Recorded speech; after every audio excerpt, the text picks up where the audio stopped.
Ma'am, just 2 minutes more.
Good morning.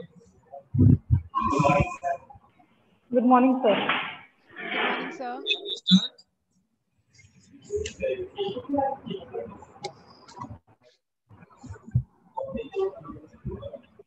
Honorable dignitaries, learned delegates, respected teachers, and students, a very warm and pleasant good morning to one and all present here.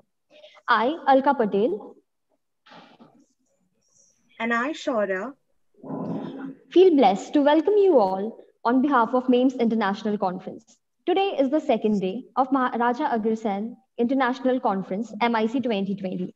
The 3-day technical session took place yesterday, and we had received some really insightful and informative research papers. Today, we are looking forward to the other 4 technical sessions on various themes. Although the COVID-19 pandemic has limited our movement, it has still not been able to limit our knowledge, and MAIMS is proud to be able to host this conference despite distance. The title of this technical session is Financial Nexus and Banking Paradigm. in the words of Winston Churchill, courage is what it takes to stand up and speak. Courage is also what it takes to sit down and listen. And that is somewhere more or less the theme for today's conference, to speak and to listen.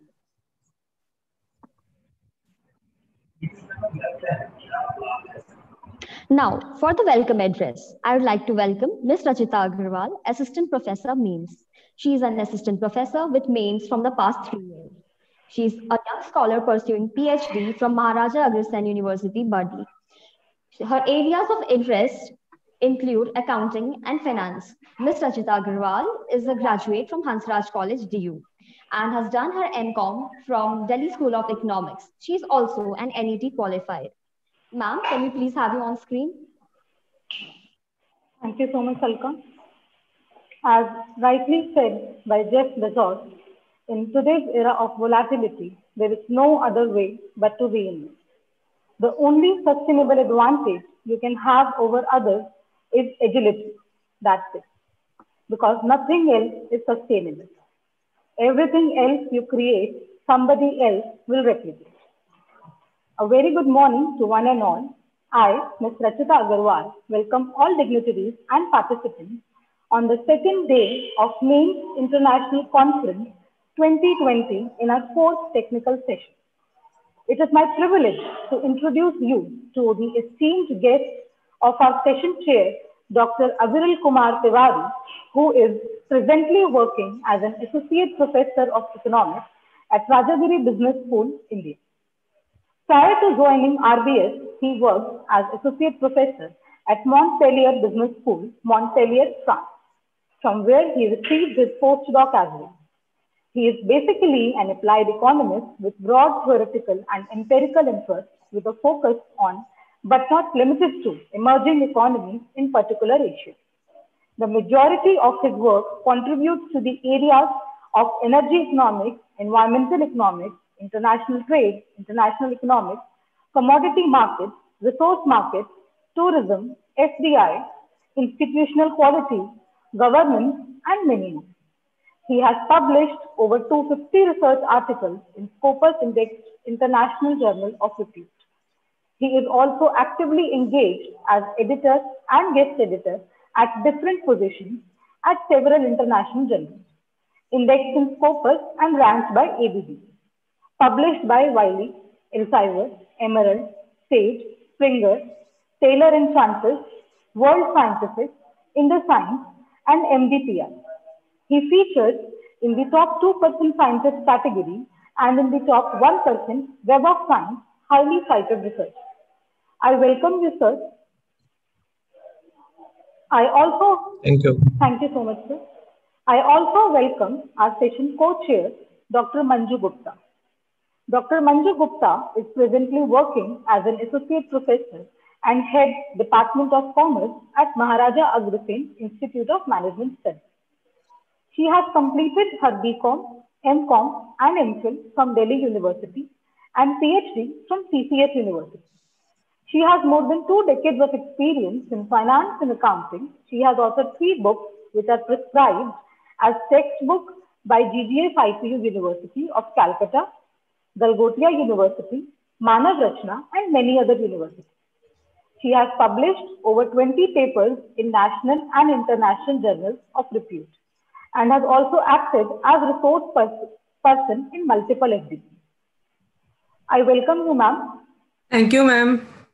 Now I would like to invite Ms. Shaurya for further proceedings. Over to you, Shaurya. Thank you so much, ma'am. Now that we have introduced our chairheads for the day, it's time to get this conference going. However, due to paucity of time, we would request the speakers to please limit their respective presentation within 7 minutes. 5 minutes for presentation and 2 minutes for the question and answer round. Let's have our first paper, Mic 10, titled Financial Structure of Indian Information Technology Sector, authored by Mr. Shubham Chavriya from Fairfield Institute of Management Studies and Technology and co-authored by Chamini Bisht School of Learning. You have 5 minutes to present and 2 minutes for question and answer round.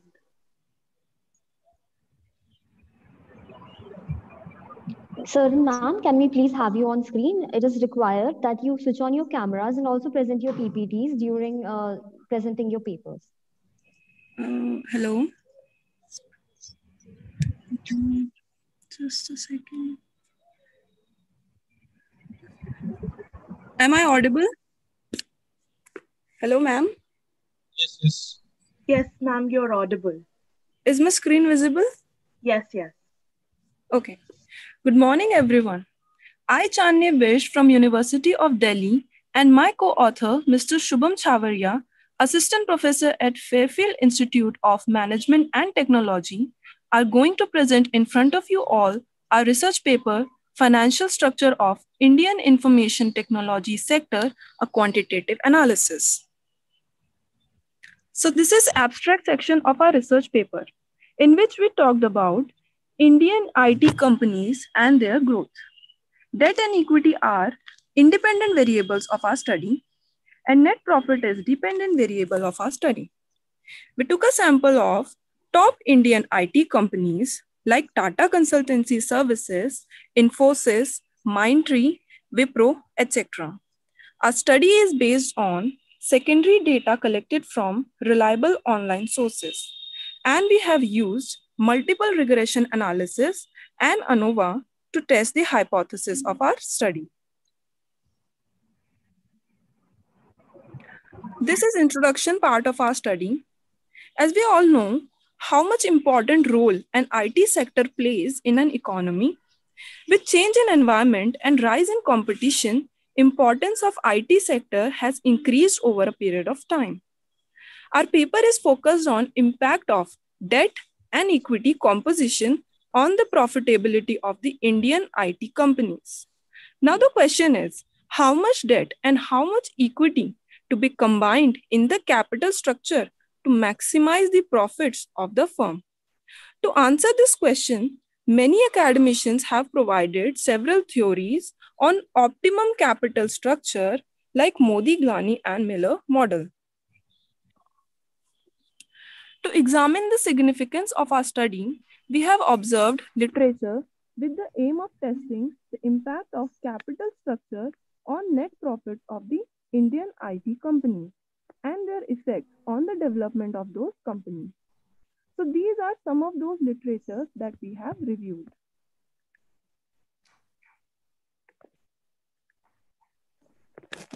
These are objectives of our research paper.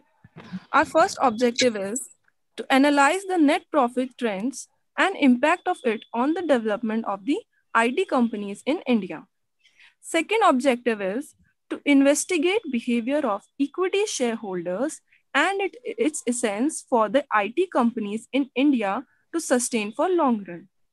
Third objective is to examine that increase in long-term borrowings will majorly affect the profitability of the Indian IT companies. Fourth objective is to understand the need of a sound capital mix with different investment opportunities available for investors that will help Indian IT companies in sustaining growth globally. These are research hypotheses of our study. Our first hypothesis is expansion in net profit will lead to Indian IT companies' growth globally. Our second hypothesis is long-term borrowings would majorly impact net profit of the Indian IT companies. Third hypothesis of our study is equity financing is the essence for the growth of the IT companies globally. This is our research methodology. We have collected data of debt and equity composition and net profit of top Indian IT companies from the year 2011 to 2020. Net profit of is our dependent variable. Debt and equity are independent variable of our study. We have used multiple regression analysis and ANOVA as statistical tools to analyze the impact of our independent variable on our dependent variable. So here we come to the conclusion of our study. In the regression output, coefficient of intercept came out to be 35.62 and the coefficient of equity came out to be 8.32. And our coefficient of debt came out to be minus 6.09. Standard error of our study is 5.197, which shows our study is reliable.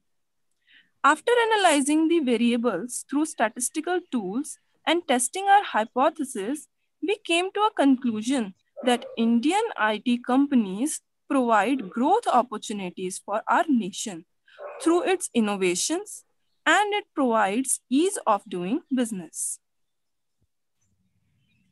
These are few limitations in the proposed paper. First of all, optimum capital structure is not just related to equity, debt, and net profit, but there are several other factors too that need to be considered. Secondly, sample size of our study was small, but for future purpose, more IT companies can be involved in it. You're fine. Thank you so much. I'm just winding up. With this, we would like to end our presentation with an inspirational quote given by Swami Vivekanand, that is, arise, awake, and stop not until the goal is reached. Thank you everyone for listening. We would like to thank Maharaja Agrasen Institute of Management Studies for conducting international conference. MAIMS gave us an opportunity at the time of lockdown when everything was at halt, and again at the year end, MAIMS came up with one more great opportunity. Special thanks and regards to the respected chairperson and director of MAIMS. Thanks to the organizing team of MIC 2020 for this opportunity in the times of pandemic. Thank you. Thank you for the excellent, clear, and clinically oriented presentation, ma'am. Thank you. Any questions from the audience?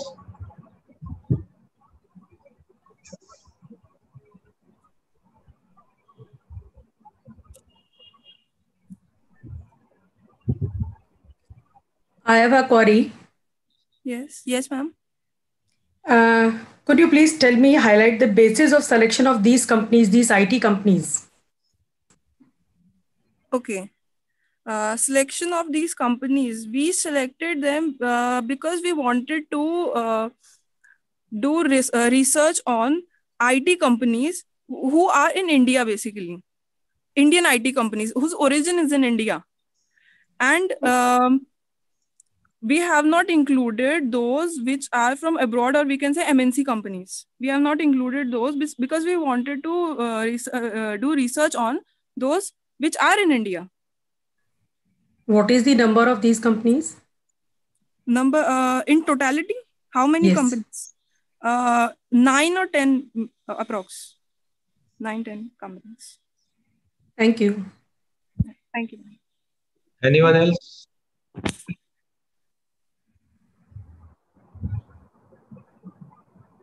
Okay, I have two queries. Yes, sir. First, until your last slide about conclusion, I never found you were talking about capital structure. Suddenly in conclusion, you are talking about capital structure. Okay, sir.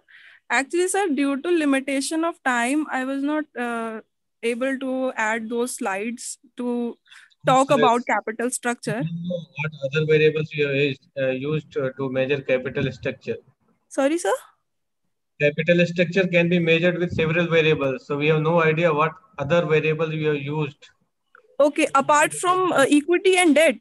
Yes. Okay, there are several others like what are the opportunities available on which we are going to invest our funds, which are going to raise.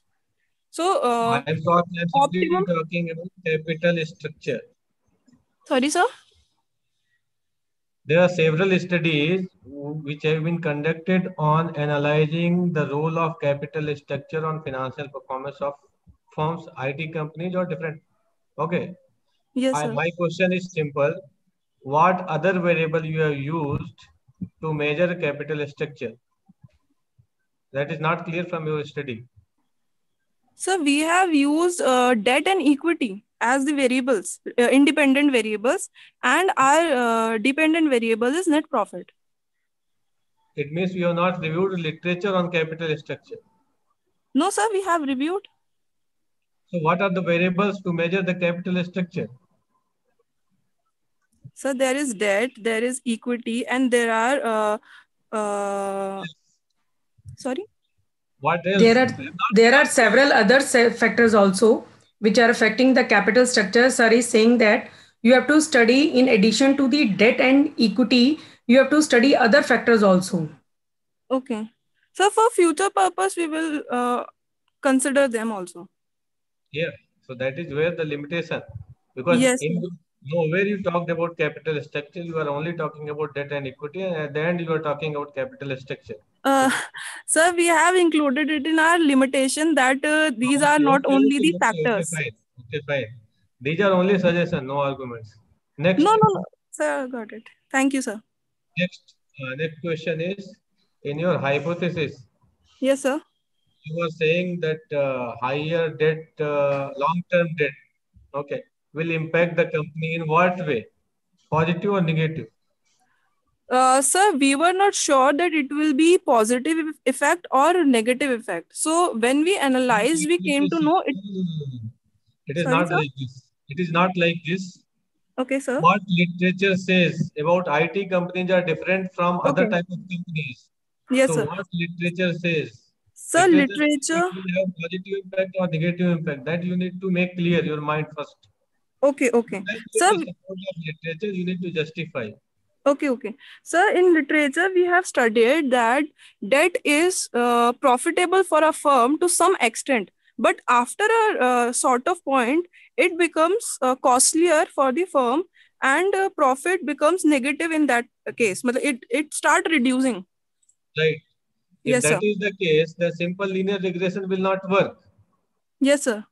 Then you have to use a method which can provide you estimates for like a U type of curve, or called what is called in environmental economics environmental coordinate curve. So that Okay, sir. till the point you raise the borrowings, capital structure, maybe your company is performing, but after certain point, company is not able to perform. So you need to find the threshold point. Yes, sir. So this study is just like a superficial work. It's not up to the mark. You need to do a lot of work in that to make it publishable, right? Okay, okay, sir. Yes, sir. For future purpose, we will definitely do that. Thank you, sir, for your suggestions. Next. Thank you, sir, for adding those insightful questions. Next lined up, we have MIC 25, that is analysis of variation in foreign inflows by different categories of foreign institutional investors, authored by Ms. Akriti Gupta, Lovely Professional University, and Dr. Parul Kumar, Maharaja Agrasen Institute of Management Studies. Ma'am, can we please have you on screen? Yes, ma'am. Good morning, everybody.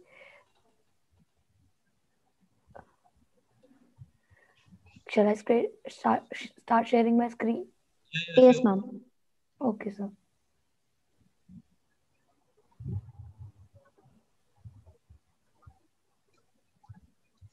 Shall I start? Yes, yes, please. Okay. So, good morning, everybody. The topic of my paper is analysis of variation in foreign inflows by different categories of foreign institutional investors. All right. We we all know that since 1992, the government of India introduced FIIs. Ma'am, can you please do your slide and slide? Yes, please. Yes, Thank you. I was just doing that. So we all know that since the reforms of 1992, the government introduced FIIs into the country, and we all know that since then FIIs have been contributing a larger share to the Indian stock market. Also, not only in the Indian stock market, they have also helped in increasing the domestic stock prices. Many studies in the past have been conducted to analyze and inspect various aspects of FIIs on the different emerging markets and developed markets. Few studies have conducted to study a favorable impact of FIIs on the stock markets. Few studies have focused on impact on the volatility. Few studies have focused on the impact of FIIs on the returns in the equity market. Few studies have focused on destabilizing effects of the FIIs, right? So in 2014, we saw that the government of India divided FIIs into three categories. According to the SEBI regulations of 2014, the government categorized FIIs into three categories, which was category 1, category 2, and category 3. Under the category 1 FIIs, which is titled as sovereign and international entities. So under this category, all those FIIs who are registered as central banks, sovereign wealth funds, government agencies, international multilateral organizations, and government owned organizations were allowed to categorize as category 1 FIIs. And in category 2 FIIs were titled as regulated entities. So all those entities which were having mutual funds, which were registered as mutual funds, investment trusts, insurance or reinsurance companies, pension funds, and university funds were categorized in category 2, which is the regulated entities. And under the unregulated entities, FIIs, all those FIIs which were registered as hedge funds, corporates, endowments, charitable societies, and individuals. So all these, now we know the categorization of FIIs according to the SEBI regulations of 2014. So we want to analyze what is the variation, whether there is any variation in different categories of FIIs with respect to the inflows in the Indian market. And we know that FIIs invest in the equity and debt segment of the Indian market. So we want to know that whether there is variation in the equity segment by the different categories of FIIs, and whether there is variation in the debt segment of the different categories of FIIs. So our study is based on the secondary data, and the data is collected from 2012 to 2019, because I have already mentioned that the SEBI regulations had categorized FIIs. Not, the SEBI was not categorizing FII prior to this. Prior to this time period, SEBI was not categorizing FIIs into different categories. So the data is collected from National Securities Depository Limited and Securities Exchange Board of India. And for the purpose of analysis, we have used variation one way and ANOVA, because we want to analyze the variation in inflows by different categories of FIIs. So I'll first of all present the results. Before conducting the analysis, a study checked the normality of the data using the Shapiro-Wilk test, and the data was normal with respect to the FII inflows in equity and in debt segment of the Indian market.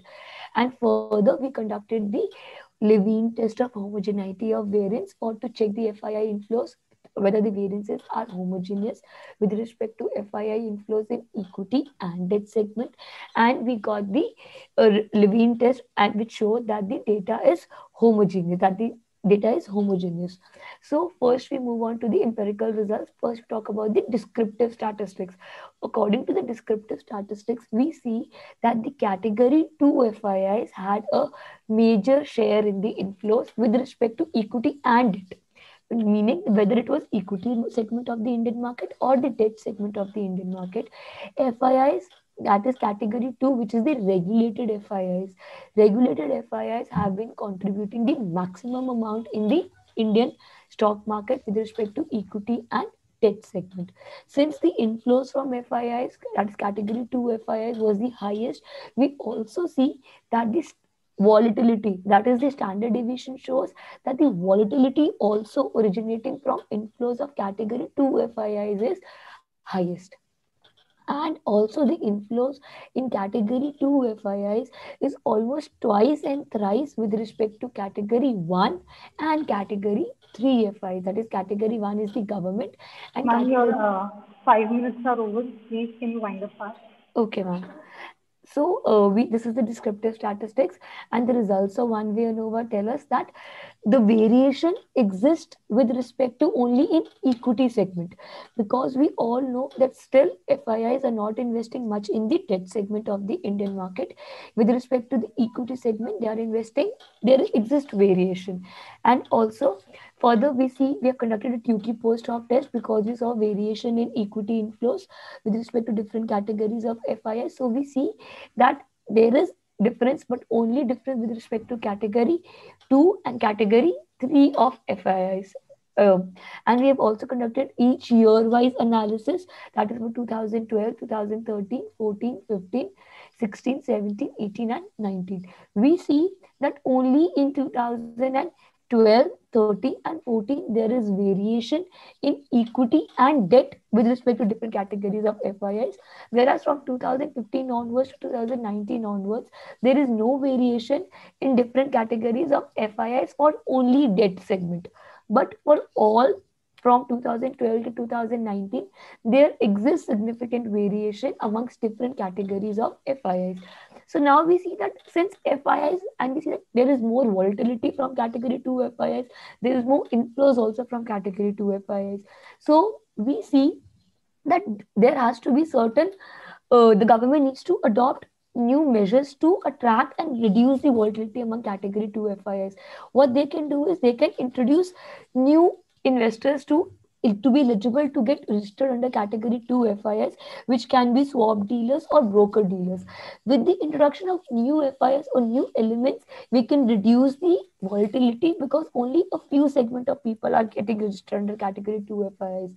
So what we can do is we can widen the scope of registration for different FIIs or different entities registered as FIIs as well. Also, we see that there is huge variation in FIIs inflows because we see that there is the government of India is still adopting a huge amount of paperwork, and it almost takes 2 months of time period for an entity to get registered and to get a certificate of registration of FII with the government. So we can reduce down this paperwork and the time period to at least a week or maximum 2 weeks, so as to smoothen the process and encourage the investors as well. Also, according to a survey, according to the 2017-18 survey, we saw that the tax regulation and the tax structure for FIIs in India is very complex according to the in comparison to the other emerging markets. So we can also simplify the tax structure because a complex tax structure is still discouraging the FIIs. And also we can say that to widen the scope, we can reduce the volatility by introducing different types of FIIs. Also, if an FIIs requests registration with the Indian government, it takes a lot of time, which I've already elaborated. Then a chunk of FIIs is directed towards the equity market, and still we see that a small amount is invested in the debt market. So what the government can do is government can introduce new debt options for FII investment, or they can also increase the limit in debt investment, because still the investment or FIIs in debt investment is still less in comparison to the equity segment. Also, the tax structure for debt is more than the tax structure for equity. For debt, we can make the tax structure at par with the equity to encourage the FIIs investment. And that is for my presentation. Thank you. Any questions from the audience?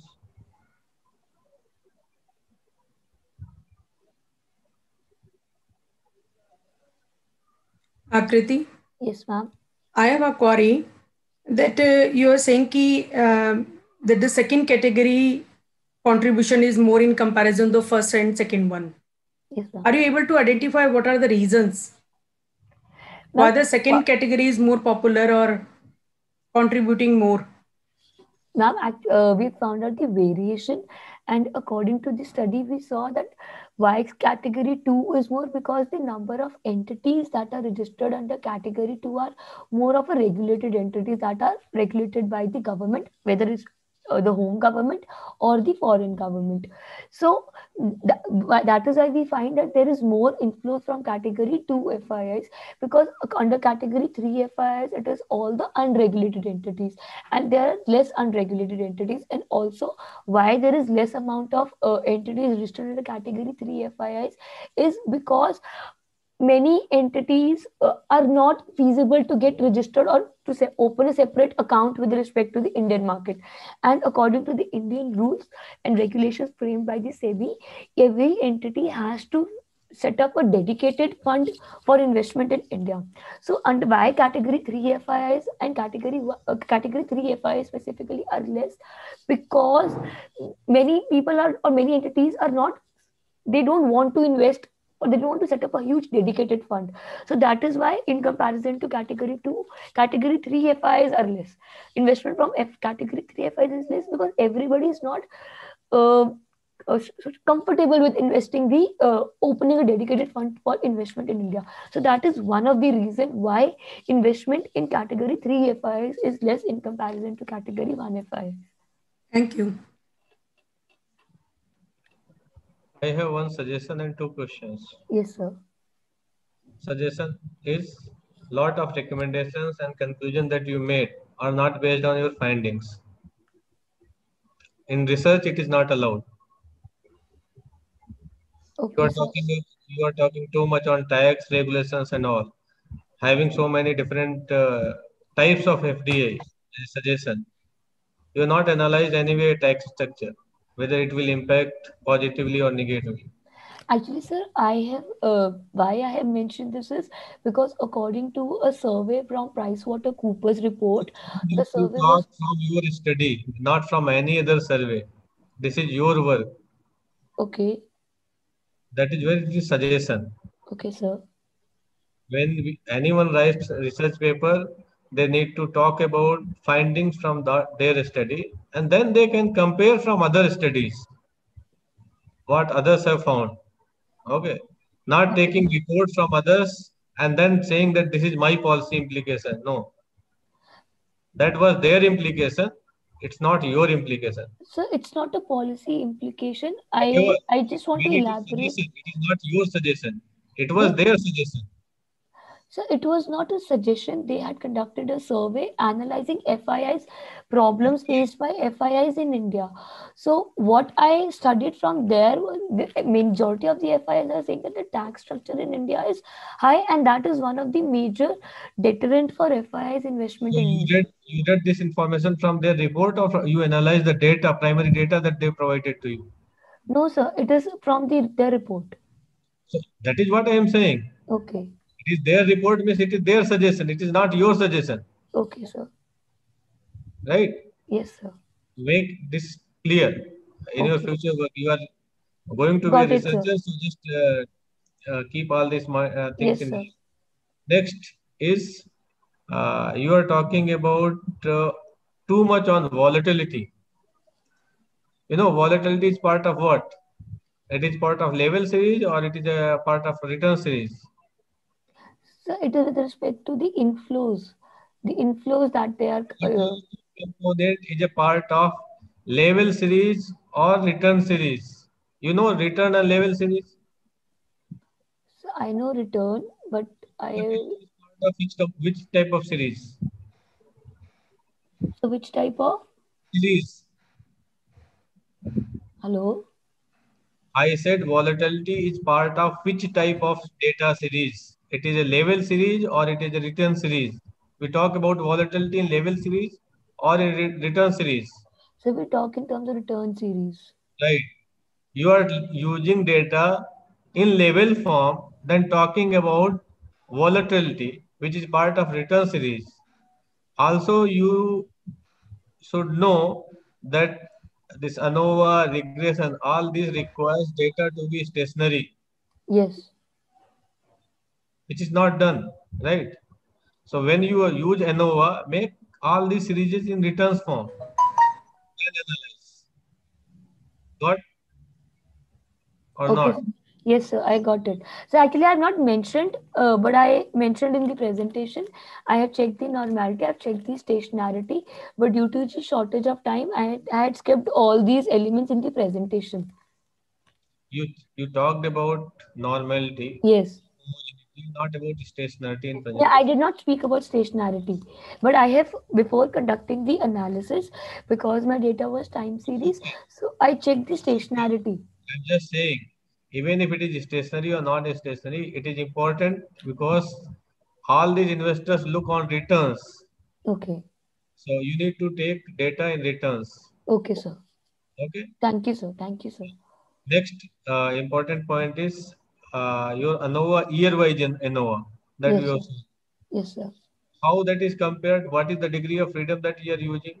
Year-wise ANOVA, you will have one observation for each. One observation.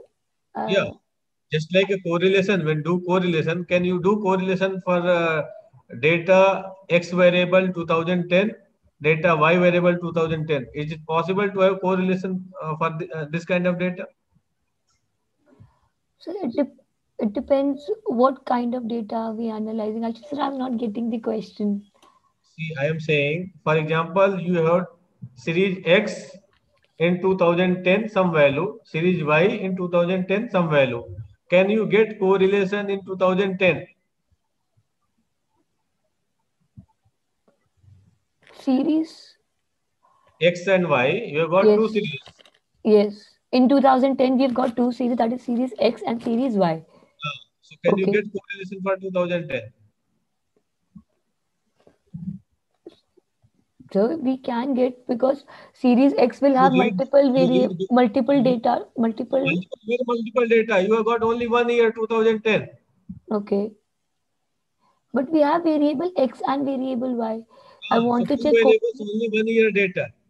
Sorry, You read the basic econometrics book and try whether you are able to do correlation or not. sir. I Hello. said you read any basic econometrics or statistics book Okay, sir. and see whether you are able to calculate correlation for just one value. So not for one value. It is not for one value, sir. It is in 2009. If, for example, 2010, variable X has been divided into different categories, and for that time period, we have calculated the data. That is what I am saying. It can be divided for 10. But when you calculate time period, the time period will be 1. For that Okay. particular category, you will have only one value. So, okay, sir. You just go through again your analysis. Okay, sir. See Okay. some basic books. Yes, Okay. sir. Yes, sir. Thank you. Thank you, sir. Thank you so much, ma'am, for such an informative paper. Next, we have Mike 54, Impact of COVID on Stock Market, a study of BRIC countries, authored by Dr. Rachna Jain, Maharaja Agrasen Institute of Management Studies, and co-authored by Dr. Varuna Kharbanda, Maharaja Agrasen Institute of Management Studies. Okay, thank you Okay, so much. so sorry, before we start, I just want to remind you all the authors that we have only 5 minutes for presentation time. Please adhere to the time limit, everyone. Okay, I'll try my best. Thank you, ma'am. Thank you so much, ma'am. Okay, so let me just share my screen.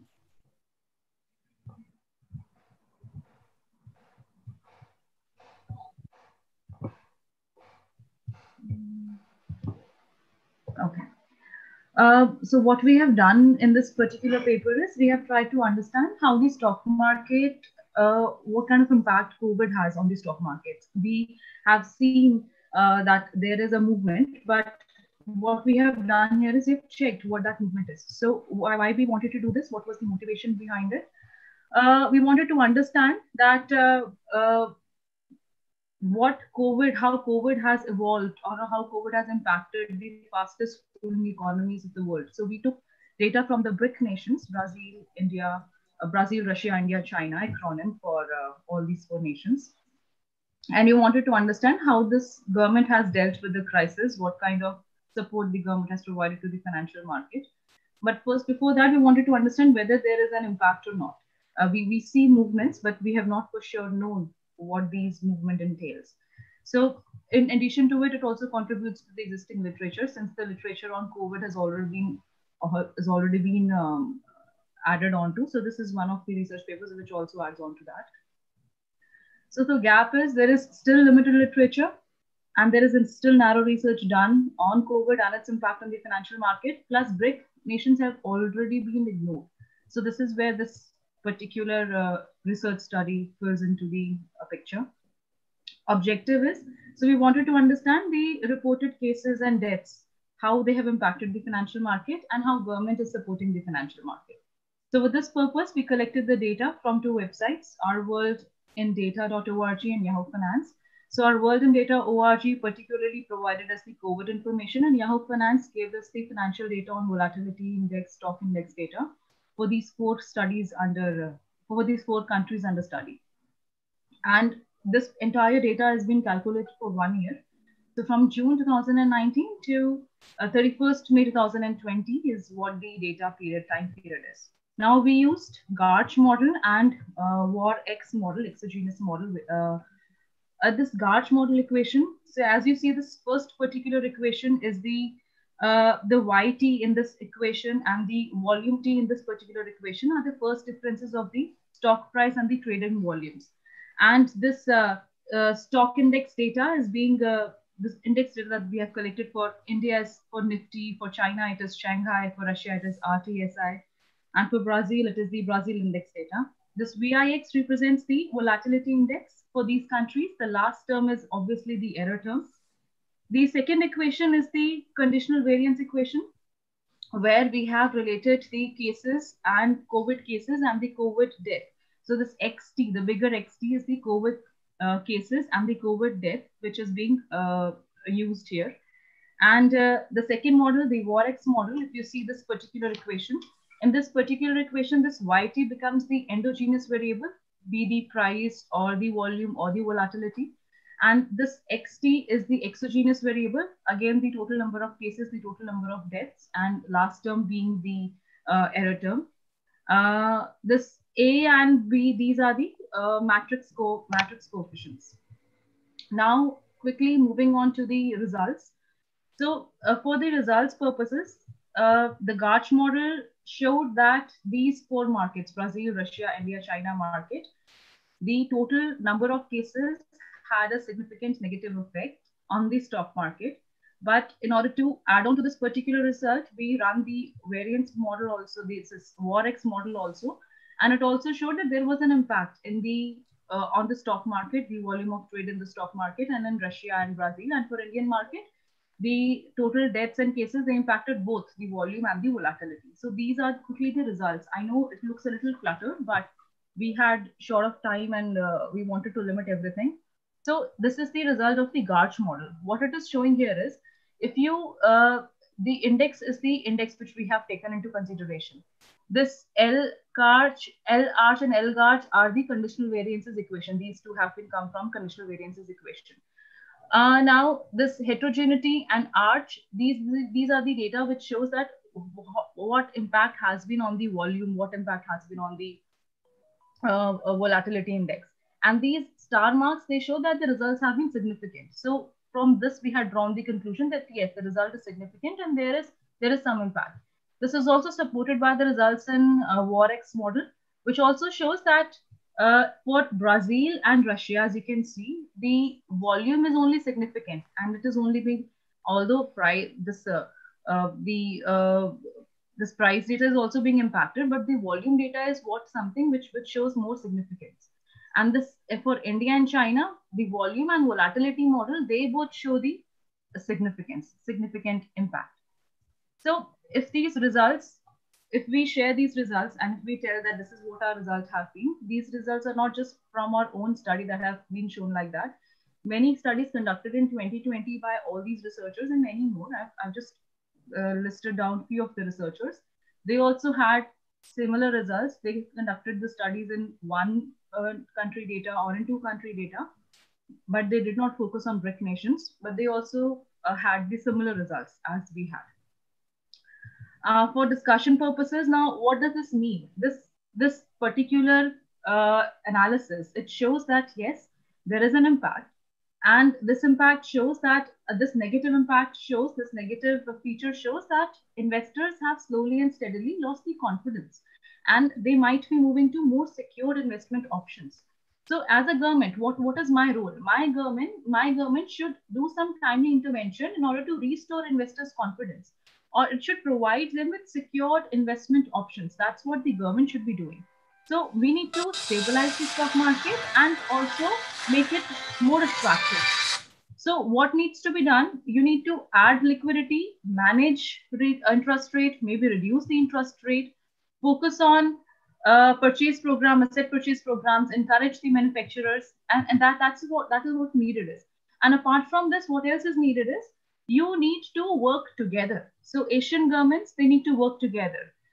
Even the world governments, they need to work together, support each other in this tiring time. So international financial markets, because of this globalization and interdependencies which we have had in the past, which we had seen. So one financial market is impacted, all the financial market are taken for a toss. So we need to have such a system where we can form sort of bridge, or where we can form strong shoulders with each other and support each other in this troubling time. So that is what is required. International cooperation is what is also required.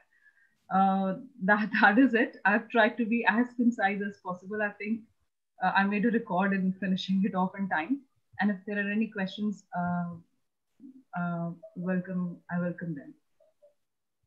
Or if there is any particular slide that you want to see again. Any questions? Dr. Varuna, what is your period of study? Ma'am, 1 year. 1 year. Yes, ma'am.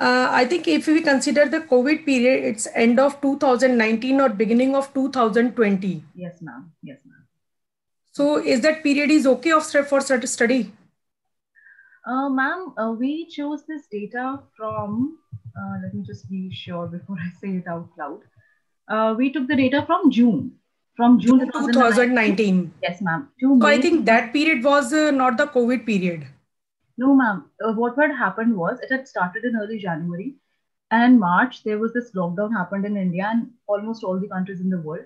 And since then, that time, there was a strong impact which was being shown in the financial market. So we wanted to enter into that area, or we wanted to take that particular time frame where the stock markets were also facing trouble, where we were experiencing rising cases in COVID. I think as per my knowledge, in June 2019, no country has been affected by COVID, and it has no impact on this financial market. No, ma'am. That is in the result shows otherwise, ma'am. So this particular study, which was conducted from June 2019 to May 2020 data, so it shows a different result altogether. So I have a simple question. Yes, sir. When you took data from June and June had no COVID cases, then what was the data entered in that COVID cases? You are analyzing impact of COVID cases, right? Yes, sir. Okay. Oh, yes. Now I understood your question. Okay. So yes, it started its impact in. Let me just check whether. It's okay. No, ma'am. This is the only data that we used, and why we chose this particular time frame was because. You have to tell here. You find a justification for it. No, no, sir. Let me just go back to my. I have some other questions because we are running short of time. You take some more questions from me, and then we move to the next presentation. Yes, sir. You can ask another question, sir. I'm just opening my. There's a strong. The papers that we had referred to. Objectives. Okay. Okay, now. Yes, I'll clarify it. So we had taken the COVID cases from December 2019. That is what the COVID data was available. For the stock market data, we wanted to have, because for 6 months, it was a very small time frame. So we did not want to take data from January onwards. That's why we took from June. So we took a 1 year data. So pehle, yes, you're right. Pehle COVID ka impact nahi tha. But later on, the COVID had a very strong impact. And this is what was being reflected. And this is what is being shown. So, yes, sir. पहले तो Covid ही नहीं था, तो impact Yes, किधर हो? sir. पहले कोई impact नहीं था. That's what it is. तो COVID का जो data है was that not we there have itself. Then how it will have impact? One has to be there. Ma'am, when there is no COVID during June 2019, how can you show that COVID death has an impact on financial market? Because, ma'am, it started its impact January. No, ma'am, onwards, it's starting from end of 2019. Yes, ma'am. It is starting from end of 2019. और जो Covid data हमने लिया है, I can share my screen. जो Covid data हमने लिया है वो 2000 and वो जनवरी से ही लिया है, because उससे पहले वो अवेलेबल नहीं था. बट हमने जो फाइनेंशियल डेटा लिया है वो हमने 2019 जून से लिया है, because we wanted a one year time frame. तो पहले के एनालिसिस में राइट वो डेट वो I think your study should be from January 2020 onwards. Yes, I agree that the period is very short, no doubt. But I think because if you want to show the impact of death on financial market of BRIC countries, it should be either from December 2019 onwards or January 2020 onwards. Ma'am, we had because tried that during June period, June 2019, there is no COVID cases. So I think that period should not be considered for the study. Okay. Suggestion is, ma'am, absolutely fine. But we tried that also. We tried a lot of combinations. उसमें ना results अच्छे आ नहीं रहे थे. So instead of just restricting the analysis there, I think we should not correlate the objectives with the results. Results कुछ भी आए, the period should be right. But ma'am, GARCH और VORX लगाने के लिए ना we need a substantial hefty data. चलो ठीक है. What we can do is, ये तो एक initial था. This is just what we have done is we have taken a already established model and used it. So we had plans to develop it further. That's why we thought that let's just have multiple views through a conference presentation. तो अब तो जैसे December 2020 हो गया है. So we are going to change the data and then yes, make absolutely. it better. That is what we were planning also. So yes, your suggestion is absolutely welcome, and your question kind of caught me off guard because हमने ना ऐसा Thank you so much. इससे किया नहीं, but हाँ, your suggestion is absolutely point on. हाँ, पहले का नहीं था. You're right. Now that हम ये discussion कर रहे हैं, I'm able to recall Rachna ma'am and we were also discussing it. But then we took this also. हाँ, तो thanks अब for तो the nice presentation. है, तो we will do that. Yes, absolutely. Other two thoughts, as I said. Number one, just like previous presentation, you are also talking about implications which is not from your findings. Sir, okay. Just listen. Yes. Second, so your second and third objectives are not achieved from your study. Sir, okay. Thank you. Just see your presentation, and then yourself. I don't need any justification for that. Okay, I've not shown it because it was based on secondary search, so I did not show it the number of papers that we refer to. But yes, we had not collected quantitative data on it to come up with a conclusion.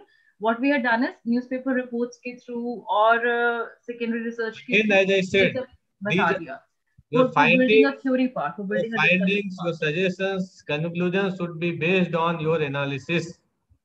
I think it is clear to all participants now, and I don't want to see any suggestion which is just coming from their heaven. Sir, it was a discussion. It was not a suggestion. Discussion ki why there is a negative impact, and if they not why there is a negative, and if there is a negative impact, then what government should be doing. Your second and third objectives are not achieved. Okay, you just work on this. All right, sir. Thank you for the suggestion. Next presentation. Thank you so much, ma'am, for your presentation. Next on, we have MIC 81, which is Impact of Banking Lending on Economic Growth of India, a study by Dr. Zertaz Fatima from Zizan University. Ma'am, can we please have you on screen?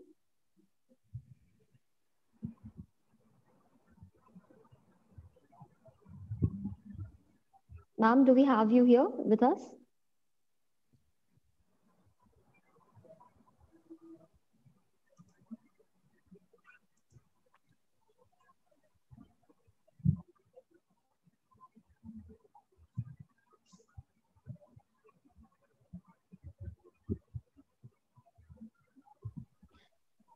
Zertaz ma'am, can you please unmute yourself and switch on your camera as well? Good morning. Sorry for inconvenience. I am Dr. Zertash Fatima. I request that I want to present my paper without opening the video. Can I? Sure, ma'am. Okay, thank you.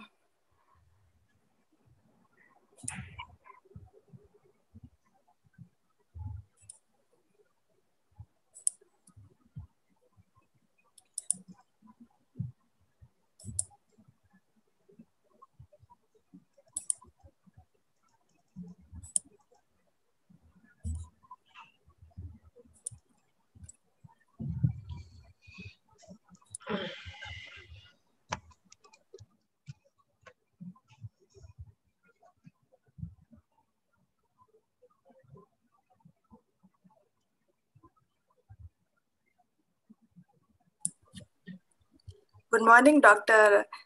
Professor Aviral Kumar sir and Manju Gupta ma'am, Dr. Manju Gupta ma'am. My slides are showing, is it? Yeah. Good morning. I am Dr. Zertaj Fatima. Good morning to all the ma'ams, organizers and participants. I am Dr. Zertaj Fatima, faculty of Community College for Girls, Jazan University.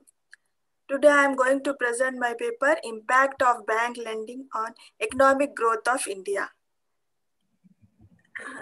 First, I will start with the abstract. This paper I have started before the COVID situation. So this is the paper we have, the data I have collected is from last year. In the country's growing economy, their banking system would play a crucial role in boosting GDP. In my present study, I analyzed the effect of Indian banking borrowing on Indian economic growth. This study, I took the data, secondary data, from the year 2004 for financial year to 2018-19. The growth of any country's economy will depend on their banking system.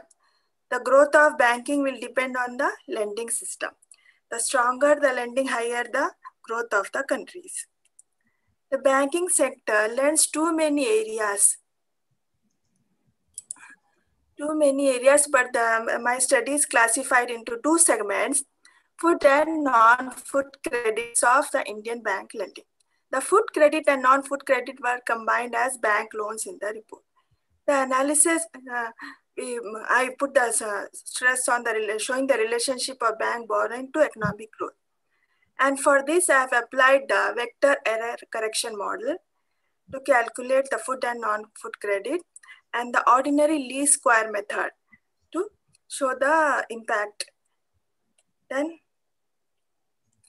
the banking sector lends too many areas, but I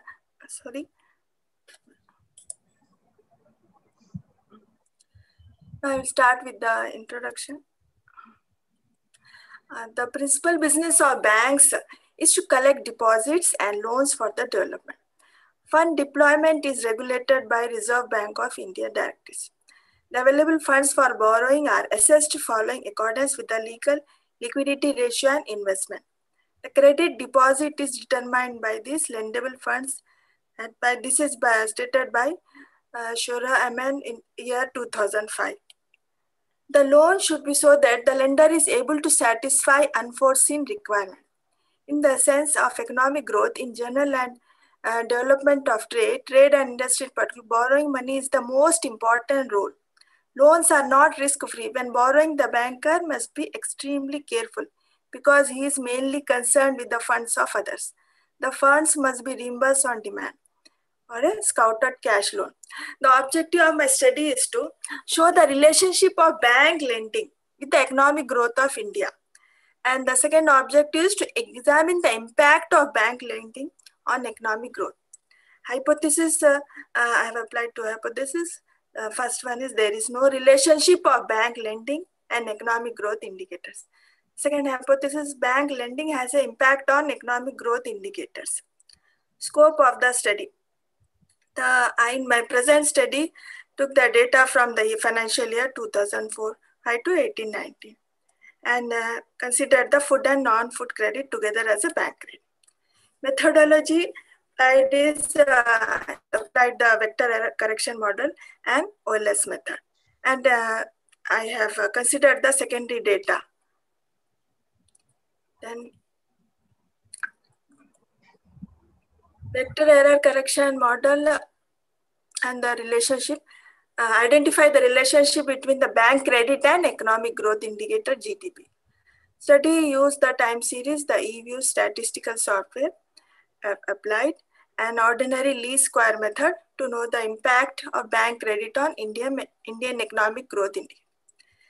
Lastly, the findings of the study.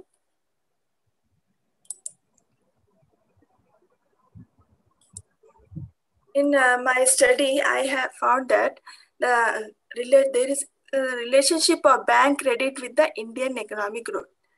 My study, GDP is considered as a proxy to economic growth and applied vector error correction model.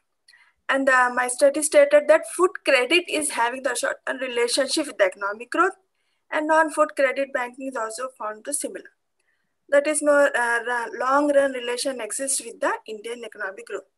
The study, in my study, considered the relationship of Indian bank lending, food and non-food credit, with the Indian economic growth, applying the vector error correction. So that shows the result long run exists between them. The result stated that the coefficient of food credit is a negative 0.20649, having the negative impact on GDP, which indicates the growth of food credit will push down the Indian economic growth. The result stated that the coefficient of non-food credit 0.09716 having the positive impact on GDP, which indicates the growth of the food credit will increase the Indian economic growth. And the study combined the food and non-food credit bank lending and examined the impact of economic growth.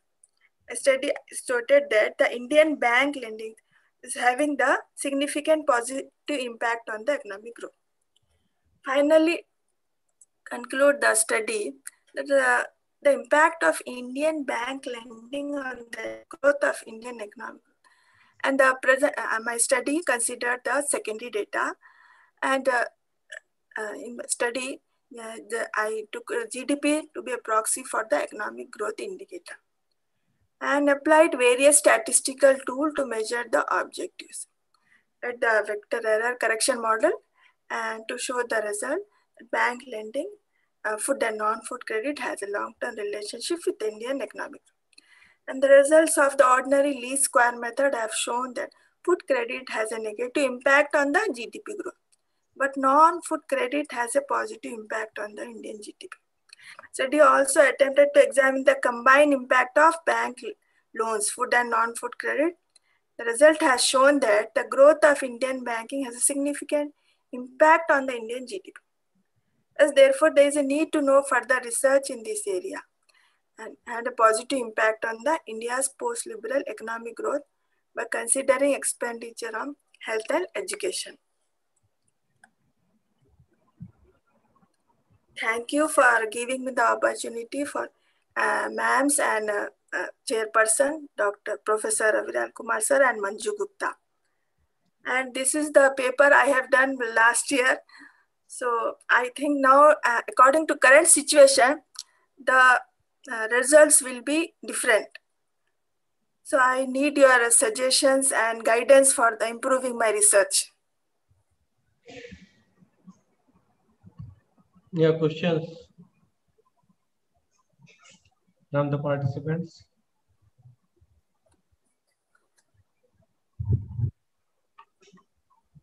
Okay, madam, could you please highlight some of the previous studies related to this topic, bank lending and GDP?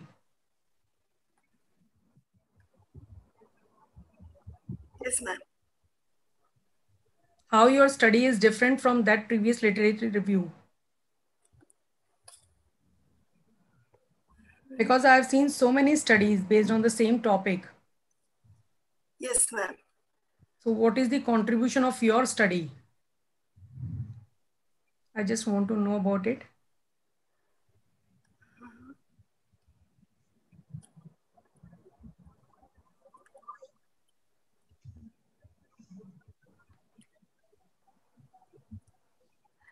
The study may be different, ma'am, but maybe they applied different statistical model and different indicators, economic indicators. So I think I have applied the food and non-food credit bank loaning. Maybe other studies has been used different indicators. So you don't have any idea what indicators any other study has used, right? I have, but this paper is last year I did, so that's why I did remember. So. Okay. But when you make any paper, you need to write your contribution, right, in the literature. Yes, sir. How your paper is new, original, what it contributes, how it contributes. So all that things you need to keep in mind. Sir, what should I do to improve now for the current situation? If I use the COVID situation, what things I should include? But you have to find out, like what has been done now, because you made this work last year. Yes, Now, sir. last year to now, maybe some paper has been published already on this topic. So you have no idea, we have no idea. So you search, someone has already done, you find how you can add now, what you can add in this so that it becomes a new paper. Also, in terms of estimation method, you are using OLS and vector error correction modeling. Yes, sir. OLS. Pardon, sir? Why are you using OLS? Yes, sir. So this statistical method, okay, shall I continue with this both or should I change? Asking why are you using OLS? What is need? To show the relationship That impact. can be shown with the VECM vector error correction modeling also. Yes, sir. To vector error collection model to show the relationship and OLS method to show the impact. In vector error correction modeling also you get long run this equation. From there you can see the impact. Why you need OLS? So I should delete this OLS and only with VECM I should continue. Yeah, VECM also need to be some, there is some prior testing required, right? Yes, Related to unit root and all. yes, sir. So that you need to see whether data is stationary or not. Yes, sir. And based on that, you can decide whether vector error correction modeling will work or simple VAR will work or what will work. And also, after you conduct analysis, there are several diagnostic tests like VCM is stable, residuals are stationary or not, it is stable or not, residuals are autocorrelated or not, heteroscedasticity is there or not. So many tests. Then only once your residuals model is correctly identified, then only your VCM results will be correct.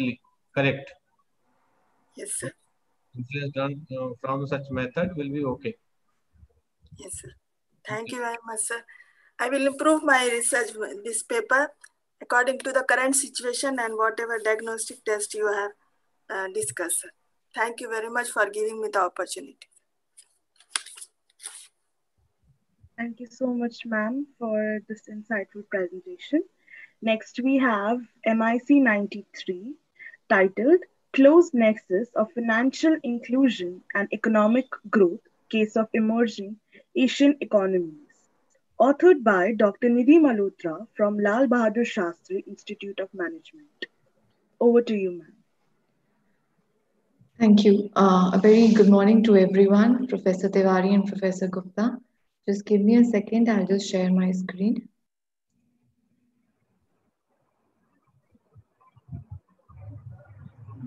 Yeah, I hope my screen is visible. Yes, ma'am. Yeah. Okay, so the topic that I'll be presenting today is the close nexus of the relationship between financial inclusion and economic growth, a case of emerging Asian economies. The rationale behind picking up this particular topic was that for past 1 year in my own institute from the in a particular department, we have been given this theme. So we are working on some kind of project. So this prompted, me to pick up this, and we've allotted it. We've been allotted this. So financial inclusion, as per Dr. C. Rangarajan, that is the ex-chairperson of RBI, he defined financial inclusion as the availability of financial services to all and ensuring that there is timely and adequate credit available to the vulnerable sections of the society, whether it's a weaker section or the low income group. Now, technology adoption and financial innovations both go hand in hand and make sure that the credit management, portfolio management, availability of timely credit is available to all. And sorry, yeah. So, but according to the recent IFC, 2017 report, there have been seen certain key challenges where there is not complete financial transformation happening in the emerging economies because of the lack of infrastructure, lack of technology available, and there is very low financial literacy rate. The case in point in this particular example is India itself. Right now, we are having people who are using approximately, 70% of our population is having poor financial literacy as per the IFC Global Fintech data issued by World Bank. And very approximately, I think the number is 76 crore, if I'm not wrong, are having bank accounts. Now, having bank account doesn't suffice that there is financial inclusion. There is actually equal requirement, that these accounts should also be used. They should be operated frequently, and other kind of financial services should be used. So I've picked up this particular topic to find out that for financial inclusion, not only for the emerging economy like India, but for other economies, what kind of nexus exists between financial inclusion and economic growth. Now, a lot has been studied about this topic in different countries. Sub-Saharan African countries have been a major area of focus. Low-income economies have been studied. Even in developed and developing economies, this topic has been studied. In case of India, the studies by Siddiq Sharma, by Rajan and Singhals, they have all concluded that yes, there exists a very close nexus between financial inclusion and economic growth. The reason behind or the gap or the rationale that I am here contributing to study is post-financial crisis. Now, post-financial crisis puts forward a very interesting case because from 2009 till 2015, the US Fed had a very, almost the Fed rate were nearing zero level. They had a very accommodating monetary policy.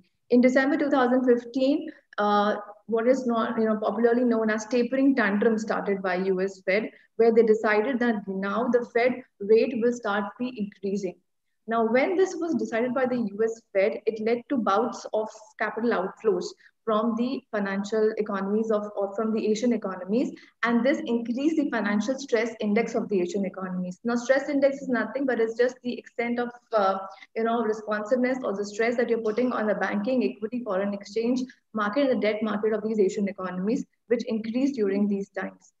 And capital outflows, health of a financial system, they are all impacting your robustness or the credibility of financial system, which impacts the inclusion also. So going forward, the objective of the study is to analyze the relationship between financial development and economic growth or economic development for emerging Asian economies post-global financial crisis. A very simple objective that I had in mind. For the same, I chose now, it's a very vague term, emerging Asian economies. So to give it a definitive meaning, I picked up the MSCI, that is the Morgan Stanley Capital Index, Emerging Asian Index. Now they define and they pick up all the emerging Asian economies, and it's a free float. Ma'am, sorry to interrupt. You just have 1 minute left. Okay, I'll just hurry up. And so these economies had 9 economies. I picked up all economies that I'll be listed soon before in the next forthcoming slides, except Taiwan, because Taiwan data was not available on both World Bank and IMF, the other sources of data. The period of study is ranging from 2010 to 18.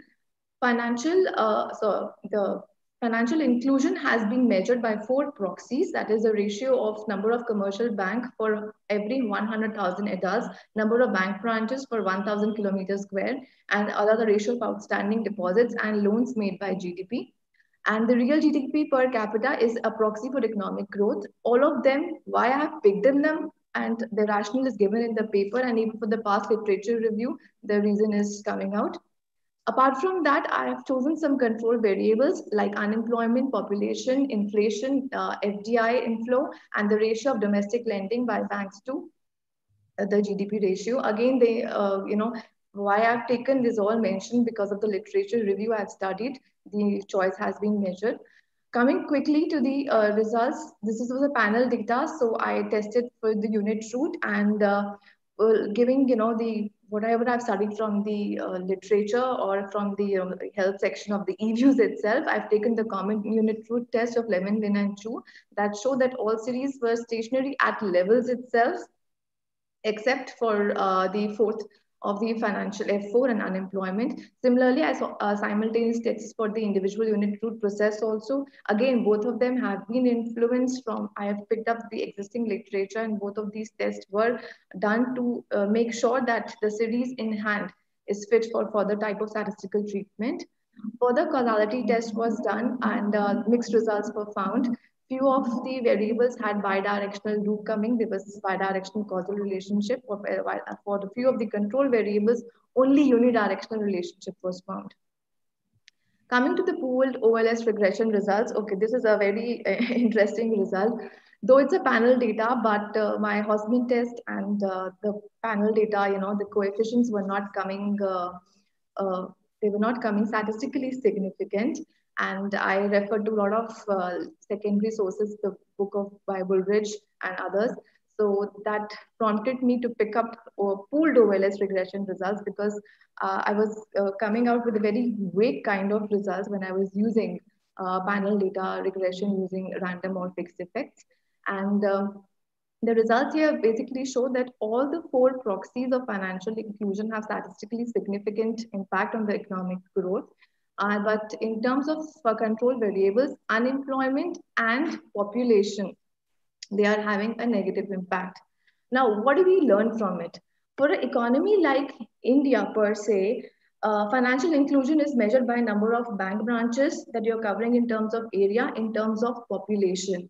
Now, a very case in point has been made in this study that you can increase the spread, in terms of population and area by adopting technology. Now, fintech has been the key word if we see or if we compare India with economy like China. China, Alibaba has actually leveraged the data of Alipay, and it has done some kind of credit risk modeling because again, India and China have a very familiar financial structure. We both are having a shadow banking structure much stronger. So in case of China, the Alipay, they took up the transaction data, leveraged on the transaction data, took out information about the credit modeling of, what are the credit kind of profile of the investors are, which help them to give loans to people who are earlier not eligible for loans. So in case of India also, fintech can make the change. And if you see the numbers of fintech, they are pretty much promising. Approximately 1,300 fintechs have mushroomed in the duration of 14 to 18. And India is the second position in terms of global fintech adoption index.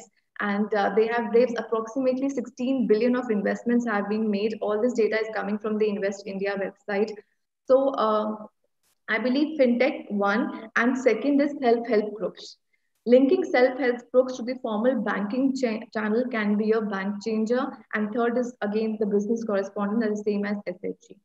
So that's it from my side, and I welcome all kind of suggestions and improvements that can be made in this paper. Thank you. And thank you for rushing you so quickly and hurriedly in the paper. Any suggestions from the participants or questions?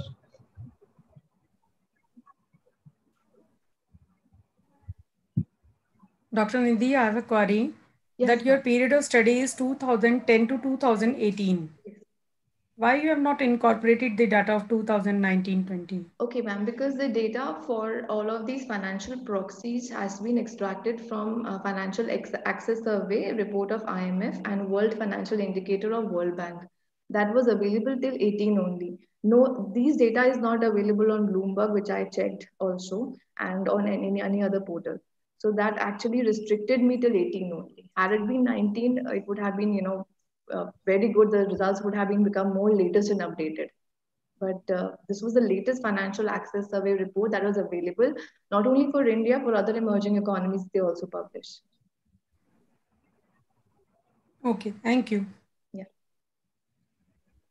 Anyone else?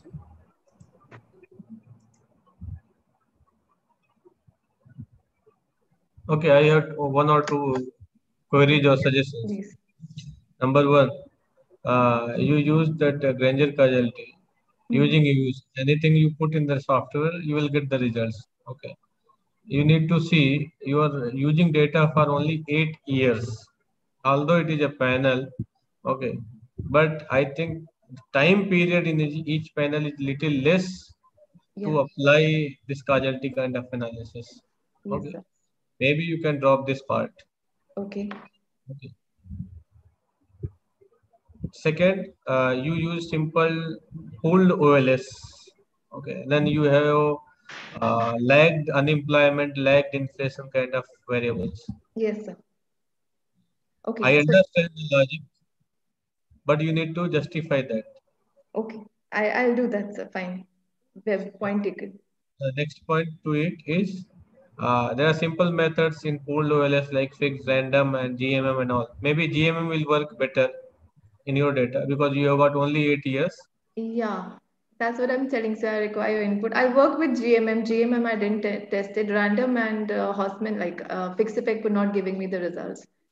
GMM also you have several versions, like several ways to calculate the standard errors. Okay, so that you just search in the Stata. Yeah. Stata is better for this, Sure. and I hope some or other way to calculate the standard error will work out. Perfect, sir. Or maybe when you are using this fixed and random, you can make that series stationary. All variables take in growth rate form, so that will be better. Sir, I took it. I included dummy variables for 1 month. I was just pulling my hair Dummy and not. variable is not needed. Dummy variable is not needed. You just take variables like GDP. You are taking GDP growth rate. Yeah. Financial inclusion also in growth rate form. So that will be okay for fixed random. For GMM, you can use non-stationary. That's Okay. not a Okay. Yeah. Fine, sir. I take it. thank you. That was some very insightful information that you gave us with that presentation, ma'am. Thank you so much. Next up, we have MIC 95, which is IPO underpricing and predictive power of corporate governance factors, case of Indian IPOs by Dr. Nidhi Malhotra from Lal Bahadur Shastri Institute of Management and Mr. Shibalik Sarkar, RCCM. Sir, Yeah. ma'am, can we please have you on screen? Sure. I'm just sharing my other paper.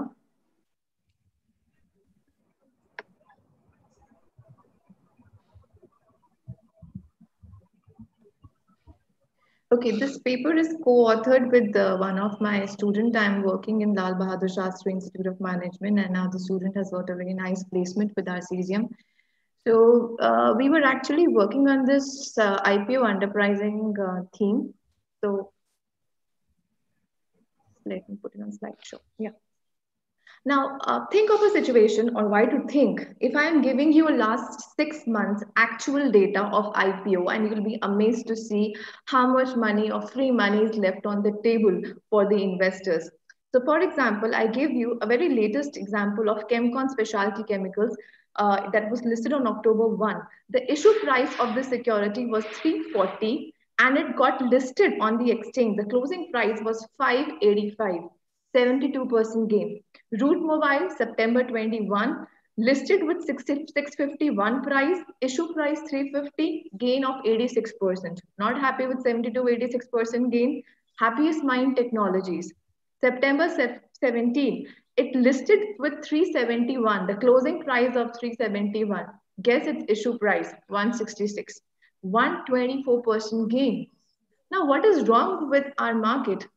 We are actually 11 years, we have graduated from the SEBI ICDR guidelines, where SEBI completely changed the face of primary market and issued or bring about a slew of reforms to make the primary markets more transparent, more investor friendly, and reduce the information symmetry. But still, we're standing in 2020 and we are talking about one day gain of more than 70%. But if you've got the share, you're a lucky person. I didn't never got any of my allotment for on any of these IPO. And but look at the kind of free money that these companies are leaving on the table. Now, such kind of enormous, I can say, gain that you're earning in a day is referred to as underpricing.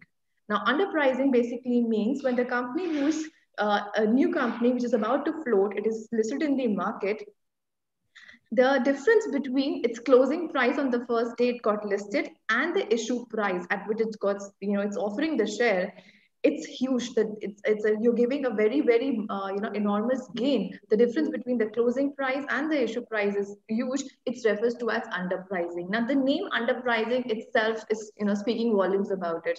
Underpricing basically means you have underpriced your basically issue that you've come to the market. So who's the culprit?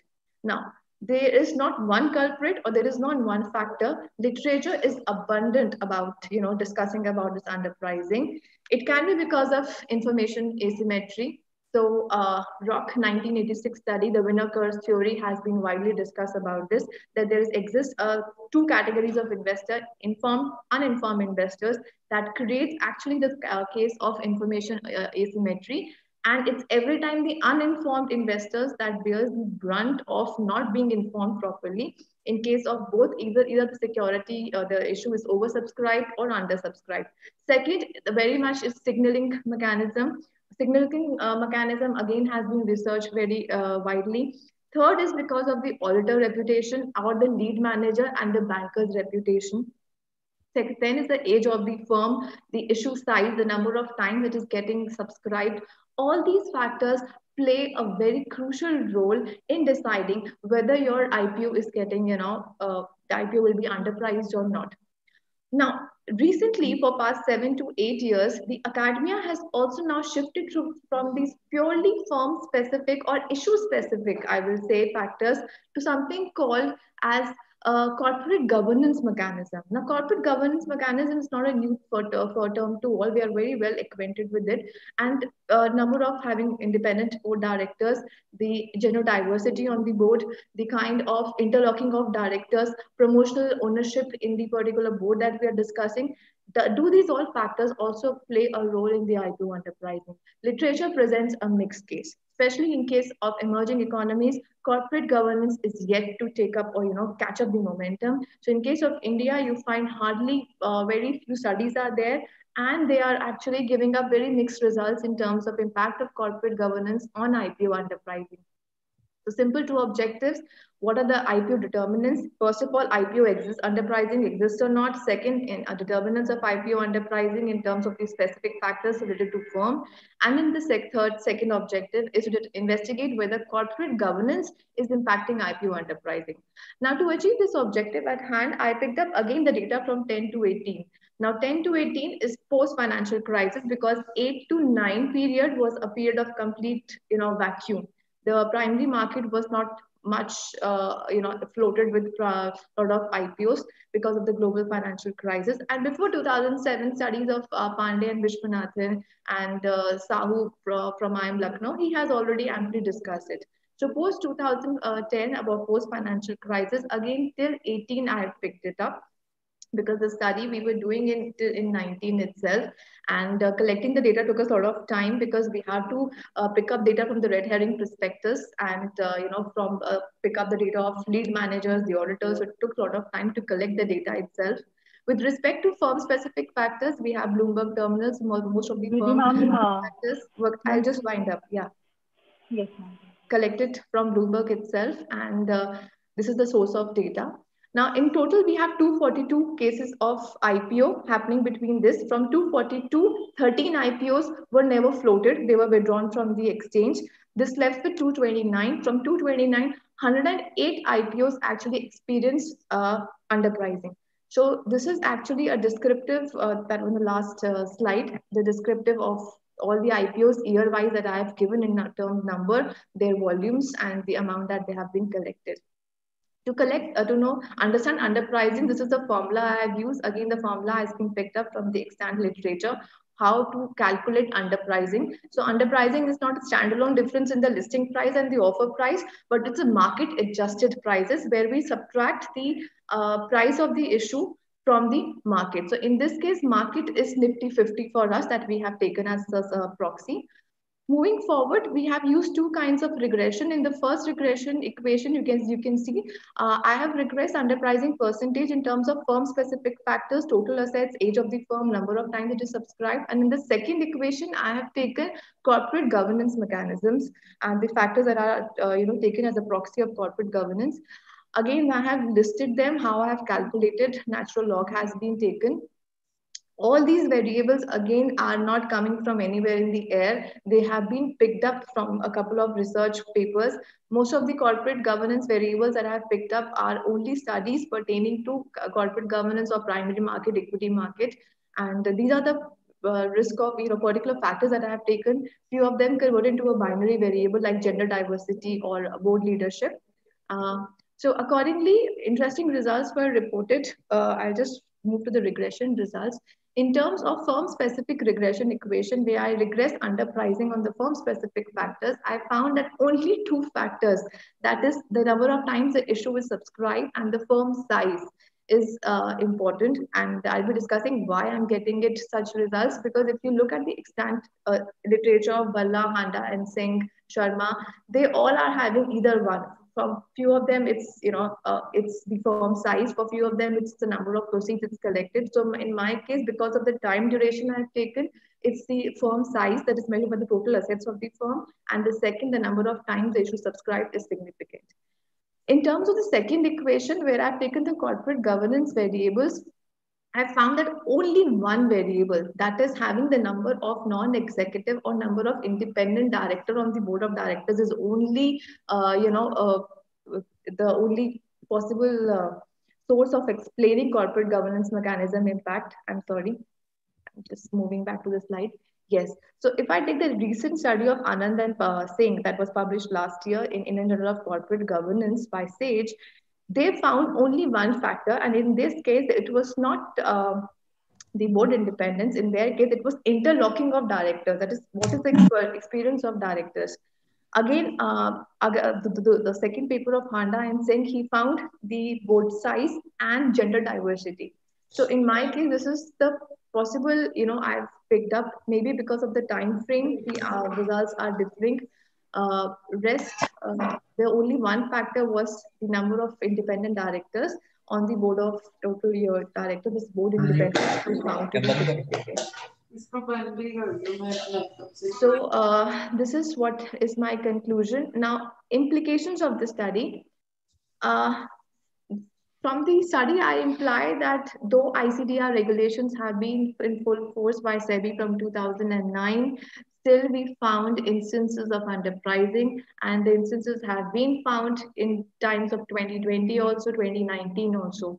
So maybe the IBO credit rating, which was withdrawn, can again be reintroduced. Maybe the lead manager or the auditor reputation again plays a very key essential role, because they have a certain piece of information and they are privy to some information that is not meant for all general public.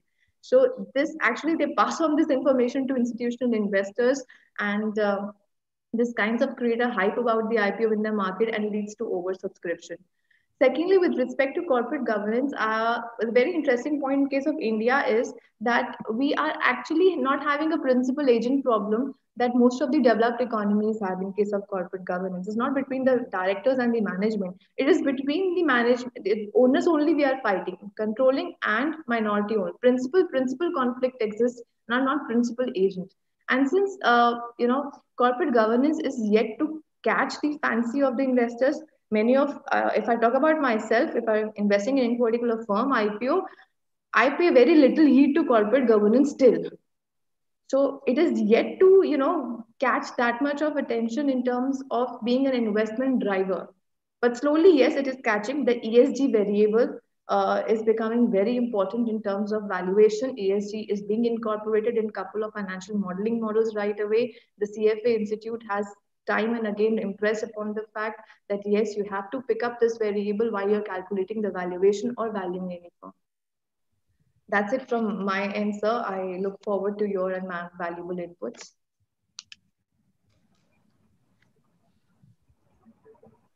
You have questions from the audience? Yes, good morning, everybody. Good day.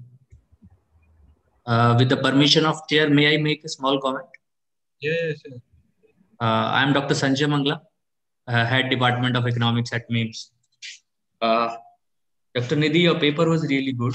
I have just one small point to make, and it is my more of a query actually. You're talking about two types of or two regression equations in your model. Yes, sir. So have you taken a single farm or a couple or a group of farms in your study? So these are all firms that have experienced underpricing. So out of That means there are more than one farm. No? Yeah, there are 108 firms that have And the year is a time series or something. 2000. Yeah, it is. So just one small query that can you please tell us the which kind of regression method did you apply to estimate this? Yeah, it was mentioned, sir. Sorry for the paucity of time, I missed it. I've used stepwise regression method. In the literature, they have used hierarchical step regression. So the choice of method is coming from the literature. That's good, but as far as my understanding is concerned, I also take classes on econometrics. Yes, sir. Stepwise regression is generally used when we have to deal with the multicollinearity problem. Okay. Fine. So if there exists a multicollinearity problem, so remove out the variables which are having correlations among the independent variable, and we have to drop out one or the other variable. In that case, we use stepwise regression model, and in the case that's okay, that one thing. But the kind of data that your paper is supposed to have, this becomes a panel data actually. Yes, sir. Because you are having I think monthly data or yearly data, whatever it is, from 2010 to 2018, and there are number of firms. So that means your n is also greater than 1 and t is also greater than 1.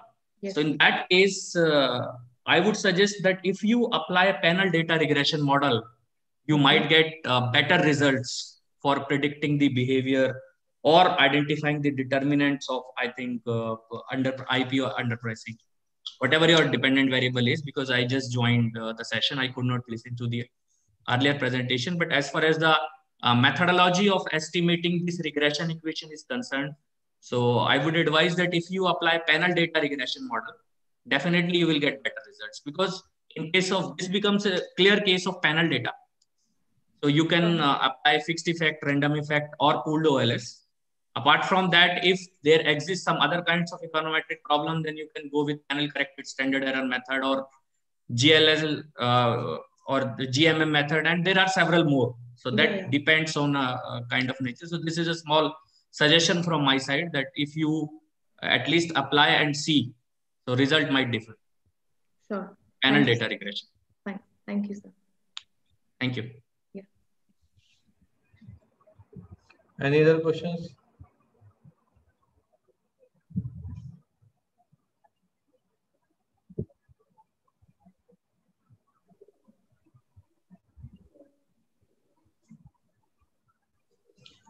Yeah, I think topic and paper was good.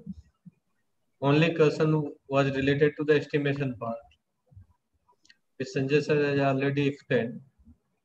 Adding to him, you can add what you did, but take into account the panel structure. Two-stage least square methods are also available in panel data. Yeah. That you can apply. Also, you can see, for example, the regions for going this underpricing, going or not going. Okay, so you can have like a panel probit models. Exactly, sir. So one of the papers I referred, they took the entire sample and the dependent variable became a binary variable. Yeah. One was like underpricing, 0, no underpricing. So That can be more meaningful. Yeah. You can enrich your sample size as well. Fine, sir. So thank you. Thank you all for your patient listening. Thank you, the session chairs. Very informative and well presented, ma'am.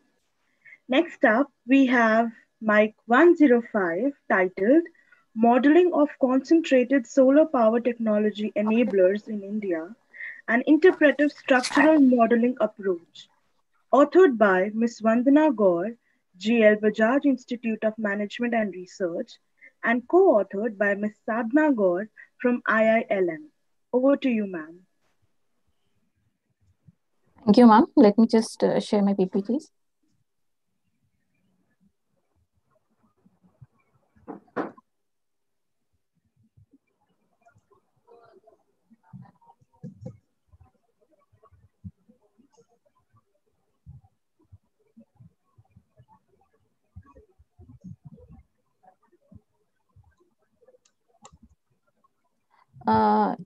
Is my PPT visible to everybody? Yeah. And am I audible to all of you? Yes. Okay, a very good morning to all the dignitaries present over there here and all the participants. My topic for the research, my research paper is Modeling of Concentrated Solar Power Technology Enablers in India, an Interpretive Structured Modeling Approach. The co-author of this paper is Ms. Sadhna Gaur. Now, before starting the presentation on this particular topic, since concentrated solar power is one of the technology which is quite new to everybody, so I'll just like to give a very... Pardon? Ma'am, can you please start slideshow mode, full screen mode now? Just a moment, ma'am. I'll do it.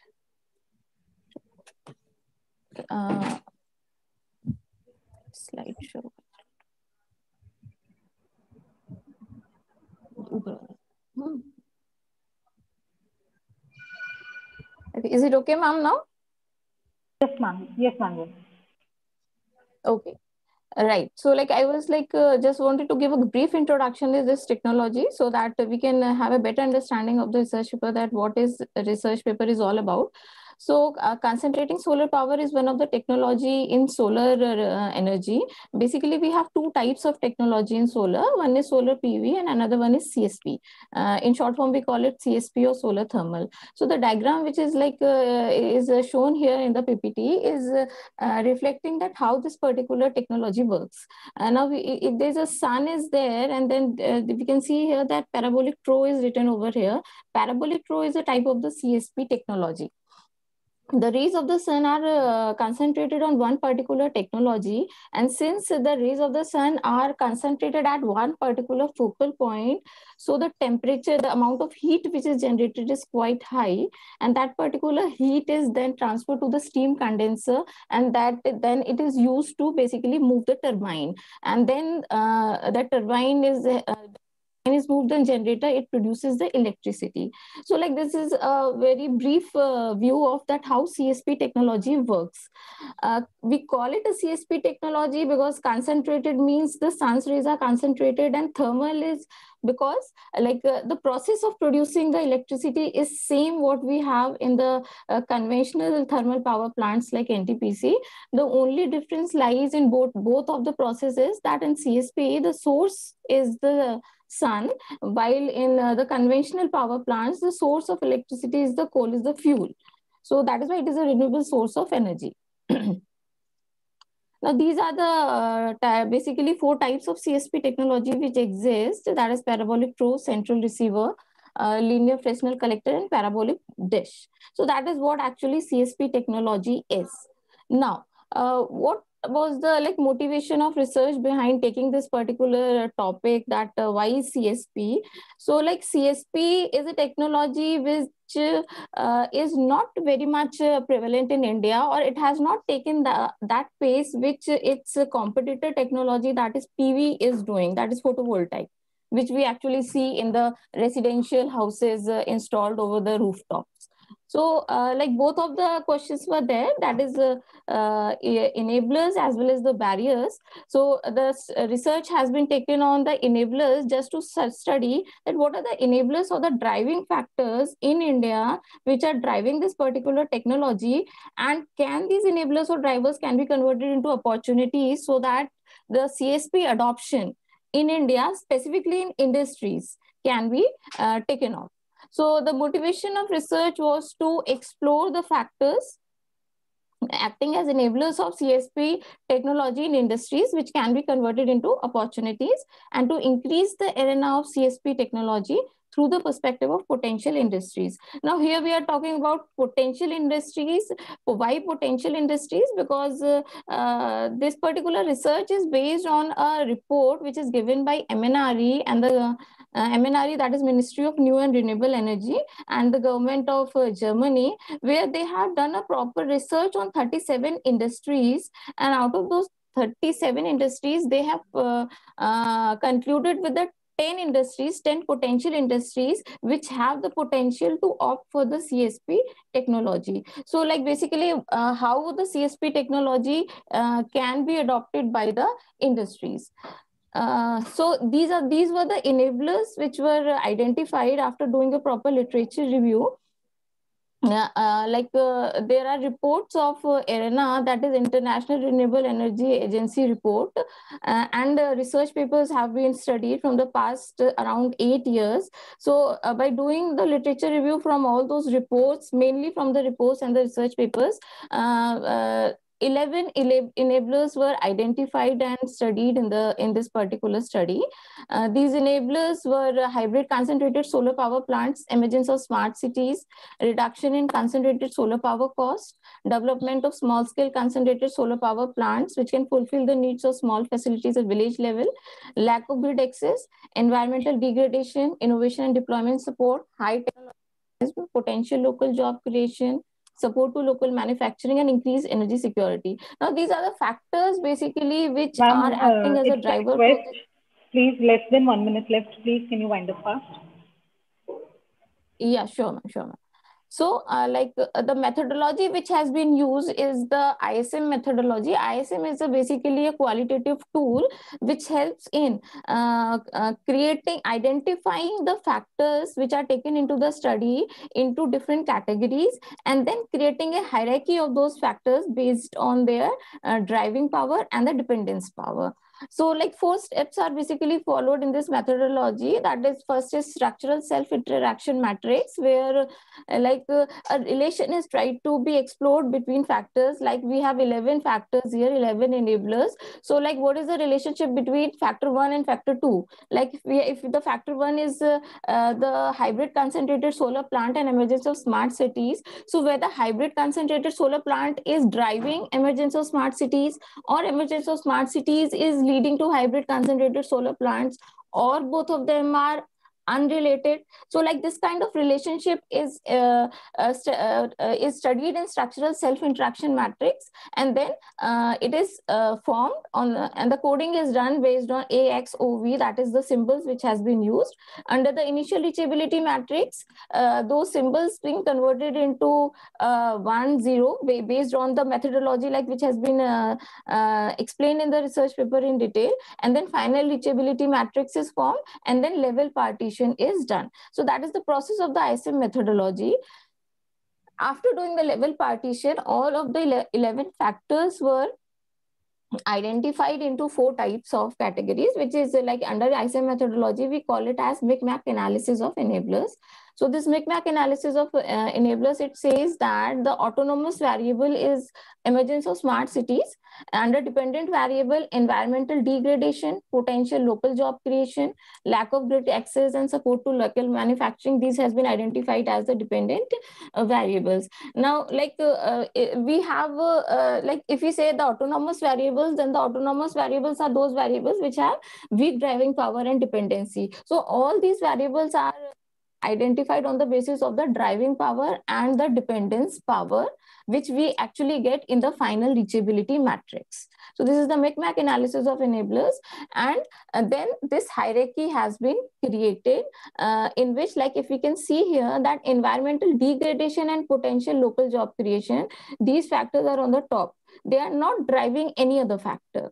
So since they are not driving any other factor, so they have been identified as the factors with the least driving power, and which are the least enablers, like which are not playing a major role in driving the CSP technology, while innovation and deployment support and increase energy security, they have been identified as the topmost enablers.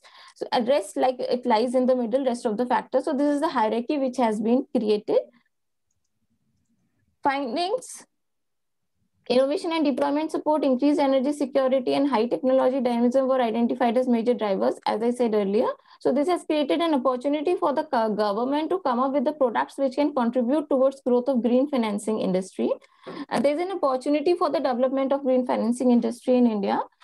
Like based on the findings, like based on the hierarchy and the Micmac analysis, it has been explored that there exists an opportunity for CSP technology in rural areas as well. There's an opportunity of creation of local demand for key CSP components like concentrating mirrors, tracking systems, absorber tubes, and storage systems. Local demand for key CSP components. Why opportunity? Because as per the current scenario, the solar industry is like 90% of the solar industry is captured by the China market. So like there is a huge opportunity for the local demand, even in CSP components and even in PV also. Then smart cities missions creates an opportunity for CSP technology as the mission emphasis on sustainable environmental concerns. So finally, I conclude that CSP technology is an emerging technology in the Indian renewable energy market. There is a need on the part of policymakers to initiate actions for the fast adoption of CSP technology in industries. Instead of only paying attention to enablers, there is a need to put focus on factors which act as barriers for the technology also. So that's all from my side. I thank you all for listening to me, and I invite the question answers.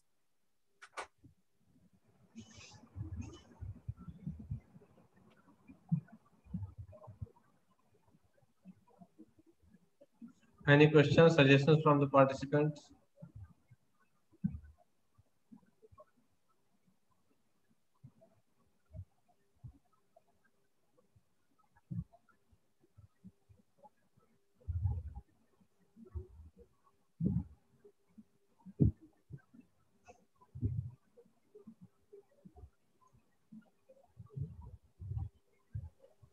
So thank you then, madam. Thank you so much, sir. Thank you. Thank you so much, ma'am, for your presentation. Next up, we have MIC 106, that is Market Development of Digital Financial Services Targeting Women's Financial Wellbeing, a client profiling model by Dr. Firdaus Khan, CMS B School, Jan, to be deemed University, and Dr. Srinivas Surisetti, Tata Institute of Social Sciences. Can we please have you on screen? I am on screen. You can see me, I think. Can I start? Can you hear me? Yes, ma'am. Very good afternoon to Professor Tiwari and Professor Gupta and to all the delegates out here. This is the title of my paper. I'll just minimize this window. So the title of my paper, our paper is Market Development of Digital Financial Services Targeting Women's Financial Wellbeing, a Client Profiling Model. Globally, about 70% of female millennials are known to be decision makers. That's the literature coming in. And of all the female billionaires in the world, the largest proportion is in India, almost 19%.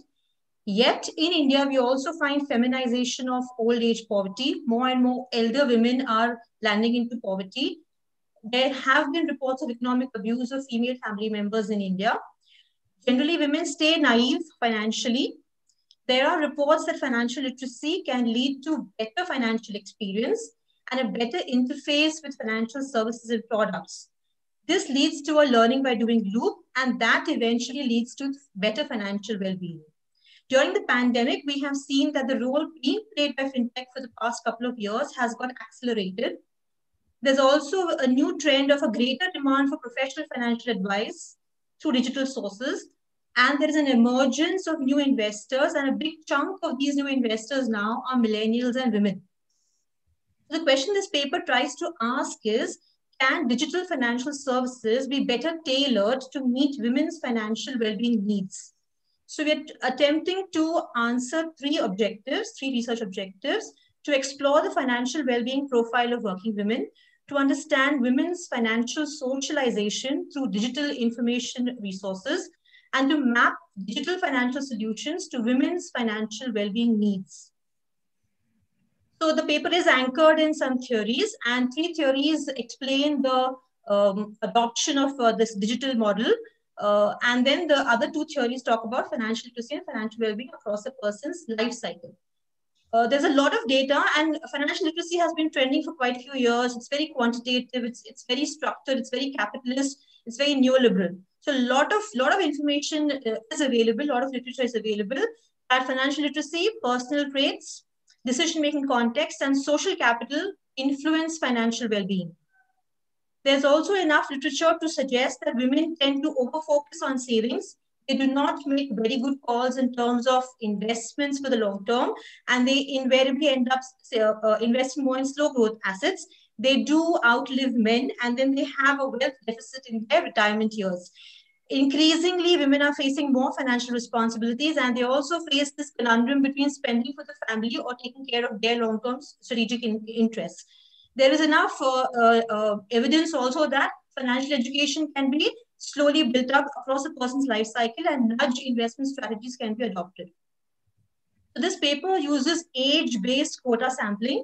We have sent a questionnaire with standardized variables from the earlier literature that resides, but we have added some more levels to these questions to capture the experience of the Indian woman.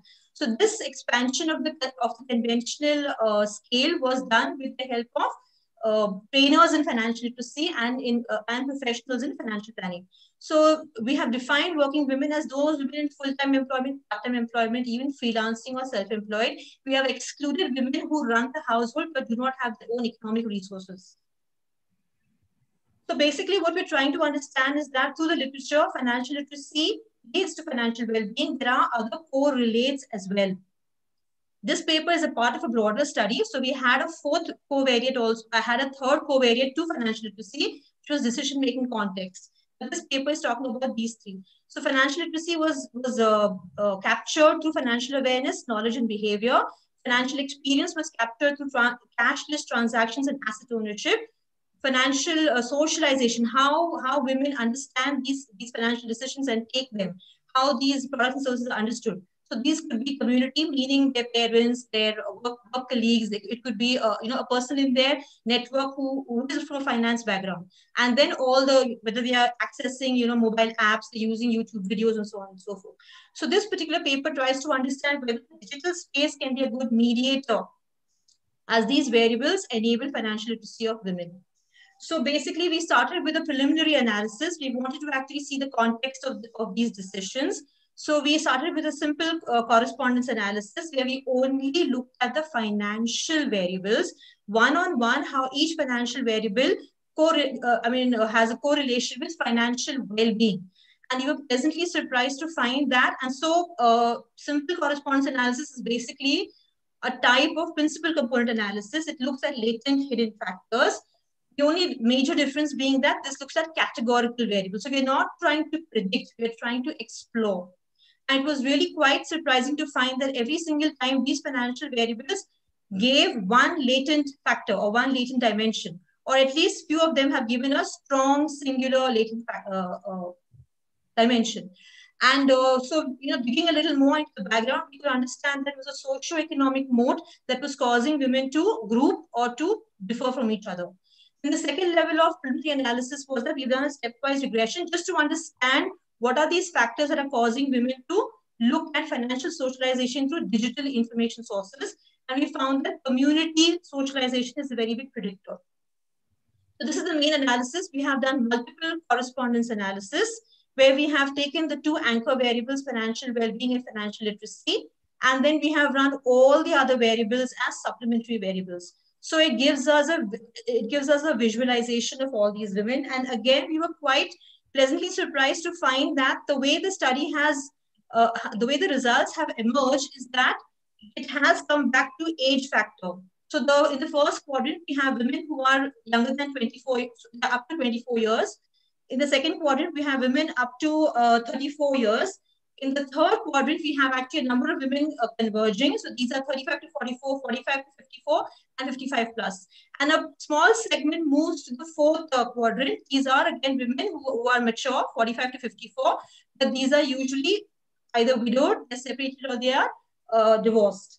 What we do find very interesting is that the first quadrant has got high financial well-being, moderate financial well-being. The second quadrant has got high financial well-being. The third one has got very high financial well-being. And the fourth one has low financial well-being. So our study has confirmed a lot of prior results that financial awareness was found to be mostly low among the participants.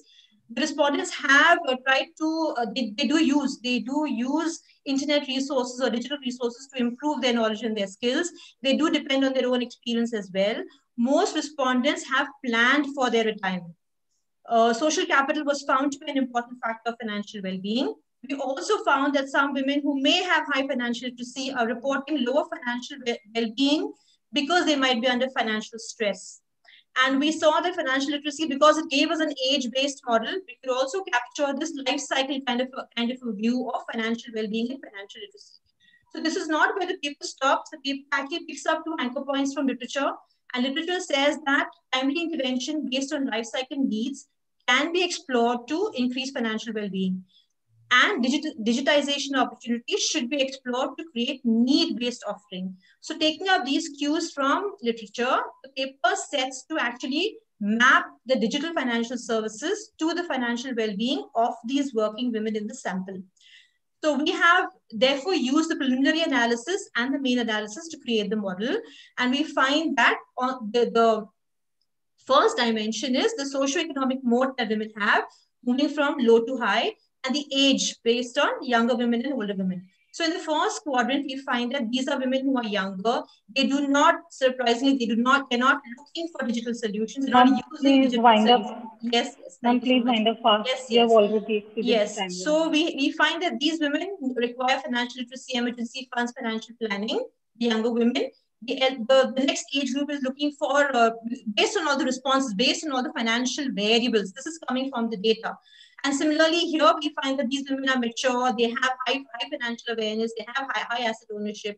And then finally, we have the women who are divorced and struggling. Then we have finally mapped our model to a seminal paper that was released a couple of years ago that talks about digital financial solutions, and those were categorized into 4. So we feel that this market for digital financial solutions can be developed in terms of the new segments and the new offerings. So we feel that financing solutions could be offered to quadrant 1 and 2, investment solutions to quadrant 2 and 4, and advisory services to quadrant 3. And payment solutions to all 4. So the main anchor here is that digital can be a safe zone for women to bring about self-paced financial education, very curated affective experiences, and a learning by doing loop. However, we don't want to be too idealistic. This is not going to be a simple plug-and kind of a strategy. We know there are barriers. Women have barriers to access to connected devices, availability and affordability of internet services, and so on. Behavioral aspects will also be a challenge for these firms. And then, of course, the perception of financial advisory services. What is their utility? How useful are they? But at the end of the day, we're trying to make a claim that conventional financial literacy, financial well-being models are not appropriately capturing the experiences of women. And we need broader models that bring in the decision context of women, especially the socio-cultural choice-making that happens in financial decisions. These are all our references. Thank you so much for this opportunity. Thank you so much, madam. Any questions? Madam, I have a query. What is the source of your data? This is primary data. So I have used age-based sampling, and I have actually... I just want to know that from where you collect the data. Means it's a particular state or country. Okay, so this is from Hyderabad city. So these are working women. So when I have used age based, I have used census quotas of Hyderabad city, and I have matched the number of proportions of women in those age categories.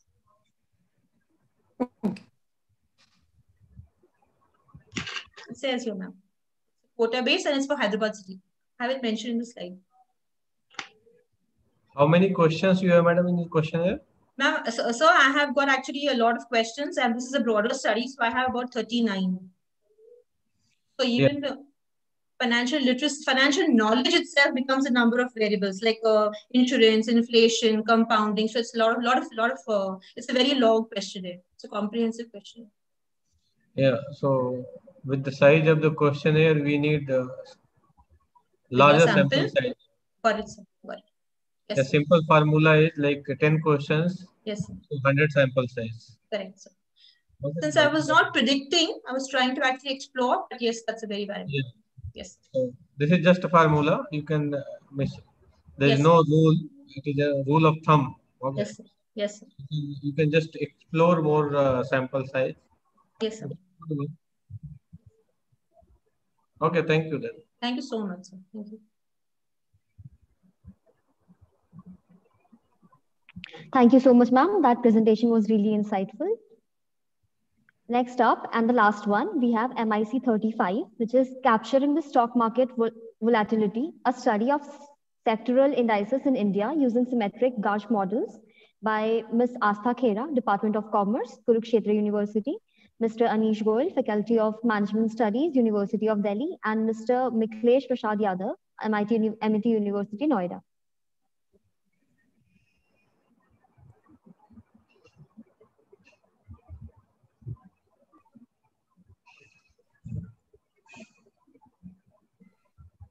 Ma'am, can you please begin with your presentation? Yes. Good morning, everyone. My screen is visible? Yes, ma'am. Okay, thank you. Ma'am, please just start it in slideshow mode. Yes, I'm doing this. I think there's some problem. So the topic of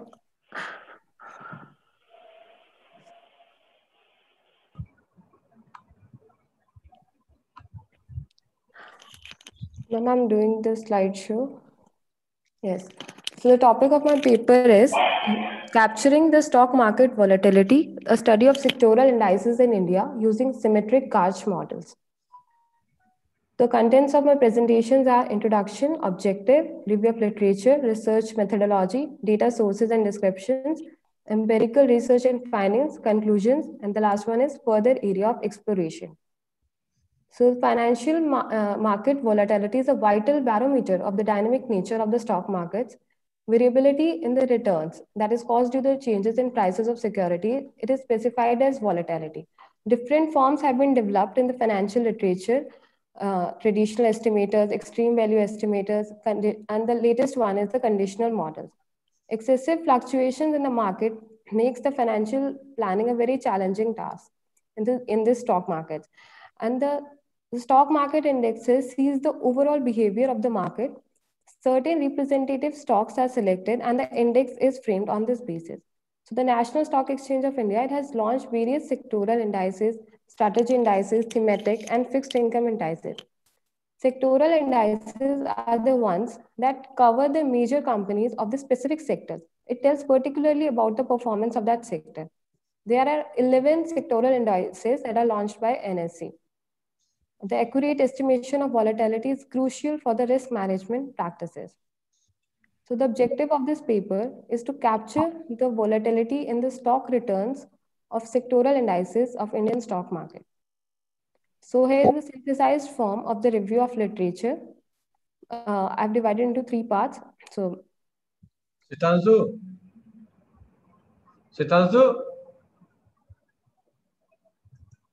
May I continue? Okay. So the research methodology, 2 models have been applied, GARCH 1.1 and the GARCH in-mean model. The generalized ARCH, it was introduced by Bollistrup in 1986. If the forecasted variance is on the basis of variance of the error terms and the past value of the terms, it is known as GARCH 1.1. It helps to model the volatility, which is dependent upon past residual squared observation and past variance of the series. The equation is this one, where the dependent variable is current day variance, and the independent ones are previous squared error residuals and yesterday variance. So this first one is known as Arch term, and the next one is Gauge term. The next model that is employed is the Gauge in mean model. It was propounded by Angel, Lillian, and Robbins. It presumes that risk premium is time varying, unlike the Gauge 1-1 model. And this is the following equation. The main thing is the Gauge term, the beta coefficient. If this coefficient is significant and positive, then the high expected return is supposed to be generated by taking higher level of risk or tentative variation. So now the data for this paper, it consists of daily 6-year observations of the 11 sectoral indices. The values are obtained from nseindia.com from 1st January 2014 to 31st December 2019. And the software employed for estimating and forecasting is RStudio. So here are the descriptive statistics of all these 11 indices. So the perquisites for the Gauge modeling, first of all, unit root test was conducted on all the series, and if this all the series, it was found stationary. Next, the graphical representation was done that is implied to show the volatility clustering. Along with this, Arch LM test is employed, and it is conducted for detecting the presence of autocorrelation in the square residual. If the arch effect is there, only then Gauge models could be employed. So the results of Arch LM test are follows. So the Arch LM test is conducted on all these 11 indices, and you could see that the results are as follows, that only 5 indices that showed the presence of autocorrelation. The p-values of these 5 indices are less than 0.05. So only these 5 indices, they had the arch effect. So the following models, they are employed on this 5 indices, and their graphical representations was done. So now coming to the major findings, and Gauge 1-1 model was employed on these 5 indices, and here are the values of beta of the constant beta 1 and beta 2. Please try to wind up fast. Okay, yes. Now this is the output of Gauge in mean model. So the last thing, the main conclusion is the objective was to examine and capture the volatility, and it is found that the volatility of 5 indexes can be forecasted. Both Arch and Gauge are significant in all these 5 cases. The sum of the coefficients are large enough to denote the persistence of volatility. The overall persistency is largest in the case of Nifty Media and lowest in the case of Nifty Realty Index, as the parameter sum is highest and lowest. And the sum of beta 1 and beta 2 is less than 1.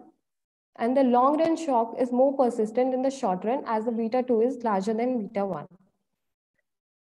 Gauge in mean analysis proved the significance of Gauge coefficient only in the one index, that is Nifty Metal. So it creates risk for the investors to hold these assets in the other ones. The increased volatility has the potential to generate high returns in that index, Nifty Metal. So the further area of exploration is that in this paper, the symmetric models are employed. Further work can be carried out with the consideration of other asymmetric models like E-Gauge, GJR Gauge, and T-Gauge, etc. Thank you so much. These are the references. Thank you.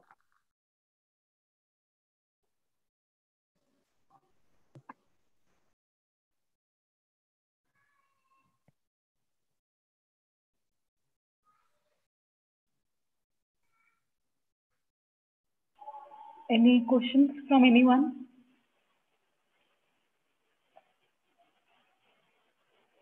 Thank you, ma'am. Thank you so much, ma'am. Okay, thank you. Thank you so much, ma'am, for wonderful presentation. It was a wonderful session with all these talented minds discussing about the various aspects in the field of banking and finance. All these valuable insights gave us a new perspective towards the same. And rightly said, knowledge shared is knowledge doubled. And with those words, I'd like to invite Session Chair Dr. Aviral Kumar Tiwari to address this session. Over to you, sir.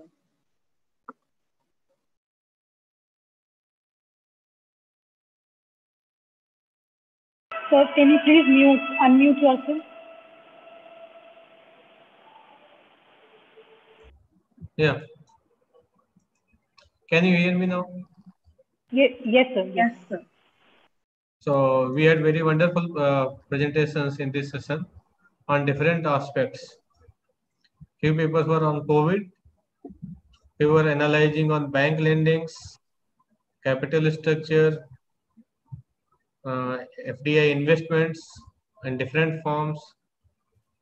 Although the rigor of the paper is not that much high, but I think this is the platform where they get suggestions to improve the quality. And as a session chairs, we did our job best to help them to tell where they lack, what they can improve, so that they are able to make a good work and which can get somewhere home. Thank you so much. Thank you so much, sir, for sharing your opinions with us. And those were some truly inspiring words. We feel really privileged to have you here with us today to share a few more words of wisdom and her opinion about today's session. I would now like to invite our session co-chair, Dr. Manju Gupta, Head, Department of Commerce. Ma'am. I would like to thank all the researchers for their excellent research work. This pandemic has created a lot of change in our life, but thanks to this technical advancement, which make it possible to at least interact and share our views. I feel very happy to share the platform with Dr. Aviral Kumar Tiwari, and thank you for joining us, and thank you for sharing your knowledge. Thank you to the organizing team. Thank you. Thank you so much, ma'am. Thank you so much, ma'am, for adding more to our knowledge. Now, I would like to invite Ms. Rachita Agarwal for her concluding remarks and vote of thanks. Thank you so much, everyone. The digital revolution, it has dramatically changed the business environment, and the banking and the finance industry, it has no exception to it. New technology, it has given new way to new services, and with new services comes disruption of the old. I think every paper presented in this session appropriately summarized the impact of digitization on various aspects of finance and banking. With this, I would like to extend my thanks to Dr. Aviral Kumar Tiwari, Session Chair, and Dr. Manju Gupta, Session Co-Chair, for taking out their valuable time and providing their enlightening suggestions. Thank you so much, sir. Once again, thank you so much, ma'am. I would also like to thank Ms. Preeti Bansal, the rapporteur of the session, for maintaining the record of the session through a report. Thank you so much, ma'am. Thank you so much, ma'am, and thanks to all the participants who made this conference a success. With this note, I, Alka, and I, Shaurya, would like to take your leave and bring this session to an end. We wish you all a very wonderful day ahead. Thank you. Thank you so much.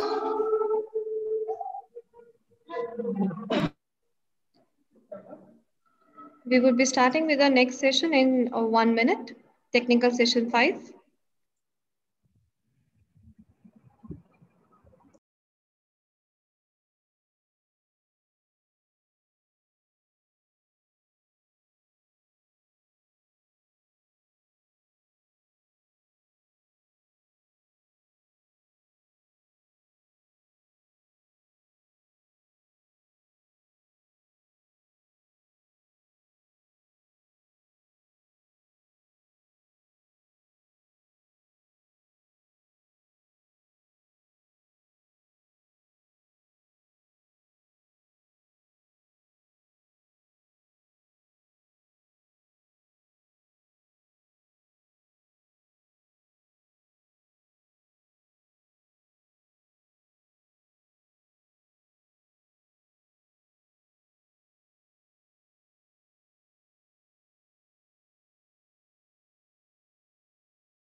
All right, we'll be now starting with the technical session 5. Thank you. The coronavirus pandemic has halted the lives of millions of people and has forced all of us to stay behind the doors for almost a year now. The pandemic has led to rising of remote work, and the rise of remote work brought on by the COVID-19 pandemic has spurred faster adoption of new working ideas. Well, that's what is happening in every professional industry nowadays. But these rough days were not problematic for people who had great zeal and passion for learning. The lockdown indeed was proven as a blessing for all of them as they managed to complete their long held tasks. Well, our today's panel of presenters is one of this kind, talented, passionate, and determined. A very good morning, everyone. I am Mehek. And I, Ishika. Extend our very warm welcome to all the respected dignitaries, honorable teachers, and the presenters for the event. We, as the host of this session, welcome you all to the 5th technical session of MAIMS International Conference on the topic COVID-19 Navigating the Uncharted. I would like to extend my deepest gratitude to the conference co-convener, Ms. Neha Bhagat, Assistant Professor MAIMS. She did her graduation from TIES, GGSIP University, and is a postgraduate in journalism and mass communication from Amity University, Rajasthan. She is net qualified and is pursuing a PhD in marketing communication from Amity University, Jaipur. She specializes in public relations, advertising, and event management. She has an academic experience of 5 years and a corporate experience of 4 years. She has planned and executed many events and done PR for brands like PepsiCo, Tata Motors, Group M, eValueServe, Vivel, Centerfresh, and Nestle. Now I would like to invite her for the welcome address. Over to you, ma'am. Thank you so much, Mehek. Could you please tell me if I'm audible? Yes, ma'am, you are. Perfect. Thank you so much. Good morning to all the dignitaries, academician, faculty members, research scholars, and students. I take great pride in welcoming all the attendees and participants for the Technical Session 5, COVID-19, Navigating the Uncharted of MAIMS International Conference, MIC 2020, on impact of digitization on education, management sciences, information technology, law enforcement, and media, organized by ThinkWest Club under the aegis of IQAC and MAX. Throughout the existence of humanity, it has experienced the spread of outbreaks. Even as COVID-19 pandemic exacts a bitter toll on the economy, it is catalyzing digitization across all the sectors of economy and even on individual well-being. In today's technical session 5, we have received research papers discussing the impact, opportunities, and challenges in today's scenario. The research gives us some insightful facts and information and throws light on the alarming issues to be looked upon. The authors have made in-depth studies and concluded with opportunities, shortcomings, and recommendation to maximize learnings and in all the aspects of the era of COVID-19. I once again welcome you all and I look forward to all the researches and their insights. It's a matter of great honor for me to welcome the session chair for the Technical Session 5 COVID-19, Navigating the Uncharted. We welcome Dr. Tanushree Mukherjee, Associate Professor, Amity University, Rajasthan. She has 15 years of technical teaching experience and she specializes in public relations, corporate communications, and event management. She has done her PhD in public relations from Amity University, Rajasthan.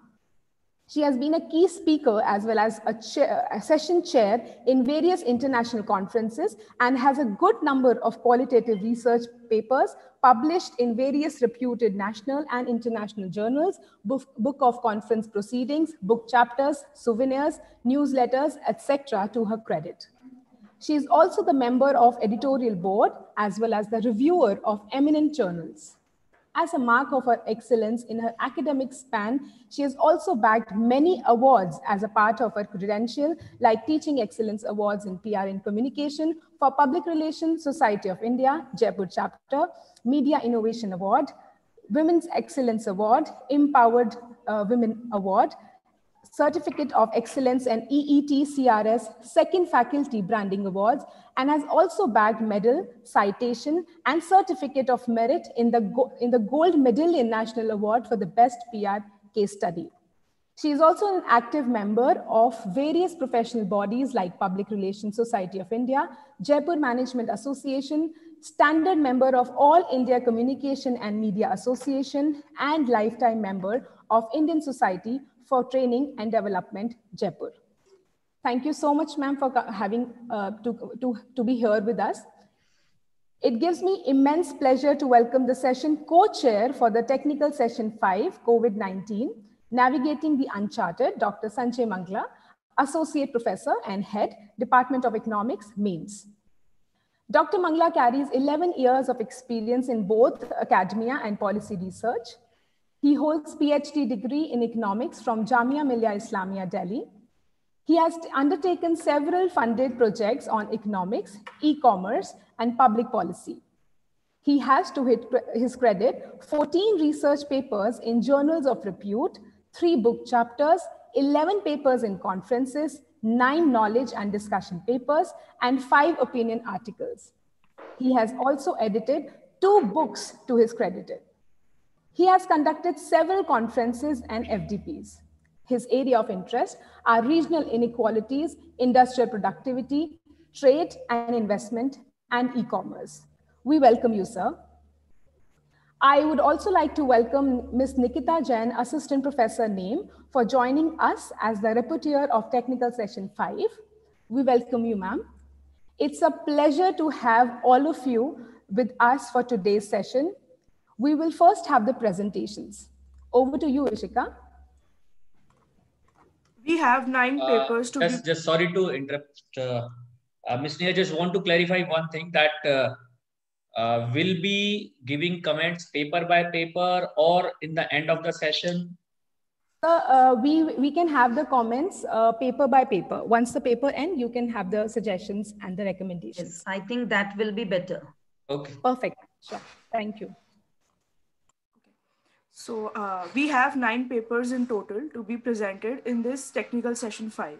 The guidelines for the presenters are all the participants will get 7 minutes in total, where 5 minutes will be given to present the paper. After 4 minutes, an alert will be given. And after 5 minutes, and a final alert will be given. Exceeding the time limit is not allowed. 2 minutes will be given for question and answer round. In case any participant or attendee have any question, kindly post it in the chat box. We'll take it from there. The overall best paper award and the best paper in each technical session will be announced in the valedictory ceremony. Judgment for the same will be done on the basis of originality, structure or relevance, research methodology, and presentation. Now, I would like to invite our first presenter, Dr. Ganesh Kalagi, to present his paper on the topic Impact of COVID-19 Pandemic on the Performance Level of Students with respect to the project work assigned during the final year of their studies. Please note that, sir, you have 5 minutes to present your paper. Ishika, can I please add something in between? Yes, ma'am, sure, please. Yeah, actually, this is a kind of an instruction that I would like to give to all the paper presenters right now who have joined in. That is, she has already announced that the time limit is 5 minutes. Yeah. So I would advise you all that don't explain so much about the introduction and all. It would be better if you can focus more on the objectives, methodology, and the analysis and the conclusion part. Yeah. So you can please go ahead. All the best to all the paper presenters. Can we have you on screen, sir? Yes. One minute. Yeah.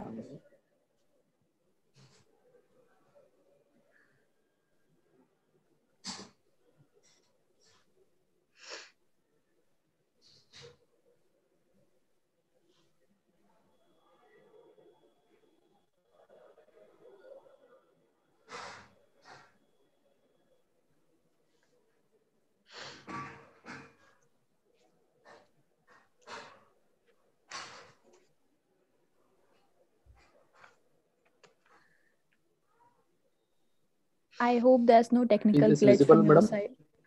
No, sir, your screen is not visible. Can you please reshare Is it? this? Okay, one second.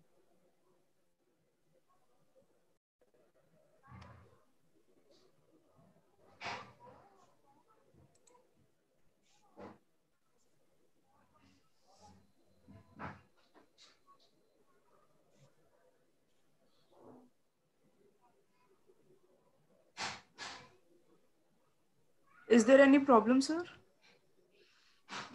No, no, no, madam. No, one second. Okay.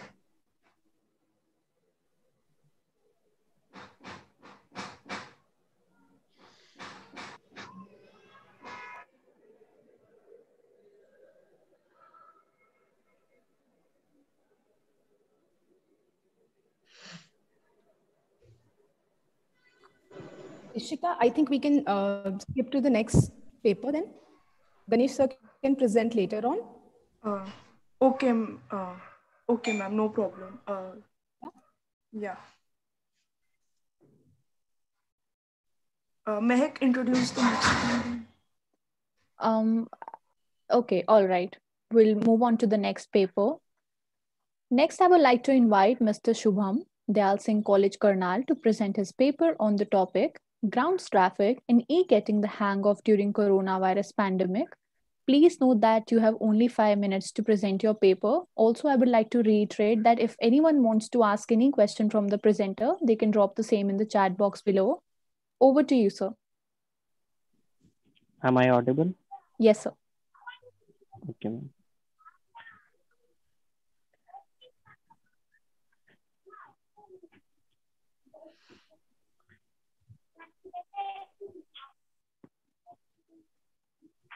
Is this visible, ma'am? Yes, sir. Okay. Good morning, one and all. Myself, Shubham from the Alpine College. Today, I am going to deliver my presentation on ground traffic and e-getting the hang of during coronavirus pandemic, or we can say that COVID-19 pandemic. This is the abstract of my research paper. First of all, we will discuss introduction. Since its first eruption between late 2019 and mid 2020 in China, the COVID-19 pandemic has hugely influenced the people's lives and fortunes. The countries by and largely affected by the disease spreading by defying a remarkable prosperity crisis whose effects will influence their financially as well as social structure for a long time. The tendency to respect social isolating and lockdown go to limit the spreading of sickness incited a move in the acknowledgement and depth of a wide number of organizations. Italy has been among the important countries hit by COVID-19 pandemic. The essential case was recognized in the north of Italy on February 21st, and on a comparable date, the administration gave the draft hand law proclamation to compel separate in little big towns. On February 25th, the council loosened up the impediment, the constraint far away, working for each and every open office, shutting down schools and classes at universities. On spring 11th, the prime religious presentation constrained a total lockdown to the whole Italy. Italy entered the most restrictive lockdown in its set of experiences. This figure shows that the impact of these measures. It shows the assortment of the versatility plans in Italy since the beginning of the emergency and the impact of restriction, the total lockdown. The vertical bars include the relevant event recorded four-headed. Now we move over to effects closed by traffic and faraway working game plans. In this section, we research the impact of COVID-19 erupt closed by associations. We at first give the quantitative figures on the overall traffic volume changes. By then, we revolve around organization supporting sharp working. Now we move over to total traffic volume. We first focus on the volume of traffic entering and leaving three Italian schools ground. This figure shows that the typical hourly bike rate, or consistently we figure the typical bike rate seen in excess of 5 working days. The positive Y regards the drawing meter nearer, and negative Y regards report the dynamic. Last but not least, we move over to brilliant working gathering.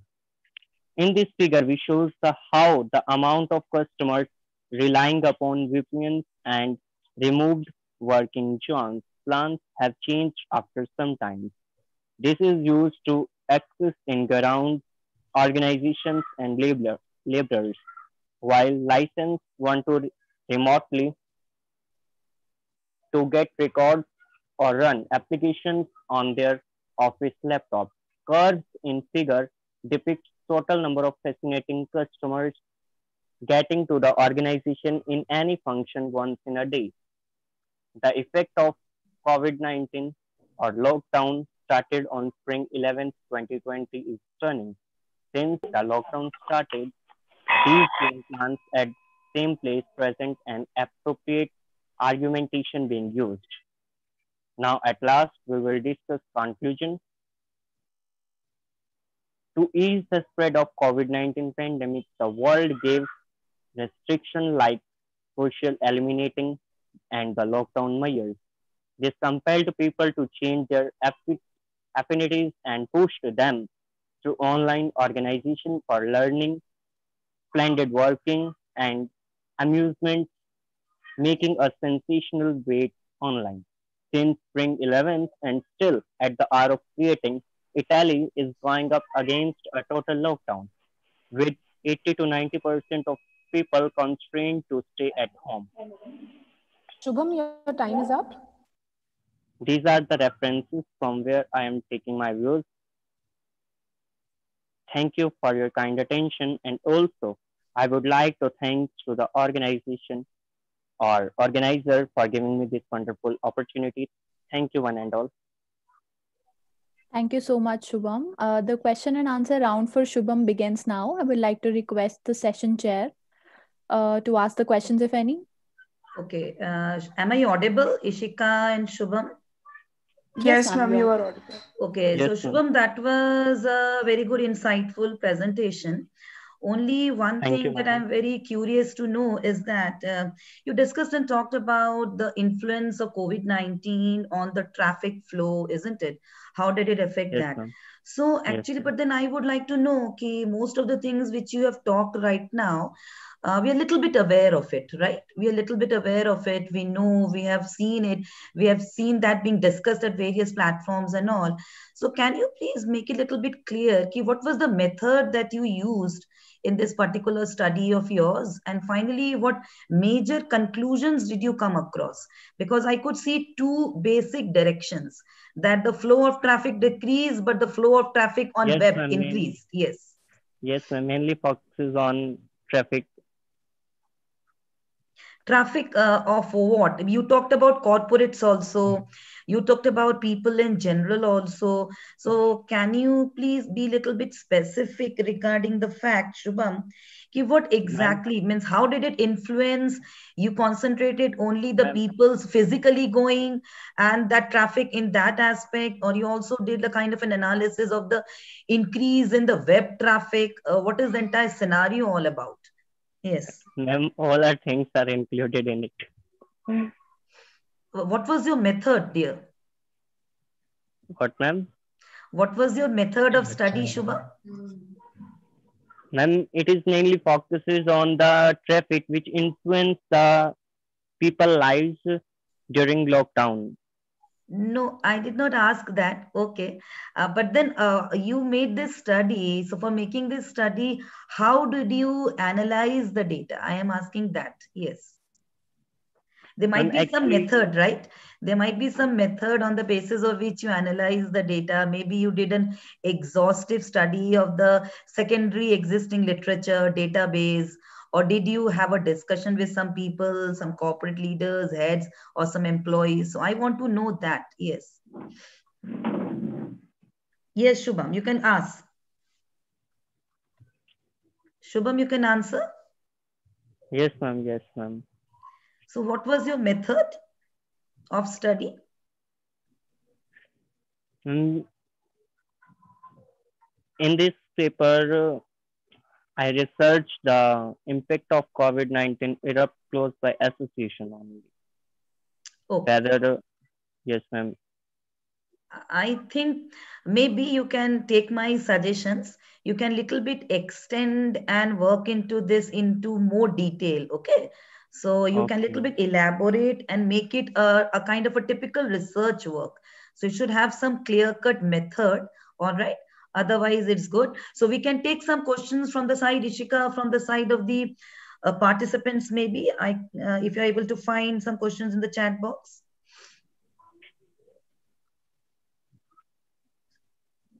Nobody has any question yet. Okay. Moving on to the co-chair, if they want to ask any question. Sure. I think most of the things have already been communicated by the chair, because I am myself is not clear what the paper is actually, trying to attempt or trying to do. Traffic can be anything. Traffic can be air traffic, road traffic, marine traffic, or the traffic on website. Fine. So I think better if the paper clarifies all these things, that what Okay, kind of sir. traffic, Next time. yes, you Next are time I talking will about. try to my best. And Yes, sir. one more thing, that I think in these 2-3 slides, he was talking about only and only Italy. No other Yes, sir. country. Was the Yes, study sir. specific to Italy, or was it generic? So if it is generic, so he should include some other countries also. So there are a couple of things. So I think it is required to explore more in detail all these things. And then, of course, this is a unique idea because the title is itself very catching. So I think Yes. we can move ahead with the second paper if there is no other comment from the audience. We can take up Ganesh maybe if he's ready. Yeah, sure. Mr. Ganesh, Dr. Ganesh Kalagi, are you there?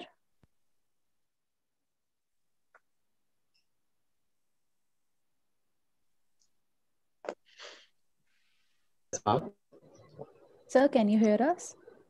Yeah, yes, ma'am. Yes, ma'am. Is this audible? Okay. Yes, you're audible. Can you present your paper now? Sure. Okay, sir.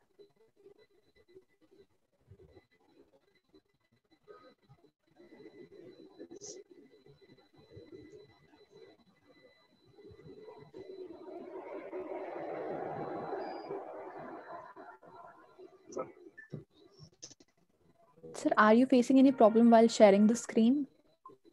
Because our technical team can help you out with that. No. One second, ma'am. 1 second. Sure. Just a moment. Screen share. I think my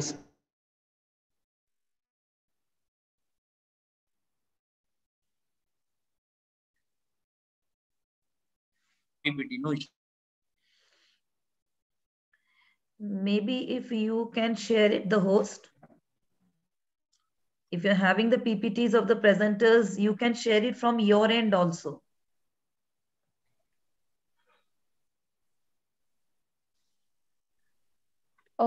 I would like to request the technical team to assist him with that. Let's move on to the next one. Till then, we'll prepare. Yes, Sneha, by the time you can connect to Dr. Ganesh regarding this technical problem. Definitely, sir. Sure, ma'am. Please move ahead with the second paper. Sure, ma'am. Over to you, Ishika. Yeah. So I would like to invite Dr. Taruna Narula to present her paper on COVID-19 usage of e-learning applications by students of higher education for professional development. Ma'am, can we have you on screen? Yes. Please, just wait. Yes, ma'am. Sure. You can share your screen. Let me see how I can share this. Yeah, there's an option to share. Yes, I know. Just wait. Yes.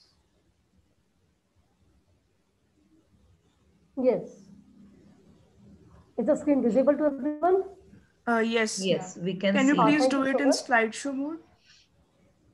Slideshow, right. Yeah. Is it fine now? Yes, ma'am, sure. Now you can Thank you start. so much. Ma'am, you have Good. 5 minutes to present your paper. Right. Good morning, everyone. I am Dr. Taruna Nirla, from Assistant Professor from JC Bose University of Science and Technology, Faridabad. My topic of research is COVID-19, uses of professional e-learning application apps by students of higher education. And the study is confined to Faridabad and Palwan. Yes. Uh, as per the directions of the session chair, I am focusing on I will be focusing on the methodology and analysis part. So just starting with the introduction. As everyone knows that COVID-19 has impacted everyone's life, particularly students' life. So students, during lockdown, students have to leave their internship, their everything, their education, their jobs, everything, trainings, etc. Everything they have to leave and sit at home. So this has impacted, but majorly on higher education students, it was a crucial time for us. They have to make their career, they have to make their career choice, they have to go for training, they have to go for their skill development, but it was not possible due to lockdown. So during this period, students turn to professional e-learning apps, which are widely available on the internet, and students turn towards professional e-learning apps for their skill development. As we all know that e-learning is like it can be done, it can be learned from anywhere, and there are lots of e-learning apps are available on internet, everywhere available. So various applications are offering various applications are being offered by various companies like Swam portal is offering various kinds of courses, like it is offering language courses, it is offering engineering courses, skill development courses.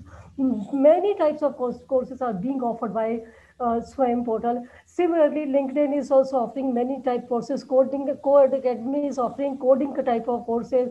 Learning and Skillshare are offering skill development type courses.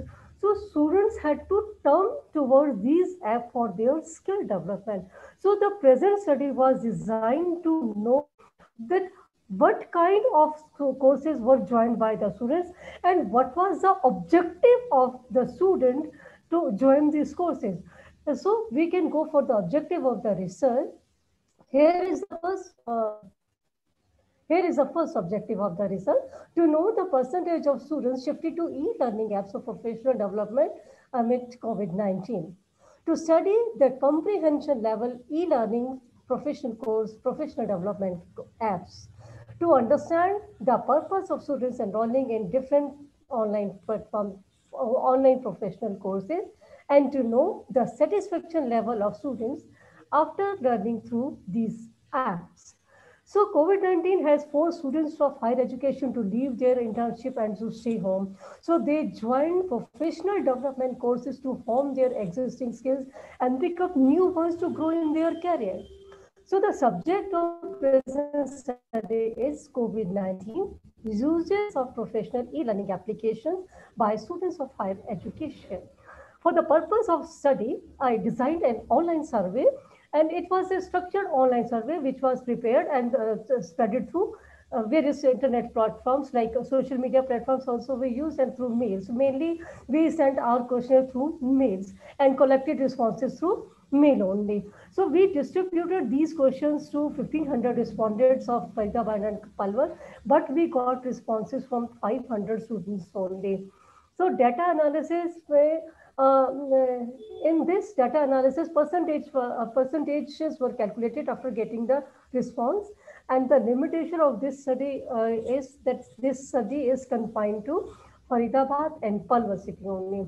Here is the analysis part. First, we should look at the profile of the respondent. So my respondents were majorly from, I took study level of graduation and post-graduation, and some of the students from diploma courses also. Most of the students belong to graduation category, but 68% students responded from graduation only. They were pursuing for graduation, and 140 students, that is 28% students responded from post-graduation and some from diploma courses, and age group was 21 to 26 years, and maximum respondents were male, that is 59.8%. So this is a long list of professional courses was given to students in the questionnaire, and the maximum students opted for these courses which are mentioned in this table. Maximum students opted for Udemy, Linda, International, MOOCs, LinkedIn Learning, eDesk, Code Academy, Allison and some others.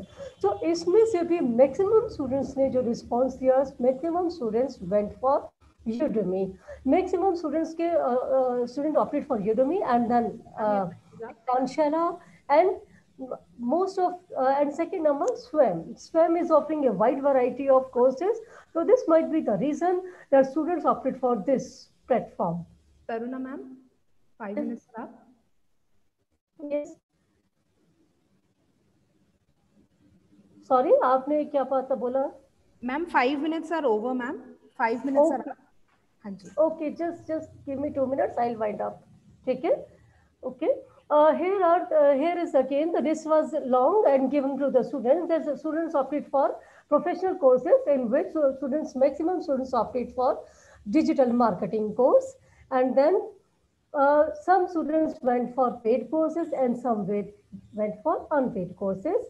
And again, it was asked from the student that what was the basic purpose of their joining. So maximum students said that they opted for to acquire skills and some for certification also. And then students, it was asked that students को कैसा ये लगा, तो students said that they like the content and they like the material which is available online. And some said that they like the interactive future also. So in this, I can conclude that present study revealed that most of the students from Palwal and Faridabad city have been enrolled in various professional courses in order to develop new skills.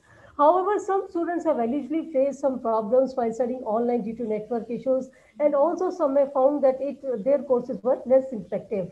So practical implications can be of these courses that policymakers can use this data to design more such courses to enhance students' learning experiences.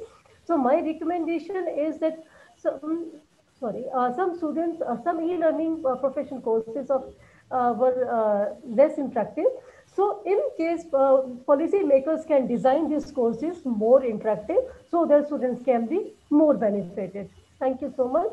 This is the end of my presentation, and I invite questions from the audience side. Thank you, ma'am. Now I would like to invite Dr. Tanushri Mukherjee, the session chair, for her suggestions and questions. Okay, am I audible? Yes, ma'am, you are. Yes, ma'am. Okay, first of all my compliments, really. All my compliments to Taruna ji for choosing a very fantastic topic.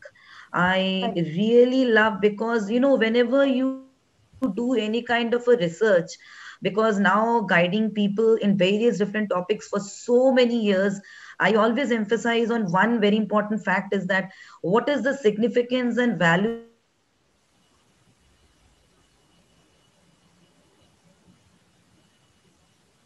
research in particular section of the society, or particular section of working class people, or academicians, or the industry people. Am I audible? Am I audible? Yes, ma'am. Yes. So on those fronts, I am really very happy, Taruna ji, and I think I give you all compliments. You go ahead with this topic.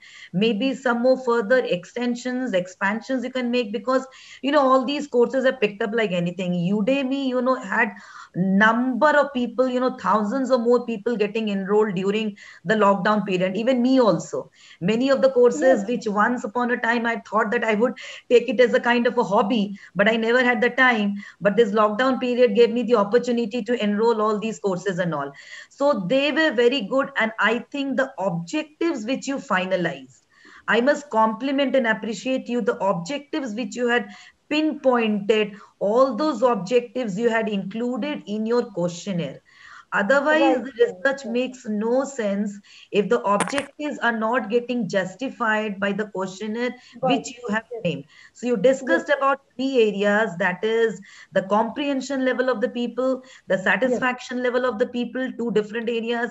And the third most important is that how did the people and how many people switched over to the e-learning apps. So I think earlier मैं सोच रही थी आप miss कर रहे हो comprehension वाला part, but then you also discussed about that part. So that was really very good. And I think the last slide, I liked it. Otherwise, your presentation would have been incomplete. I have noted it down.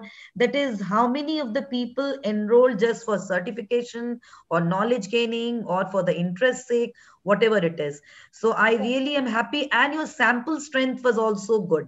You had targeted 1500, but only I want to know your research method. आपने क्या कहा?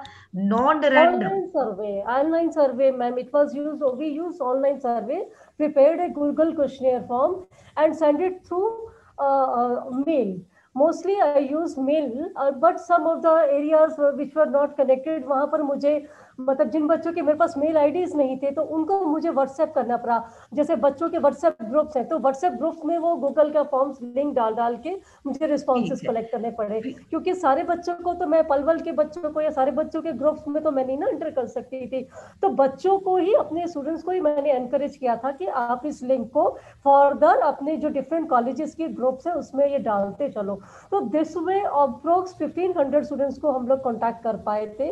But response as you know कि बहुत सारे online survey हो रहे थे, response was as compare to low. 500 आ गया, दैट इज फाइन, बट ये है कि 1500 के मुकाबले ये कम लगा.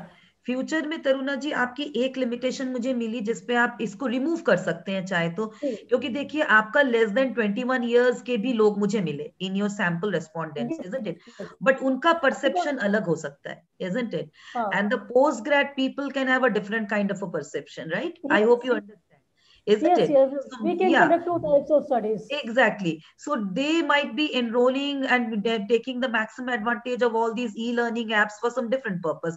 A school-going kid or an 11th standard going kid can have a different, demand and expectations. Whereas a post-grad person can be expected to be much more focused, thinking about in the long term, right?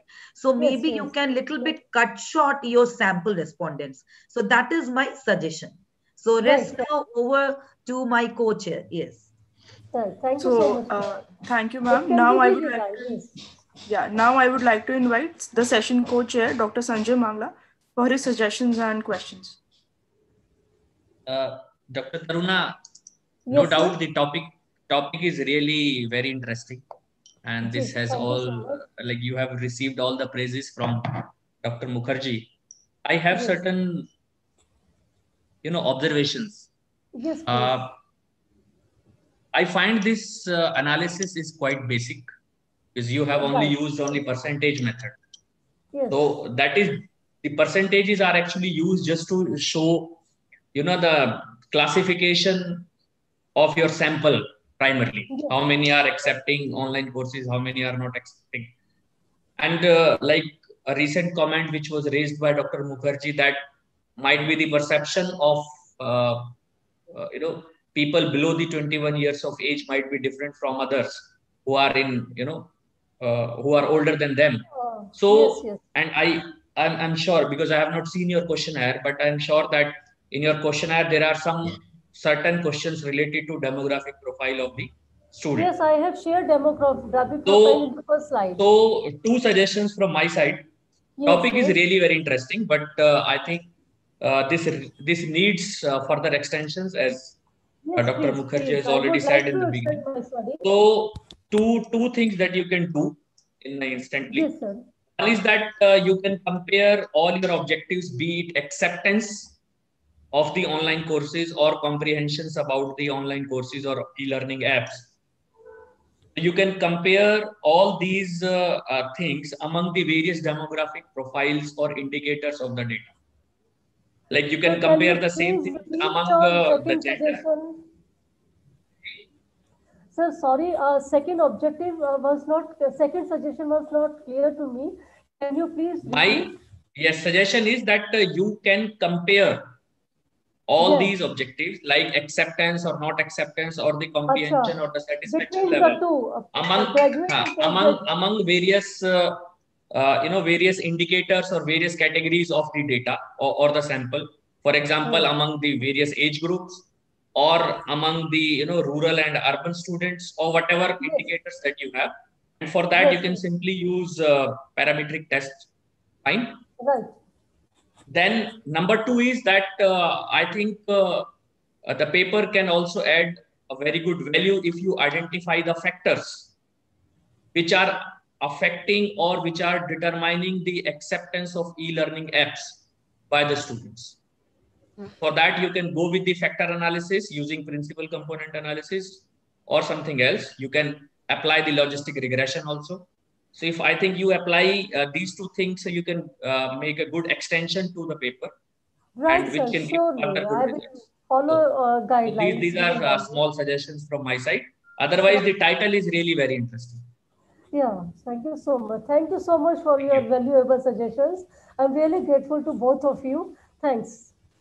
Thank you, ma'am. Thank you, sir, for your valuable suggestions and questions. Now, Dr. Ganesh Kalagi can start his paper. Yes, is this audible? Yes, sir, but you have only 5 minutes. Kindly do Fine, not fine, exceed fine, the fine. time. I will complete within 5 minutes. Sure, sir. Thank you, So sir. now I hope this screen is visible. Yes, sir. Yes, sir. Screen is visible. So, good afternoon, dear panel members, as well as the participants. So myself, Ganesh Kalagi. Today I'm going to present with a topic, impact of COVID-19 pandemic on the performance level of students with respect to the project works assigned during the final year of their final year studies. This study explores the effect of COVID-19 confinement during the lockdown period on the performance of students in executing their project works prescribed in the curriculum of final year of their course. Mechanical engineering students group are chosen for the study. The authors were the teachers to this group, that is, students belongs to the same institute where the authors are working. Students were divided into two groups. The first one corresponding to the academic year 2018-19, when the pandemic was not exist, and the second corresponding to the academic year 2019-20. The results revealed that activities conducted with no face-to-face interaction has direct impact on the qualities of work. Qualities of work executed. Individual weakness of the students were revealed in the absence of group task.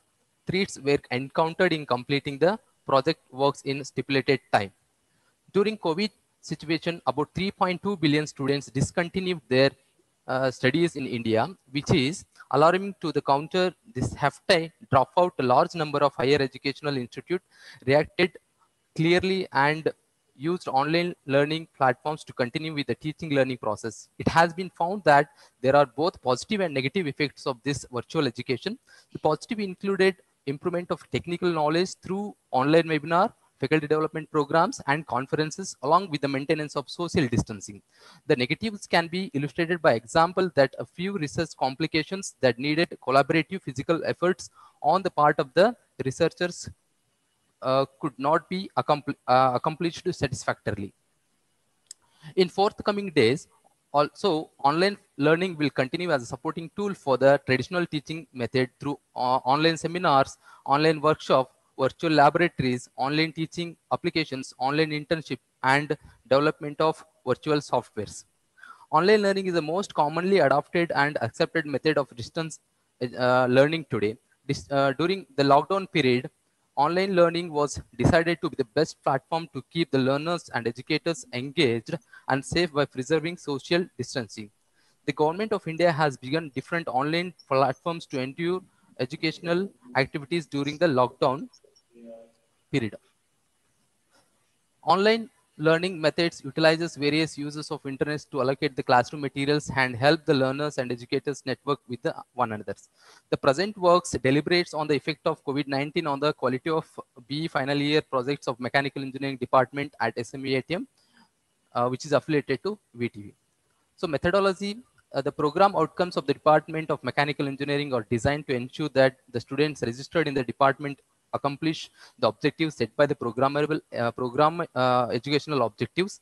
As per the method adopted for this experiment observation, PO achievement was evaluated through the students' accomplishment in one of the fundamental courses and is concluded in SMUATM, namely the final year project for the academic year 2018-19 and 2019-20.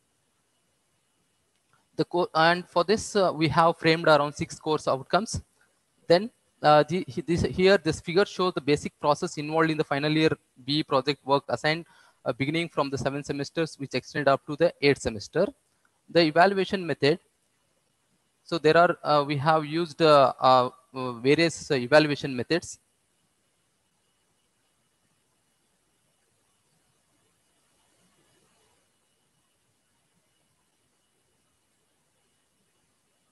You can move over to the next slide, Ganesh. Actually, I am moving.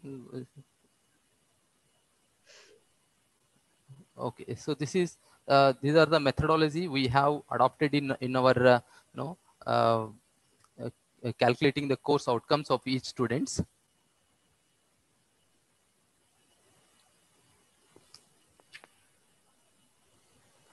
After following all the methodology mentioned above at the end of the 8th semester, feedback was collected from the students to analyze the effectiveness of final year project. In the present study, feedback was collected from the students who belongs to the academic year 2018-19 and 2019-20 to analyze the effect of COVID-19 pandemic on the project. So your time is up. Okay. So at the end, the conclusion, apart from the evaluating based on the various outputs from the course was assessed through questionnaires for the 2018-19 batch, and the results obtained are indicated, you will see in the figure. As shown, a large majority of students were satisfied with the conduct and outcome of the course. They were of opinion that the course outcomes, project guidelines, confident level, presentation skills, and learning experience were good. A large majority of students strongly agreed with almost every evaluation parameter. The overall satisfaction of 2018-19 was high.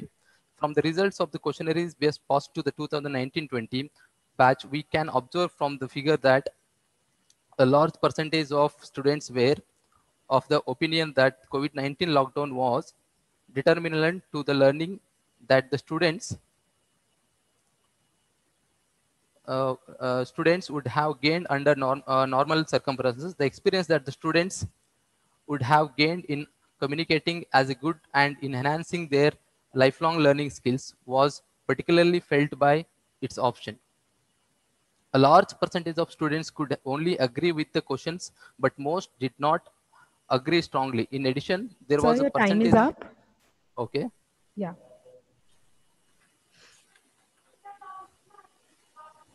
You can just sum up in one line, Ganesh. Actually here, madam, for a group linked assignment like project work of engineering students, face-to-face interactions have provided beneficial in enhancing the satisfaction level of students, which links with a course outcome as well. The second point I would like to say is the second point, COVID-19 pandemic has disturbed the group interaction activities essentially required in carrying out the project work, and this has resulted in work going bad. This situation also brought down the satisfaction level of majority of the students. So this is all what we see this outcome of this work. So the pandemic situation may have some advantages, also disadvantages, especially in research-oriented work. It is very difficult for them to carry out their projects. So this will be the short outcome of our work. Thank you so much, sir. Now I would like to invite Ms. Tanushri Mukherjee, the session chair, for her suggestions and questions. Thank you, Ishika. Ganesh, there are a couple of observations. I think I'm audible. I would not take so much of time because taking into consideration the paucity. So the first thing is that taking COVID-19 situation into consideration and the students busy in making their projects, I think there are two things, you discuss research-based projects, isn't it? Now, when we are talking about engineering and coming down to mechanical engineering and all these things, we can come down to this conclusion that the students in these areas, their project making was a little bit hampered, isn't it? Because most of the things are practically done. It has to be Yes, face yes, to face, it has to be lab based, it has to be field based, specifically lab based. But when we yes, are ma'am. talking about projects which are hardcore research based, which are based on research, I don't feel COVID-19 really was able to create a kind of a very, frustrating or depressing kind of situation for these researchers. Because Yes, anyway, exactly. people who are doing any kind of a research, definitely they can go and do all kinds of surveys and all, and that can be done online also, isn't it? Now, Yes, that is my first observation. But then definitely you made it very clear in the beginning कि your area of study is only concerning mechanical engineering, right? Only how many, what kind of problems that the engineering students face, the final year yes, engineering students, right? Now, I yes, want yes. to know, you showed a couple of evaluation parameters. Were those parameters made by you, Ganesh? Oh, yes, yeah, absolutely, absolutely. That parameters, we have framed some parameters that are linked to the final year project students. Okay, can you just quickly go to one of those parameters? I felt you missed a lot in analyzing those parameters. If you have done that in your paper, that is really very good, isn't it? So you should have done a proper comparative. You focused on that, but a little bit more exhaustive explanation was missing. In comparison to 1819 and 1920, on 20. all those parameters, what is the kind of difference that you observe? Specifically taking into consideration 1920, and how many people the responses did you take into consideration? Actually, I have considered 70 from each batch. Final year 70. 70, yes, ma'am. So what is the broad, therefore the conclusions? They really felt that the project making got really hampered because of COVID-19. Then which area of project making was really negatively hampered because of COVID-19 situation? Yes. With respect to the literature review, theoretical work, they are very comfortable because they can sit in home and can do that literature review. But when they come to the executing of this model, the project models, so they were hampered while making these models and this result analysis. So all these parameters were hampered their work. So what are those parameters which were hampered? Can you just explain them?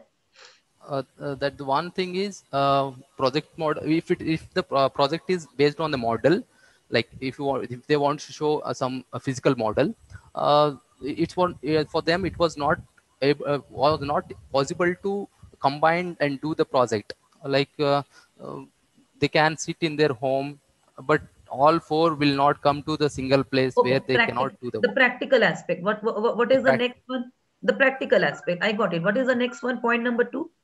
Next point number two is the report making. So if they want to make a report, so that was again very difficult for them to combine the each chapters. So that's the second Okay.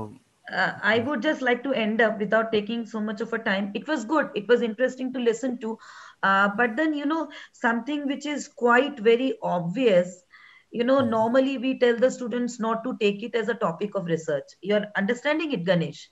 You're yes, ma'am. understanding it because it is quite obvious. It is quite Yes. obvious, isn't it? Students of engineering and even students, so I belong hardcore to journalism, mass media, isn't it? So definitely many of the Okay. students who were into making films and all these animation and graphics based projects, we had to change their projects, isn't it? We had to give them something which can be done, which is possible and which is feasible, taking into the pandemic situation into consideration. So I think you should do research on something which brings out something, a kind of, a database, by which we get some kind of learning, by which we get some kind of, concrete conclusions, because this is something which we are a little bit aware of it, isn't it? I would just like to conclude it by saying like this. The Okay. students of mechanical engineering, it goes quite obvious that the pandemic situation, definitely the students who are doing models and all the modeling based projects and all, it might have got hampered. So that is the thing I Yes, yes. asked you, which are the parameters that you dealt with, isn't it? So something you could have, given it a kind of a change, specifically which areas could have been improved, isn't it? What were some of the changes which were suggested by the faculties, isn't it? Doing maybe a research in that, because it is quite obvious what you shared with us. We all know about it. Okay, the project making of the final year students, to some aspect, it got hampered, isn't it? So, and what were your objectives? These were only your Yes, objectives? yes, madam. With this, I want to add one point. So those students who were in a continuous contact with their guides and some of the faculty members could do quality works and they could complete the project work in time, which brought satisfaction among them. So this is also one parameter, one Yes. point we have observed. Yes, maybe what solutions helped out to be the best ones, So isn't it? there, Number one, changing their topic. Number two, meeting their guides. So which meeting their ones, guides. yeah, worked out as a savior, right? Yes, yes, yes, yes. Okay, okay. Now over to my co-chair. Thank you so much, ma'am. Now I would like to invite Dr. Sanjay Mangla for his suggestions and questions. Thank you, Dr. Ganesh. Yes, thank you, I sir. think topic is again really very interesting because we are finding studies which are impacting the college students or the school students. Two, three observations. Number one, I think the scope of the paper is required to be expanded.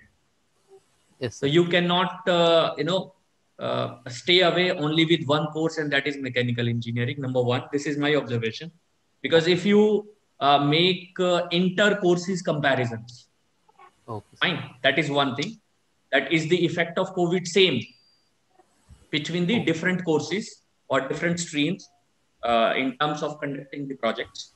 Number two, I think this study was done, or the sample belongs to only and only of your college. Yes, yes, sir. This is the sample is belongs to our college only. Yeah, your college only. Fine. So if possible, you can expand that sample. But if not otherwise, at least I am sure that you must be having data on all these facts, or whatever questions, or the final survey that you conducted with the student after completion of the project. I'm sure that you must be having the same data for past years. Okay, sir. Fine. So if you can make a comparison on pre-COVID and post-COVID, or even the performance of students in the normal time and performance of the students during the COVID time. So does exist any difference between that? Okay, sir. And because that will be an interesting study, because COVID has positive and negative both effects. Yes, sir. So we cannot say that it has benefited or it has provided only disadvantages to the students. So I think it would be better if the comparison can be made during the last year data and this year data on various terms.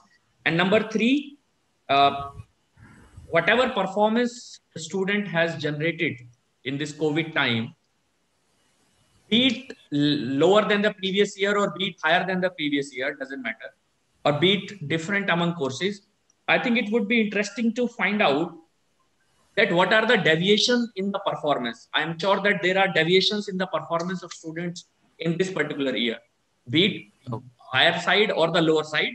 So what are those specific factors which has led to the deviation in this performance of students in conducting their projects in this COVID time?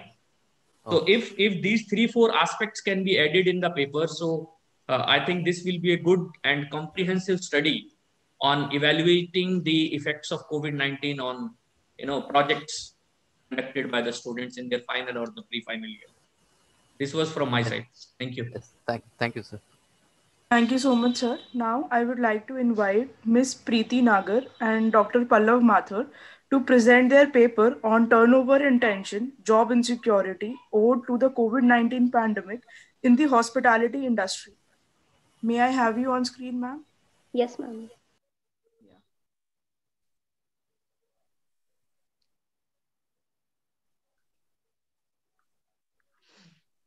Ma'am, you have 5 minutes to present your screen paper.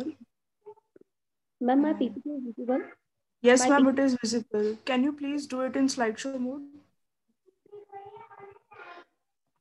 Yes, ma'am, you can start now. Thank you.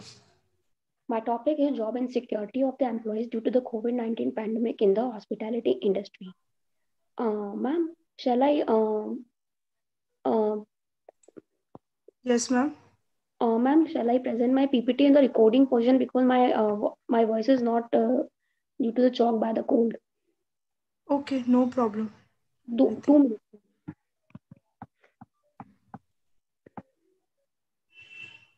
Preeti ma'am, whatever suits you, but your time has already started.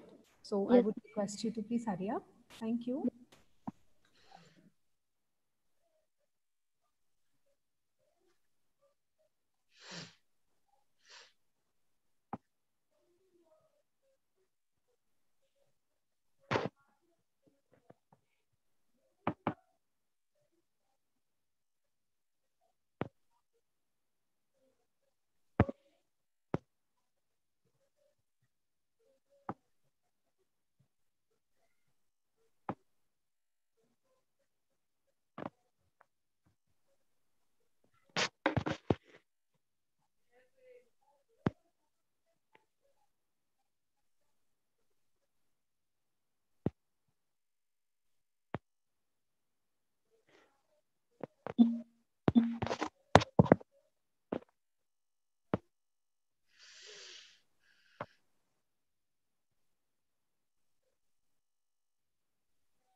Ma'am, I think voice is not to be coming. I introduce. Yes, ma'am, your voice is not coming.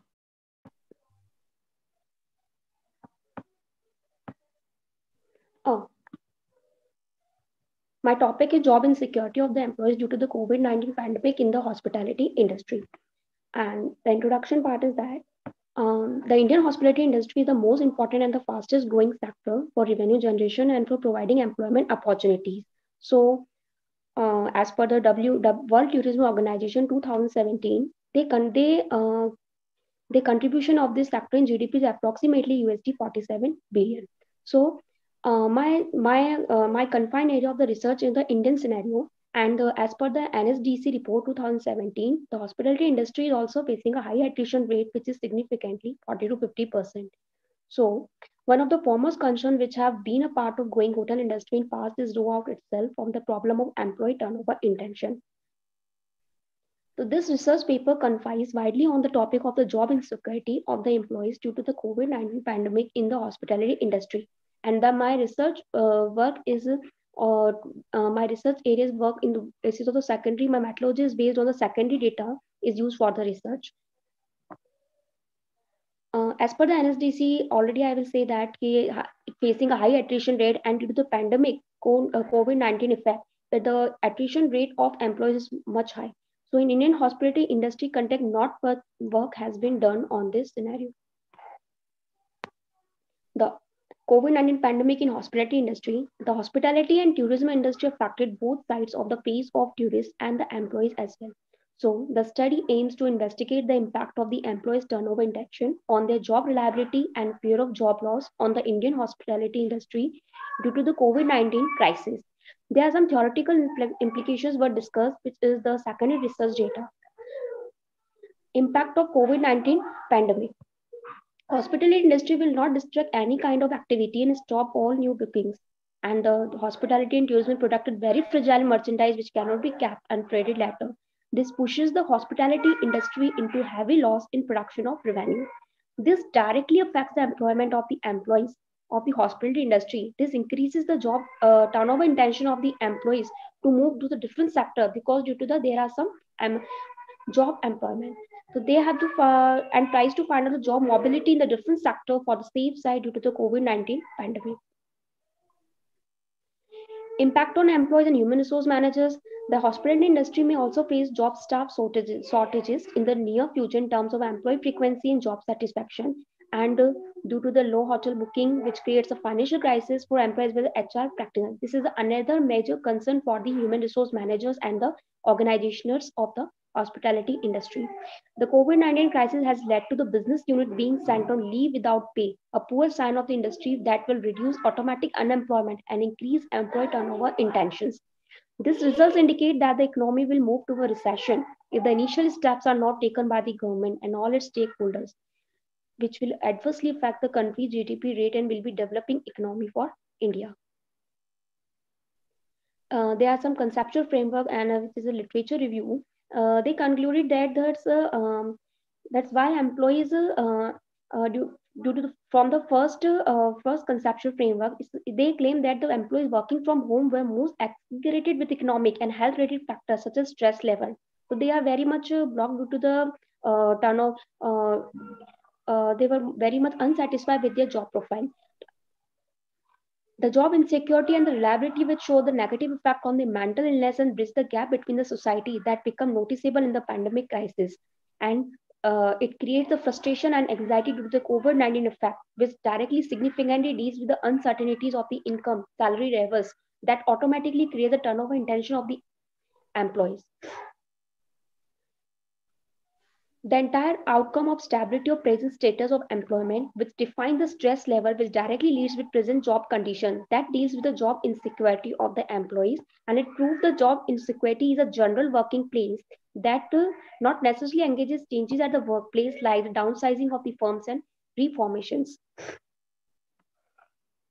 Now, benefits of the study. This study can be benefit to provide important analysis for future practitioners, research scholars to understand the unfold trends. And ma'am, your time is up. Yes, ma'am, give me a 1 minute, please. And practitioners to overcome the turnover intention in the Indian hotel. So, the study will help the practitioners to take the appropriate measures in order to curtail the turnover intention. Now, the conclusion, and this is the last. After studying a state-of-art and unstable, that the review literature concludes that human resource practitioner, employees, and subordinates need to be strategic planner in this current crisis. They need to support their employees and motivate them to stay in the organization as a key, respect them their efforts. And future research can be replicated in different sectors for the COVID-19 effects and transfer this study to the other industry and check the work attitudes of the employees. It proved from the state-of-the-art work fulfillment and turnover purpose of the employees are the strong predictors at the workplace. Thank you. Any query? Thank you, ma'am. Over to you, Tanushri, ma'am, for any questions if you have. Yeah. So I think I'm just having 2-3. First of all, there's a very important, significant area, Priti, because little bit you were wrong. A number of studies have been done, okay, regarding the hospitality and tourism sector and how it has been very badly affected. And I must add, one more industry sector is there in this aspect, that is the event industry sector also. So they're all aligned, they're all related. Hospitality, tourism, and events. They all have been very badly affected, and a number of studies have been done. So I would like to know what is your sample actually respondent? Can you please tell a little bit about their characteristics? Actually, ma'am, my research topic is the human resource practices on turnover intention in hospitality industry. So, job insecurity of the employees. So who were your sample respondents? Ma'am, only staffs of the hospitality industry, in which they are the human resource managers and the employees lower level, middle level, and the upper level. Can you hear me? Yes. Okay. So a particular area in which you made a study of?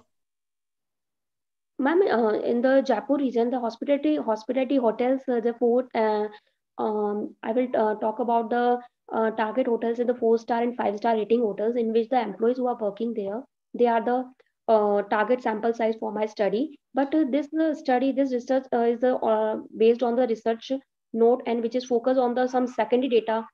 The methodology which I have used in this is secondary data. Yes, I could. So now here lies a big problem. Yes. Here lies a big problem, because completely on the basis of secondary data, you cannot, isn't it? Yes. Because there are two perceptions, hospitality industry during the COVID-19, it was very badly hit and affected tourism as well as hospitality. But right now it is reviving with a number of guidelines, with a number of new protocols and advisories, isn't it? So you come down to it, then only on the basis of secondary data, you cannot do this. You should have contacted, maybe you could have gone for a kind of a qualitative study. You could have definitely gone for a kind of a qualitative study. You could have interviewed the hospitality sector people. And I think you should have done this. Yes. Hospitality sector people of different stratas, people and employees of different stratas, because turnover is a very big thing, isn't it? And dissatisfaction and tension is a different aspect, isn't it? So you cannot come down to a conclusion like this until and unless you just go and make a study. You could have just made it very much, you could have narrowed down the topic. Definitely you could have narrowed it down that I have made a study only maybe of the Jaipur region or maybe only of the Rajasthan region, and what is the perception per se of all the employees, these higher level people of these stratas of this particular hospitality sector. That is the first thing which is very much lacking. You cannot just make a kind of a study of the existing secondary data, isn't it? Because we can find different aspects, different articles, different secondary data and resource talking about the hospitality sector, how it got affected in a different way.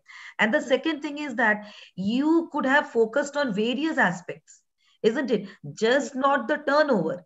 Was it the kind of apprehension was hit very badly of the employees during the COVID-19, the employees of the hospitality sector? So I think variables should have been more in your study. You're understanding? The number of variables were very less, and that only happened because you only restricted to the secondary data analysis.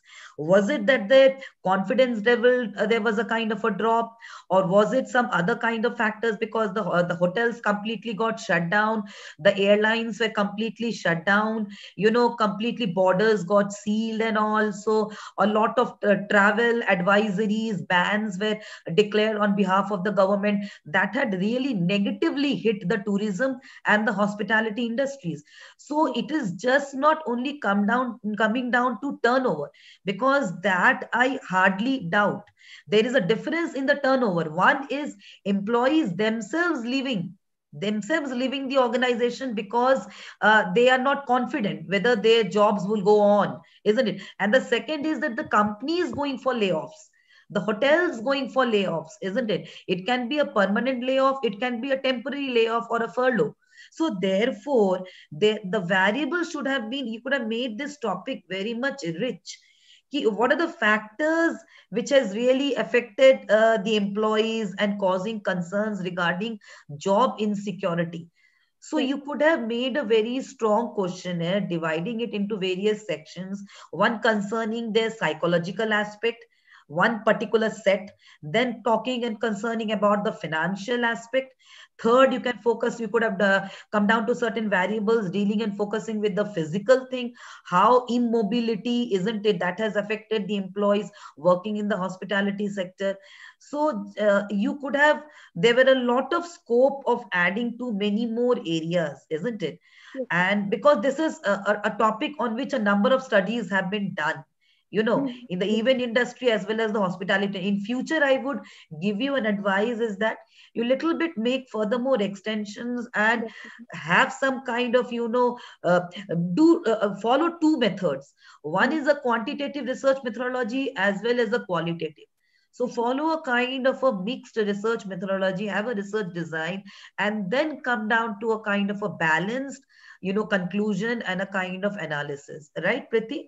So that thing was very much missing in your field of study. It was good to listen to you, but some of the areas which you can definitely improvise in your future research work, right, Priti? Yes, ma'am. Okay, so now over to my co-chair. Thank you, Dr. Mukherjee. I think you explained all the things for this particular paper, which I think the author should incorporate, because this seems to be a simply theoretical aspects of job related issues in tourism and hospitality industry. With your kind permission, I may add one more sector, that you added the events and I also added travel. Yes. Because when we talk about hospitality and tourism, so travel is also important, and we can see the international travels are completely banned, Yes, which has led to even now hotels at least are open for past couple of months or couple of weeks, but international travel you can see is completely closed down still now. Yes. And if the international people are do not travel, so of course there is going to be a heavy decline in the bookings of hotels. So, and very rightly said by Dr. Mukherjee that this paper needs to do a good sound data analysis, which the data can be collected through the primary survey, well structurally designed primary survey, because this seems to be very interesting topic, because employment has been a very prime issue in the COVID time. So I think Miss Preeti, you should prepare a good. I have lived in Jaipur for around 2 years, so I know how important hotels are there. Yes, And there are a range of hotels from 1 star to 5 star, even more than that. So you can do this survey, and I would also advise that when you do this survey, so take a proper sampling through the strata sampling method, where you take a sample of all types of hotels, and then you can do a inter different categories of hotels, inter comparisons also, which might add to the results. Thank you very Yes, much. I would just like to quickly add up to what Sanjay sir has said right now. Preeti, you see, the hotels, they resorted to various methods. They cannot let their employees just go like this. They cannot, they are the biggest assets, for any organization.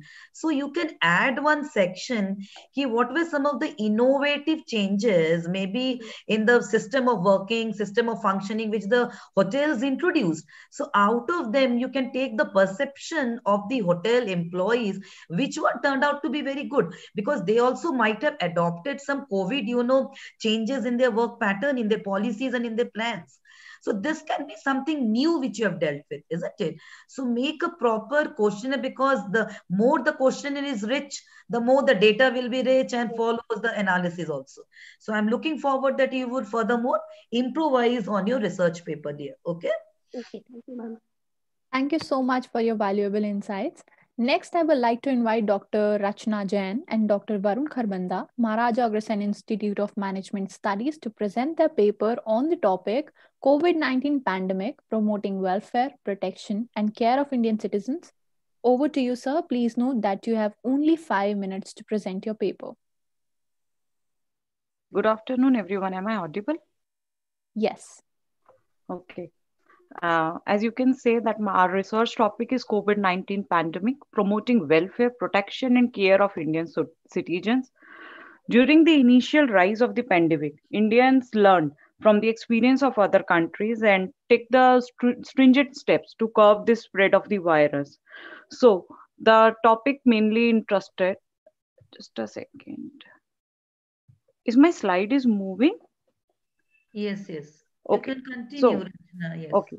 The objective of our study is to understand the steps and the policy initiatives taken by our Indian government since the outbreak of the pandemic, to understand how the nations promote the welfare and the protection of the Indian citizens, to understand the steps which the government has taken to ensure the well-being of its people and the other important sectors of the organization.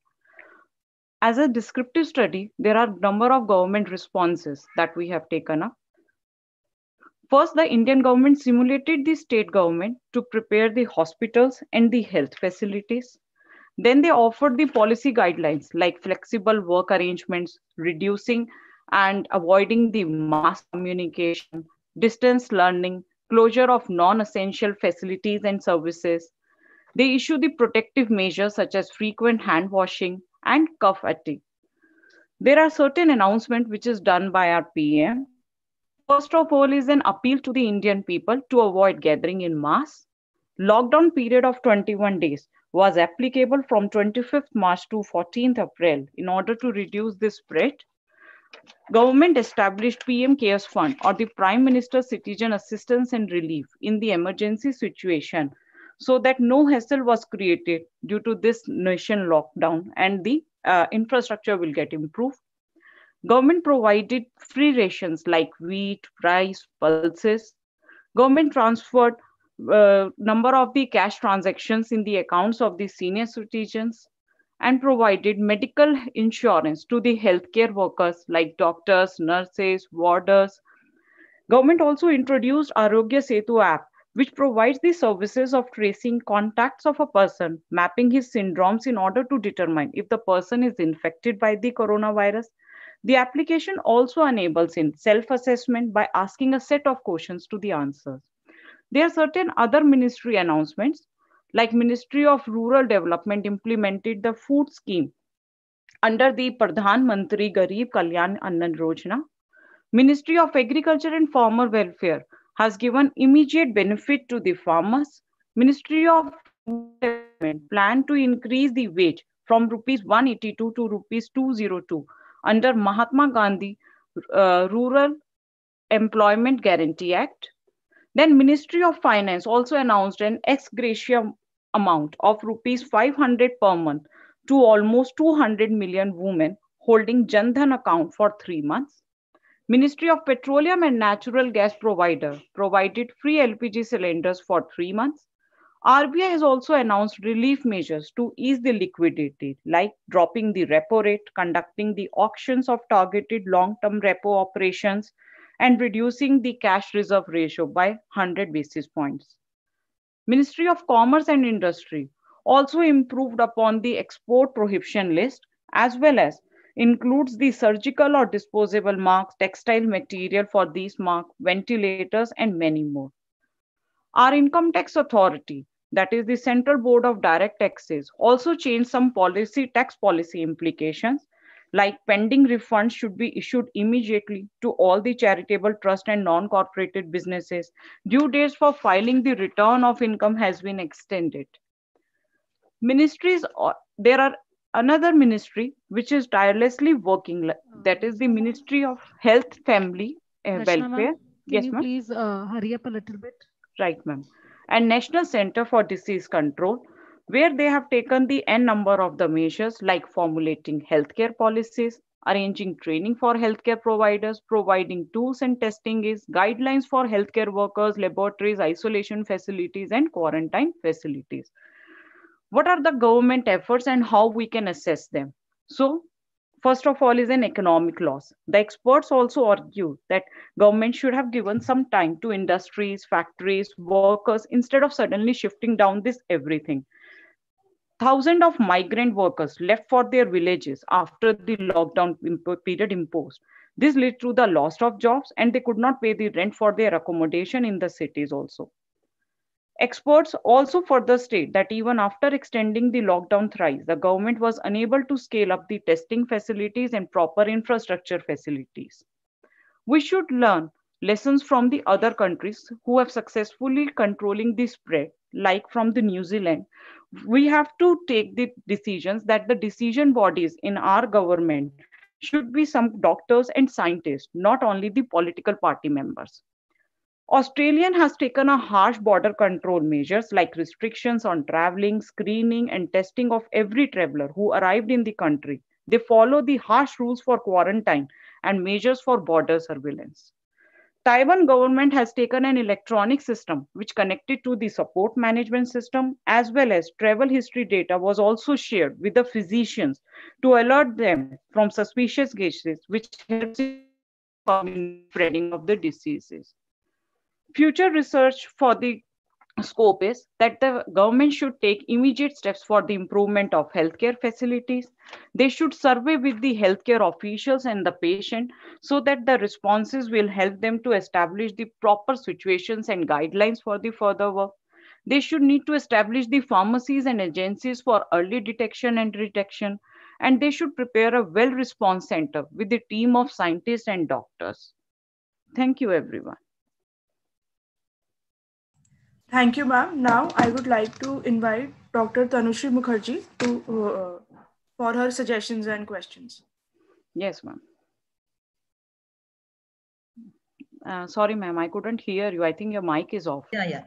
Are you able to hear me now? Yes, ma'am. Yes, ma'am.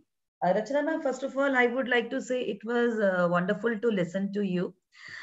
Only one thing is there, see, just because, my honest suggestions are required. So it was very in-depth. It was very in-depth. It was very detailed. But one thing I would like to suggest is that if you consider it from the angle of a research paper, what I want to emphasize, you have talked about the Indian scenario, you have talked about vis-a-vis the American scenario, what they did, Australia, other countries, Spain, France, Brazil, whatever. Yeah, because we have to take, but the major concern is that Indian government is taking number of steps, But the problem is coming that we are not taking the best step that the other government has already taken. So we try to put up that points also that Indian government should also take these steps, because we people are taking all the decisions from the political parties point of view. Why we are not taking in our bodies the scientists and the doctors? I think that is the most required of an hour over here, because Indian government is also planning to introduce the vaccine now. Had they taken the proper plan to introduce the vaccine, that is again one more research question that is lined up, that how they will introduce, with how many phases, what kind of the mass production they will do, how they will freeze that vaccine, because in foreign country the vaccine temperature is minimum minus 30 to minus 70, and our Indian government doesn't have so much of cylinders for that. Yes. I was just emphasizing on that point, Dr. Rachna. See, what you spoke, see, that can justify as an article. Are you understanding? Yeah. It can justify as an article, to be very honest. I want to be a little bit honest. Okay. But if whatever you spoke till now, it was very good. But if we evaluate it on the basis of a research, there I find very much missing. See, what all things you spoke of, again, I would say, I told the same thing to other co-presenter, I'm not able to remember.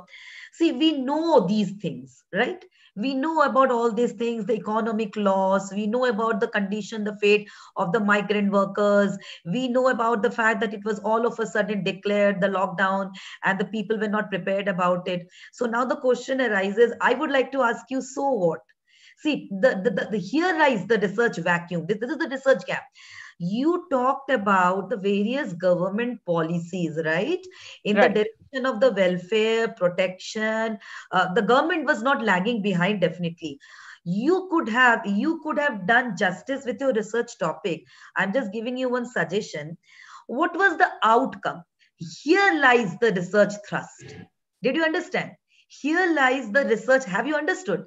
Here lies. Yeah, I got your point. See, you are narrating. You are narrating. Your presentation was a narration. Your presentation was a narration of the. No, actually, I got your point, and I would like to answer this. Yeah. You want to say that what are the implications that government supposed to do? No, right? no. Not implications. No. Not implications. What were the outcome? You could have done one thing. Ki government introduced right away from that Setu app, isn't it? Arogya Setu app, and Tamil Nadu government also coming up with a number of apps. Even Maharashtra also government, that Kavach kind of a thing. So we all are, and the Prime Minister Relief Fund. We all are aware of this. So that was a beautiful narration from your part. But then you could have taken somewhere the perception of the people. This is very important. Okay. You could have made your work extreme. We will do this edition also, ma'am. Means you could have streamlined the areas. Did it really inform the people? Did it really educate the people? Informing, educate is something else. Did it make the people aware? Did it make the urban people more aware? Rural people more aware? Was the welfare of urban class being taken care of more by those functions and features? The rurals were not aware of it, or they were not getting any kind of a benefit. So we want to study. Government declared a number of things. Government communicated. They use a lot of PR also. They use a lot of PR strategies also, isn't it? 360-degree communication strategy. But your research thrust should have been, what were the outcome of all those strategies and the perception of the people regarding the outcome of those government strategy. Right, ma'am. We will do it. We will do it. It was beautiful narration. All compliments from my side to you. But I think it little bit goes more in the direction of a research article. Maybe if I use the word research, but it's an article. You can give it a research angle, isn't it? Right. Having proper some area of people you could have studied, isn't it? And you could have. And we will do it. Actually, we are under that phase only. So that would be the next thing. And we will merge both the things, the qualitative and the quantitative aspect. So that will cover your point also, the outcomes, the ultimate benefit. And that would have been very interesting to listen to. So I would look up to that also. So all the best. Very good. Yeah. Thank you. Thank you, co-chair. Yeah. Thank you so much, ma'am. Now I would invite Dr. Sanjay Mangla to. Thank you, Dr. Rachna and Dr. Mukherjee, for an interesting discussion. I think, and it was pleasant to listen the government initiatives for promoting welfare, protection, and care of Indian citizen. See, two observations from my side, very honestly. Number one, that whatever has been presented, it seems to be, kind of introductory part of a research agenda which can be related to this topic. So, if two things can be added from my side, but more than two, of course, but on a immediate basis. Number one, like Dr. Mukherjee was talking about the outcome, so I can say that what is the effectiveness of these government initiatives on promoting and protecting the welfare of Indian citizens? Number one. And number two, in your paper, you took some of the examples of New Zealand and Taiwan and Australia. And you mentioned that Indian government could not take the best initiatives which were, took by the other governments in different countries. It is not so. See, Indian scenario is actually completely different from the countries that you mentioned. New Zealand is a very small country, even less than the Pondicherry. Fine. Australia, less than Haryana. Only, 2 crores of people, but they are having, much higher amount of money than us. And the kind of, education level or the, acceptance level of government decisions by the people, it's totally different in India in comparison to these countries.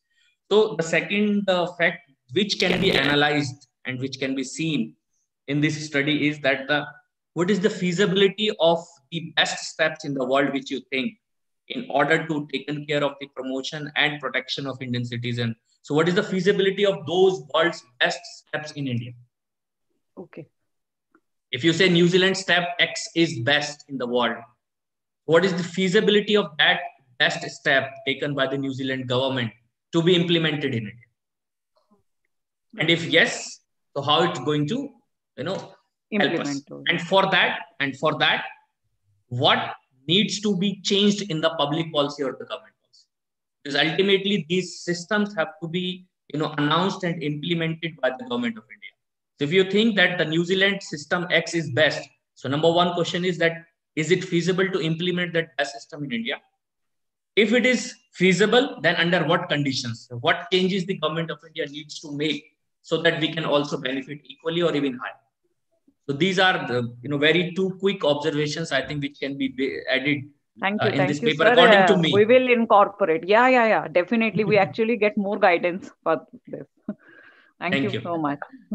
Thank you so much, sir, for your insights. Now, I would like to invite Dr. Rupinder Kotak and Ms. Caroline Linda Buliani to present their paper on effects of COVID-19 on the public finance management system of a country, a review of literature. Please, can I have you on screen? Thank you very much. Allow me to share my screen. Yeah, you can share your screen. And ma'am, you have 5 minutes to present your paper. Kindly note your time. All right.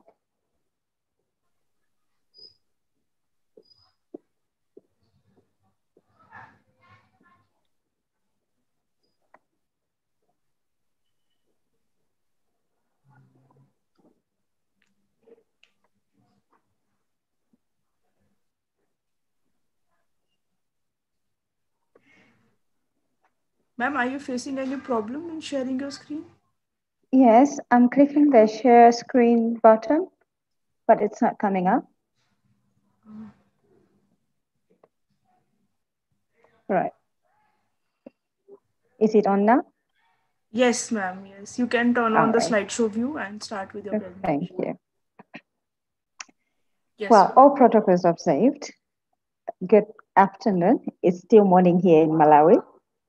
I'm Caroline Buliani, working for the Supreme Audit Institution as a chief auditor. I'm presenting a paper on the critical review of COVID-19 on the public finance management system. In my presentation, I'll provide the background, the purpose of the review of the literature, the methodology which I used during the review, and the summary of the literature that was reviewed, and finally, the findings in terms of the gaps. Coronavirus pandemic, also known as COVID-19, which emerged in December 2019 with one reported case in China, was announced in January 2020 as a global public health crisis with confirmed cases of 7,736 and suspected cases of 12,167 in China only, and 82 detected confirmed cases in other countries.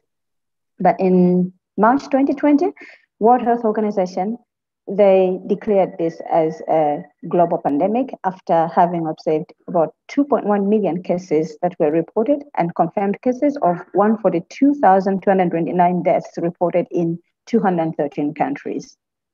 The pandemic brought about a global socioeconomic shock with huge impact on public health, social protection, economic growth, and employment. And globally, the responses of organizations to the COVID-19 crisis had effects on organizations, communities, and as well as businesses in a way that countries face significant decrease in production, consumption of goods and commodities, and also a decrease in supply and demand, utilization and delivery of services. It also had implications on what we call the public finance management system. Usually, public finance management systems are very critical towards supporting effectiveness of responses to such crises made by governments. And the manner in which government responds to such crises calls for flexibility and responsiveness in the public finance management systems that ensures corruption and fraud minimization and also achievement of value for money. As a way of a definition, public finance management is considered as a set of systems, functions, processes, laws, rules, and general regulations that government established to mobilize revenue and allocate and also expend and account for public resources, as well as provision of oversight through audits. So public finance management system encompasses all aspects of government resource mobilization and expenditure management, and its components entails generation, allocation, and utilization of resources in a country. Explicitly, PFM systems include functions of resource mobilization, program prioritization, budget process, and also efficient resource management controls. It has about 6 functions which are embedded in phases, and that's political review and design, budget formulation, budget approval and by the legislature, budget execution by the Ministry of Finance and spending entities, accounting and reporting, and also provision of external audits and ex post reviews as a way of oversight. Research has alluded that a strong and transparent and accountable public finance management system forms an important aspect of an institutional framework that underpins equitable and effective public service delivery, as well as a fairly and efficiently regulated market, and harness public assurance, thereby promoting innovations and achievement of development outcomes. The aims of a PFM system is actually maintaining aggregate fiscal discipline, ensuring allocation of resources to the intended priorities, ensuring achievement of value for money in service delivery, and also allowing for application of oversight to ensure that the public has access to information and accountability. In this review of literature, public finance management, it was aimed at systematically identifying and also synthesizing the relevant literature to obtain research insights, gaps, and also establish areas of future research. So the review actually discusses PFM system and makes an academic exploration of available literature on the effect of COVID-19 alongside the objectives and the elements of public finance management system, which I've earlier indicated. In terms of methodology, a systematic review was conducted whereby I looked at all the literature that talks about COVID-19 and its effects, and then using the Boolean search strategy, which also allows users to combine keywords with operators such as or and. Your time is 5 minutes are up. All right, thank you. So using that, I got 50 research papers, and then out of the 50, 36 papers which were relevant were actually selected for the study. The review was actually summarized in 3 dimensions. One looked at implication of COVID-19 on maintenance of aggregate fiscal discipline. The other one in terms of its implication on value for money in service delivery. And finally, in terms of application of oversight for public access to information and accountability. I've outlined several issues relating to the literature that was actually looked into, but in terms of the gaps that were established as a way of finding from the reviewed literature, the first gap was actually to have the research on the effectiveness of established institutional arrangements for responding to COVID-19 in ensuring public service delivery that improves the lives of the citizen. And secondly, a research to ascertain the correlation and causal relationship between inefficient implementation of the financing mechanisms and the performance of the country's public finance management system with regards to resource mobilization, allocation, and utilization. The third area of research could be to assess how countries have... Please conclude. Your time is already up. All right, just 2 seconds. To assess whether countries have ensured public accountability, fiscal transparency, and institutional legitimacy, and whether they've been maintained. Fourthly, to look into the issues of value for money for the resources that have been actually put into use.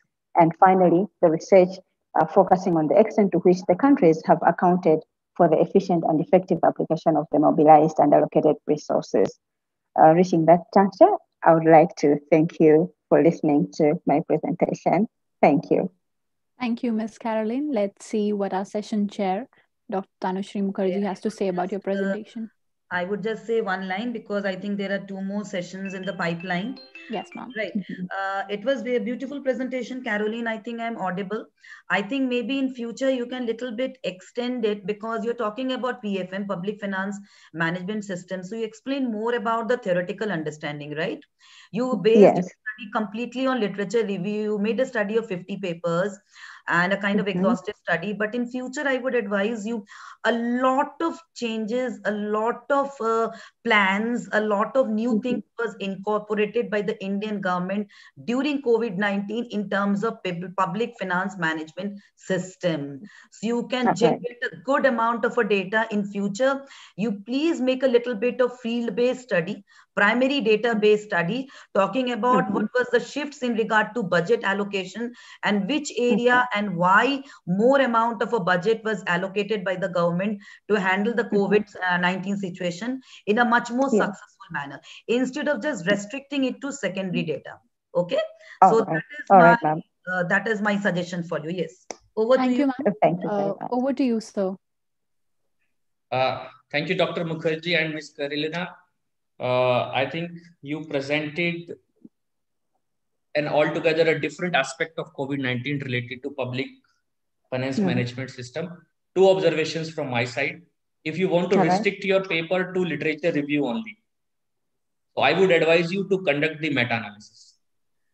All right. Which is a very useful tool, which actually converts all the existing papers that you review in a meaningful summary and interpretations. And number 2, I think in this paper, if you want to add another objective or if you want to extend it, you can compare the African countries or some selected similar kind of countries that what kind of changes those countries have brought up in their public finance management system, as just rightly noted by Dr. Mukherjee. So I think that will also be an interesting study to see that how different countries are changing the public management system during this pandemic situation. Thank you. Thank you so much. Thank you very much, sir. Thank you. Next, I would like to invite Dr. Neha Kumar, the North Cap University, to present their paper on the topic, a study of mental health of college students during COVID-19 using DAS21. Over to you, Neha ma'am. Please note that you have only 5 minutes to present your paper. Please restrict to the timelines. Sure, thank you. Am I audible? Yes, you are. Okay. A very good afternoon to all of you. The topic of my research is a study of mental health of college students during the COVID-19 using DAS21. As we all know that COVID-19 pandemic has actually forced the educational institutions to resort to virtual classrooms wherein the classes are held online. This has actually led to the uncertainty and stress levels amongst the university fraternity, which also includes the students.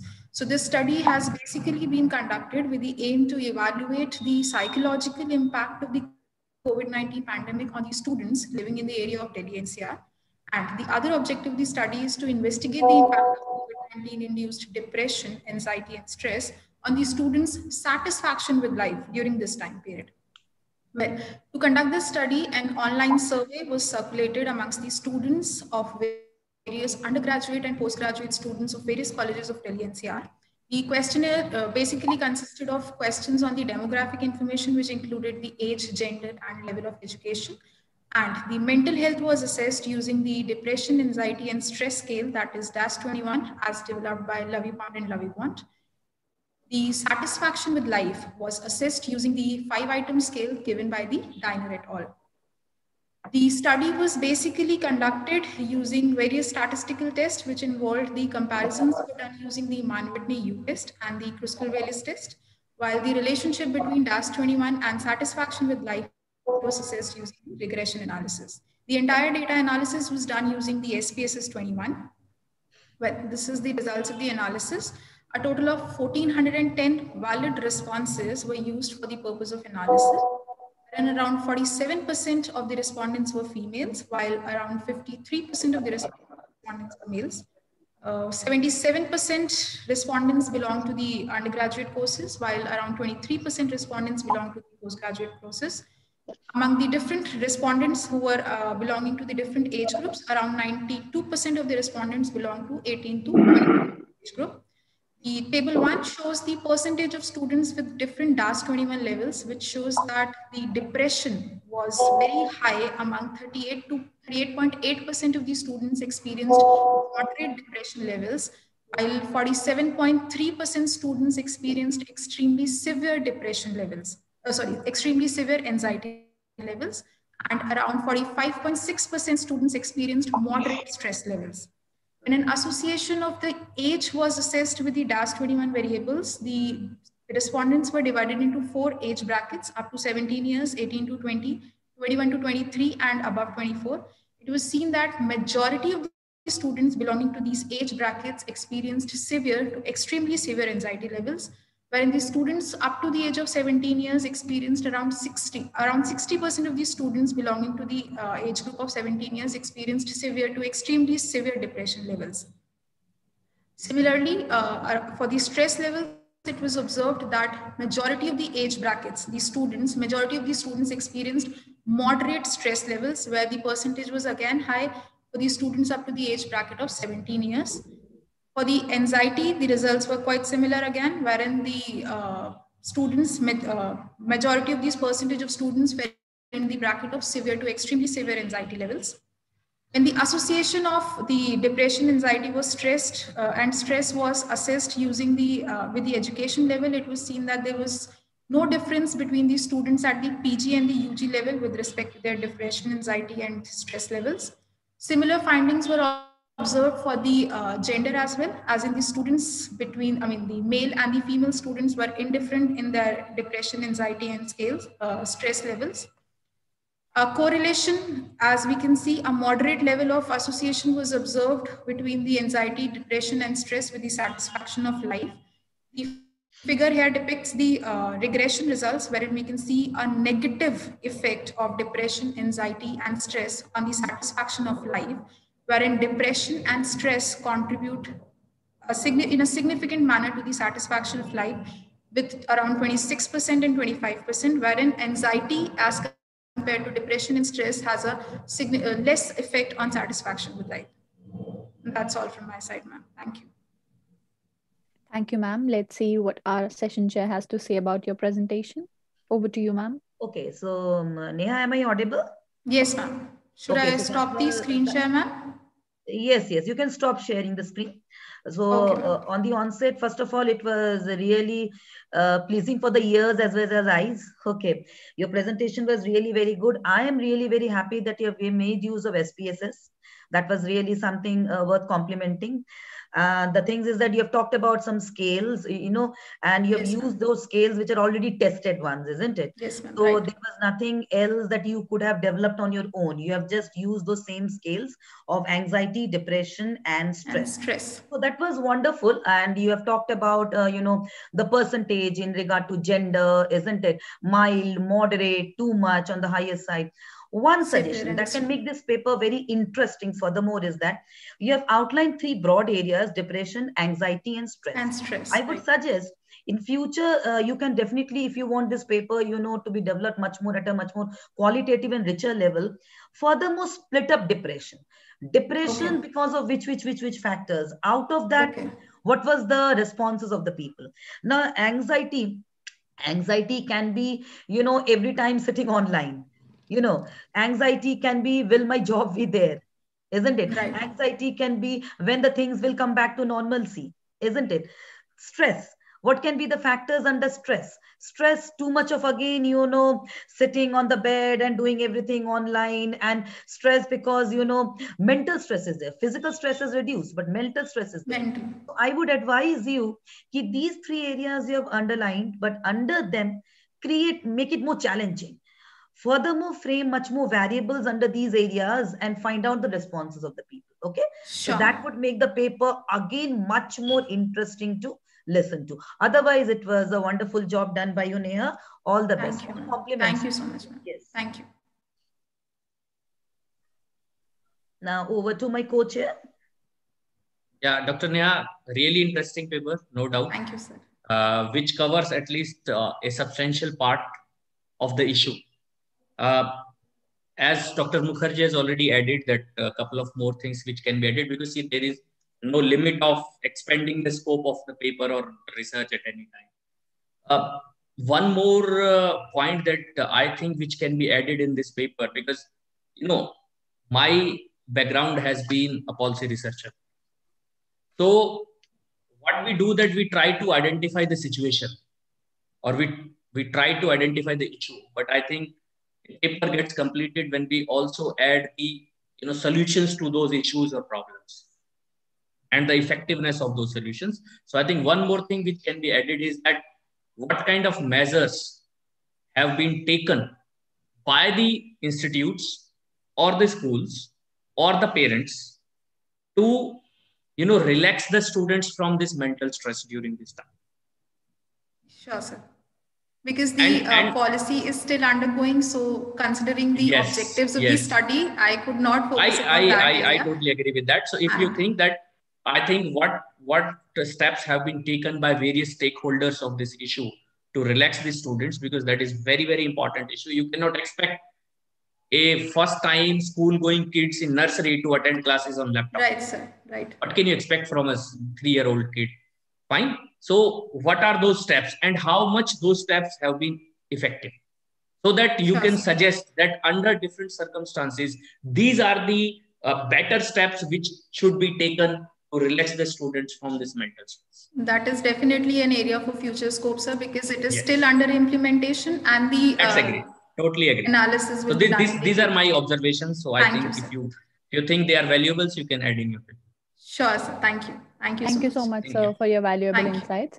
Next, I would like to invite Dr. Nishu Aidi and Mr. Anuj Kumar, Bharati Vidyapith University Institute of Management and Research, New Delhi and Mumbai, to present their papers on the topic Challenges and Opportunities of Tourism and Hospitality Sector Post-COVID-19, a Study of India. Over to you. Please note that you only have 5 minutes to present your paper. Thank you. Over to you.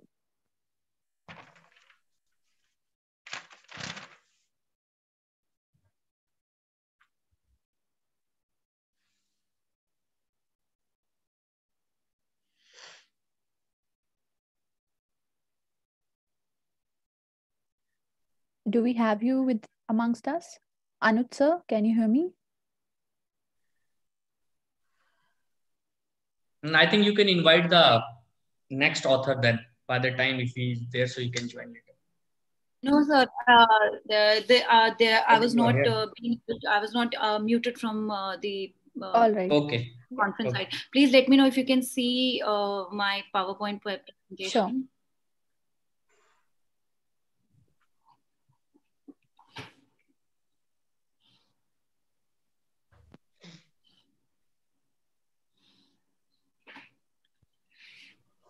Are you sharing the screen right now?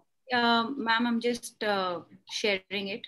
Just give me a minute because the system takes a little time. Not an issue.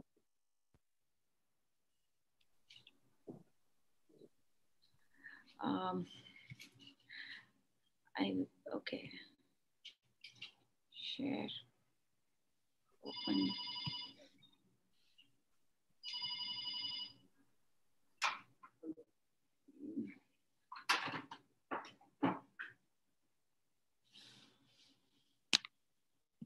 Ma'am, this is what we should practice so that. Ma'am, I'm not able to share. Can your technical team help me? All right. We can have the next one till then, and you can share your PPT with our technical team. They'll help you with that, and we'll play the presentation from our end. Okay. Is that okay with you? Yes, ma'am. Completely. All right. Okay. All right. Over to you, Ishika. Yeah, so now I would like to invite just a sec. Yeah, now I would like to invite Miss Anjum Ara to present her paper on role of personality in predicting mentors' participation in mentoring programs, digital transition by COVID-19. So may I have you on screen, ma'am? Yes, ma'am. Yes, ma'am. So you can share your screen. And please do let me know whether my PPTs are visible or not. No, ma'am, not yet.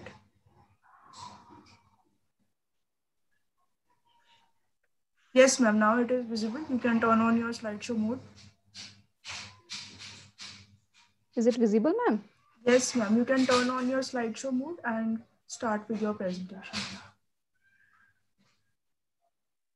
Yes, is it fine so, yes, ma'am. You can start. You have 5 minutes. Kindly stay adhere to your time, right? Sure, ma'am. Sure, ma'am. Yes, ma'am. So you can start. All, my name is Anjum Ara. I'm a research scholar at Faculty of Management Studies, University of Delhi.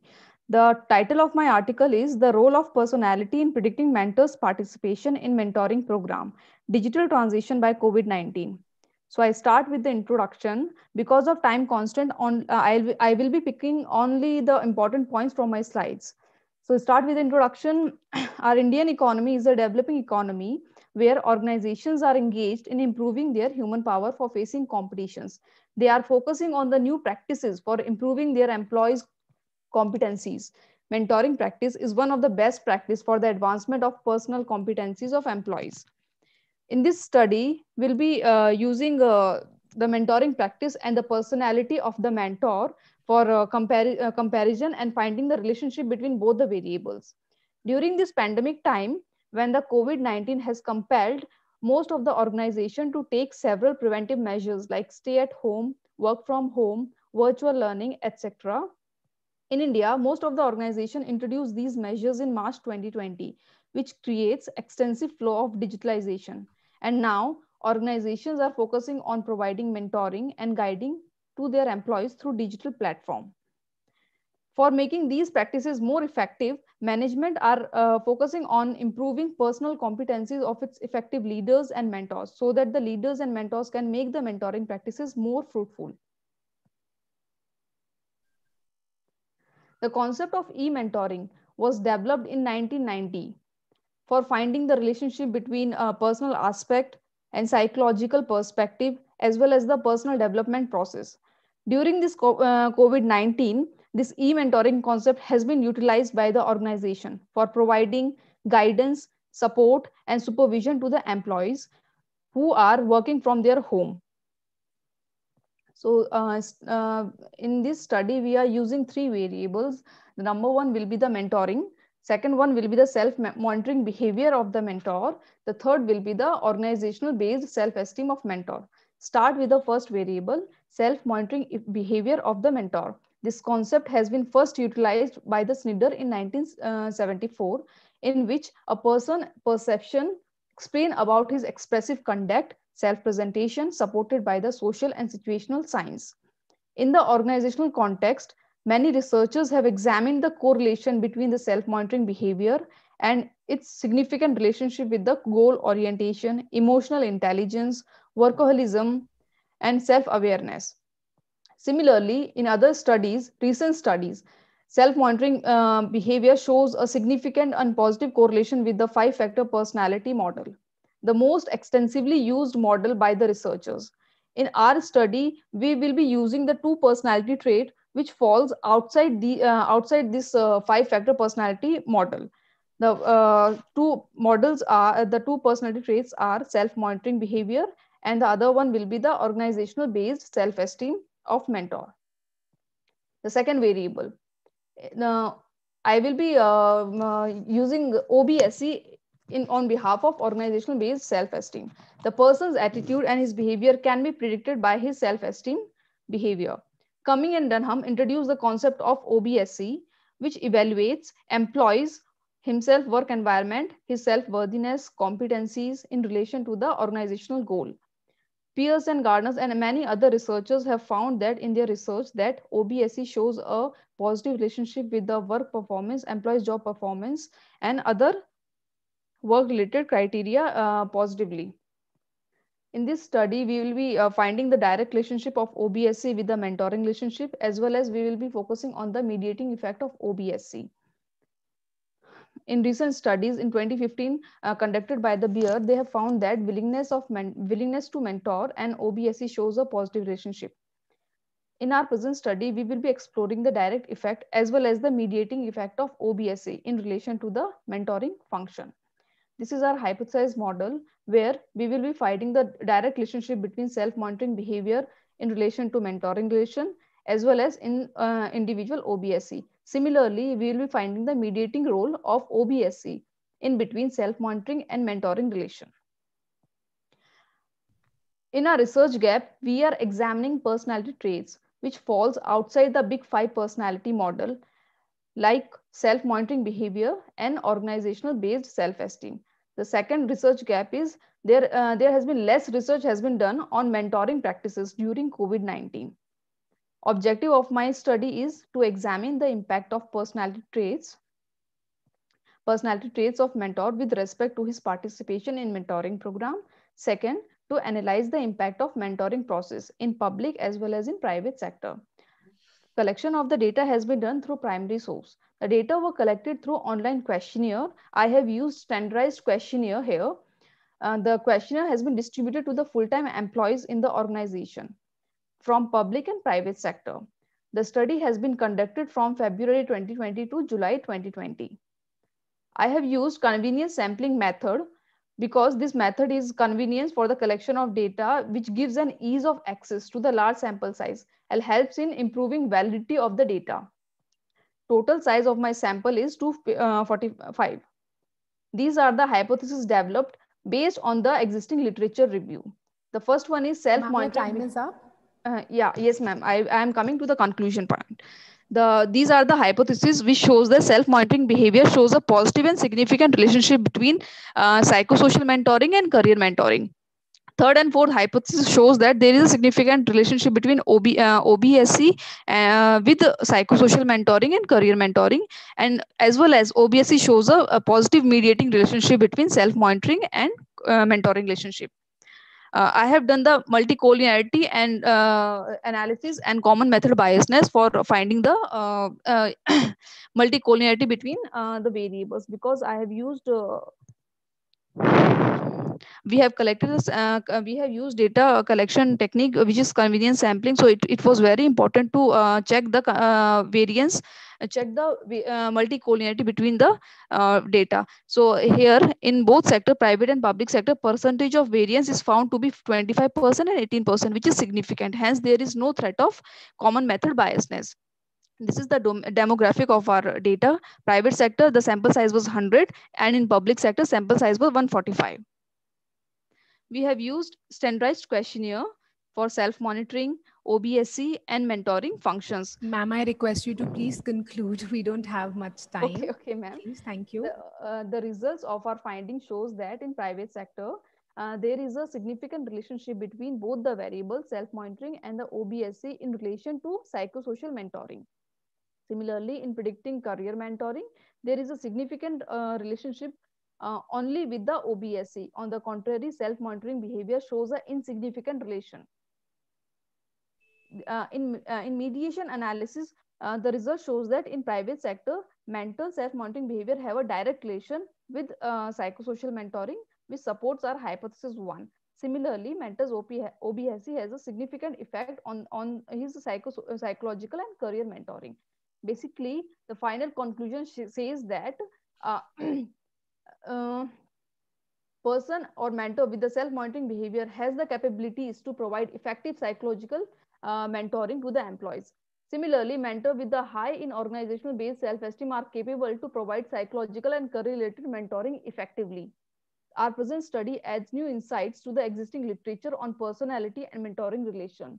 Mentors with strong OBSC are predicting mentors' willingness to provide mentoring to the employees. These are the limitations of my studies, which shows that we should conduct this study in other sectors also, like education sector, hospitality sector, and we can conduct this study using the other techniques also, like in-depth interview. And this is the scope for my future research.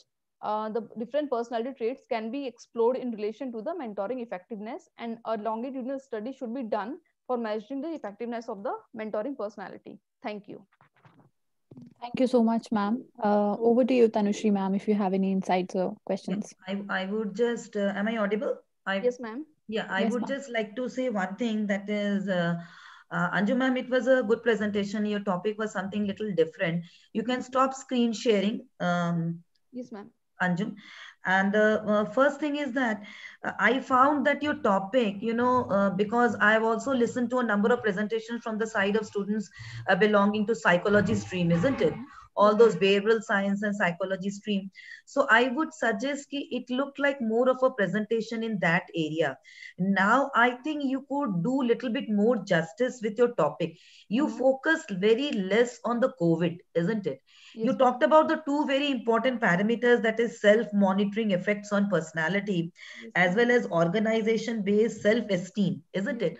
But how these factors and the mentors having these things in them really played a very significant role in mentoring the employees. Because over here, the employees are the mentees, right? Are you understanding? Yes, employees are the mentees, and the mentors might be the people who are mentoring them. So it's a kind of a psychological guidance, isn't it?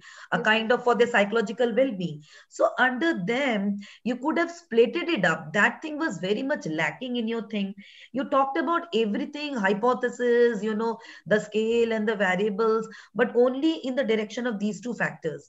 So under them, which one factors, yeah, you could have bifurcated them. Which mentoring skills proved out to be very effective during COVID-19? I want to know that. Which mentoring skills, I repeat it again, proved out to be very helpful in the psychological well-being of the employees, and the mentors were really very successful in that direction, isn't it? And last one question, if you can answer me, I would be very happy. Did you find any kind of a difference between the public and the private sector? Because I think you said 100 were the private, and I think 150, 145 were the public sector. So did you find any kind of a difference in regard to the perception of the people in between public vis-a-vis and the private? Yes. Ma'am, in private sector, the result which has been shown more significant positive results as compared to public sector. In public sector, results were insignificant. Okay, so you find that the mentoring thing happened, yeah, before the COVID, yeah, during the COVID, yeah, post-COVID, they were happening very nicely in the public sector enterprises and organizations, right? Based on the existing literature, ma'am. Yes. Okay, because your topic actually deals post-COVID, isn't it? I think you mentioned that also. Exactly, ma'am. Timeline. All right. So I think you focus a little bit more on the COVID part. That is left to be done. Okay. Okay, ma'am. So that's all from my side. That was a lacking area in your research. Sure, ma'am. Sure, ma'am. Over to you, Sanjay, sir. Thank you, Dr. Mukherjee. And I think, Ms. Anjum, this was really a very good paper, no doubt. Just one point that you have just mentioned, that the mentoring was more effective in the public sector. In private sector, sir. In private sector. Okay. Yes, sir. So just if you can add a para or some points that why it was more effective in private sector vis-a-vis public sector. Okay. Why it was more effective in private, or what are the things which are lacking in public sector which could not make mentoring more effective? Sure, sir. But I think she's not so much clear. She's sometimes telling private, sometimes telling public. Ma'am, because of time constant. Arju, we have to be No quick. worry. Yes. Yes. I was Fine. skipping some slides also, ma'am. So because of time constant, I was getting Yes, confused. yes, yes. We can understand. Thank you so Okay. much, Thank you so everyone, for much, your sir. Thank valuable you so much, insights. ma'am. Let's have Dr. Nishu Aidi and Mr. Anuj Kumar again with us.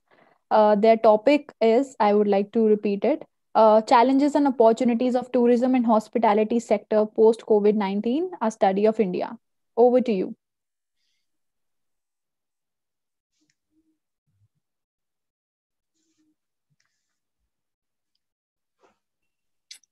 I beg to differ. This is not my slide. This is Mute not kar the PPT that I sent, but okay, I'll go ahead with this only. Here, I want to talk about the challenges and opportunities that tourism and hospitality sector has been facing, and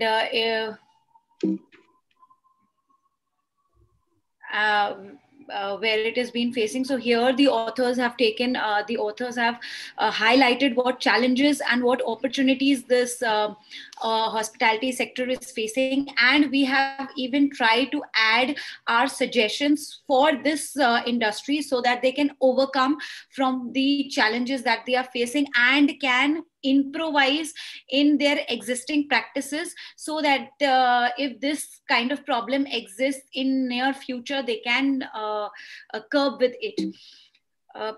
Forward, please. The hospitality sector totally depends upon the perishability key. It is the key feature of it, as this industry completely relies on experience of one customer to the other customer from one occasion to the other occasion, and hence it cannot be stored. So this sector becomes extremely sensitive with the economy cycle of India.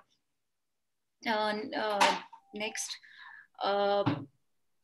Yes. So as I wanted to quote here, the total jobs employed by the tourism sector alone is around 4.2 crores, and which is about 8.1% total of employment in a year, which adds a lot of people in under this umbrella. So when pandemic hit, these people were hit largely, whether it is the smaller employed people, the middle employed people, or the top employed people. They were hit the most, as India is becoming the most preferred tourist destination for the tourists all around the world. Next. All around the world. So yes, so the projections also showed that in near to 2030, they are going to be around 2 billion people who are going to be employed only in tourism and hospitality sector, which puts up a first aim to study this paper, that if this sector is affected again by COVID-19, how this 2 billion people will recover and be employed again.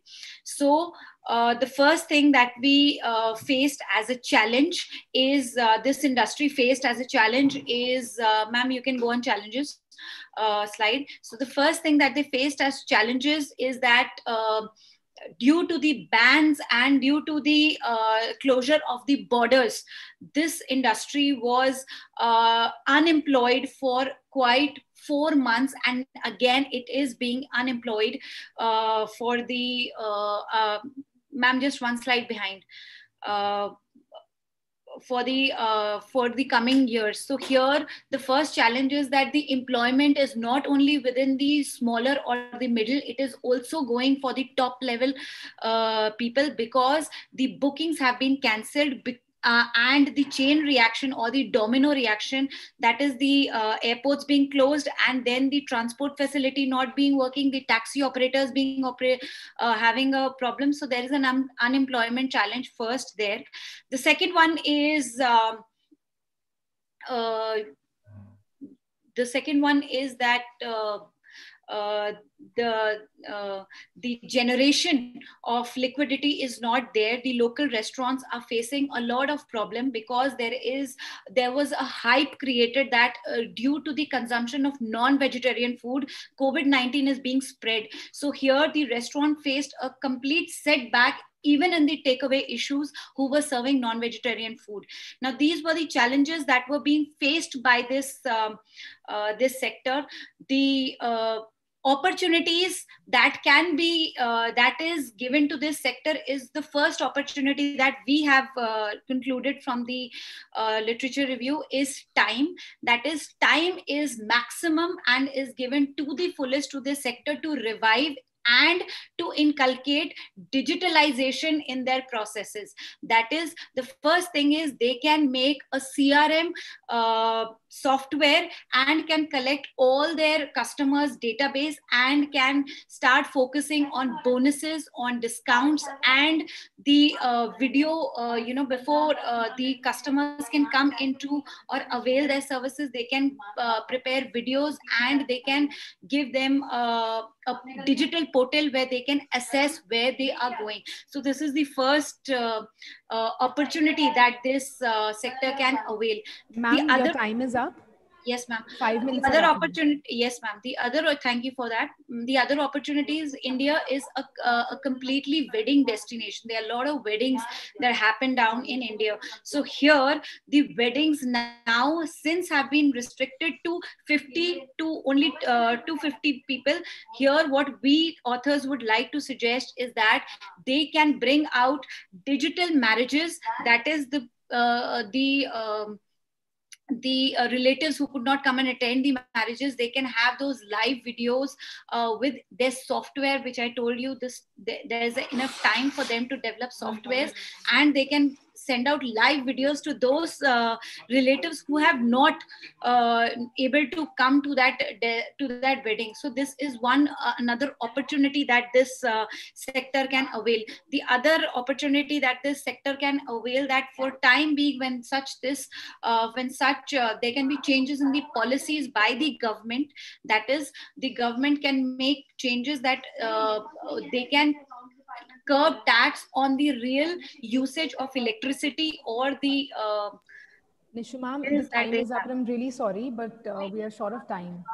Okay, thank you, ma'am. So by here, I would just like to conclude that the authors have put their suggestions so that this industry can come out of their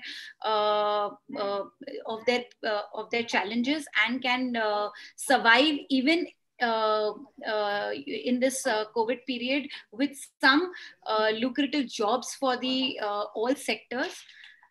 This is what I can put forward. It was just a wrong slide, ma'am. Please, the slide which was sent on this time, I think you would have used this. This is an old slide. This is around 34 slides, ma'am. I sent you 12 slides. Ma'am, the slides that you had sent us, we have downloaded the same and we have started yes, the sir. same. Thank you. I would like to. I'm so sorry for the. I think so. Sorry to interrupt because we are really, getting late. I think we are late by one session. So if you can sum up your whole paper in 2-3 sentences. So I have said that it's high time for the hospitality and tourism industry to incurb technology where they can have, whether it is the marriages, they can have those live, because as you said, event was one of the upcoming sector. So they can always incurb the digitalization in their sector, and this can really help this industry and the employees to overcome this COVID-19 challenges. Though this industry lies on one-to-one experience and face-to-face experience, but yes, but technology has helped a lot, and thanks that where we can now experience, or we have got into the habit of experiencing the the technology and enjoying and sharing such experiences over line. So this is what the authors. Okay, so I think with very kind permission of Dr. Mukherjee, can I make one sentence comment? Yes, sure. Go ahead, sir. Go ahead. See, the technology application that you are talking about in hospitality industry. So I tell you, it is already there. If you visit any 5-star or even 4-star hotel, so they are having, a very good level of technology across the world, even in India. And number two, now all the bookings and everything are, I think, happening on the digital platforms. So technology, they are already adopting. The fear that I have for the this tourism sector is the confidence of the people. See, if I have to attend a marriage even today, I do not have that courage or confidence to go and, attend that gathering of 200, 100 or 150 people. All these challenges that we are talking about for the tourism industry, the moment all of us, we have the vaccine in our body, this fear will get away. I'm telling you. And again, we all will start enjoying all the entertainment facilities that we have been enjoying till so far. So that was my point. This is the challenge that the industry is facing. What is the author suggestion is that we can have live videos to your home so that you don't have to come to that area, to that place. So those live videos, so they can develop such software. But the problem, see, I tell you, the problem in that is, if you make it live, yeah, that's good. Okay, we are watching live and we are having all the things. The problem with that the booking or the number of people that we will be, enjoying the hotel facility is going to be down so much. Fine. And which is going to create a huge revenue loss for the hospitality industry. Because hospitality industry is such a sector where revenue goes up once people enjoy it in a physical place. So adoption of technology is good, that you can make your events live. That's okay. But don't you think that making events live where people can attend that event anywhere is going to lead, is going to decrease the number of people attending that event? And if the number of people are going to decrease for attending that event, so of course the booking amount will be less, and the hospitality industry will face a huge loss. So it is only during the time of disaster. Yes. Okay, Dr. Mukherjee, please, I think you can yes, only give your final comments. Yes, sir. Only this paper is written at the time of disaster, whether it is COVID-19 yes. or whether it is any other disaster. Such measures can be taken, so there is no complete loss or zero income in the industry. That's agree. Yes, Dr. Mukherjee, please. Yes, so I was just patiently listening to what Sanjay sir was just right now commenting. I would like to say, ki, what's your name? I'm just forgetting. You need to little bit relook and rethink there. Yeah, Nishu. See, you're talking about hospitality. I'm very much interested because I teach event management. So somewhere I teach even the hospitality students also and tourism students also. See, we have discussed and listened to the technology part. That is okay. But your topic was not exactly that, right? You mentioned your topic was also discussing and dealing with the challenges and the opportunities, how the hospitality and tourism sector is bouncing back. Forget the virtual platform. Now, virtual platform has now ceased to exist. Now they're bouncing back, they're coming back. So what all are the recent changes in the policies, the renovations, the change in model with which the tourism and the hospitality sector is again reopening, with changed sanitation norms, with changed hygiene norms, with changed even water management norms, isn't it? By counseling the people and the employees that the work has resumed, by creating awareness. So the hospitality sector is again coming back. So I want to focus on this.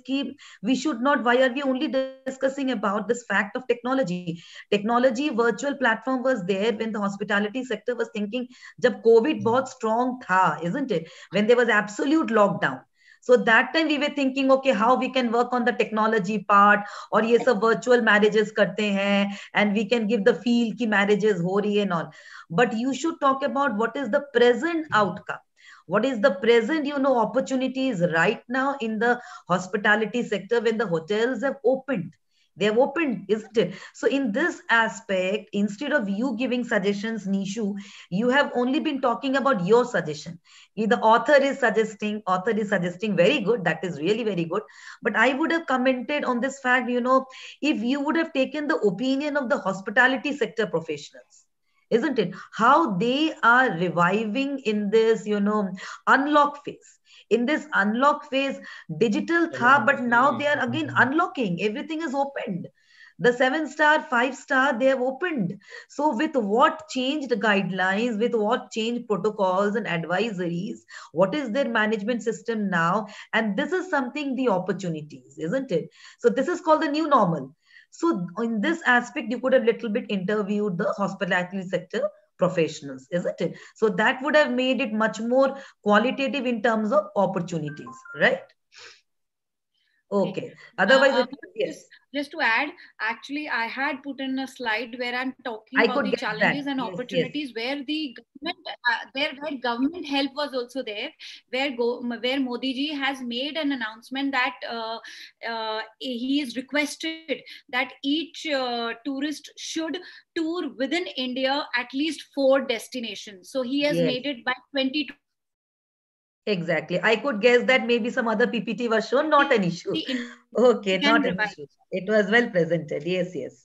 All right. Thank you so much. That was our last presenter for the day, for the session. Sorry. Thank you so much, everyone. It was indeed a very knowledgeable session for all of us. I believe that each one of us got new insights on so many topics today.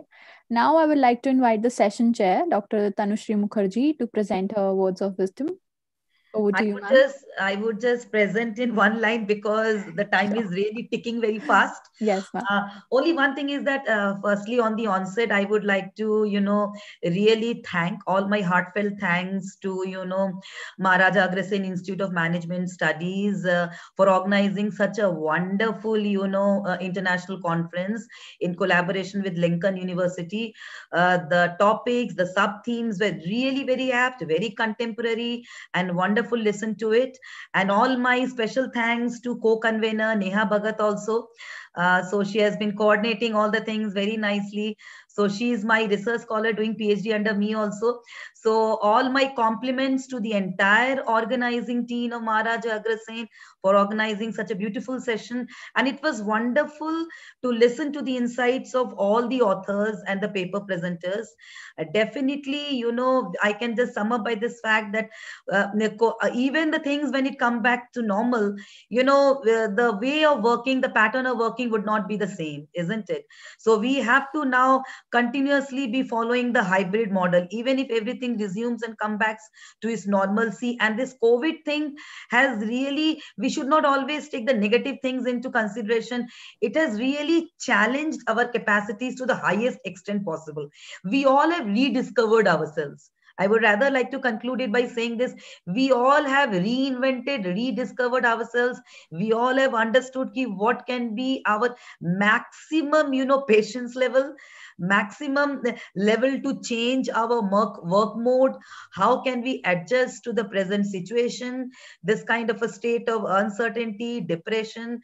But then the things are also very positive. We all have really discovered as to how we can go on. Even if this COVID situation challenged us physically, mentally, in all aspects, but then it has taught us how we can continue with the normal course of our life. And we all academicians at this particular point of time, Sanjay Jay is also there, we all can, conclude it by saying that this pandemic never, was able to, although it restricted us within the four walls, but it was not able to restrict our, determination, our confidence level, and everything we did it excellently even during the pandemic situation. So I would say, even everything is fine, you never know what is your highest level of expertise and excellence.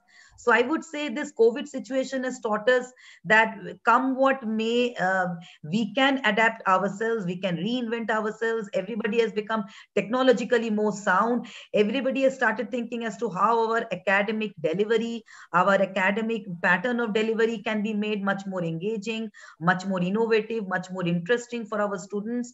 So I think we ourselves also learned a lot. So let us look at the positive side of the COVID situation. And on the outset, I would really like to compliment all the paper presenters, because the paper presenters came up with all different areas. Somebody talking about traffic, two people talking about the hospitality sector, somebody mentioning about the mentoring aspect. So it was so wonderful to listening to all your, research work, your insights. So all my good wishes and compliments. And once again, a big congratulations to all the organizing team of Maharaj Agrasen for organizing such a beautiful international conference. Yes.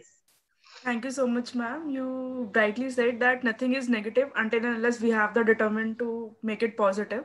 So with that thought, I would like to grant my gratitude, and it was indeed an honor for us to have you with us today as our session chair. Now, I would like to invite Dr. Sanjay Mangla, the session co-chair, to enlighten us. Thank you, Ishika. I think everything has already been mentioned very articulatedly by Dr. Mukherjee. So I do not have much to say, but yes, the conference is wonderfully organized, and I really appreciate all the paper presenters, which have raised different kind of issues, in particular this pandemic situation. And our comments were only suggestions that we had observed. So it's on you whether you incorporate them or not. And thank you very much, and best of luck to everybody. Thank you. Thank you so much, sir. We are delighted to have you amongst us. With that said, let's invite Ms. Neha Bhagat, Assistant Professor MAIMS, for the concluding remarks and vote of thanks for this session. Mehak, could you tell me if I'm audible? Yes, ma'am. Perfect. Thank you so much, everybody. COVID-19 has accelerated digitization of varied sectors and encouraged individuals to participate and explore the unexplored. This potential digital change brought forward by COVID-19 has brought challenges and problems on one hand, but has also opened opportunities on the other. Today, we have gathered insightful facts from the authors across the country. Your findings have definitely contributed to the varied segments and raised points of discussion for the implementation of strategies and further research work. The participants were very enthusiastic, and I'm sure the attendees must have benefited by attending this session. I would like to thank honorable dignitaries, distinguished guests, respected directors, sir, faculty members, and attendees for your presence in the technical session 5. I sincerely thank Dr. Tanushree Mukherjee, Session Chair, and Dr. Sanjay Mangla, Session Co-Chair, for accepting our invitation and providing your valuable suggestions and comments. I would also like to thank Ms. Nikita Jain for maintaining the record of the session through a report. I take this opportunity to thank all the viewers and technical committee members for providing their valuable comments in time and help towards the improvement of quality of papers presented in this session. It has been our pleasure to host all the participants in the technical session 5 for the conference at MIC 2020. I once again thank everyone whose contribution has made this session a successful one. Thank you very much. Thank you everyone for your valuable comments and valuable for sharing your thoughts. Now, I Ishika and Mehek will like to take your leave, so you can stay tuned for the next upcoming sessions. Thank you so much. Thank you, everybody. Thank you.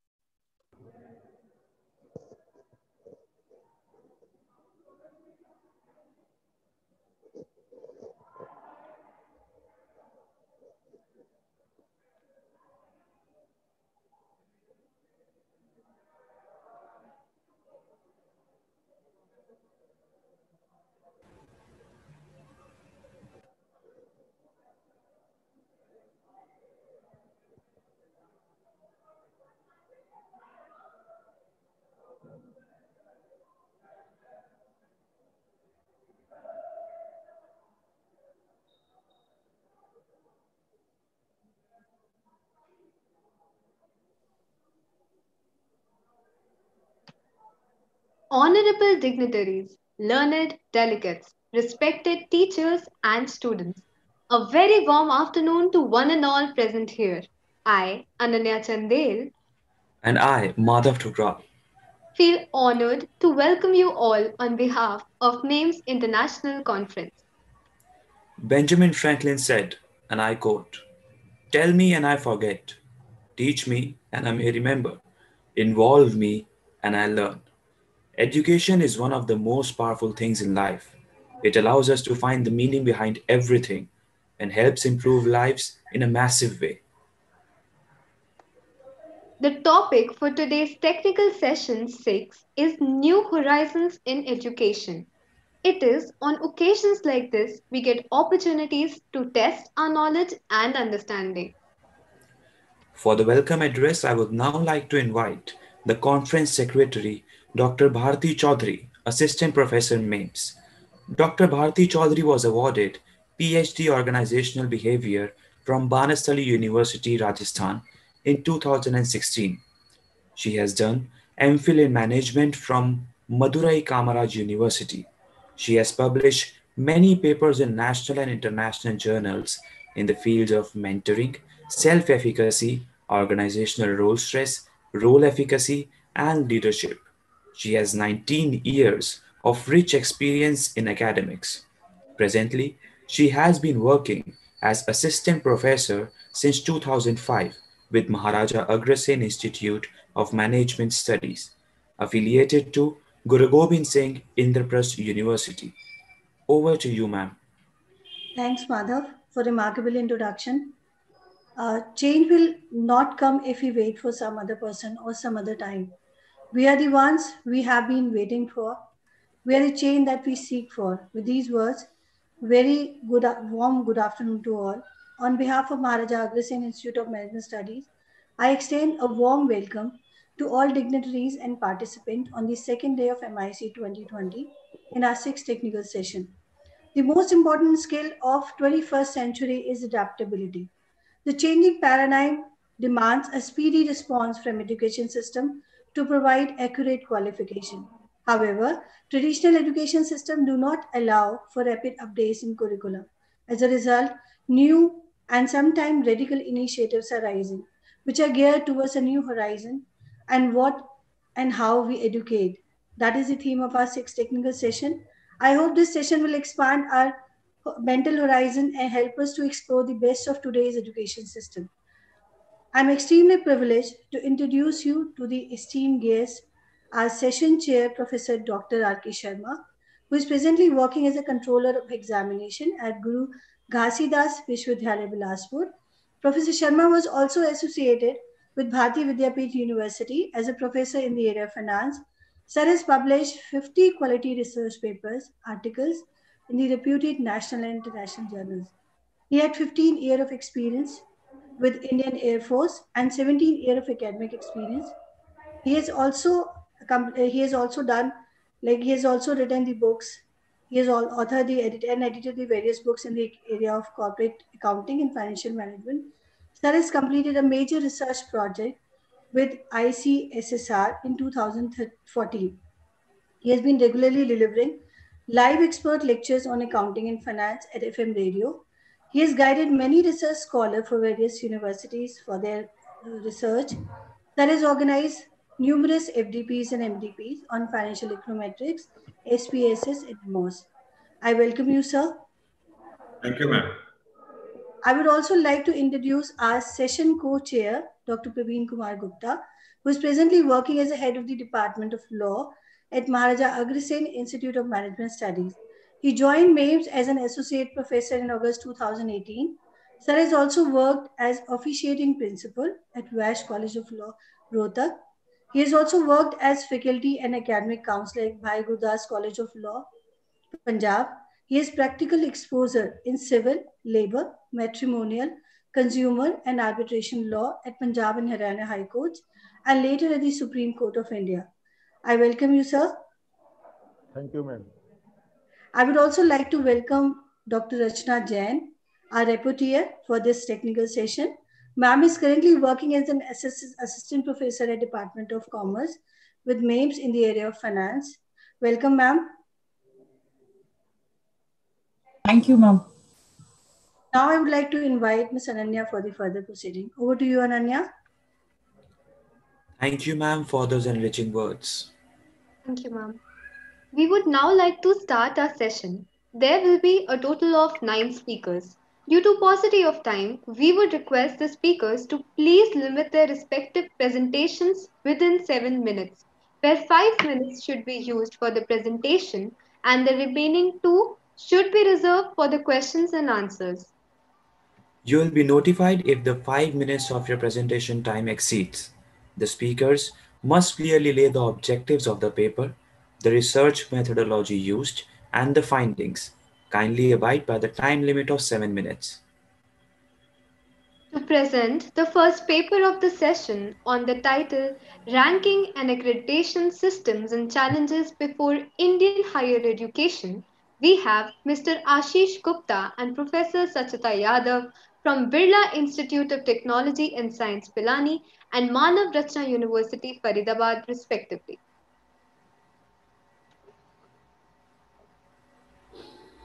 Am I audible, ma'am? Yes, sir, you're audible. You're audible. Good afternoon, everyone. My regards to everyone. I am Ashish Gupta, a research scholar from Manav Rachna University, Faridabad. I am going to present a paper on ranking and accreditation and systems and challenges before Indian higher education. Since the last couple of years, there has been much hue and cry about the quality in Indian higher education. Not only the students and the academicians, but also media, politicians, and the policymakers have all expressed concern about the poor quality of Indian higher education. Some of the universities which figure in the world ranking are almost at the bottom of the world ranking. Sir, I'm extremely sorry to interrupt you, but your presentation is not viewable. If you could please share your PPT. Already shared, ma'am. Sir, it isn't visible. If you could share again, please. Yes, I am sharing again, ma'am. Is it now visible? Yes, visible. Please go ahead. Okay. Since the last couple of years, I was telling that it has been much hue and cry about the quality education in Indian sector. So this topic is related to ranking and accreditation systems and challenges before Indian higher education. So first I start now after introduction with literature review. A review of existing studies reveals that the higher education in ancient India had a glorious form of education. However, in present circumstances, India's higher education is good in small pockets, but far behind from world class. To make the Indian higher education a world class, it has been suggested in some studies that India needs to focus on research, innovation, and enhance the infrastructure. However, the researcher could not find any study which comprehensively explore, study, and examine the issues pertaining to Indian higher education with reference to ranking and accreditation systems. Let's move the next part, that is objective of the study. Here, the objective is to study and examine the challenges or issues pertaining to Indian higher education in India and ranking and accreditation systems. Now move to the next part, that is research methodology. Here in research methodology, in the present study, the method of data collection. In the present study, data has been collected through primary method. For primary data, a questionnaire was prepared, keeping in view of the objective of the study. The same was pre-tested, and in the light of the findings of pre-test, the same was revised. The research design, single cross-sectional descriptive research design was applied in this study. In such research design, the sample is drawn only once and the data are also collected only once. The findings of the study are described and discussed accordingly. Here population consists of the academicians and administrators of Indian higher education across 29 states and union territories of India. The final questionnaire was sent to academicians and administrators of Indian higher education through email. And sample units, the sample unit consists of the respondents who are in teaching or non-teaching field, working in universities and colleges of Indian higher education and having awareness regarding ranking and accreditation systems. And the sample size in the present study, more than 300 academicians and administrators from 172 Indian higher education have submitted their responses. And sampling technique, judgment or purposive sampling of non-probability sampling method has been used in the present study. And next part of this presentation is data analysis. An attempt has been made to compare the 11 dimensions of challenges or issues between teaching and non-teaching respondents, the results of the analysis are presented in table 1. And I show the table 1 here. And in the table 2, the mean and standard deviation of all 300 samples are presented in table 2. The mean value is maximum in the case of, as you can see, poor government funding, that is mean value is 4, followed by paucity of world-class research and innovation, where mean value is 3.97. And the mean value is lowest in the case of inequality issue, that mean value is 3.59. Let's move to the next part of this presentation, that is testing of hypothesis.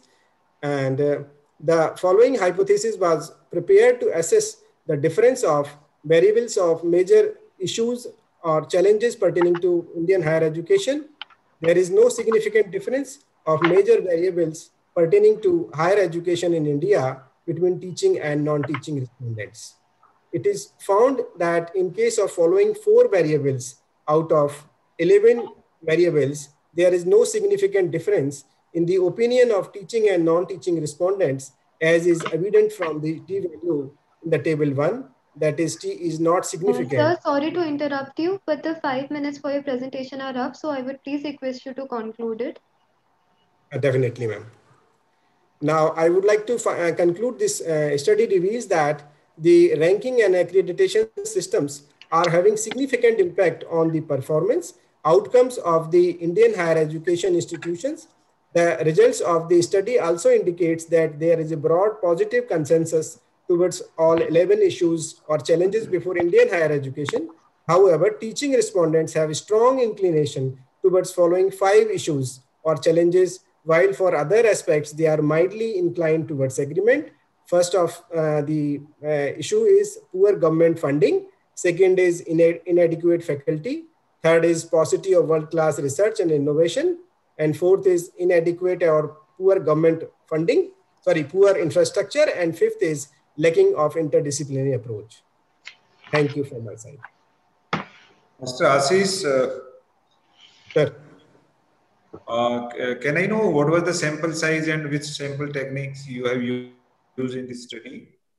Sir, sample size was 300, as I mentioned in my research methodology.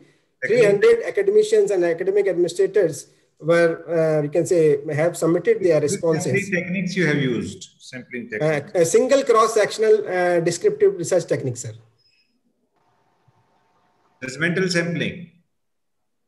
Judgment sampling, sir. Yes, sir. Purposive sampling, sir. Can you justify why you have used this judgmental sampling here? Because, sir, this area is, because I have used basically to cover 29 states or union territories. So it would not be, it may take some more time. In the pandemic time, I have done this study.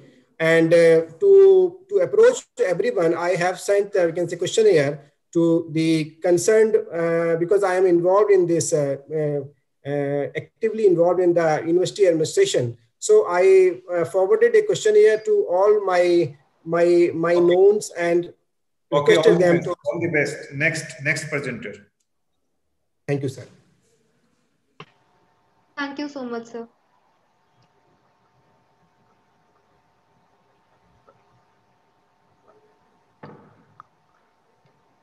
Madhav, please unmute yourself.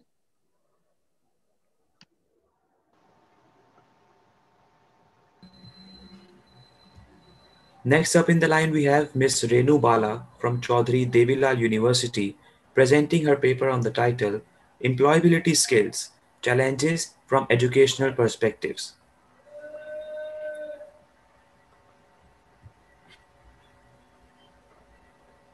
Ma'am, can you hear us?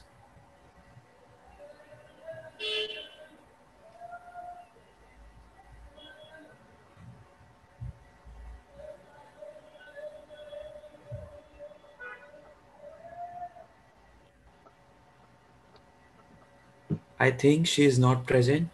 Can we move forward towards next presentation? Hello? Yes, ma'am. Yes, ma'am. Sir, may I audible? Yes, ma'am. Yes, ma'am. Okay, may I start, sir? Yes, ma'am. You can share your screen.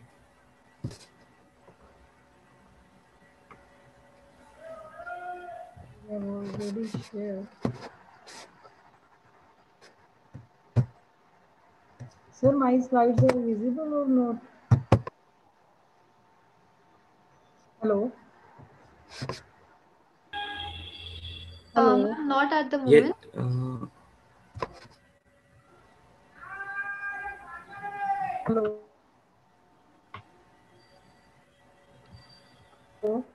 no, ma'am. It's not visible yet. Ma'am, my slides are visible. Ma'am, you are audible, but your presentation is not visible for us.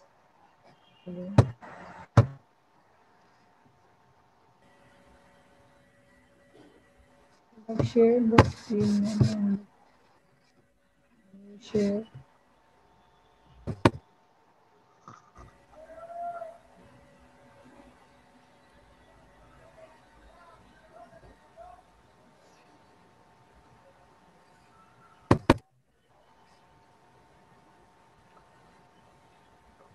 Hello? Yes, ma'am.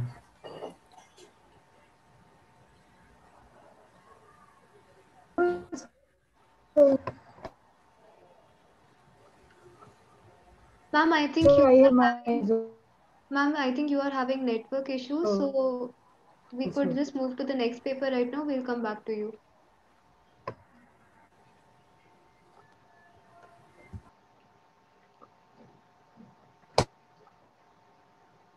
Madhav, over to you. Ma'am, I think you have to stop sharing your screen right now.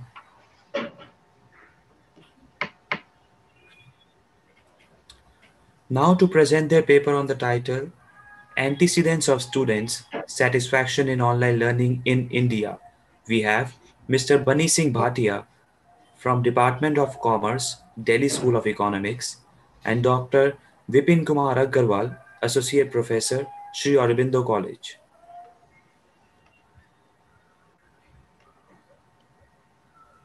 Hello, am I audible? Yes, sir, yes. My screen is visible. Yes, sir. Okay, good Uh, afternoon to everyone. Yes, One second, sir. yes. Sir, paper present करना है. Renu, ma'am, could you please stop sharing Ma'am, your screen?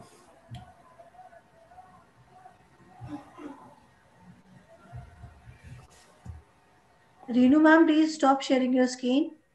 Reenu ma'am. yes, sir. You can now start, sir. Okay, can I start now? Yes, sir. Okay.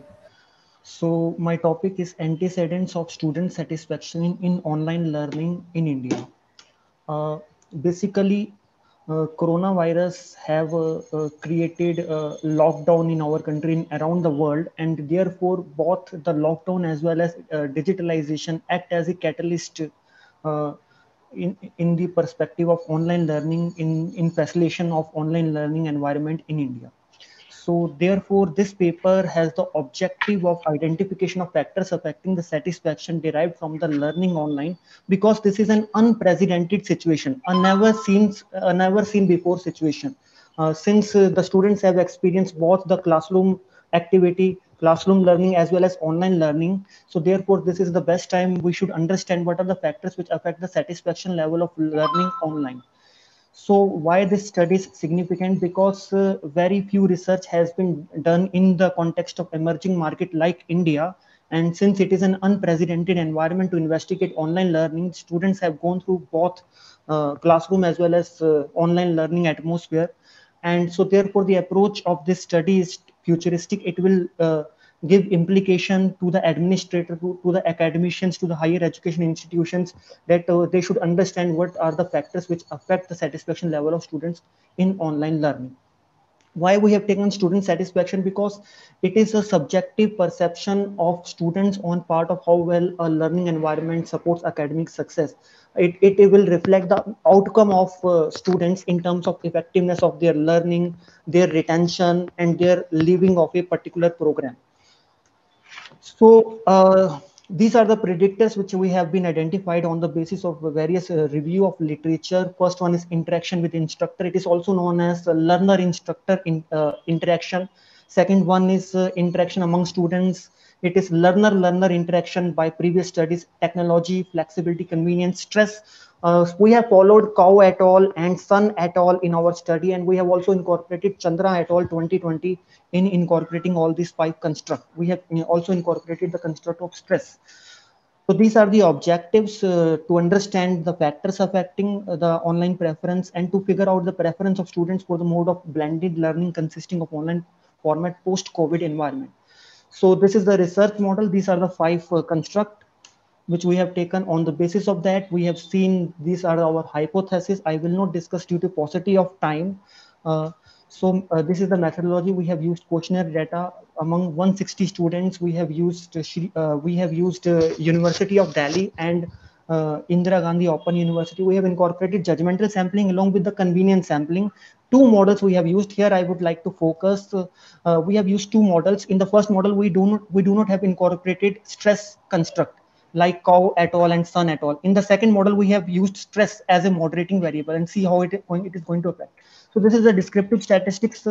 I will not go into it because of robustness of result. We have done content validity and we have incorporated the structural validity, also Cronbach alpha for the reliability purpose. Multicollinearity के लिए हमने VIF को लिया है. VIF हर construct का around 1 आ रहा था और heteroscedasticity के लिए हमने robust standard error use किया है अपने regression model में.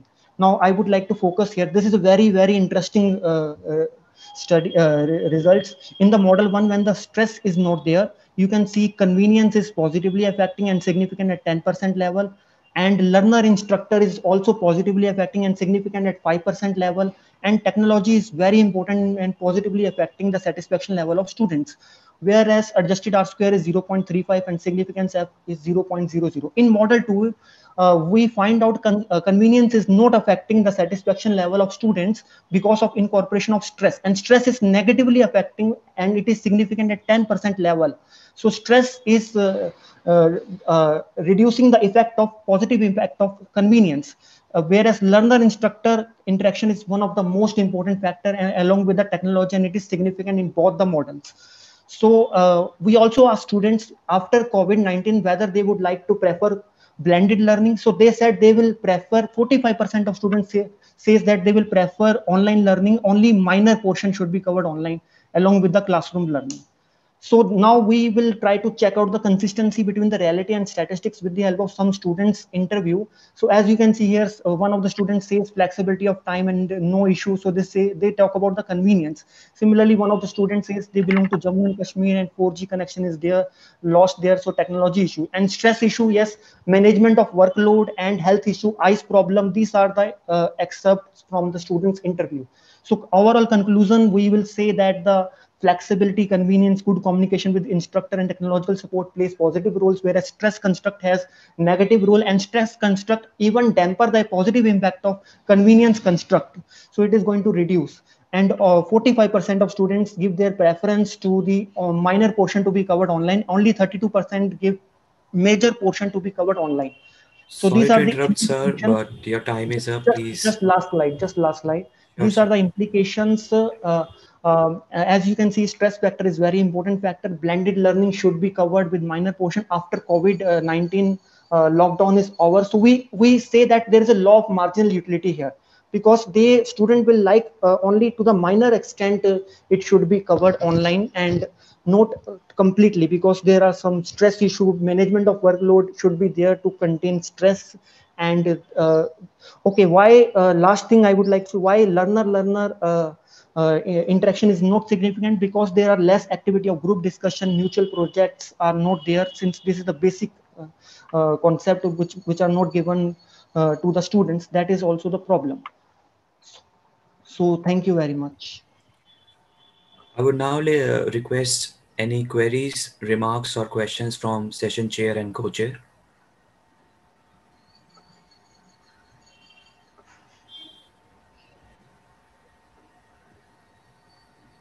So, Mr. Bunny, query. you are able to hear me? Yes, sir. Yes, sir. Yes, sir. I would like just ask you one question. Yes, sir. That the data which you collected, the primary data. Yes, sir. So did you check up the reliability test? Yes, sir. So what was the outcome of the reliability test? Sir, Cronbach alpha was greater than 0.7 for all the constructs. Okay, okay. Yes, So sir. all the constructs you checked it individually or all together? Sir, I have checked all together. Okay. Yes, sir. Individually you didn't check, no? No, no, sir. No, sir. I didn't check, but I have. Yes, sir. The next question is that you framed, I think, 4 or 5 hypotheses. Yes. So all the hypotheses were accepted, or some of them? Sir, uh, sir, one hypothesis was rejected. That is learner-learner interaction. Student का अपने आप में peer interaction वो insignificant था. उसका कारण भी है क्योंकि सर ग्रुप डिस्कशन एक्टिविटी नहीं हो रही है. मतलब अभी सिर्फ बेसिक चीजें हो रही है कि असाइनमेंट सबमिशन उनका कम है इस्तेमाल. तो ये भी एक कारण है उसका. I appreciate that you have done good efforts and your study was good. Thank you. Thank you, sir. Just move ahead, please. I would request if Miss Renu Bala is present here.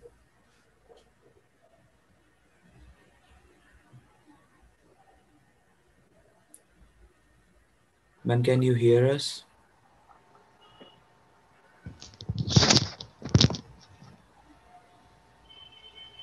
All next present, please. Okay. Ananya, please continue. Okay, so we will now move to the next paper.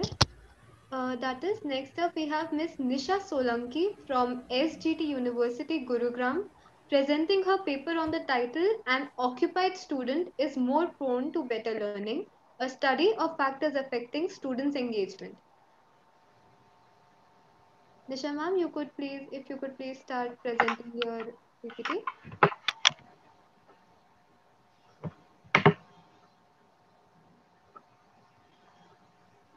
Nisha ma'am?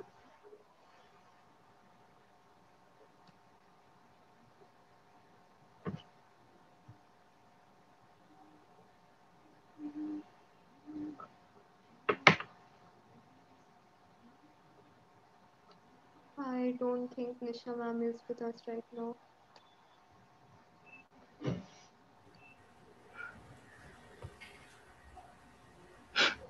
Okay, so up next we have Miss Nancy Puri and Dr. C.R. Akhori from Amity University, Uttar Pradesh, presenting their paper on the title Impact of E-Learning During Coronavirus Crisis. Hello. Yes, ma'am, you're Hello. audible. Okay, I'm audible? Yes, ma'am, yes, ma'am. You Okay. could share your screen, please. Okay. Ma'am, could you please turn Okay. on your video as well? Okay. Thank you, Okay. ma'am. Thank you. Just give me a second. Actually, I'm not able to share my screen here. I have just give me a second. I'm just sharing my screen here.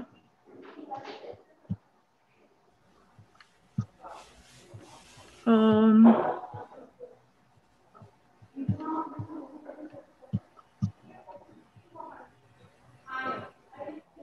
Now is it visible? Yes, ma'am. Yes, ma'am, the screen is visible. You can open the PPT slide. Okay. Just give me a second. Just give me a second.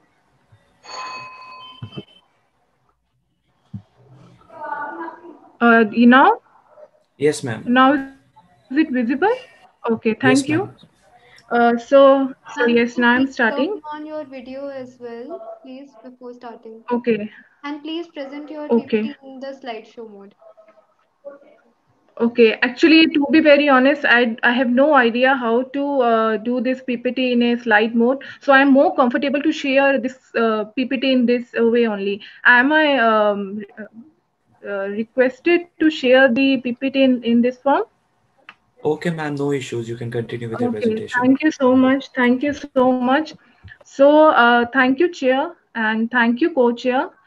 Firstly, I would like to thank Maharaja Agassiz Institute of Management Studies, who had given me the opportunity to present the paper. So my research topic is impact of e-learning during coronavirus crisis. So I'm Nancy Puri. I'm a research scholar from Amity University, Uttar Pradesh. Even I would like to say here that the second author of this paper is Dr. C.R. Akhori. She is a officiating director from Amity Humanity Foundation, Amity University, Uttar Pradesh. So I'm starting with the first slide, that is about the introduction one. In the present time of coronavirus pandemic, almost all the countries are facing the consequences of spread of the virus and increasing role of technology and digitalization. Yes, ma'am. Growing, Just I interrupt. Just give yes, an sir. idea. Just give an idea of your every slide in a few lines. No, don't Okay, read sir. every. Please. Okay, sir. Okay, sir. Thank you, sir. So yes, growing dependence on technology and internet in a person's life is noted documented by various other authors as well.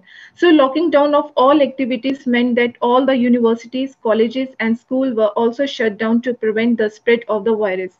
It was natural to look for alternative modes of imparting education and e-learning that had to be adopted as an efficient tool for promoting and continuing the teaching learning processes.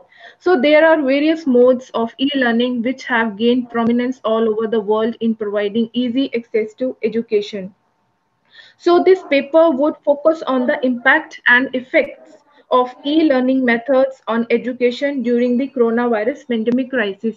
Now I'm moving on to the next slide, which is discussing about the purpose of the study. So the purpose of the study is that the aim and the purpose of the study is to assess the impact of e-learning during the COVID-19 pandemic among students and teachers, and will also explore about the challenges or hindrances created by e-learning on both students and teachers. Now it comes about the significance of the study. The research paper was done to find out the e-learning process during COVID-19 pandemic. The study was also conducted to frame out the weaknesses, challenges, or hurdles associated with e-learning. This research explores about the students who are studying in different colleges, universities, and schools to gain information regarding the contribution of e-learning during COVID-19 pandemic. So now if I discuss here about what are the objectives of the study, that is to explore the growth of e-learning in the pandemic era, to study the strength, weaknesses, and challenges of online teaching, and to give some suggestions and recommendations for the success of online mode of learning during coronavirus crisis. So here if I discuss about the methodology of the paper, that this study has been conducted by mixed method research approaches, including qualitative approaches. The qualitative method, which is descriptive and analytical in nature, enables this study to explore the unfolding of teaching e-learning scenario in the present condition.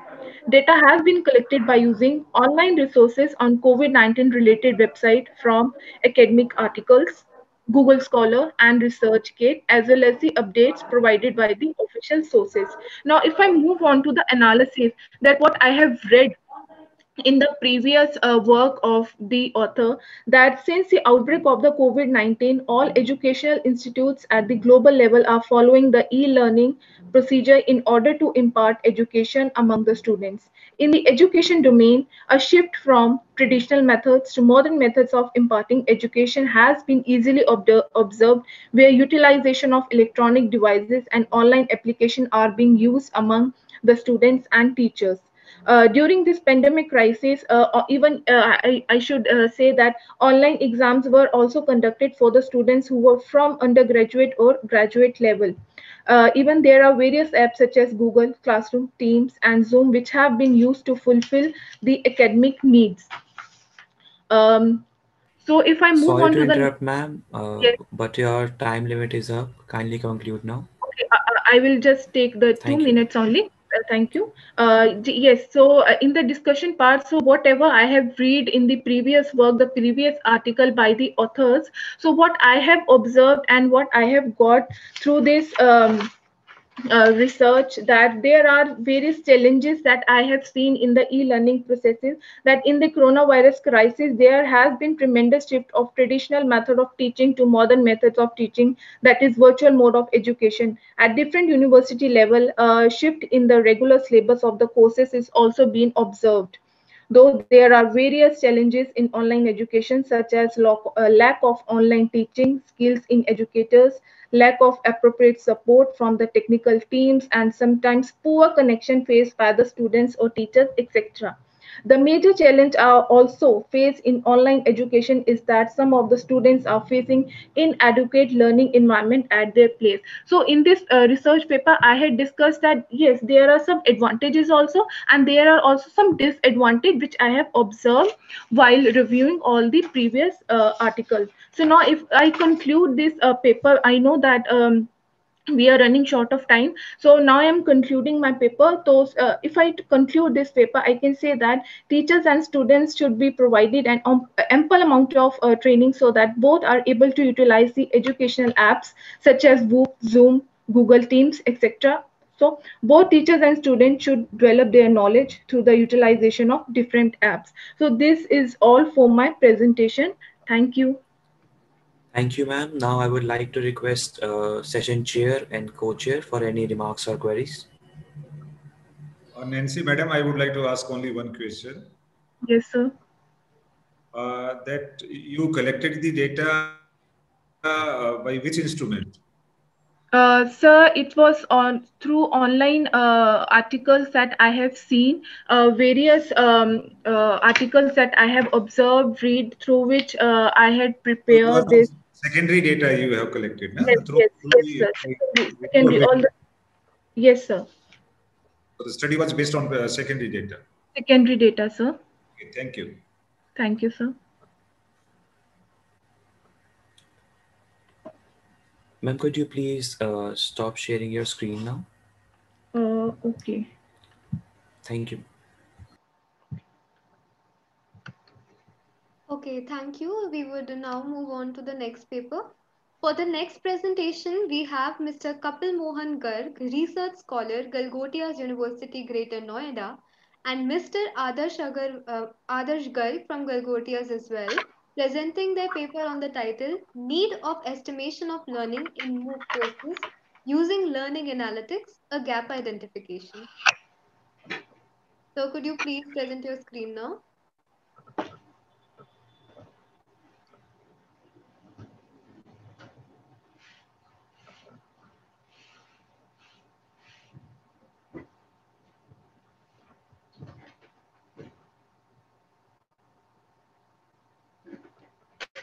Sir, your mic is still muted.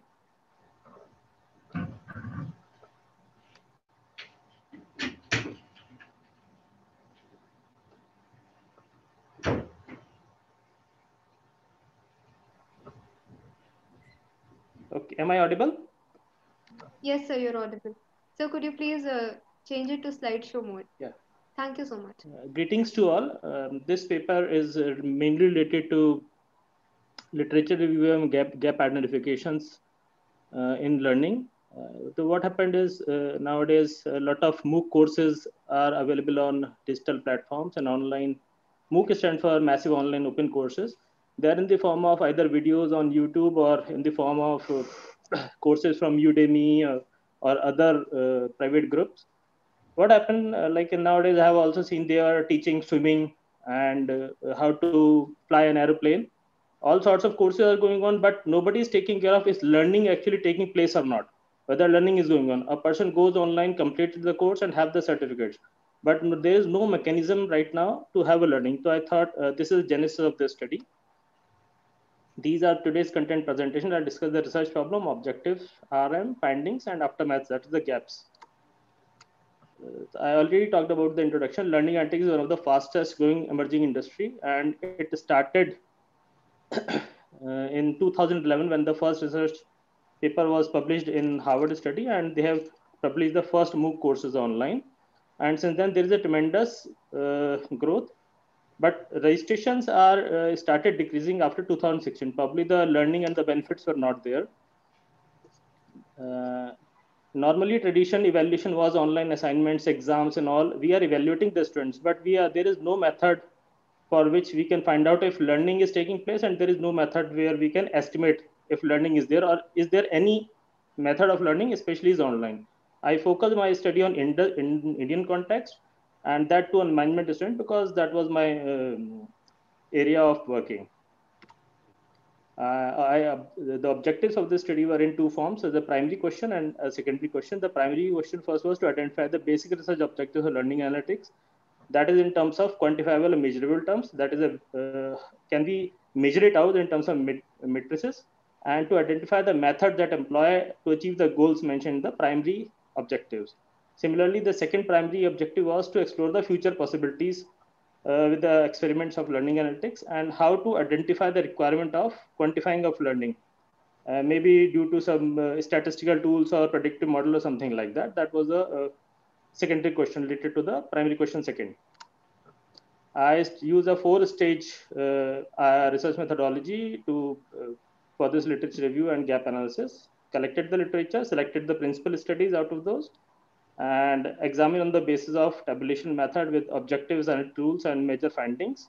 And then I reported my reviews in the form of gap analysis. The major studies are between 2011 and 2019, where the first study was there in 2011. It is a quite gestation period of NA. I worked out on 140 papers in total. Out of that, I shortlisted 210 relevant papers.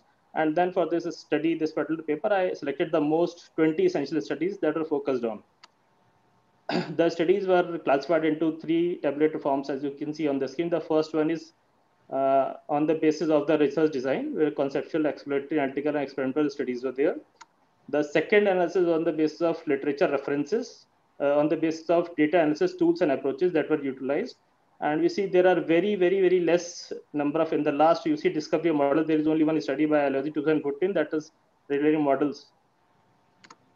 And the third study on the basis of objectives.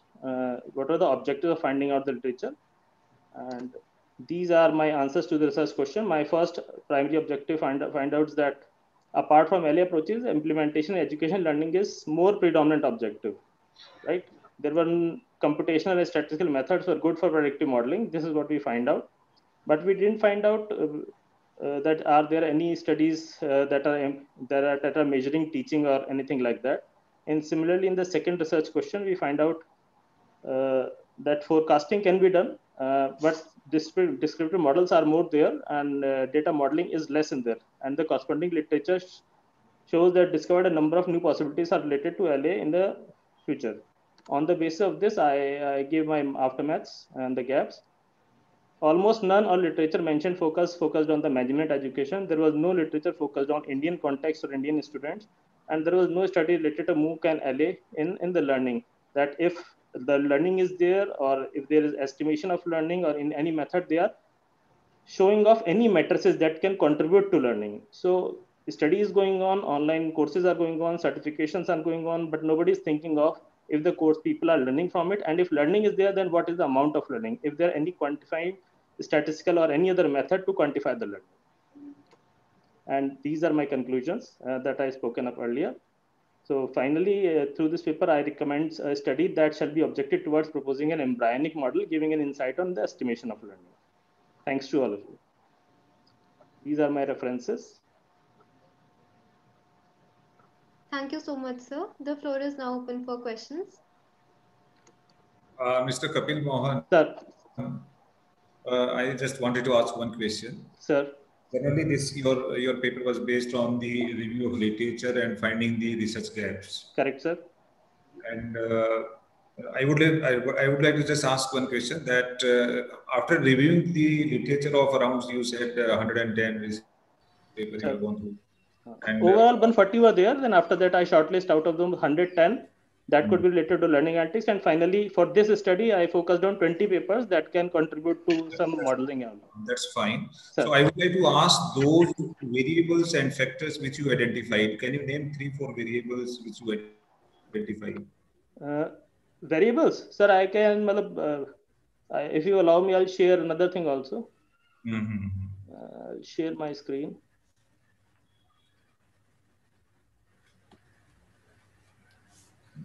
Because I was going through your.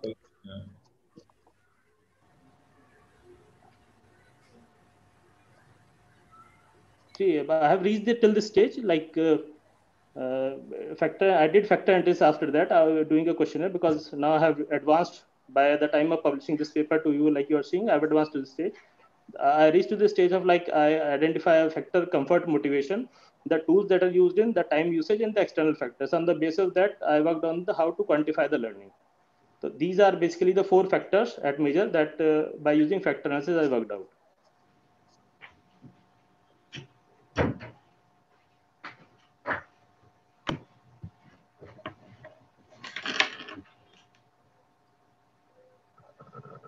Hello, am I audible? Yes, sir, you're audible. Okay. So, has your question been answered? Is it okay if we move on? Yes, we can move on now. Okay, thank you so much. Okay, thank you, sir. Over to you, Madhav.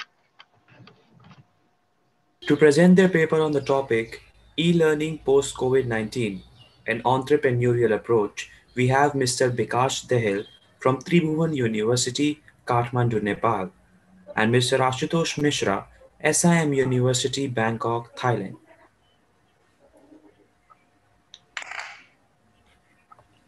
Okay, good afternoon, everyone. I hope I'm audible and I hope my presentation is visible, right? Yes, sir. Okay, good, perfect. Give me a moment. Let me just set the timer. Okay. Sure. Good afternoon, everyone. Thank you for allowing me to do the presentation today. So the topic we're going to discuss about is e-learning post-COVID-19 and how we are taking an entrepreneurial approach into doing the same, right?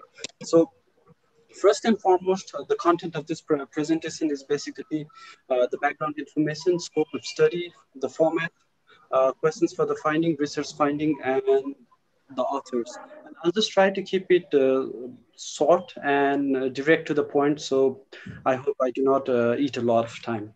So when you're talking about the background information, then we need to understand that it's the new normal now. Post the beginning of 2020, a lot changed just because of the pandemic, and because of that, we are talking about the new normal. And because of this new normal, there is also a rise in the concept of virtual, in our case, e-learning. Right. So in this paper, what we discuss is we are trying to interlink e-learning to the concept of entrepreneurship. So, I mean, there are a lot of papers that have talked about e-learning, that have talked about the pandemic situation and everything. In this specific research, we are trying to interlink e-learning to entrepreneurship. And there are some best practices, or there are examples from Botswana, a country in Africa, Pakistan, and several popular and common MOOC platforms that had a very big increase after the rise of pandemic, right? So when we are talking about the scope of this study, we first have to understand that it's a very wide and diverse area. I mean, we are talking about COVID, a wide and diverse area. We are talking about learning, e-learning, another diverse area. And then again, we are talking about entrepreneurship. So when we're talking about this, then we are looking into a very, very wide and diverse area. But we also need to understand that this is an emerging area where a lot of people are doing their studies at the moment. So we're trying to provide a glimpse into the concept and value, and probably the importance of it in the days ahead.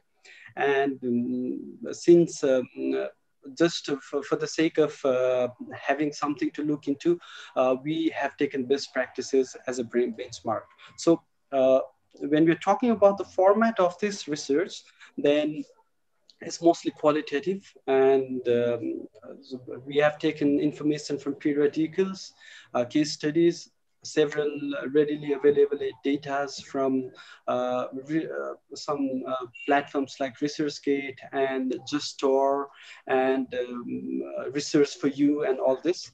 And obviously websites of MOOC platforms like Coursera, edX, FutureLearn, and Future Learn and Open University. So because they had all the data about and facts and figures about their about how they are like taking advantage of this MOOC platform, the rise in MOOC platform, popularity of MOOC platform. Plus, we also had a discussion session with representatives from 50 countries. So when you're talking about these representatives, they were academicians, social workers. They were also people working in this the field of education, entrepreneurship, and e-learning, and obviously to some extent technical experts as well.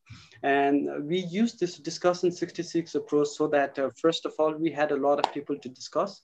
Obviously, we're using the virtual platform, the one we are using for this presentation as well. And also because there were a lot of representatives from all over the world, we had representatives from Asia, Africa, South America, and North America, and Europe as well. So 5 continents. And after we were done with the discussion 66 approach, we went into focused group discussions to get into the findings. So the major questions for the findings are this. I mean, why learning has gone virtual, advantages, disadvantages, the perception, its benefits, and the prospect ahead for this. And now getting to the findings, there's a rising importance of e-learning. Again, as mentioned before, there is no benchmark for quality assurance yet. This has been talked by our previous presenters as well.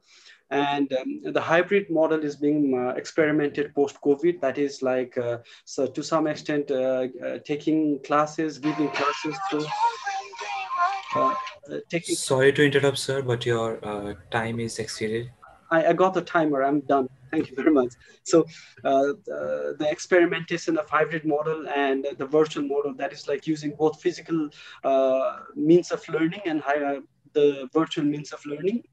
And this has also led to a forced change in a habit in a lot of cases. Like, probably before, if it was this kind of conference, we'd be doing it physically, but today we are doing it virtually. So I'd like to end it here. I'm sorry, I had to keep it short and sweet, so there's not a lot of explanation here.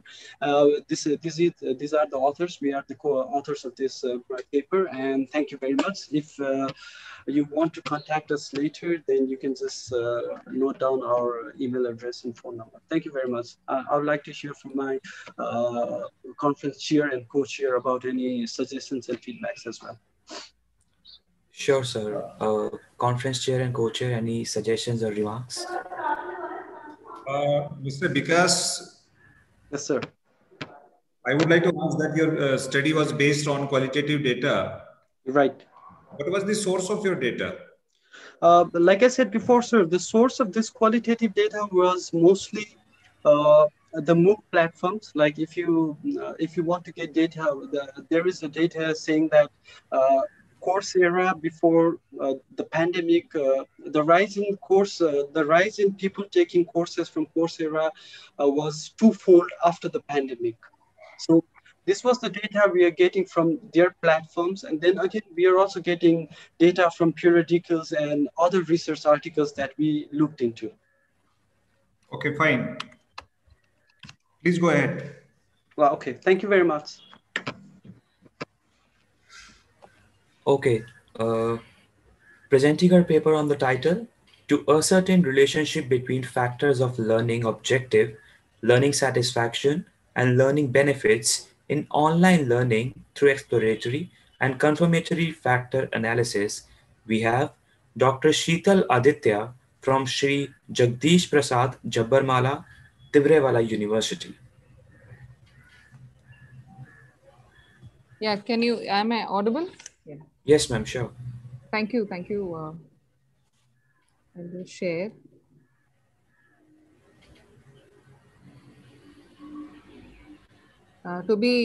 For a certain correction, I'm still not Dr. Sheetal Aditya. I'm only Sheetal Aditya.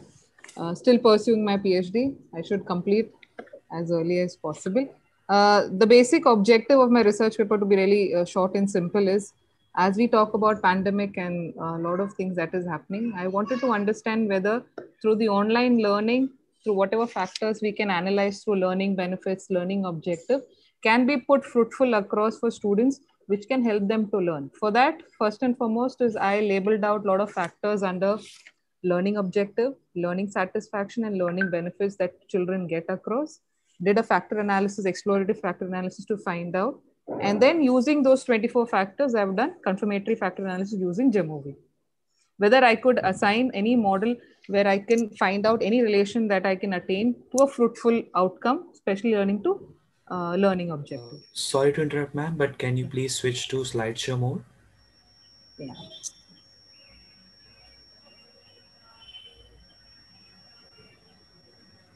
To just go, is it okay now? Yes, ma'am. Thank you, ma'am. This is the content that I'm going to present. The basic motive of doing this study was I wanted to understand that we as educationists, we have a certain role that we can play across for growth of an economy to come out of any crisis. Education can be used as a facilitator. To use education as a facilitator, most important is quality education. To basically understand quality education, I included these three factors that was very important that can be achieved, which can help in terms of quality education. To achieve quality education, as we know, technology plays a very important role. So technology in terms of how much of technology is required, how much of benefits that is give us across is the big question for us. If we look at just to do on a certain facts check, as we are nearing 8 billion, 66% of the penetration of mobile uses internet, 59% and all that. So we have a nice background in terms of where technology transformation is already happening. So education can be a field in through which also we have. These are the various online modes of technology that is available today. If you see how more important, we need to understand that how this technology can be used for children learning is more important. So as we have technological transformation, as online learning can help us in facilitating different learning problems, can have different learning solutions we can have. There is a shift in learning and we can go for a content beyond classroom. There's our benefits that we can have through online learning. Purpose of my study that I mentioned earlier. So these are, to be really quick, these are the factors, these are 12 factors under learning objective, which I have quoted across. Then I have done a Cronbach alpha to check their reliability, which is 0.9, which gives me a good result. Then the learning satisfaction I have defined. These are the 7 factors under learning satisfaction through which I could find out through review of literature and through a lot of surveys through talking to children and all that. Again, I checked the reliability study 0.8. It's a good result as well. Then learning benefits, I have 5 factors which I could clean out. Again, the Cronbach alpha for 0.8. So it's a good way. So all the 24 factors individually under their own sectors was good. The major objective was whether I can find out a relation to attach these 3 factors and which can give me a good benefit in online learning. So this is my hypothesis. So review of literature has, in terms of helped me to come out certain factors, international and international papers as well, which helped me in doing that. This is my research methodology, factor analysis and exploratory analysis using SPSS. Purpose of sampling because of the time constraint scale that I had. And I have 173 respondents, students especially, which were undergraduate students under the stream of management, commerce and IT. So this is a research design in terms of descriptive research design that I have defined across. Data interpretation to start with, all the 24 factors were again taken across and then a Cronbach alpha was determined, which gives me good internal consistency for all online learning among students. So to do a certain other questions, I wanted to understand what are the skill set for students. For commerce, management and mass media, most of the people are using smartphone. That is what I have come across through online learning. Devices, smart 80%. Email skills were around skill with a 68%, and then web surfing 57%, word processing, Microsoft 57%. To start with factor analysis, the KMV value is 0.9, which is greater than 0.5. So it says the sample is adequate for factor analysis. Even the significant value is less than 0.0.5. So it says that factor analysis is a good technique to reduce the larger number of attributes into smaller components. So I've done factor extraction and factor rotation. This is the communalities. This is the extraction using principal component analysis. I have 24 factors into 3 factor loadings I've got across. This is a screen plot. Sorry to interrupt, ma'am, but your time is exceeded. Yeah, Kindly I'll just complete wind that. up. Yeah. Thank So you. after the rotation using Vermimax, I have got the same. This is a chart. The screenshot after the rotation is done. This is the most important. After the rotated component matrix, I could segregate the 24 factors into three components. So this is how I could segregate F1, F2, F3, for which I found out the F1 were the most essential factors the students look across when they when they basically want an outcome through online learning. So after abstraction to three factors, so I said, so first F1 factors were considered as the most important element in online learning. To understand the relationship, I did factor analysis using Jamovi. This is the factor loadings that I could get across. To come up, this is a fit model, the test of exact fit. Yes, it is the significant value is 0.01. Then I have the RMSE, which is 0.08, which is just to the borderline. And the CFF and ITL, that is the confirmatory factor index and the Tucker-Lewis index, is all 0.8, which is also moderately okay because it should be 0.9. That is what been approached.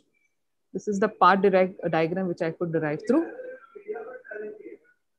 To just wind up, quality learning, when you talk across, I think learning retention is the most important thing. Through the research paper, I could analyze certain factors which can be used to basically solve a lot of learning problems. It can help in teaching patterns, student ability and all that. If you put across this certain relationship across any model, the more outcome can be enhanced for any online method we are trying to incorporate. Thank you so much.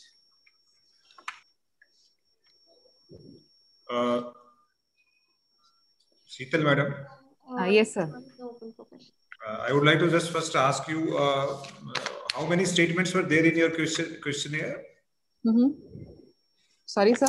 15 questions. I had a Likert scale done across 3 parameters. How many statements were there in your questionnaire? Questions. So you're asking about questions? Yes. Number of statements. 15 questions. Number of 15 questions. Mostly in terms of, can I? Hello. Yes, sir, you're audible. I think she has network issues. Because you are not audible to us. Hello. Sheetal, you are audible. Please, you are audible now. How many statements were there in your questionnaire? Yes, sir. Sir, I had 15 questions, which were basically segregated into Likert scale. Yes, sir. I used Likert scale. So how many factors you extracted out of? So 24 factors are extracted. Under that, if you see, I have F1 factors I have shown, sir. How is it possible that out of 50 statements you will extract 24 factors? So 24 were the total factors that I had, sir. Out of that, I could extract this many factors, sir. This is what I am asking. It seems to be total. So these are the F1 factors. कितने questions थे आपके इस questionnaire में? Statements कितने थे? Number of items I am asking. At the 24 were the total factors under study, sir. So that is what you are asking. You are calling them factors, or they were the number of statements? Number of statements, 24, sir. So don't call them factors. Saying about the number of factors studied. 24 statements you had in your questionnaire. So how many factors Sir, I had divided the 24 factors under study, sir. Actually, this is confusing to me. No. So the basic thing was I want the factors I had studied is 24, which I divided into 3 categories. You understand learning satisfaction, you learning. understand the difference between the variable and factor? Variables were 24, sir. Factors, 3 factors. Under you're talking about factor analysis, sir? Yes. You extracted only 3 factors. So, three factor yes. So don't 3 call factor them loading, sir. They were 24 statements. Okay. Yes. Factor loadings. Yes, sir. So sorry. So I could see that you extracted through this EFE 3 factors. 3 factor loadings. Your table yes, sir. I was able to see through your rotated matrix. Yes, sir. Table. Through rotation. So this table, yes, sir. Yes, sir. So, there was any cross-loading? Was there any cross-loading among the statements? Cross loadings. Hello. Cross-loading. Sir, are you not audible, sir? Hello. Okay, fine. Thank you. Thank you, sir. Okay, thank you so much, ma'am. Yeah. Thank you. Thank you. Thank you. Ma'am, you may please, if you could please stop sharing now. Yeah. Now we will move on to the next paper. The next in line we have Miss Renu Bala from Chaudhary Devilal University presenting her paper on the title Employability Skills, Challenges from Education Perspectives. Renu ma'am, if you could please start sharing your presentation.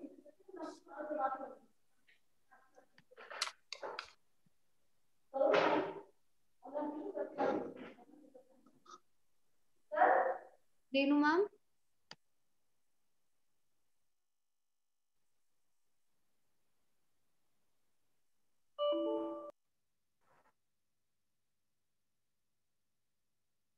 Ma'am? Hello. Yes, ma'am. Ma'am, could you please start presenting your screen in slideshow mode?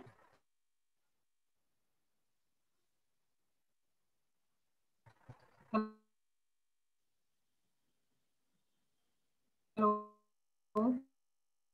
Ma'am, you are audible, but your voice is breaking.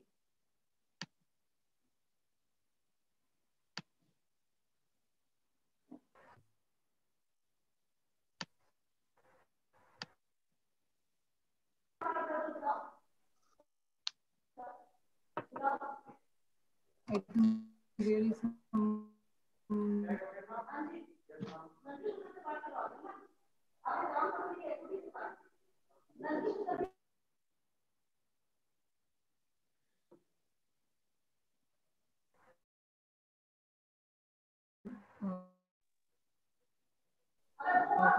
Ma'am, there is a logo, not a flag from your side. Hello, ma'am. May I start now?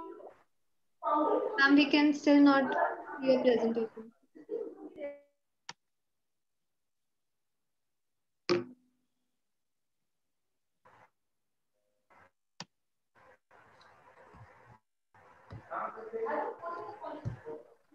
Hello.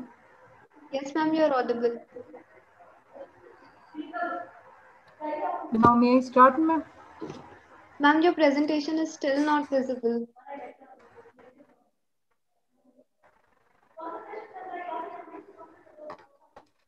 I'm trying. Now is it visible, ma'am? Not at the moment, ma'am. I think there is some technical glitch on her side and keeping in view paucity of time. So can you conclude and give idea of your paper?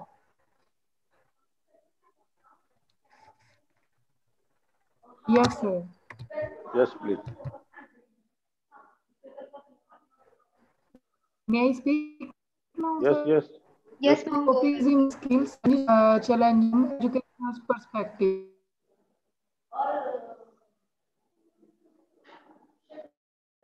Take time and I will explain. In the study of modern skills with students and to identify the and faculty members in the under the early as to identify funded by the employers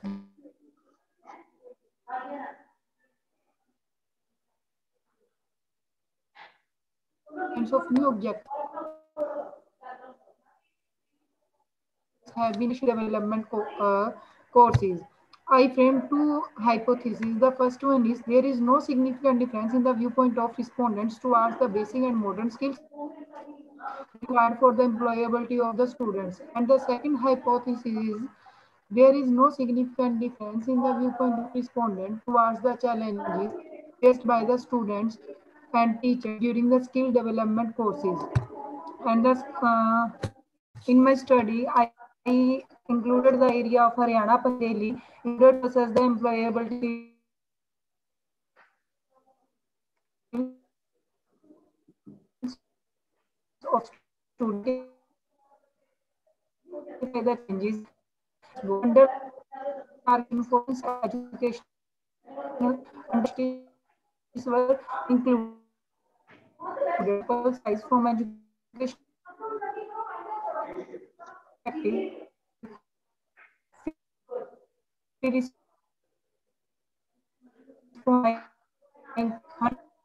hundreds were targeted.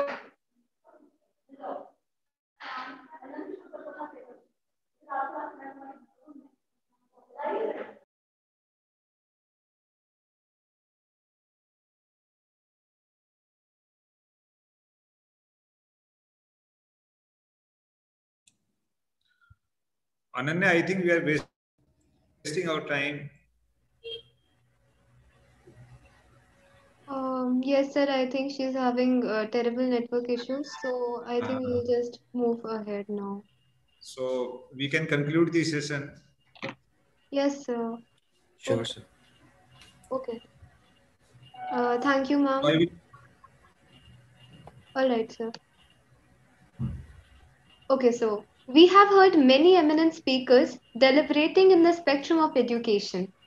All these valuable insights gave us a new perspective that one should adopt while discussing these issues.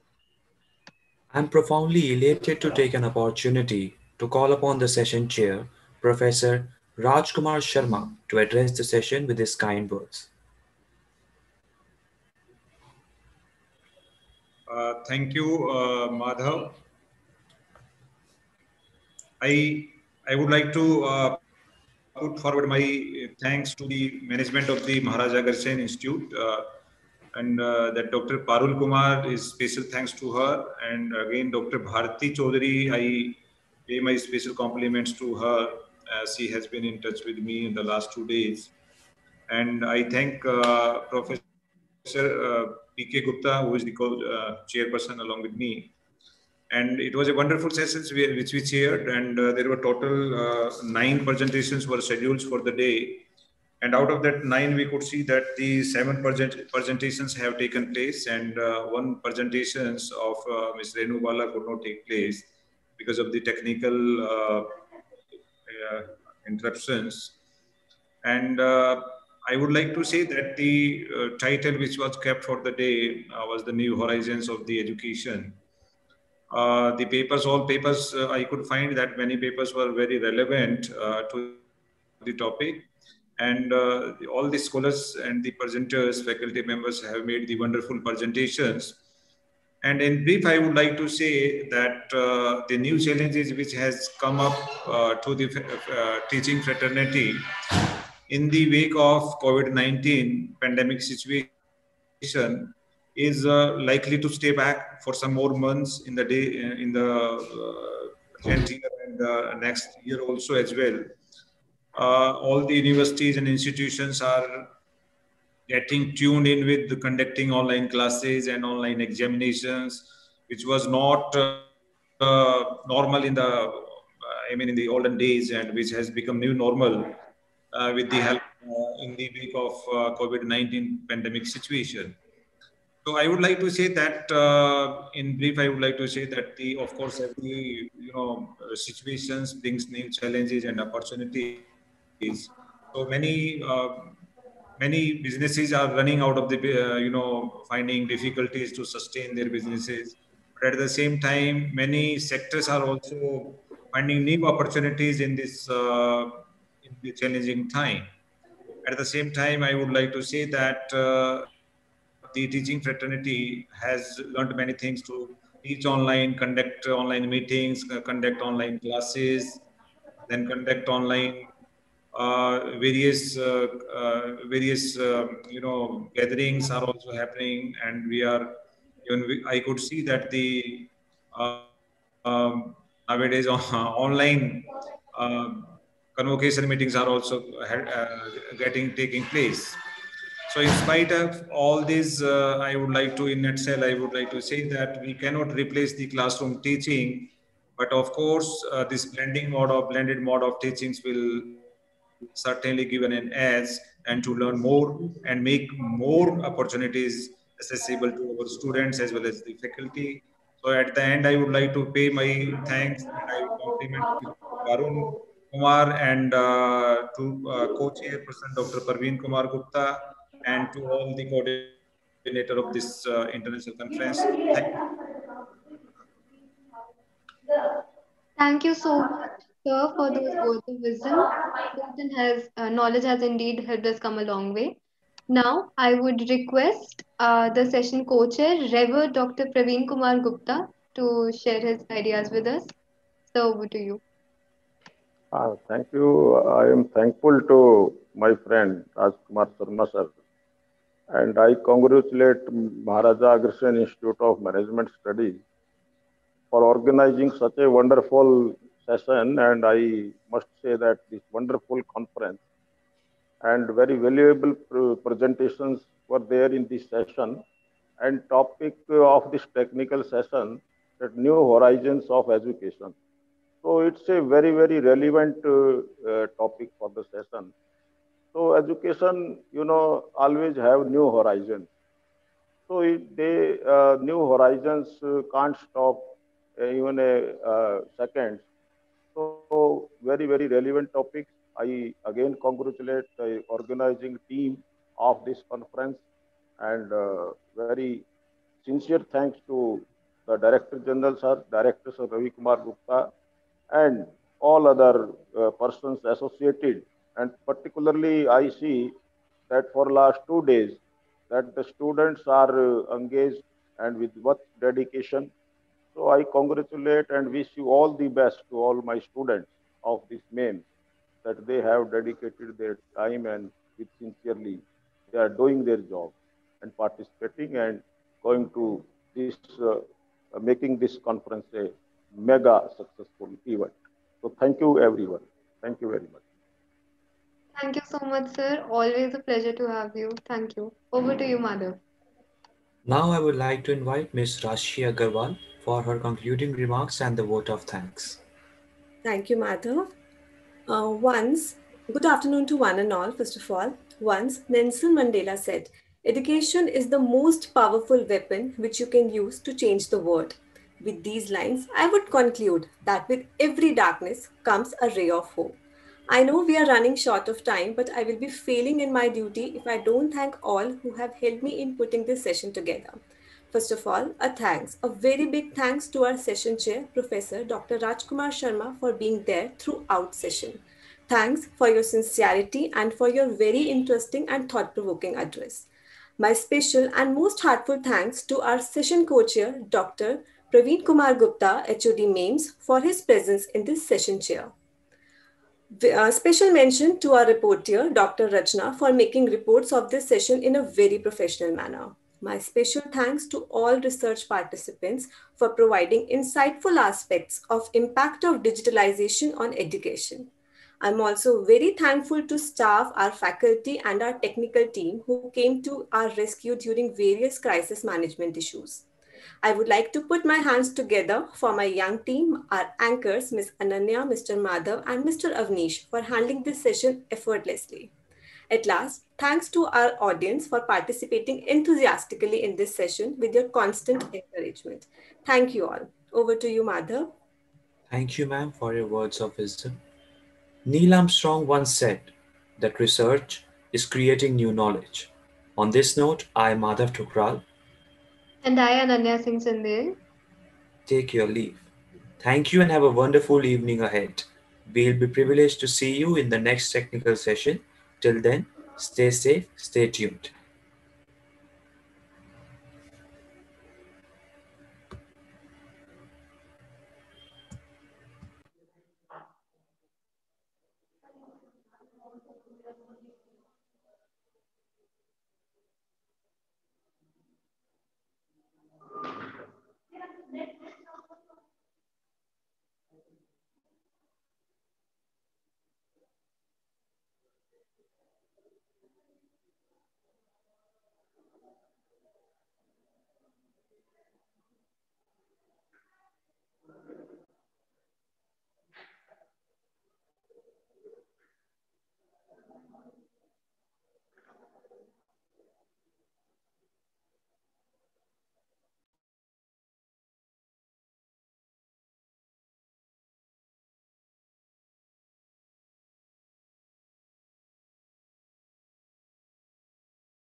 Greetings to everyone.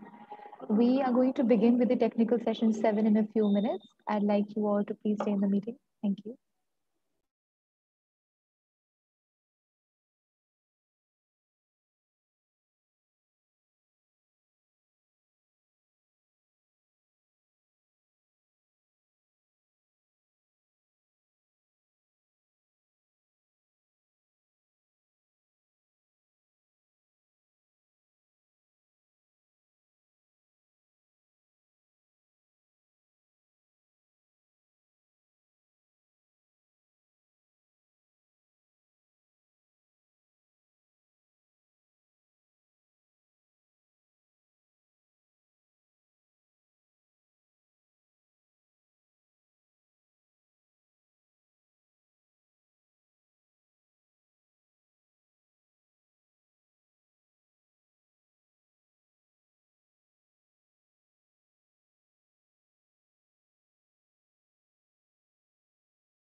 Hello and welcome to Maharaja Agrasen International Conference 2020 on impact of digitization on education, management sciences, information technology, law enforcement and media with association with Faculty of Business and Accountancy Lincoln University extends a warm welcome to one and all present here for their online international conference MIC 2020, scheduled for 3rd and 4th December 2020 under aegis of IQAC and MACS ThinkWest Club of MAIMS.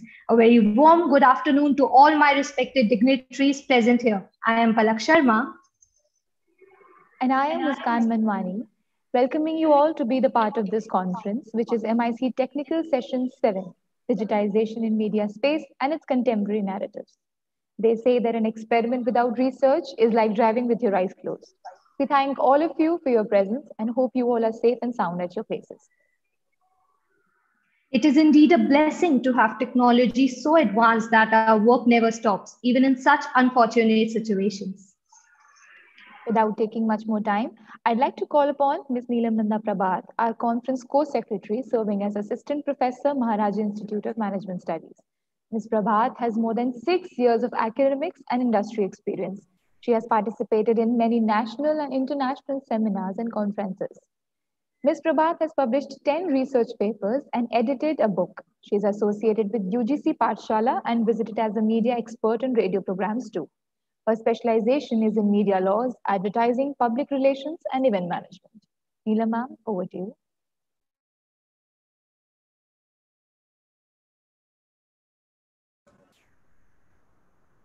Thank you, Muskan. Media as a channel of exchange of ideas is largely influenced by changing technology available. The development of technology from the traditional media to ultra-speed mobile media has grossly changed the ways of people communicate. The advent of digital technology has thus created an era in many ways. The digitization of media industry has driven by changing the consumer behavior and expectations. especially among younger generations who demand instant access to content anytime, anywhere. I, Neelam Nanda Prabhat, on behalf of Maharaja Agrasen Institute of Management Studies, welcome all the dignitaries, authors, researchers, participants, and session chair and co-chair for gracing the conference with their presence. I welcome our session chair, Dr. Tasha Singh Parihar. Dr. Parihar holds a PhD degree in social media. She is contributing as assistant professor in Galgotia University.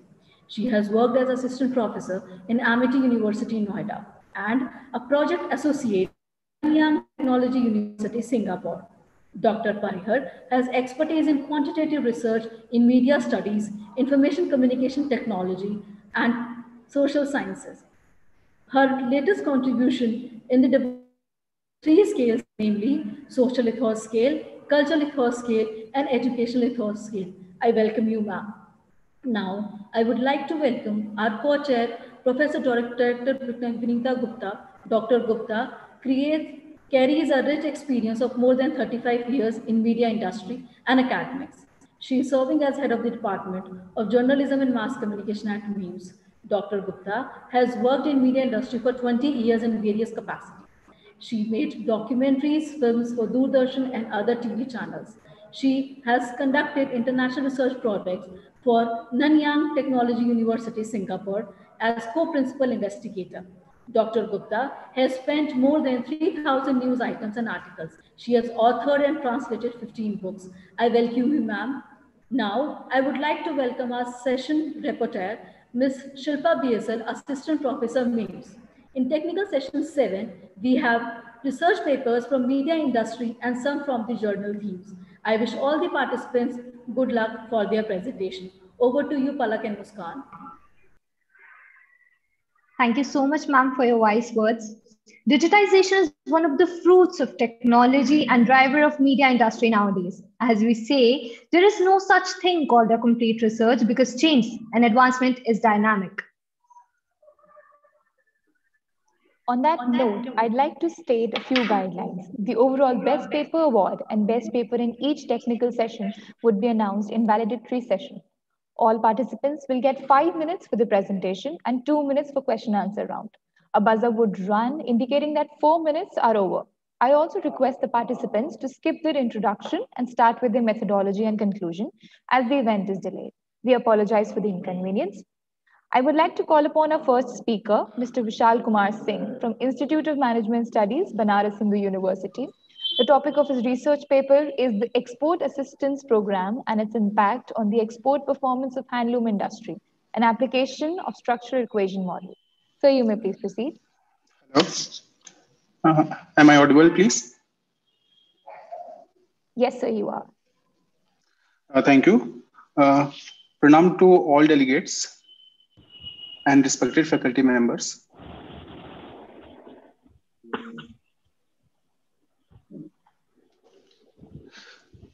Namaste to all research scholar and related community. Starting with the introduction, but as I have to skip the introduction, I just want to slightly give the overview of the industry which I'm going to talking about, the handloom industry. Indian handloom industry has its legacy, which is unique in the global textile industry. It is the oldest industry that maintains the integrity of Indian culture nowadays and employs the significant number of Indian rural population, mostly, which belongs to the economically weaker sections and second largest unorganized industry after agriculture and employment generation. Could you please mute the background noise which is coming from your side? Thank you.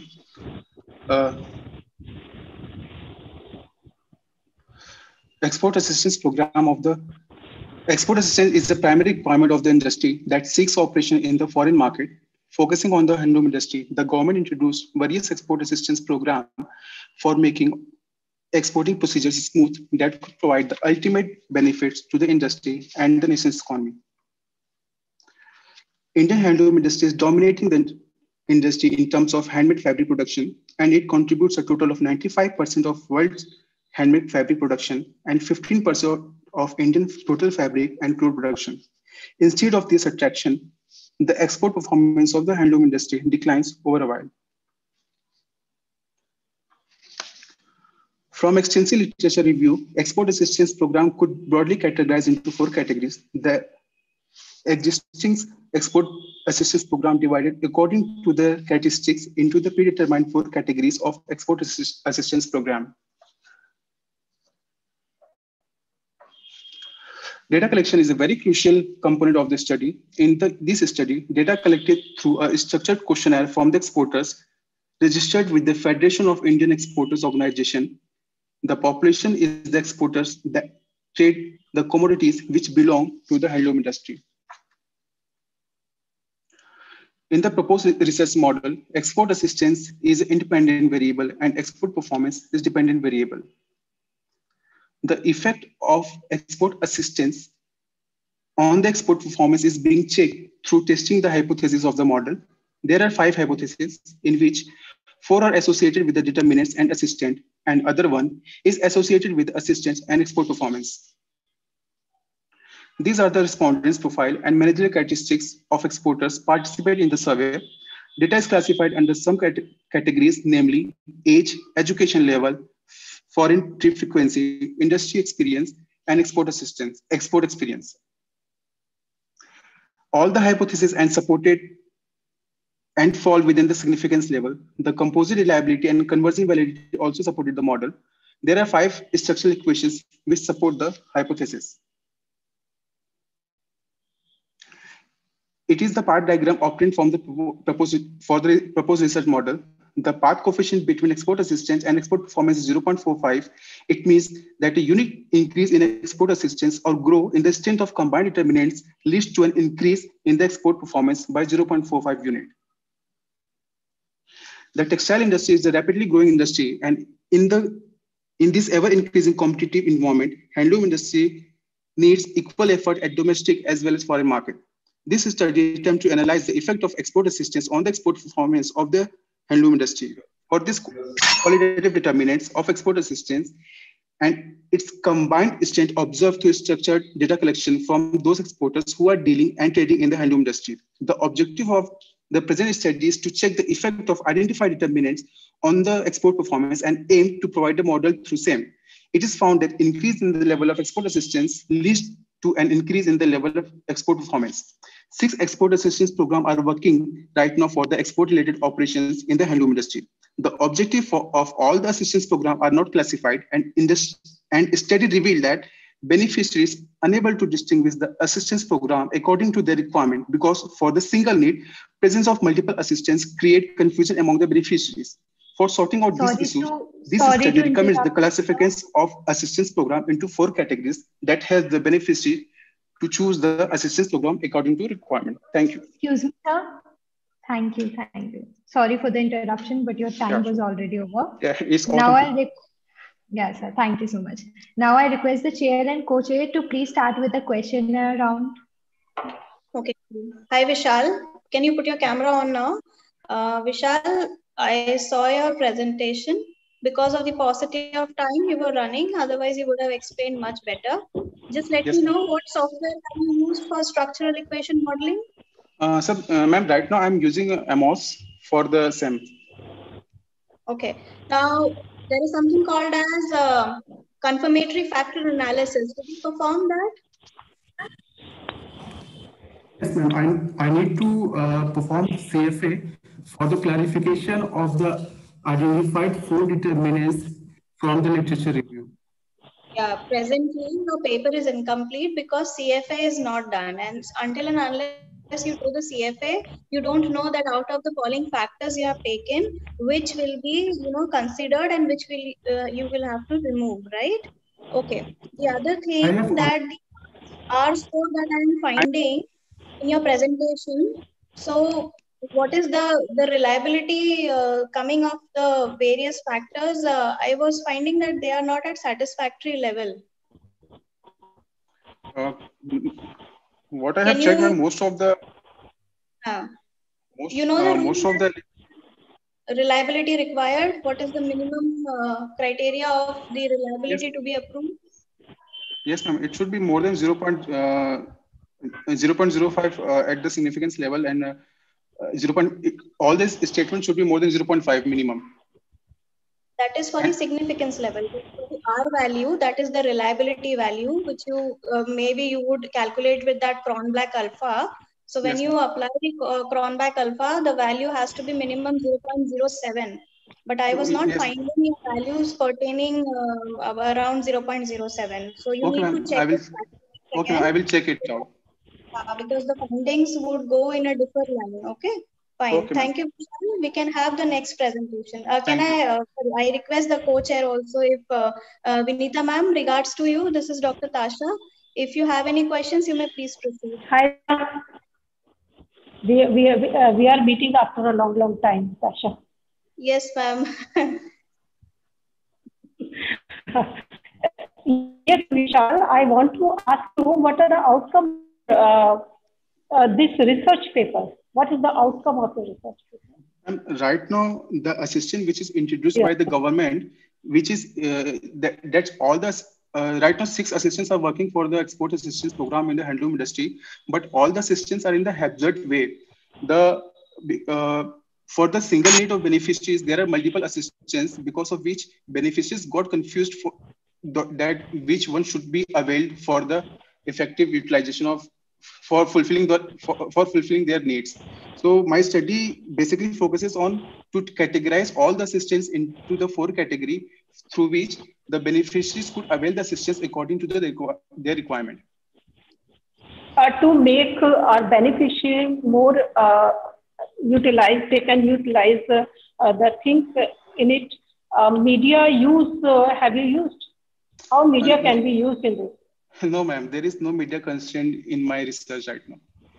Okay, fine. Next, Thank you. we can move. Thank Quickly you, have sir. the Thank you, ma'am. Thank you. Thank you. I'd like to call upon the next participant, Ms. Sakshi Jain from Maharaja Agrasen Institute of Management Studies. The topic of her research paper is Bollywood cinema as a PR tool of Bharatiya Janata Party to win 2019 Lok Sabha elections. Ma'am, you may please proceed. I hope that my screen is visible. Yes, it is. Thank you.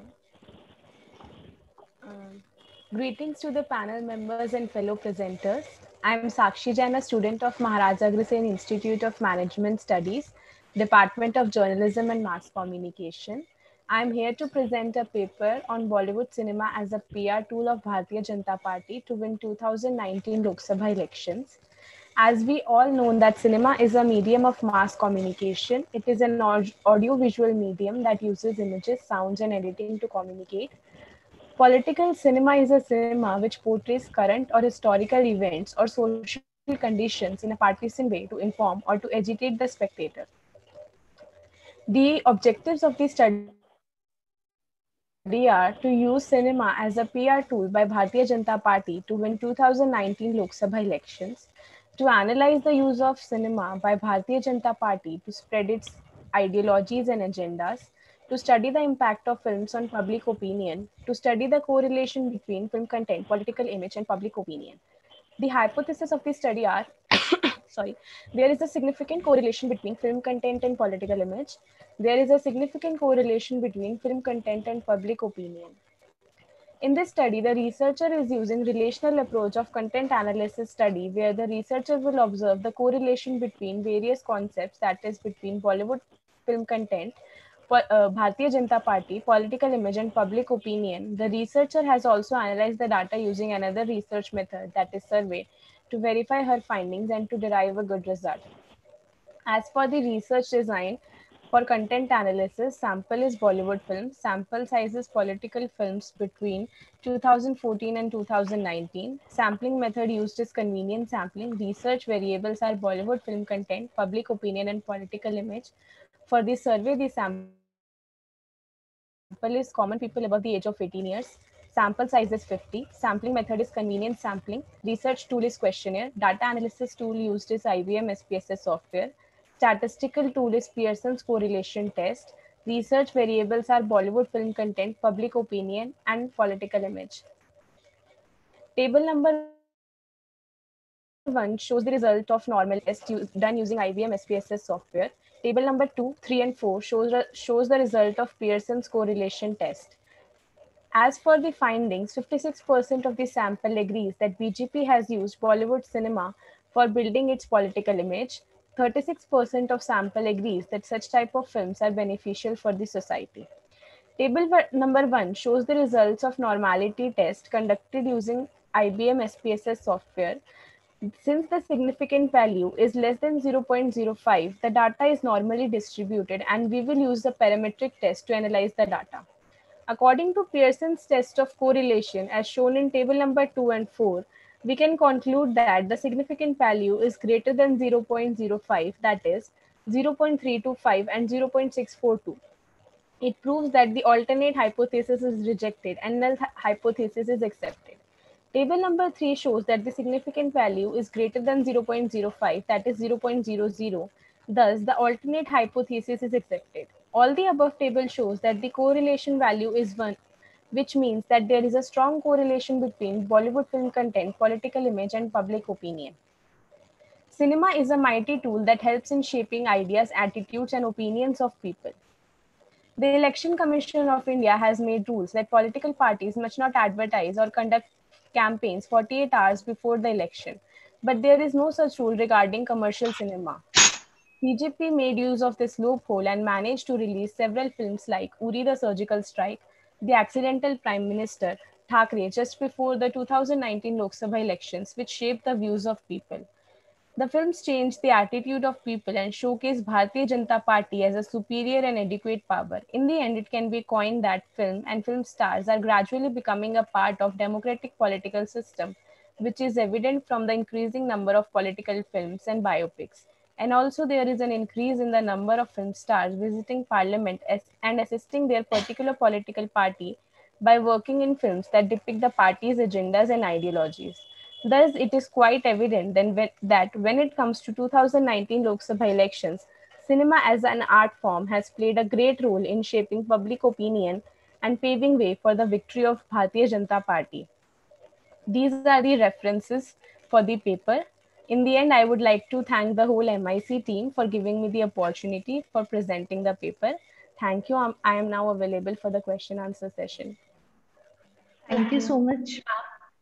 Now I request the chair and co-chair to please start with the questionnaire round, and I also request them to keep it short as we are running out of time, please. Now you can ask your questions. Well, I just have one question. Sakshi, can you tell me what is perfect positive correlation?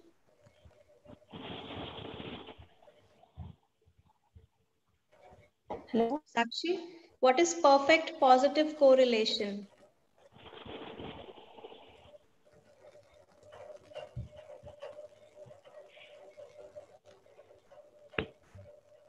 Hello?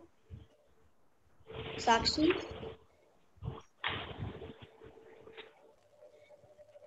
Sakshi?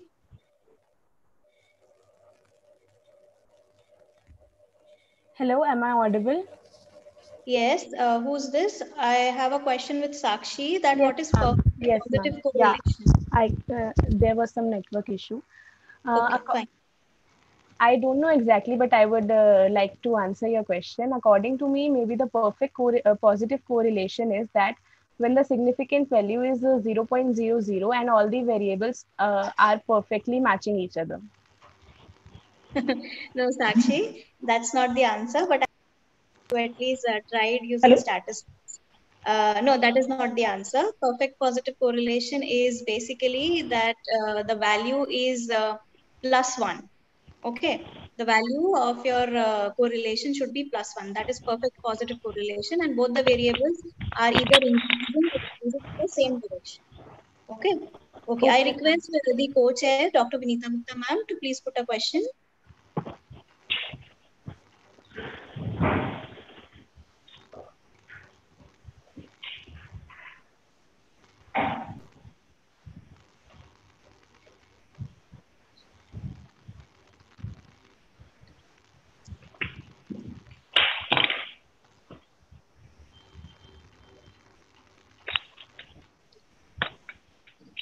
Vinita ma'am. Hello.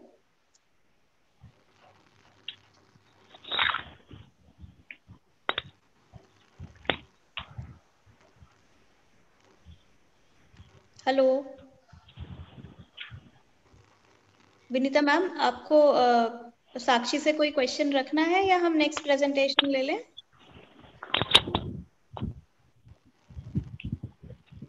Hello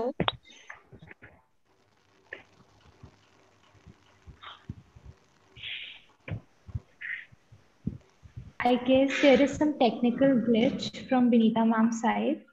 Right.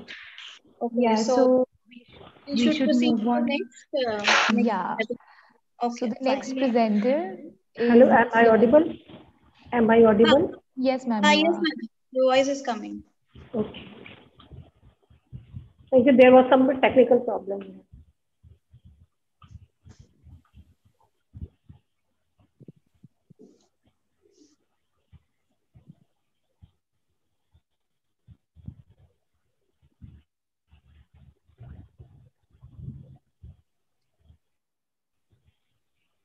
Hello, is my presentation visible?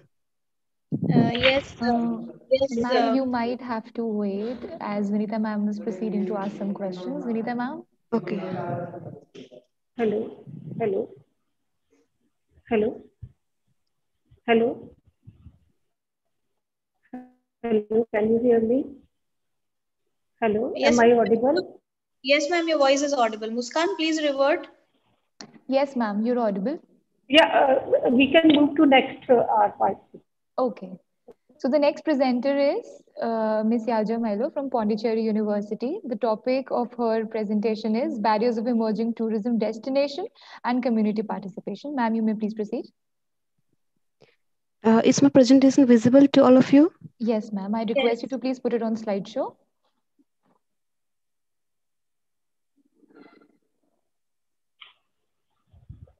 Okay. Good afternoon, respected chairperson and organizing team of this panel and all the participants. My name is Melo Yaja. I'm a research scholar from Pondicherry University, and my co-author is Professor G. Anjanwa Swami. My topic of presentation is barriers of emerging tourism destination and I'm community sorry for the participation. interruption. I'm so Sorry. sorry for the interruption, ma'am. Kindly proceed with the research methodology and then Oh, conclusion. okay, Students sure. are already reading your introduction. I'm so sorry Yeah, for sure, this sure. I'm sure. inconvenience. Okay, Sorry. okay. Okay, the objective of the study was to report the barriers of first generation community participation in tourism and from a rural area. And the study was conducted in the Lower Subansuri region of Arunachal Pradesh. The methodology used is questionnaires, structured questionnaires, and some open-ended questionnaires, example, personal interviews with resource person and a service provider of the region, and purposive sampling method technique is used, and duration of data collection was from June to September 2019. The tool used was SPSS, in particular descriptive statistic. For this particular study, I have gathered four different kind of parameters, and these parameters are selected from the literature review. Few I have mentioned in the slide, and few I have given in the references. These four parameters are infrastructural barriers, operational barriers, and personal barriers, and socio-cultural barriers. All these parameters are highly used to measure the barriers of tourism participation, especially in many other areas in a rural destination. And these are the demographic profile of the respondent. In this study, there are six different type of tourism unit participated. For example, homestay, hotel, tour operators, guide and transport service, and souvenir shop. And we can see that there are equal number of participation from homestay and souvenir shop. And in the uh, gender, we can say there is a balanced participation, and in the marital status, we can see there are higher number of participation from a married person, and in educational level, we can see that there is a balanced participation from secondary and college level. Moving on to analysis and findings, as we already I said that there have four variables, I'm sorry, four construct I have collected, and for this four construct there are 20 items. So among the four these parameters, lack of sound transportation, which comes under infrastructure barriers, this scored the highest mean. So standard and mean is considered for analyzation. And in operational barrier, we can see that trained workforce in the region scored the highest mean. And in similar way, and personal barriers, lack of professional skill in tourism scored the highest mean. And we can also see that in the socio-cultural barriers, leadership for tourism is less in the community is highest in the region. And however, socio-cultural barriers from all these four parameters scored the lowest mean. Example, we can see that there are many items which comes under socio-cultural and they have very least mean. And finding of the study, infrastructural barriers scored the highest mean, and in particular, lack of sound transportation in the region. And in the second is operational barriers, and third in personal barriers, and socio-cultural barriers scored the highest mean from all four parameters. And here it's important to note that since this study was conducted for all the participants who are the first generation local tourism service provider, so we can say that there is no much social cultural barriers to participate in the region. But however, there are some barriers from infrastructural barriers, which is indicating there are many items which indicates that these are the problems for tourism participation. And it is also ensure that there's positive attitudes which I gathered from the personal interviews from the resource person. So there's positive perspective from the local community. And it's important to note here that this particular social cultural result is constructing with other study which is done in the rural area, because in other study there is the result shows that there is cultural dogmas to participate in tourism like industry. But in this particular study, it shows that there's a positive. Sorry to interrupt you, ma'am, but your Okay. time is Yeah, already sure, over. sure. Just one Yeah. minute. Concluding remark. This study recounts that the essential role of various stakeholder participation to mitigate the tourism barriers, and it also ensured that it is not enough to have only the socio-cultural conduciveness in the destination. There should be higher level of participation, for example, from the state and from the macro level planning. From the government side, especially in the macro level project like airport and a railway project. And in the local community, they should intervene and look into the critical area, for example, important telecommunication facilities and I'm so sanitation. sorry, ma'am. Your Sorry. time is already over. I Okay. ask session chair and Sorry. co-session chair to kindly ask the question. Okay, sure. Okay. Okay. These are the references, and thank you. I welcome suggestion and feedback. I request Tasha ma'am and Vinita ma'am kindly, if they have any kind of question, they may ask now. Sasha, First, you can ask. okay, ma'am. Okay. So, uh, Yaja, can you please tell me how did you estimated your sample size? Because you had a good sample. Then how did Yes, you ma'am. estimate the sample size? Ma'am, What was this your yes, so currently in the state of Arunachal, we have 25 district. So among the 25 district, this particular district which I have chosen, the Lower Subansiri region, this has the highest participation in the homestay and the tour operator. So that instinct me to choose this particular area. And other souvenir shop and the transport service, they are not registered in anywhere in the government service. So that I got to know from the field survey which I did last year, ma'am, for the 4 months. No, my question is that how did you estimated your sample size? That how did you decide that I'm going to have this much sample size for my study? Ma'am, actually, there was no concrete. I only had 25 homestay services from the local registry, and five hotel, and some of tour guides. So they have only that much information, and I requested them if I want some more data. So they told me that, see, this is the highest amount of participation in that. So if you want to conduct a survey, so it's up to you. So how much you want to gather. So we they also suggested before this data collection, I already met them, and they also told me that this is the highest currently they are doing. So that will be the highest opinion, the perspective which you can get from them. So that was my ma'am, that was that I got from them only. Okay. Yeah, are you satisfied? Are you satisfied with the sample size you have collected? So it has to be much more. Yes, ma'am. Yes, because I'm satisfied with the sample collected, because I have encountered all the 25 registered homestay service and two tour operator which they have registered, and along with that, I met a few souvenir shop, and they are mostly women, and and transport services, so they are not registered. So this study was based on the opinion, what is their perception about the barriers, how tourism is difficult, and what they feel about it as a barrier. So yes, ma'am, With I'm due satisfied permission with of that. session chair and co-session chair, can we start with the next presentation, ma'am? Yeah, please, please. Thank you. Thank you. Due to some technical glitches, the participants of MIC 111 will not be able to present, so we're going to skip this.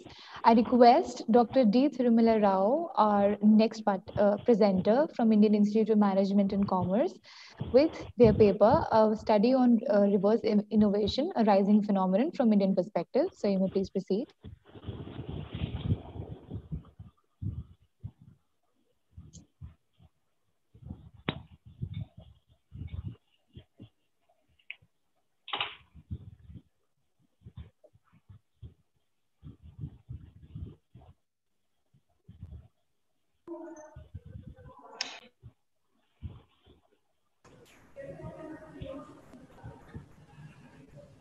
Triple one is not there. No? Yeah, ma'am, Yes, we skipped ma'am. that. And I request Dr. D. Thirumala Rao to please respond. Sir, your mic is off. Kindly unmute yourself.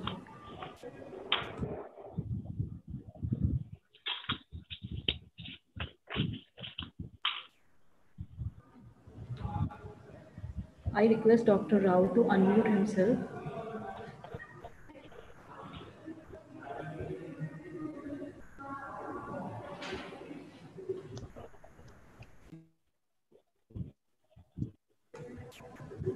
Sir, I request you to kindly unmute yourself. We can then move to the next presentation. Yes, ma'am. Yes.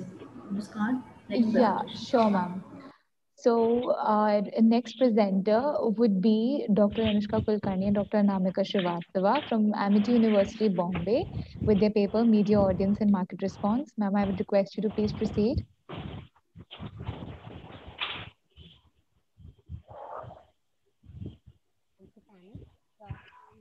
Anamika, ma'am. Anamika, ma'am, I request you to kindly proceed with the presentation. Yes, yes, I'm speaking. Kindly turn on your camera and unmute yourself for the presentation. Yes, yes, yes. I just unmuted myself. Can you hear me? No, Anamika, ma'am, your voice is little low. Now you can hear me? Yes, ma'am, it's better Okay, now. so it is without microphone.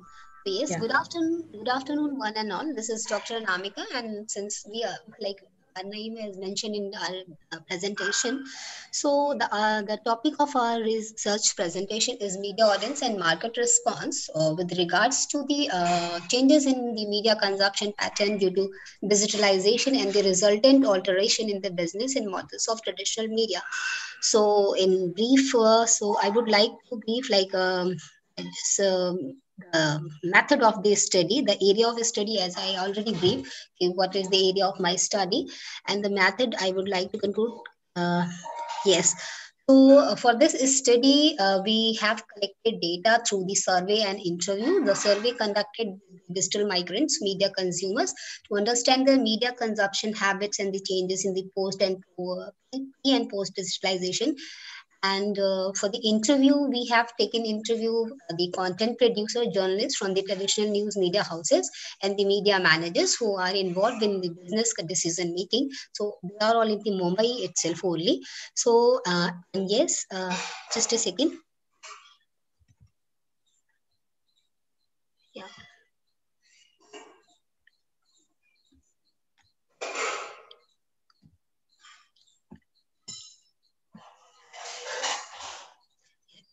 My presentation is visible for everyone. Yes, ma'am, it is. Okay, so okay, yeah, it's fine.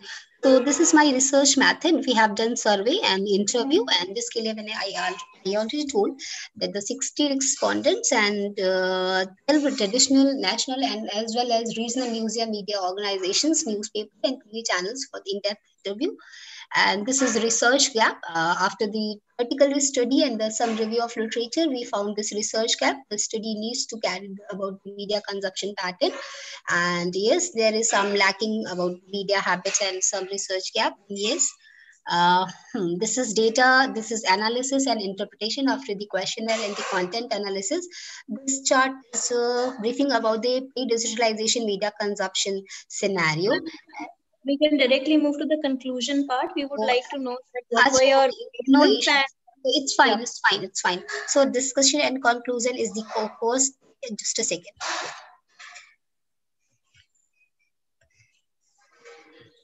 Yes, the conclusion is the cost structure, pricing behavior, revenue models, integration, and media markets. And the last one is value proposition. If you allow, I can explain about these parameters that we concluded. I want to know that what was your dependent variable and independent variable for the study, because your study is very interesting, media audience and market response. So how did you classified your variables?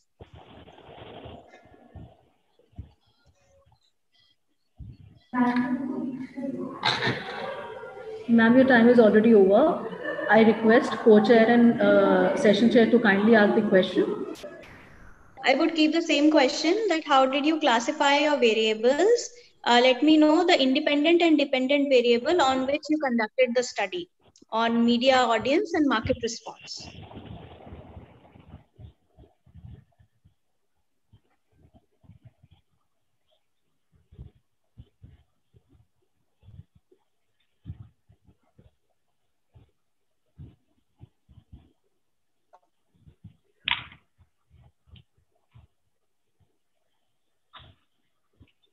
Dr. Anushka, are you able to hear us?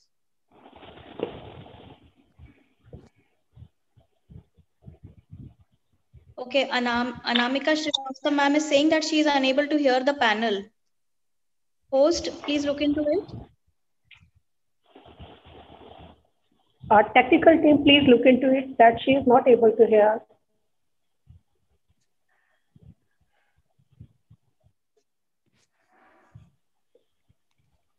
Okay, can we move to next? Because we are already late. Yes, ma'am.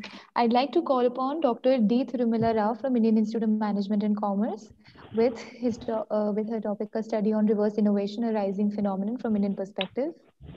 May you please proceed?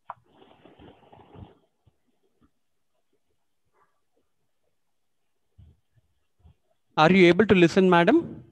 Yes, sir. Yes. Yeah, thank you very much. I'll just share the screen.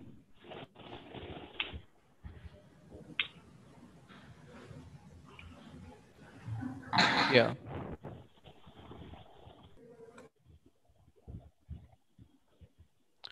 I'm Dr. D. Thirumala Rao, working for Indian Institute of Management and Commerce as Assistant Professor in the Department of Commerce. And today's my topic is on study on reverse innovation, a rising phenomena from Indian perspective. And innovation is relevant to the phenomena such as upgrade, improvement, creativity, Sir, I'm and novelty. sorry for the interruption. I'm so sorry, sir. Sir, we are already delayed with the session. Could you please straight away come to the research methodology and the conclusion? Okay, fine. I'm so sorry My for the research methodology consists of both primary and secondary, and the sample size is 100, out of which 94 responses have been received. And sampling method is convenience sampling, and primary data has been collected through questionnaire in Google Forms, and analysis is based on the responses given as percentage basis using diagrammatic representations such as pie charts and bar diagrams. And from Indian perspective, the role of Siemens is taken in reverse innovation. Tata Nano has been taken, and the analysis, data analysis interpretation findings is like this: 56% of the respondents are from business community, and only 46% of the respondents are aware of reverse innovation strategy. And 53% of the respondents opine that reverse innovation strategy is going to accelerate the economic growth of India. Only 41% of the respondents agree that goods and services are available at low cost prices with the RI approach. And 56% of the respondents opine that India should introduce RI strategy in service industry also to expand its domain in local as well as global markets.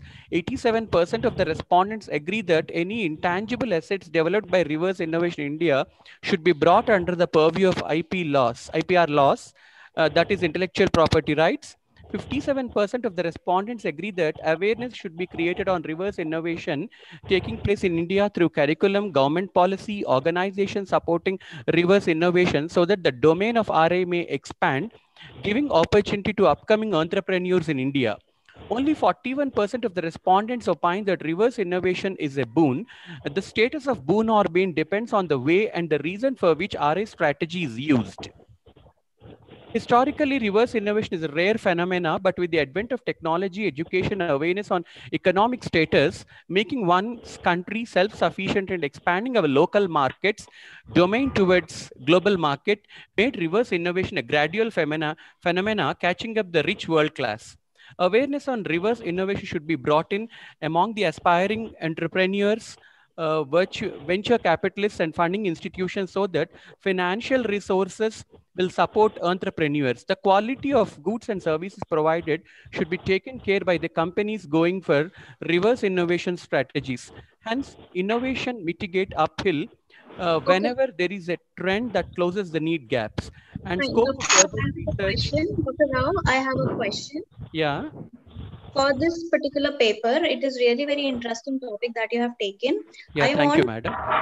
you connect it with the technical session theme that we have for it, which is digitization in media space.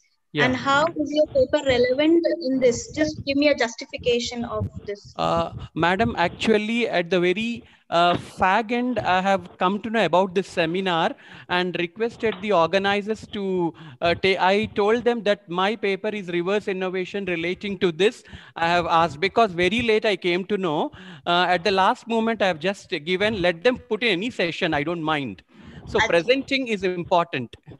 Okay. That is Okay. so Because I because think Actually, it it was is very not late. very much Actually, I related to came. media.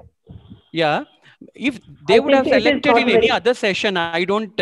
I never thought that that will be in seventh session or fourth. I don't mind about the number. I want to present the papers on reverse innovation. I have come up with a very what you call enthusiasm to present this. okay, no, that's very nice of you. But also, I would like to know that for reverse innovation, what are the dependent and independent variables that you kept to, estimate this? Madam, there is no such statistical estimations I made. I just want to know, first of all, from the general public, business, people, employees, are they aware of this reverse innovation, first of all? Because slowly this is coming up, this phenomena. So I just, awareness study, I made it, nothing else. Okay, fine. Fine.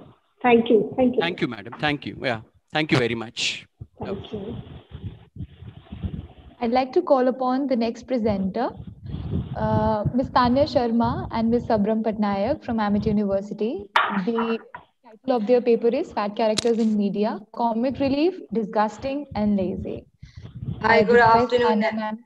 Oh, I'm so sorry. Hi, good afternoon, everyone. I'm sharing my screen. Is it visible to everyone? Yes, ma'am. Yes. Ma'am, I request you to please put it on slideshow. Yeah, I'm just doing that. 1 second. Tanya, we would want to quickly check your methodology and your findings, right? I'm so sorry. Just 1 second. I'm so sorry. I just give me a second. I think I pulled up the wrong PowerPoint. That's the only issue I'm facing right now. Just give me a second. I can't. Just 1 second.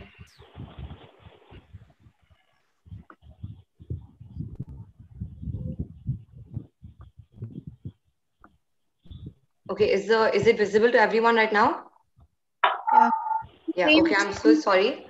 I don't have the correct presentation with me. The presentation that's being viewed on your screens is the one that I've already recorded with my voice. So if I do put it from slideshow, my voice starts playing over. So I'll just quickly run through giving the methodology and what I've been able to do. So my paper focuses on fat characters in media, how they're used for comic relief, disgusting, and they're seen as lazy characters. Now the thing is with the word fat, it's just a describing word, but over time it's kind of gathered a negative connotation with it. So in this paper, I've used a lot of observational analysis through various mediums, whether it's been Indian television shows, American shows, Japanese comic books, Korean dramas, etc., to kind of understand how are fat characters portrayed in media. So I've used a lot of different mediums. to come to this analysis. So in my literature review, I had gone through a lot of different papers to understand more of how different people are also viewing how people who are obese are seen in the media. And in the first paper, media portrayal of people who are obese by John White, MD, MPH, said that there is a prejudice against overweight and obese individuals. And he stated that in America, the obesity rate is one of the highest in the world, but yet they are the most prejudiced against them, and that there is a huge weight bias in the media. And often people humiliate fat, obese, and overweight people to because they think it acts as a motivational tool for them to get into shape. One of the best examples I could give you is the character of Monica in the famous TV show called As Friends. So whenever they show a flashback in the show, they always put her in a fat suit. She's seen as a character who's always eating, has no ambition in life. And all of this takes a 180 turn when she reduces weight and she's a chef now. In South Korea, there's a lot of K-pop, which is Korean pop, and the idols are heavily body shamed if they are even a little bit chubby. Now, I taken up 4 different. Ms. Tanya, I'm sorry to interrupt you. Please come to the research methodology. Yes, ma'am, I'm right on that currently. So in my analysis and my methodology, I've chosen 4 different mediums. One was a Japanese comic called as Always Together by Makoto Yoshiki, a YouTube video called Dear Fat People by Nicole Arbour, a music video called Fat by Weird, Al Yankovic, and the Indian comedy show known as Comedy Nights with Couple. In the manga, we can see 2 overweight high school friends. If you pay attention, you'll notice that there's not a lot of detail that's gone into the facial characters. They are often ridiculed within the manga for how they are portrayed. And somehow they decide that, okay, it's time to lose weight. And as soon as they do reduce weight, you see that their physical appearance becomes more defined and they are now considered attractive. In this YouTube video called Dear Fat People by Nicole Arbour, we see that she's mocking a lot of fat people. She has them. And due to this factor, a lot of young audiences were affected negatively. A lot of the comments underneath the video was that she has caused them to go back to having body image issues. And she further states that only one body type is the correct body type, and happiness is only possible if someone is skinny and fit. In the music video Fat by Weird and Al Yankovic, we see him wearing a fat suit. The problem with wearing a fat suit is that you are actually making fun of someone who is fat and obese. He further says that if you are fat, you are only going to eat junk food, your clothing doesn't fit properly, and he further stimulates this. A lot of people did say that back in the day when it was made, which was in 1998, it would have worked out well. I'm so sorry for the interruption, ma'am. I think our co-chair want to ask some question with you. I'm so sorry. Ma'am, I'm almost done with it, so I'll just come back down. I'll just conclude it. In conclusion, I've come to the realization that almost in every different media, whether it's been Indian media, South Korean media, American media, fat people are often only used for comic relief. There is no development or growth seen towards their characters. So yes. Fine. Tanya, now I have a question. You said that you have done observational study. Okay. Yes. But what I could see is it's a content analysis that you have done of those programs. So how do you justify this as an observational study? Ma'am, then I see, to me, like from whatever I've learned and whatever I've been educated about, to us, observational study was something that was seen as that you observe and then you understand what is happening, you analyze it. So to me, I was observing a lot of different media, trying to understand it. So if you believe that it is a content analysis, then maybe that is what I've done.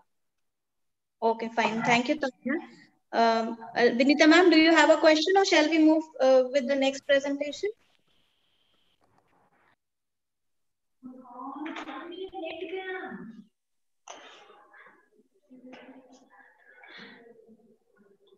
Can we move with the next presentation? Yes, sure, ma'am.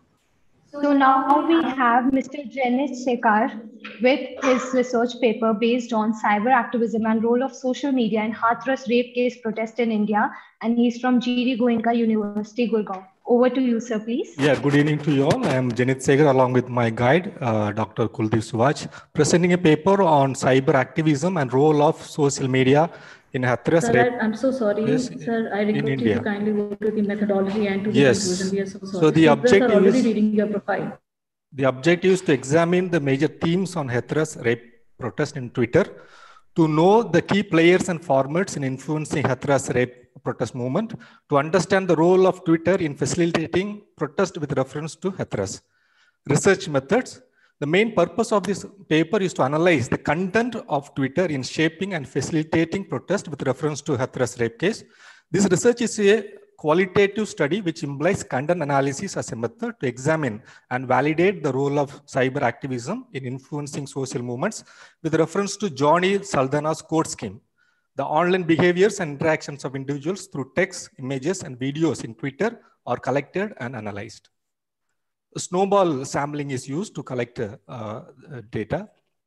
So identifying the themes, a sample of 250 tweets related to Hathras rape case were collected and manually codified, categorized, and later themes have been elucidated, along which, according to which you can see protest 20% and other 23%. Identifying the formats, samples of hundreds of tweets which contain text, images, and videos have been identified and manually codified for better depiction of the nature and temperament of the situation, based on which we could see image 117, text 83, and video 50. Identifying the prominent hashtags, around 330 hashtags related to Hathras rape case are collected and codified, both manually and through automated software, based on which you could see Hathras, hashtag Hathras and Hathras horror, and others are already presented here. And in order to validate the reliability of the manual content analysis of Hathras hashtags, an automated online portal, Brand24, has been used to analyze the hashtags between 14 September and 14 October, and the data was retrieved on 5th October 2020. You can see there Hathras hashtag and Hathras case hashtags are topping. And identifying the key players in order to trace out the key players who were mostly active in disseminating contents related to Hathras rape case in Twitter are identified through online software Brand24, based on which you could see Z News, Times of India are topping. Identifying the frequency of tweets, volume of mention, and social media reach graphs help us to identify the frequency of tweets. You can see here between 28th September and 30th October, the hike in the mention in the social media is mentioned here, seen here. Based on which we could see cyber activism has correlation with Hathras rape case protests. There are various extent studies which proved the correlation between cyber activism and protest. And there were 6 protests organized by Valmiki Samaj took place in Agra. Indian Congress protests were there. Samajwadi Party protested, and there were more than 24 protests in Uttar Pradesh. New Delhi had more than 21 protests between September 29 and October 7, according to GRID web portal. So conclusion, the qualitative content analysis on tweets with reference to Hathras rape case doesn't endorse that only Twitter could be the ultimate source for initiating and facilitating protests with reference to Hathras rape case, but the findings ensure the role of Twitter as one of the important tools which was used to plan, to mobilize, and to update the happening of the Hathras incident and the protest subsequently. The study also finds out that the topmost influencers in the Twitter platform are the media houses, political parties, and individuals associated with some institutions. Qualitatively analyzing the themes of tweets, the frequency, the formats of tweets, the hashtags, and the key influences in the Twitter with reference to Hathras rape case postulate that the Twitter activism and the offline activism has been facilitated and influenced simultaneously, one facilitating the other, one facilitating and influencing the other at the same time. Thank you. Okay. I request, Thank you. thank you, Thank sir. you. I request my session chair and co-chair to ask the question. Thank you. Vinita ma'am, if you want, you can have a question. I am satisfied with the presentation of Janet. Ma'am, there is some technical glitch at the Vinita side. So if you have any question, you No, may I ask. have no questions. Thank you, Janet. It is a good work, and we hope you get it published soon. We can move on to the next presentation now. Yes, ma'am.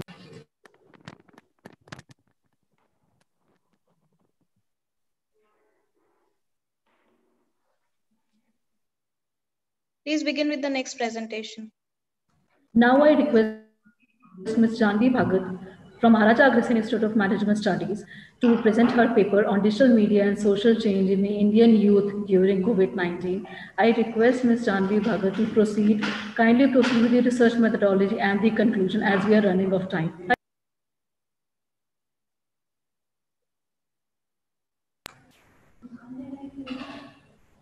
Janvi Bhagat, kindly proceed. Janvi Bhagat, unmute yourself and please proceed. Unmute yourself, Janvi. She's saying that she's unable to unmute. The host needs to give her the permission to unmute. Ma'am, am I audible? Yes, Yes, Jyoti, you're audible. Okay. Thank you, ma'am.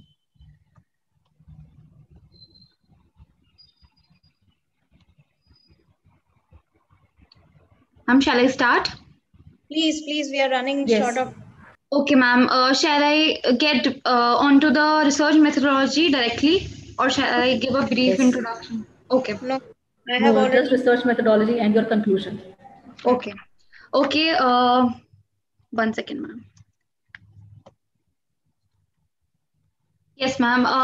I have taken a sample of youth of 16 to 26 years, and the sample size was taken to be 100 young people of Delhi majorly and some other parts of India. And the research tool was taken to be the questionnaire method, which had subjective as well as objective questions. And the statistical tool was taken percentage analysis with the use of pie charts and bar diagrams, and normality test and chi-square test was also done. And the sampling method included the convenience sampling, and the research method was online survey method conducted by Google Forms. And ma'am, the variables of the study were independent variables were digital media, youth, and COVID-19, and dependent variables were social change, change in behavior, change in habits, age, gender, education, and other factors. Ma'am, these are the analysis which included gender and education qualification and various other factors affecting digital media, affecting the life of people. And coming on to the summary, after research, the researcher has analyzed that 90% of the respondents use digital media during lockdown, and respondents like using digital media, and most of them spend more than 3 hours on it. Social media has been found to be the most favorable digital media platform by most of the respondents. Although digital media has helped Indian youth a lot during COVID-19 pandemic, still 76% of the respondents prefer physical communication over digital communication, and many respondents favor digital media and some were not in favor of digital media. 86% of the respondents agreed that digital media acts as a powerful tool in changing the society. And in the conclusion, I would like to mention that digital media has played a vital role in all the fields of work during COVID-19 pandemic and has proven to be the most efficient technology introduced to mankind. COVID-19 has proposed various difficulties to humans, but eventually every individual got used to it. During the period of COVID-19, there has been a substantial increase in the usage of digital media platform, and the use of digital media has led to a social change. The social change includes digital interactions, shift from personal communication to digital communication, online culture, e-learning, etc.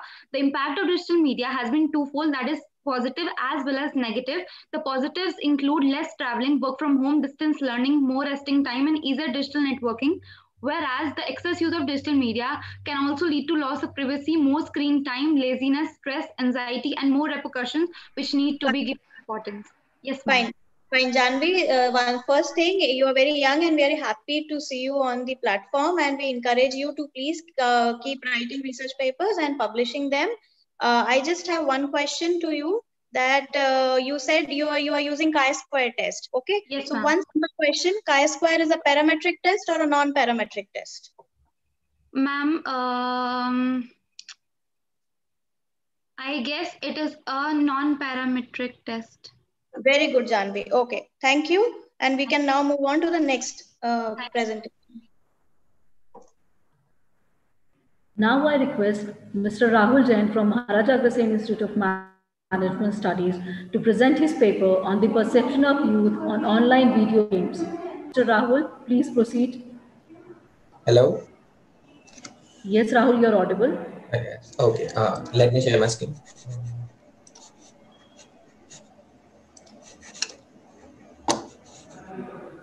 Yes, is the screen visible? Yes, Rahul, it is visible. Please go Yes. ahead. Please move to your methodology So part. my topic was perception of youth on online video games.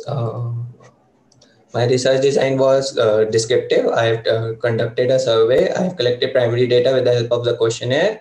In the questionnaire, I have used open-ended and closed-ended questions with a 5-point Likert scale. So my sampling method was simple random sampling. My sample size was 100 respondents of Delhi youth, and my statistical to analyze the data, I have used mean and standard deviation statistical tool. My hypothesis was at zero. There is no significant relationship between exposure to online video games and age, there is a significant relationship between exposure to online video games and youth mental health. H1, there is a significant relationship between exposure to online video games and gender. Okay. Out of 100 respondents, 9 respondents are from 15 to 18-year age category, 86 respondents are from 19 to 24-year age category, and 5 respondents are from 24 to 29-year age category. On the other hand, 51% of the respondents were male and the other 49% were females. Please tell your conclusion. How did you conclude this paper? What did you find? I found that when has youth has a positive as well as a negative change in them when he or she plays a particular genre of online video games, and online video games are a strong beneficial medium of communication as it satisfies a youth's personal imagination and fantasy. Youth strongly agrees about the benefits of online video games but has comparatively less negative impact on them. um, Online video games are an interactive medium with multiple genres like massively multiplayer online role-playing games, player versus environment, player versus player, etc. And youth plays online video games for their graphics and storylines and for relaxation to have fun with their friends and family in their leisure time. I have a question. Please tell me, how do you differentiate effect and impact? You're talking about the impact. So tell me, how do you differentiate effect and impact? Effect, ma'am. Yeah. Ma'am, effect is like how online video games can have probably this effect, but impact is different for every individual. Like No, no. this impact. You define what is effect and what is impact. How do you differentiate them? Are they of the same family or there is a difference? Ma'am, there is a difference. What is the difference? What is effect and what is impact? Ma'am, ma'am, both are generally the same, but impact is different for each and every individual. Okay. Thank you, Rahul. So, good. And you're also young. So I appreciate that you have taken this initiative of coming and participating in international conference. I wish you best of luck and you should continue doing this. Okay. Sure. Thank you so much, sir, for your paper. All the papers were very incredible and enriching. Now, I would like to invite our session chair, Dr. Tasha Singh Parihar, to throw some light on the area of research and enlighten our authors and participants with her word of wisdom. Over to you, Tasha. Thank you so much, Palak, and all the organizing team. Special warm regards to the co-host, Dr. Vinita Gupta ma'am. Off the records, I would say that she's my teacher. She has taught me, and I'm very happy to share space with her on the same platform. And I also want to congratulate the organizing team, Neelam and Neha, Bhagat, and everybody from the Maharaja Institute. You people are doing fabulous job, wonderful coordination, no problem at all. So it was all very good. And this technical session went really very well. And we had 10 papers. Unfortunately, one of the paper with Amaya Homek could not come and present. Otherwise, rest of the papers were over here. All the papers were very technically sound. And even the young students, researchers have also participated, which is really very good. And we look forward to, Youth Connect, because we should connect youth.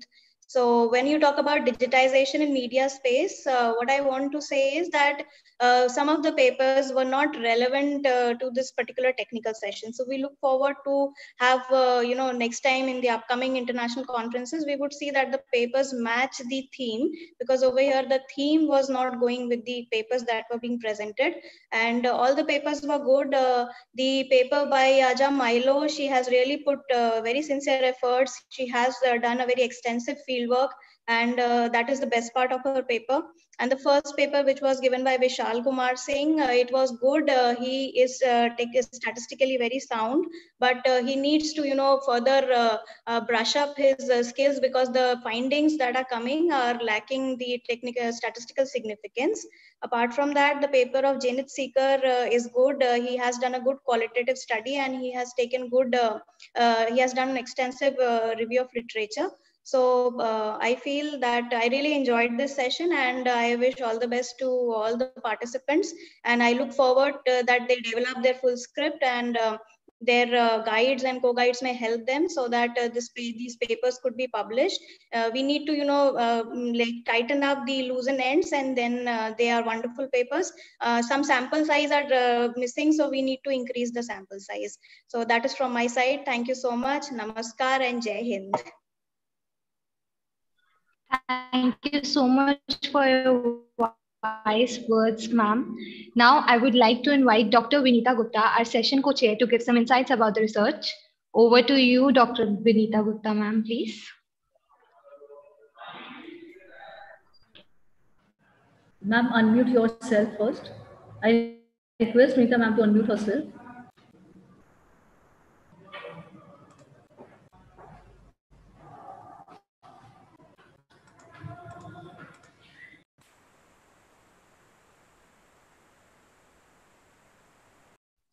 Ma'am, you're not audible. Please unmute yourself. Proud thing for a teacher. When in 2008, I was teaching Sasha, and as a brilliant student of research, and we both conducted an international research project. She was research associate, and I was co-principal investigator in that. And in this session, particularly, I saw many presenters presenting the same. And it was a wonderful experience to listen and see the original research done by the students. And in this session, 3 of our students, media students, also presented a paper. So I think this legacy will go on from Sasha to another. So I'm really proud to be here in this session. I think the intelligence, the brilliance, it always moves. It's a continuous journey. It's a continuous journey of research. And I'm thanking the organizers, Maharaja Hussain Institute of Management Studies, of course, my team, the brilliant team who have diligently worked day and night to make it a grand success. Thank you very much. Thank you, Ms. Neelam, and all team members. Now I would like to invite. We will see somewhere. Sure, ma'am, sure. Thank you, ma'am. Now I would like to invite Ms. Neelam Nanda Prabha to give the vote of thanks. Transformation the social cultural values, attitudes, and beliefs of the masses. Media research includes a whole range of study about development of media, their achievements and effects. In total, 10 papers were presented in this session, and it was interesting to observe that all the presenters laid emphasis on contemporary areas of media. All presentations were enriching, and I hope it will expand the horizon of research studies in the future. With this concluding remark, I extend a vote of thanks to our session chair, Dr. Tasha Singh Parikar, and our co-session chair, Professor Dr. Vitika Gupta, for accepting our invitation and giving their valuable insights. I would also express my gratitude to Ms. Shilpa BSF for maintaining records of this session through a report. I also thank all the participants for presenting their papers. Thank you so much, everyone. And within 10 minutes, we will start with the validity session. Kindly tune with us. Thank you. Thank you. Thank you, everyone.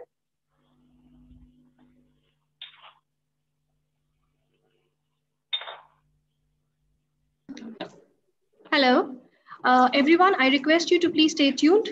In a very short while, we would be beginning with the valedictory proceedings.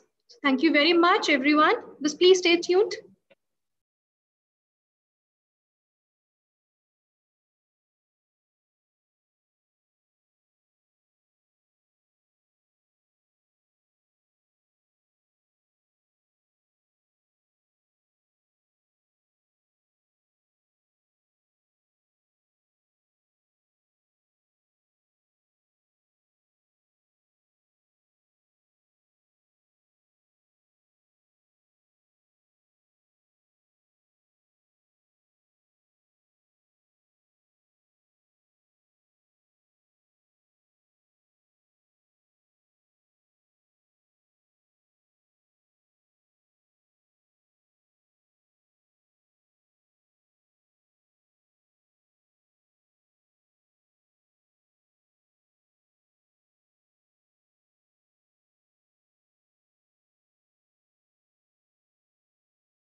We can start with the valedictory proceedings.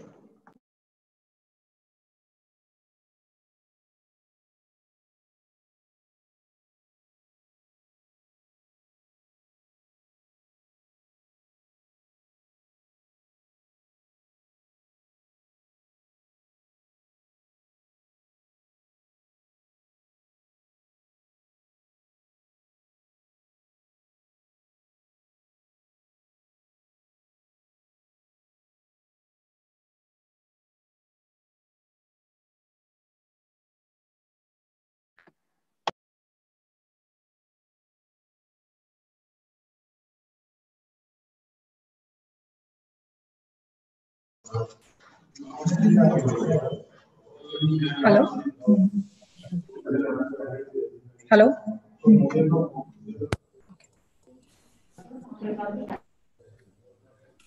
Good evening to one and all present here. I, Neha Bhagat, Conference Co-Convener and Assistant Professor MAIMS, welcome you all to the valedictory ceremony of MAIMS International Conference MIC, organized by ThinkQuest Club under the aegis of IQAC and MAX.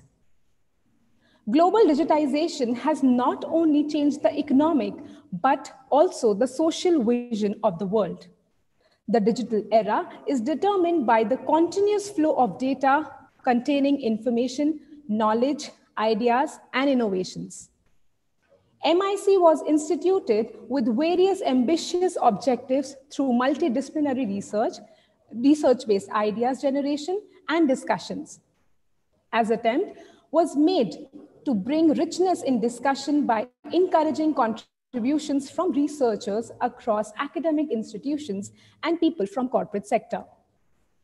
Through the 7 technical sessions conducted on 3rd and 4th of December, MIC provided a platform to scholars, industry professionals, academicians, and students from across the globe to present new ideas, knowledge, and perspectives. The 2-day international conference witnessed in-depth research and gathered insightful facts from researchers across the world.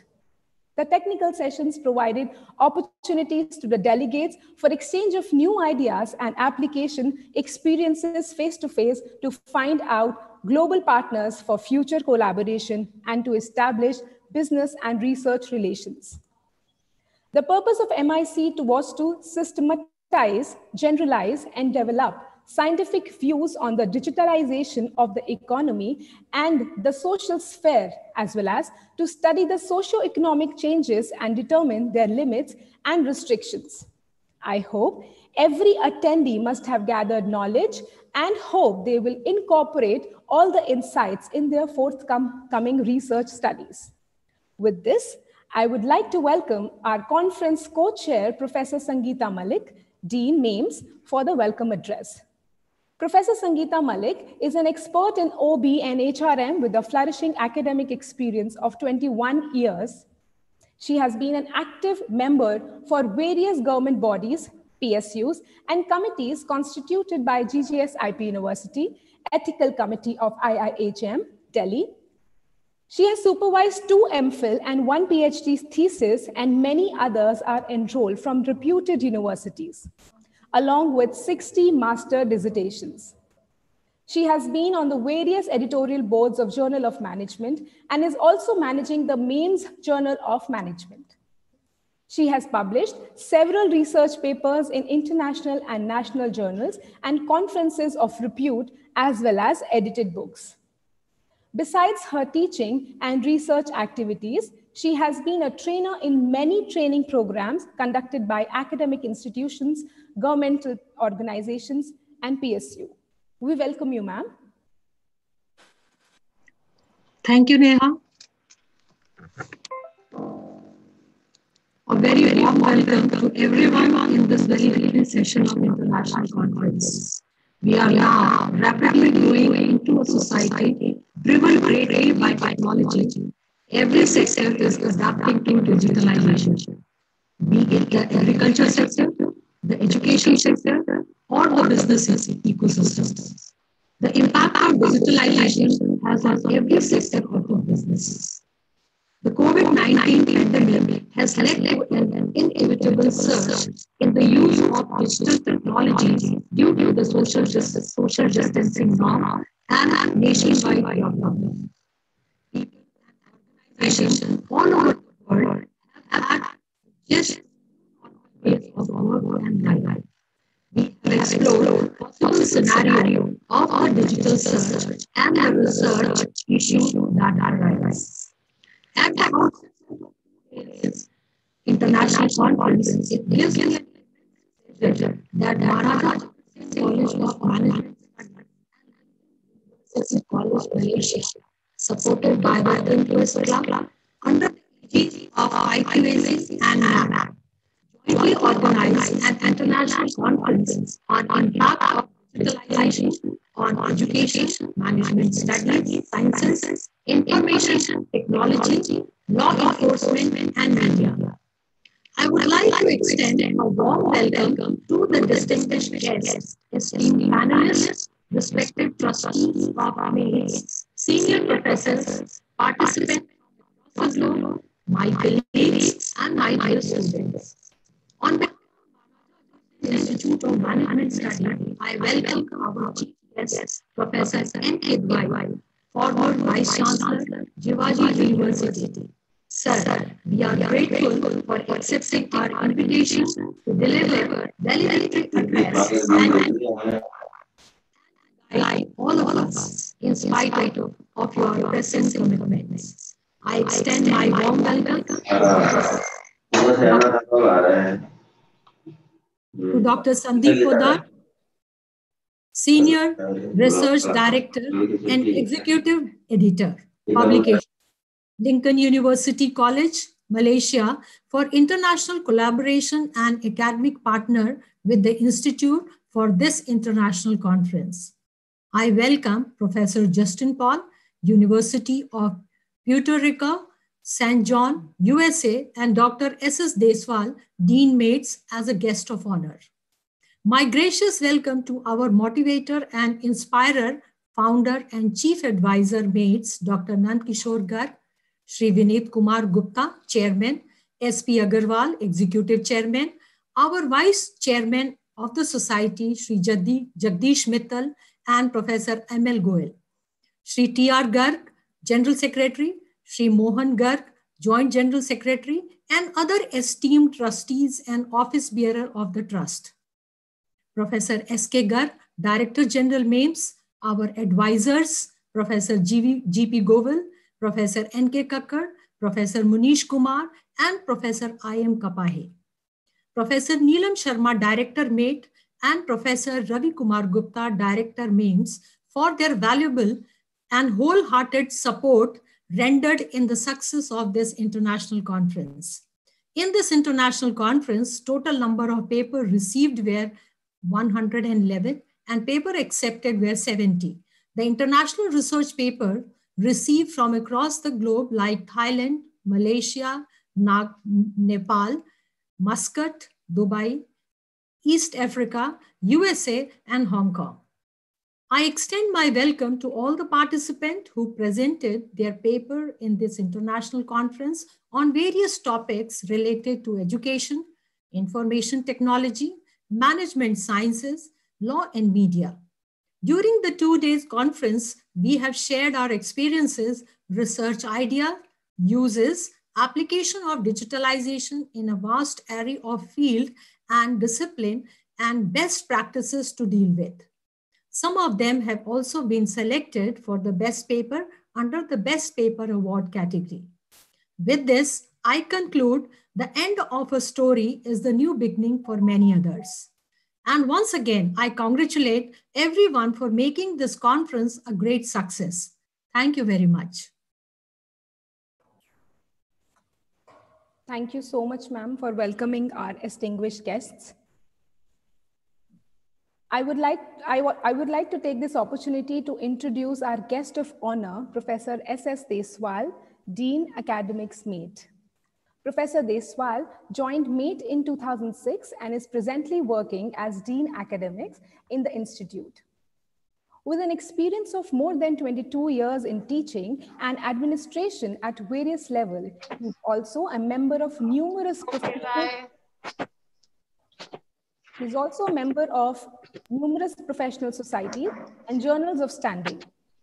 He has also published more than 70 papers in various international journals, international and national conferences of repute.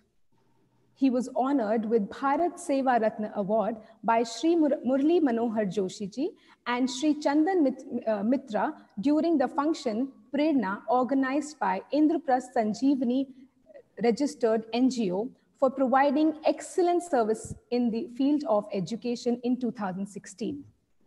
Sir, I would like you to please come here and address the attendees. Thank you, madam. Thank you, sir. So good evening to Dr. Nanshu Garg, Founder Chairman and Chief Advisor MAITS, Professor Neelam Sharma ji, Director MAIT, Professor M. Kidwai, Dr. Sandeep Udar, Professor Justin Paul, Professor G.P. Govil, and all the intellectual fraternity gracing the valedictory session of the International Conference on Impact of Digitization on Education, Management Studies, Information Technology, Law Enforcement, and Media. This COVID pandemic had shown us a new insight and importance of digitization. It touched every corner of human life, be it retail, health, travel, or education. There is no sphere of our lives that is not touched by the digital revolution happening around us. Rapidly evolving technology is transforming the way that knowledge is imparted and absorbed today.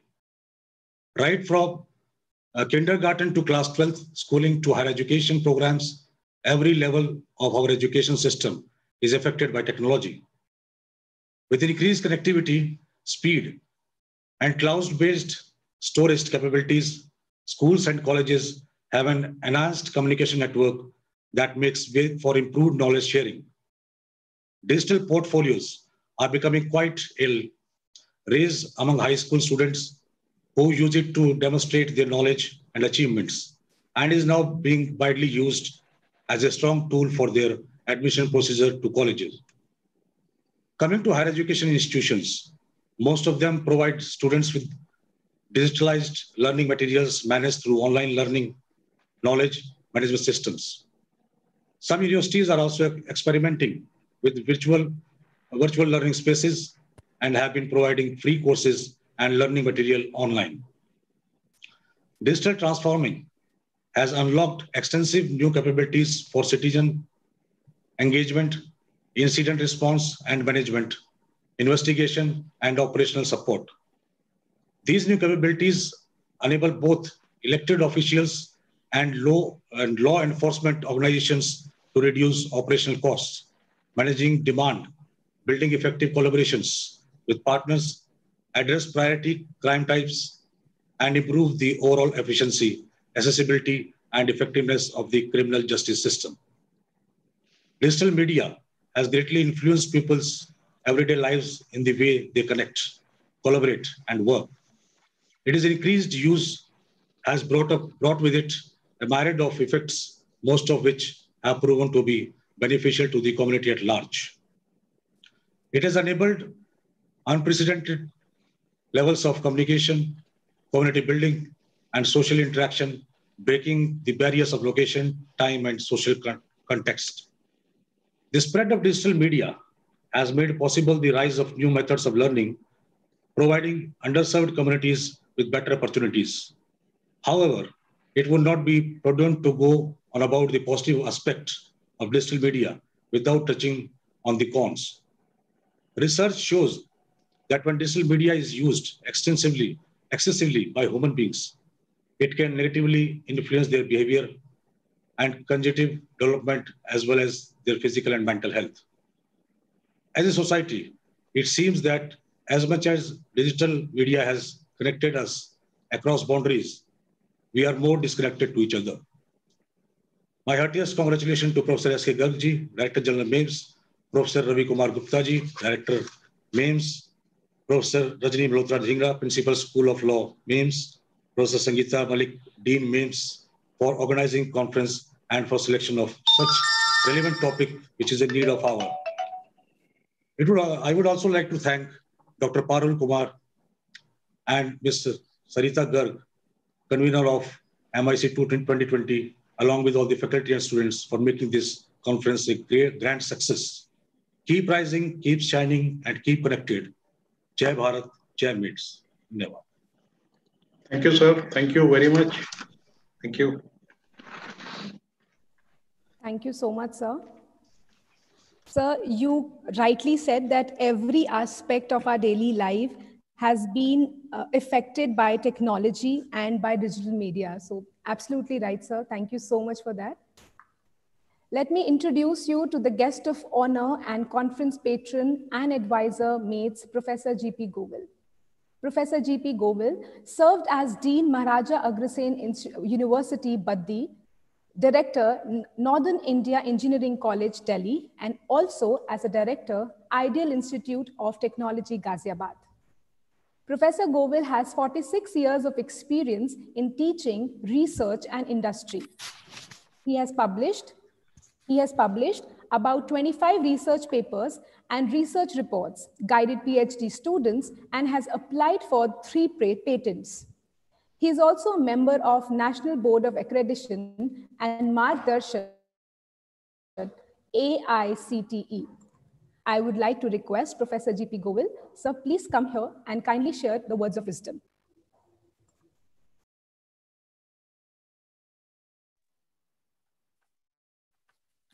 Good evening to all of you. Thank you, Ms. Neha, for your kind words. Honorable Chief Guest, Professor M. Kidwai, former Vice Chancellor, Jivaji University. Honorable Chief Guest, Dr. Sandeep Poddar, Senior Research Director and Executive Editor, Publications, Lincoln University, College, Malaysia. Honorable Dr. N.K. Garg, our founder and Chief Advisor and torchbearer of this organization. Guest of honor, Professor Justin Paul, Professor, University of Puerto Rico, San Juan, USA. Guest of honor, Professor Research Deswal, Dean Academics, MAIT. Professor S.K. Garg, Director General of MAIMS. Professor Dr. Neelam Sharma, Director MAIT. Professor Dr. Ravi Gupta, Director MAIMS. Professor Dr. Sangeeta Malik, Dean MAIMS, Conference Co-Chair. Neha Bhagat, Co-Convener. Dignitaries, professors, HODs, faculty members, participants, and dear students. Well, I, on my own behalf and on behalf of the entire MAIMS family, extend a warm and hearty welcome to you all and express my gratitude for your benign presence on this valedictory session of International Conference on Impact of Digitalization and on Education, Management Sciences, Information Technology, Law Enforcement, and Media, organized by Maharaja Agrasen Institute of Management Studies. Well, I would like to say Professor Deswal has covered most of the things, but I will like to justify it from my side also, as the topic selected for deliberation is very appropriate, as there is a need to understand the impact of digitization on education, management sciences, information technology, law enforcement, and media, because this is a current topic, very apt, and it has to be addressed too. In the education sector, the digital transformation has arrived, though it's very late.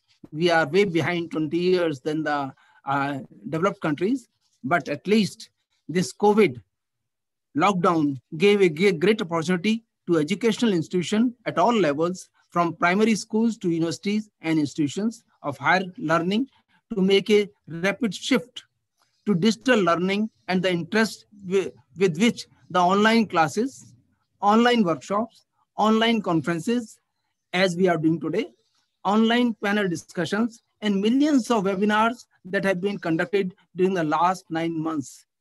It gives a clear picture of rapid change in educational space. Here I would like to say that digitalization will help to reach the masses, as by 2030, there will be 14 million college-going students in India. That is, every 4th student will be from India on this planet. This will help to achieve our gross enrollment ratio 30, which is being targeted by 2030. As in other developed countries, it is more than 50 actually. Now the challenge is much bigger because it is a precarious condition of unavailability of good quality teachers and in requisite number as well as desired infrastructure support. Because to make our this ratio GER 30, we would like to have many qualified and experienced teachers as well as infrastructure as well as we will the numbers as well. Now, so, and as you say, as you see that the internet and smart gazettes have can tackle this issue because already in India, 550 million users of internet are there actually. The student can have different digital learning platforms to improve their performance. Many e-learning platforms like EDX by Harvard and MIT, Connect, LKs, that is Adaptive Artificial Intelligent Learning Systems, Create, etc. by McGraw-Hill, NPTEL, and many other courses by top universities are available online. And this industry is growing leaps and bounds. Right now, it is $180 billion industry, which will expected to go to $5.7 billion in the near future. It has many positive as well as negative effects. First of all, I would be discussing the positive effects, that is access and equity, because the students has the accessibility to the literature, to any documents and other things at just a press of a button actually. And as we are quite aware that different students have different capabilities, so they can have access to different learning sources as they like actually. It is going to be affordable because it will be cheap. And as you know, India, right from Kanyakumari to Kashmir and east to west, we are having all sorts of persons. So for that reason, it has to be cheap actually. And these learning resources can be maintained and upgraded at any time. So it is much, much better. It gives a better engagement to the students also because presentations and content, they are quite animations, gamifications that will fascinate the learners, and that's how you can have it. It can be collaborative also because the student and the teachers can collaborate without any meeting with a physical distance, and they can exchange their views. And career development for those who would like to enhance their studies, or they would like to have, if they are from the industry, they can learn a lot. Because sometimes it becomes very difficult to go to a distance place and learn. Once something is available to you at home, then you can do it. It could be a formal and informal education. That is, it can be, if it is integrated with the certificates, you can have both the degrees. Mentoring, a very powerful tool actually, because the students can have the access to their teachers or any mentor at any time when there's a need. And it will be the personalized basis because students will have one-to-one interaction, and at the time of the need, this can be easily available actually. Another is the best quality education.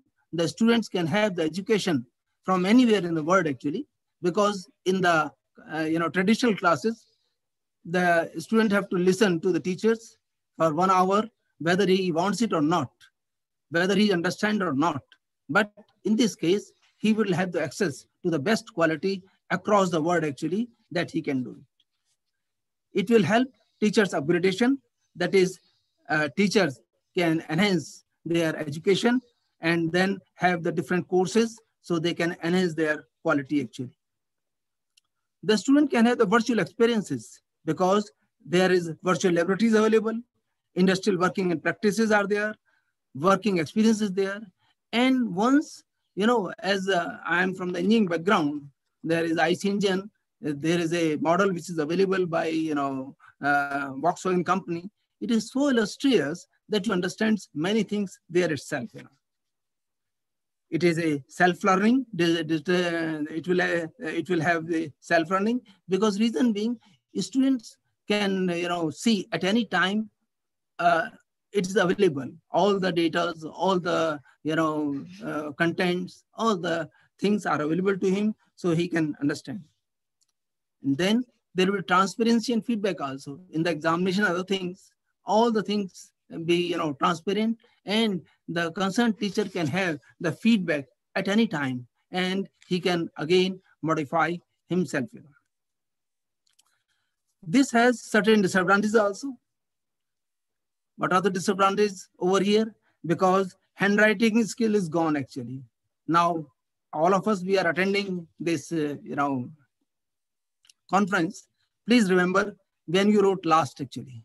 And then all these writing skills are gone actually.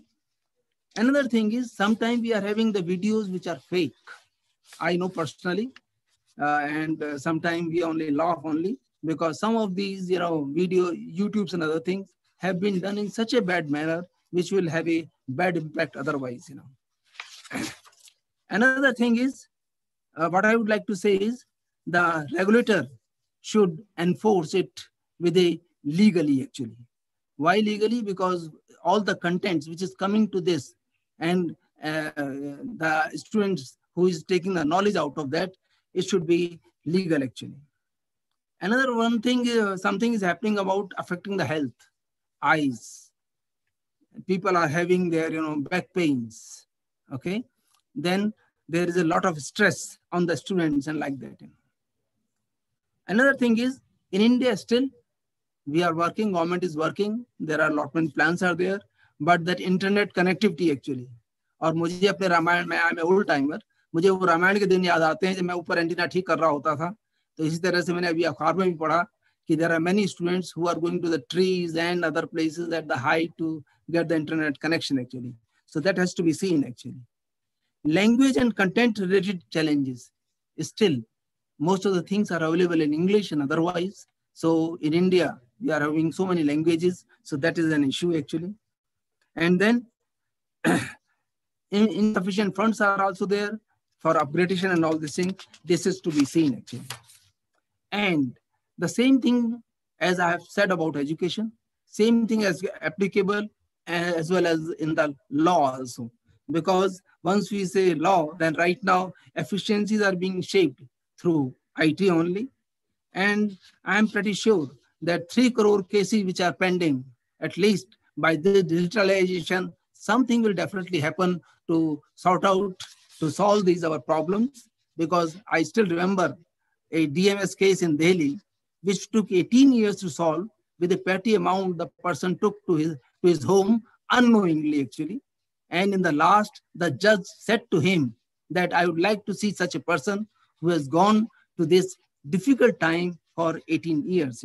So I would like to say that digitalization will definitely help to overcome the delay in cases. Judiciary is already trying to do that. Judges are giving the judgments and like that one. Similarly, if I say the mass media and journalism, already China has given artificial intelligence a bot, an anchor, which is continuously speaking about that. So many things are happening around. So not taking much of the time, I would like to say that there has to be a balance between digitalization and the traditional, because eye contact with the teachers makes you understand the efficacy of the things, one thing.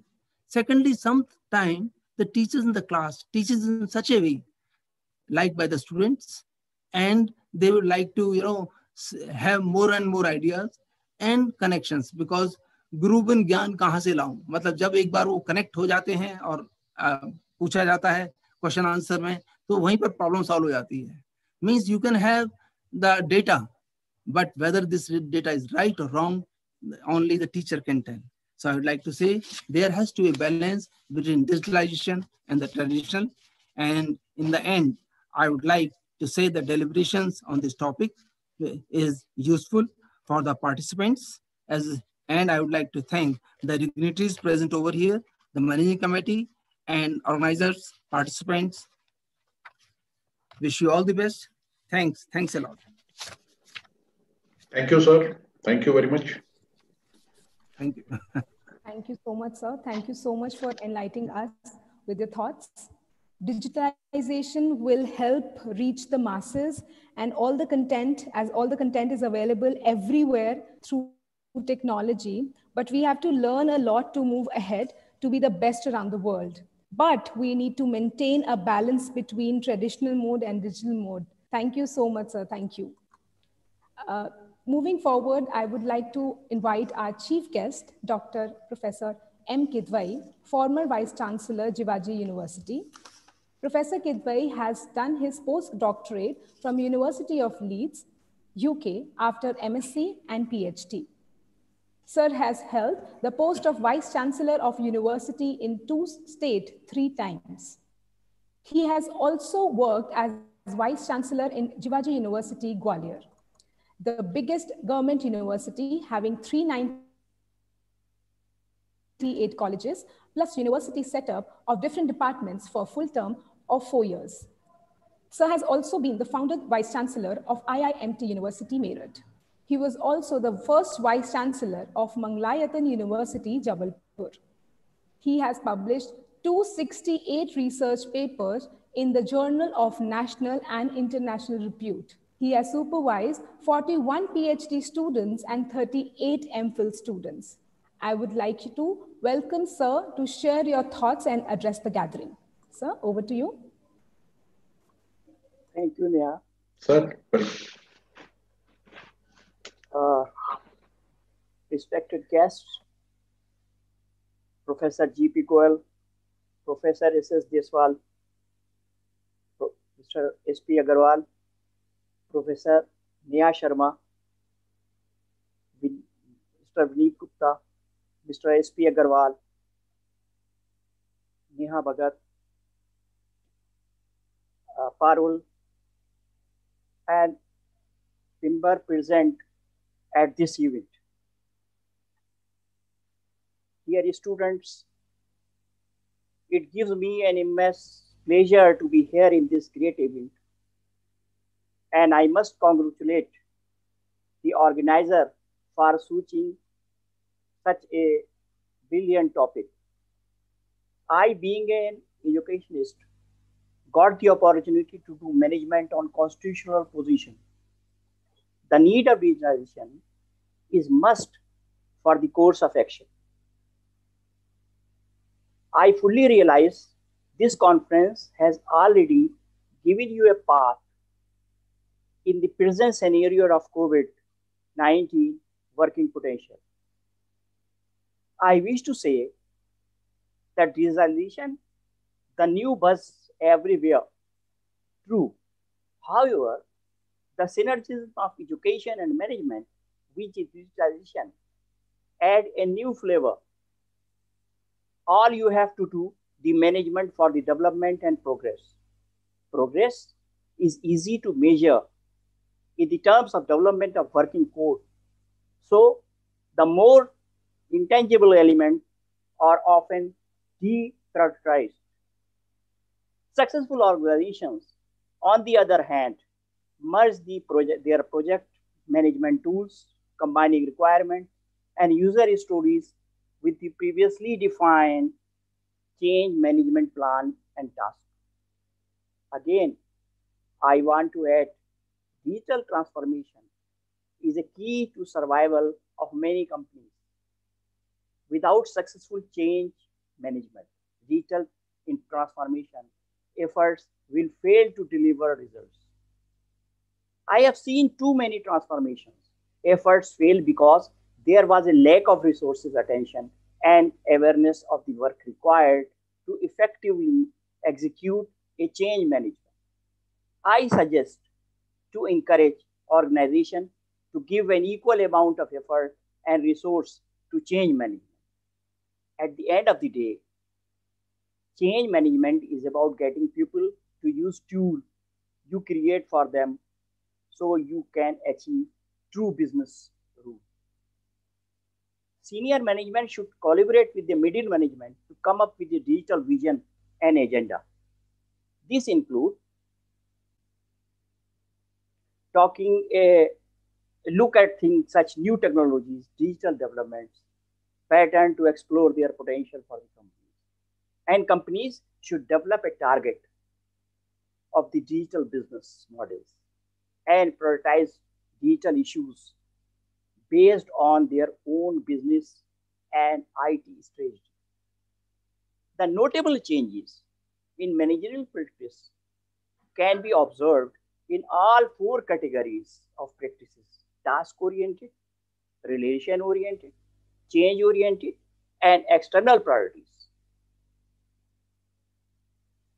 This shows that the digitalization is a process that transforms managerial practices. The companies of all type and size are investing heavily in digitalization of their business models, driven by the changing consumer expectation, like B2C digital juggernaut like Uber, Netflix, and Amazon have created. Many companies are investing in the remaining their business. To achieve relevance in what is being called the fourth industrial revolution, the convergence of offline and digital mobile, artificial intelligence, social and cloud companies must be more customer focused, agile, lean, and interactive.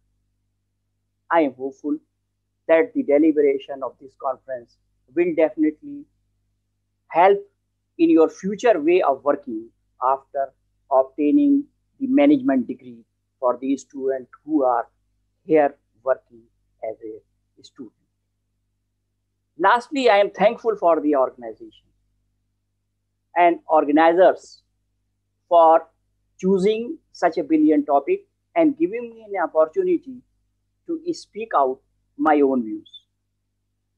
Thank you. Jai Hind. Thank you, sir. Thank you so much, sir. Thank you, sir, for your valuable insights and inspiring ideas. You rightly said that digital transformation is the key to many companies' success, and we need to focus more on digitization to move forward. Thank you so much, sir. Now I would hand over the proceedings to Ms. Rachita Agarwal, conference co-convener, to continue with the ceremony. Ma'am, please. Thank you so much, Neha ma'am. Taking the session forward, I would now like to introduce our chief guest, Dr. Sandeep Podar, former Vice Chancellor of Mangalayatan University, Jabal. Dr. Sandeep Podar is the Senior Research Director and Executive Editor, member of Board of Studies, Lincoln University College, Malaysia. He has completed PhD in Zoology from Vivekanand Institute of Medical Sciences on cytotoxicity. After completing PhD, he pursued postdoctoral research in different projects of hemoglobinopathy and oral cancer mutation. He has been working as Chief Executive Editor, Lincoln University College, Malaysia, and working as reviewer of several international journals. He has published several research papers, organized international conferences, and edited books in Malaysia. Dr. Sandeep is founder assistant secretary of Dr. Tarak Nas Podar Memorial Foundation, Kolkata. I welcome you, sir, to deliver your valuable insights.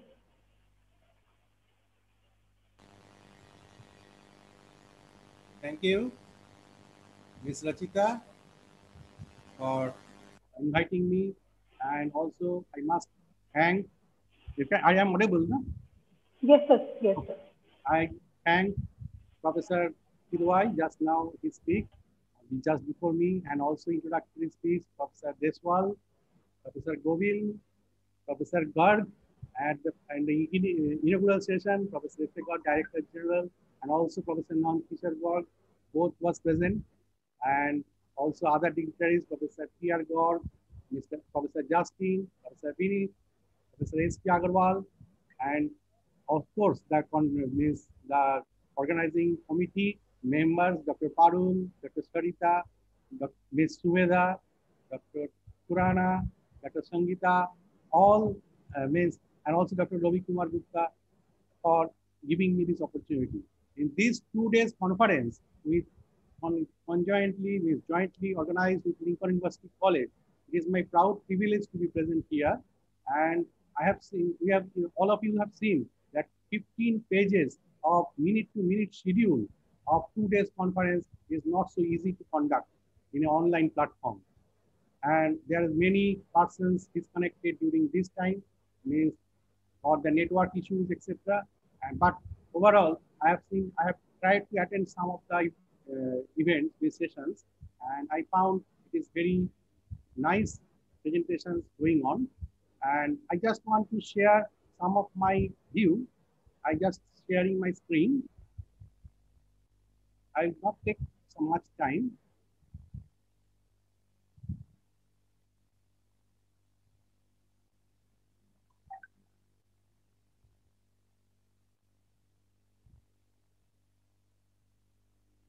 So as you can see on my screen, and all of us is gathered here to this conference on impact of digitization on education, management, science, information technology, law, and enforcement, and media. So in this context, I must highlight some of the things which we have to more focus as a management institute and in our life, actually. What is this? Who is this person? Many of you know that he is the founder of Paytm. Before 2010, we don't know Paytm. And now in 2020, we know what is Paytm. Everybody is following Paytm for their payment online.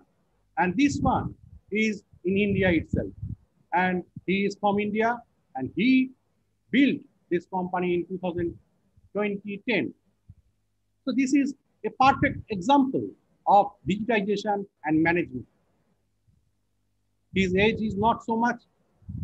He is in the age of 40s. You can search in net and you can get the details of many persons like this.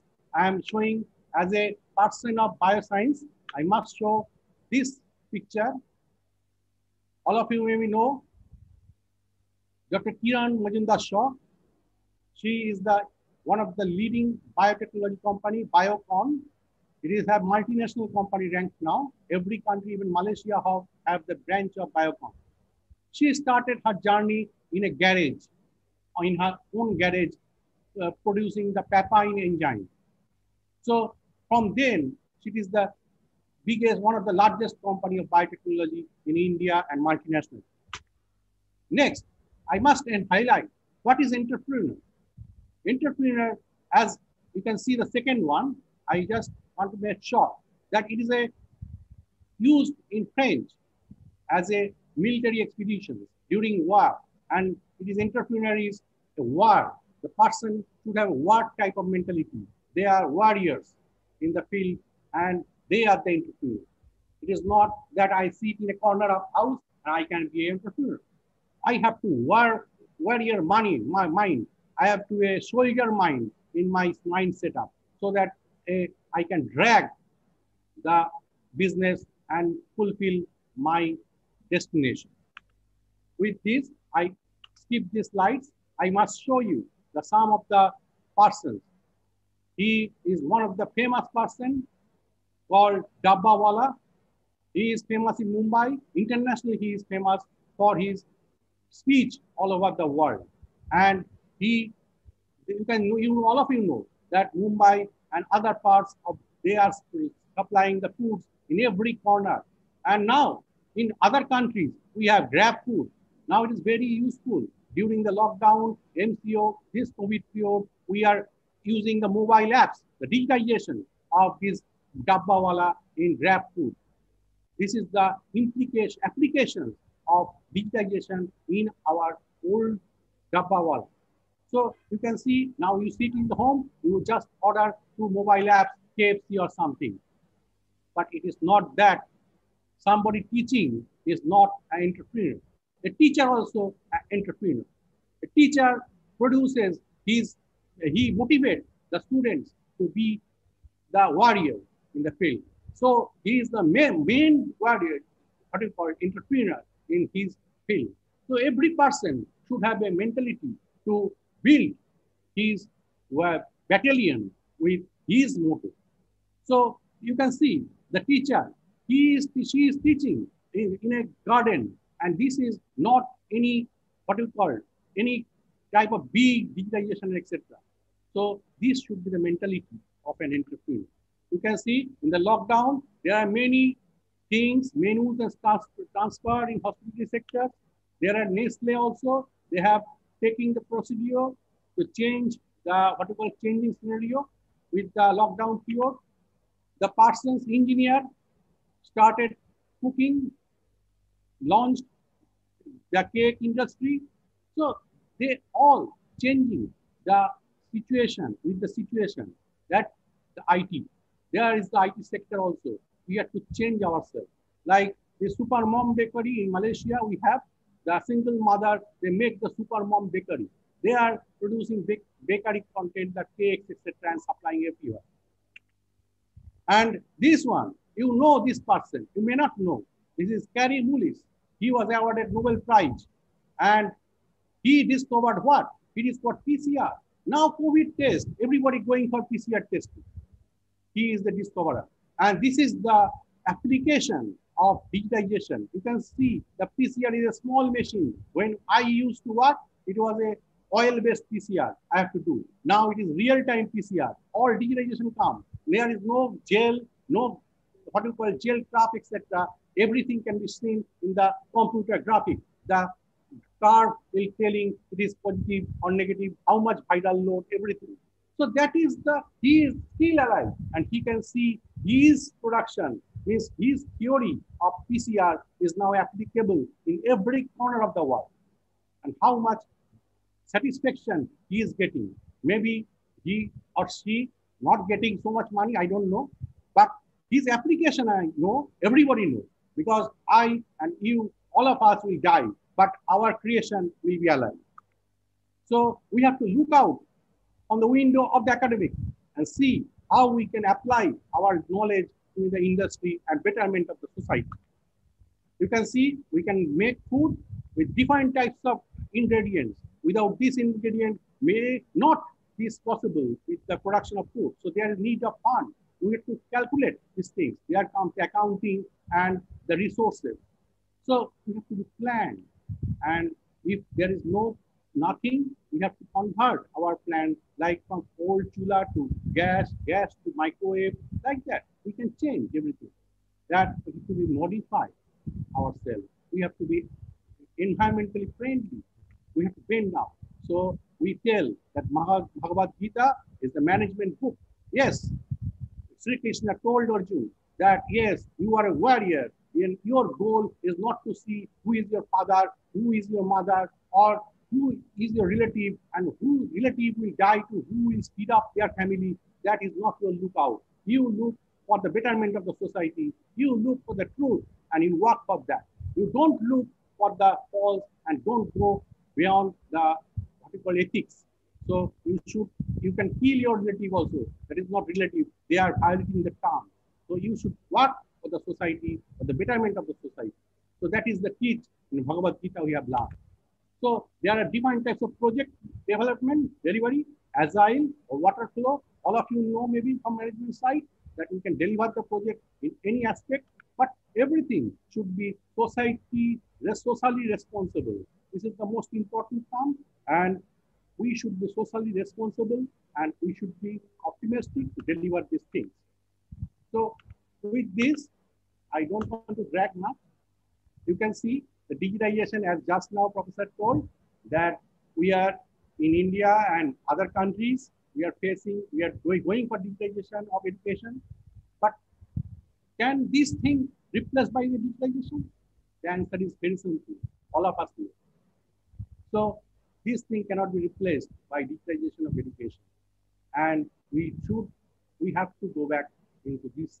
But we have this facility also to come up. We have discussed in this paper, in these sessions of the conference, that how the television is giving what you call the education system. We have, in my childhood, I have seen IGNOU child started Gyan Darshan program in India. And by television, they are giving the online class. You cannot come to normal class. But that facility also need. As sir just now told, we during Ramayana watch, we have to fix the antenna, go to the roof.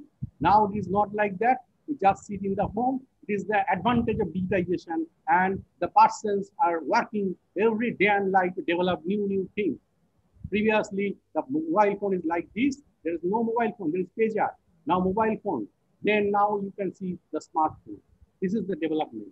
So with this, I must conclude here and thank to Maharaja Agrasen Institute of Management Studies, and also International College is always working hard to achieve the goals of 17 SDG goals of United Nations. All of us working together, and all goals is like no poverty, zero hunger, good health, quality education, everything. These 17 goals is related to one. What is that? The betterment of the society. With this, I must conclude here, and thank you, all of you, to give me this opportunity. And thank you, of course, the organizers to make us collaborative partner and giving me the opportunity to share my views. Thank you, and pranam. Thank you. Thank you so much, sir, for sharing with us such inspirational stories. Thank you so much for your presence, sir. Thank you so much. I would now like to welcome our session reporters for all the sessions to present their conference reports. First of all, I would like to welcome Ms. Neelam Nanda Prabhat, Conference Co-Secretary, to present the report on the inaugural session. Ms. Neelam, can we have you here, please? Yes. I, Neelam Nanda Prabhat, Conference Co-Secretary and Assistant Professor, MAIMS is here to present a report on inaugural ceremony of 2 days MAIMS International Conference MIC 2020. Organized in the collaboration with prestigious Faculty of Business and Accountancy, Lincoln University, Malaysia. The international conference organized under the aegis of IQAC of MAIMS and ThinkQuest Club of MAC on 3rd December 2020. Inaugural ceremony started with the Saraswati Vandana by student Priyanshi Rawat from BBA. Dr. Parul Kumar, conference convener, gave the welcome address by highlighting some important research aspects. S.K. Garg, Director General, MAIMS, said that COVID-19 pandemic can't stop nation from learning and enhancing knowledge. He also added that COVID-19 forced many organizations to adopt technology as new for working for survival. Professor Dr. Neelam Sharma, Director MAIMS, stated that technology can't replace teachers and students have to learn from books, not from the online apps. She further added, the role of digital technology has proved and added more values to the learning and teaching processes. Digitalization in education has proved to be right method for saving resources, sharing, and information easily. Professor Amia Bhomik, President and former Vice Chancellor of Lincoln University College, Malaysia, said that digitalization has now penetrated in all the spheres of human lives. He expected that conference would add valuable contribution in the society. Chief guest of the event, Professor M.L. Singla, Faculty of Management Studies, Delhi University, redefined the Maslow hierarchy model by adding 3 more, namely batteries of cell phones, net, and cashless economy. He gave example of Parle-G, Urban Club, and Big Basket. Dr. Nand Kishore Garg, former chairman and chief advisor, Maharaja Agrasen Institute of Management Technology, Maharaja Agrasen Technical Education Society, and Chancellor of Maharaja Agrasen University, expressed his thought about the families and their emotional concern. He also added how fake news of social media mislead masses, life as if we die tomorrow, live as we were, live forever. By these wonderful quotes, Ms. Sarita Garg, conference convener, concluded the vote of thanks. Thank you. Thank you so much, Neelam ma'am, for presenting the wonderful report. I would like to welcome Ms. Nikita Jain, Assistant Professor, MAIMS, to present the report of Technical Session 5, COVID-19, Navigating the Unturned. Ms. Nikita Jain, over to you. Thank you, Ms. Rachita ma'am. I, Nikita Jain, Assistant Professor of Department of Economics, MAIMS, Delhi, India, take this opportunity to present conference report of Technical Session 5. The technical session 5 addresses the important issues and effects of COVID-19 pandemic, primarily on education, employment specific to hospitality and tourism industry, and promoting welfare of Indian citizens. The theme of the session was COVID-19, Navigating the Uncharted. The session was chaired by Dr. Tanushri Mukherjee from MET University, Rajasthan, India, and co-chaired by Dr. Sanjay Kumar Mangla, Associate Professor and Head, Department of Economics, Maharaja Agrisen Institute of Management Studies, Delhi, India. The session started with a welcome address by the conference co-convener Ms. Neha Bhagat, Assistant Professor, MAIMS, Delhi, India. A total of 9 papers were presented in this technical session, written by in total of 13 authors. The authors represented academic institutions from cities pan-India. One of the papers explored the effect of COVID-19 pandemic on the performance of students, on the performance of final year students. And one of them used the DAS-21 analysis, focusing on depression, anxiety, and stress to analyze the mental health of these students. And another paper, there were two of the papers who analyzed the challenges and opportunities of Indian tourism and hospitality industry. One was focusing on the during the COVID-19 pandemic, and another was post COVID-19. One of the paper was very unique in itself. It explored the personality traits of mentor with respect to his participation in mentoring program through digital platform. Moving towards the end, the session was addressed by session chair and co-chair who praised all the papers and suggested some of the areas of improvement to the authors. Finally, the concluding remarks and vote of thanks was given by conference co-convener. Thank you. Thank you so much, Nikita ma'am. Moving on, I would like to welcome Ms. Purnima Gupta, Assistant Professor, MAIMS, to present the report of Technical Session 3, Digitization of Law and HR, Opportunities and Challenges. Ms. Purnima Gupta. Thank you so much, Rachita ma'am. A very warm evening to one and all. Myself, Purnima Gupta, Assistant Professor MAIMS, Department of Law, takes the pleasure to present the report for the Technical Session 3 that revolved around digitalization of law and HR, challenges and opportunities. Digitalization is not a new phenomena. The challenges and opportunities are changing constantly. So these challenges and opportunities in the area of HR and law was discussed in the session. We had a total of 10 research papers in the session being presented. 7 were from the HR and 3 were from the law. Out of total 10, 2 were international papers from China and Malaysia, Lincoln University. The session was chaired by Professor Dr. Sunil Kumar Gupta, Indira Gandhi National Open University, and Professor Rajni Malhotra Dhingra, Principal, Department of Law. The conference secretary, Dr. Nisha Dhanraj Zivani, welcomed the guests and the participants. The participants presented the papers on the topics like impact of mentoring practices towards retrieval of total workforce in this pandemic time. Also, we had the paper Need for Mediation in Maritime Disputes, where the presenter identified the major issues that concerns jurisdiction in maritime trade and further provided for mediation as one of the possible solutions of the said problem. Also, the paper titled A Critical Appraisal of Jurisdictional Issues of E-Commerce Transactions with Reference to Online Shopping by Dr. Yunanza Gulzar.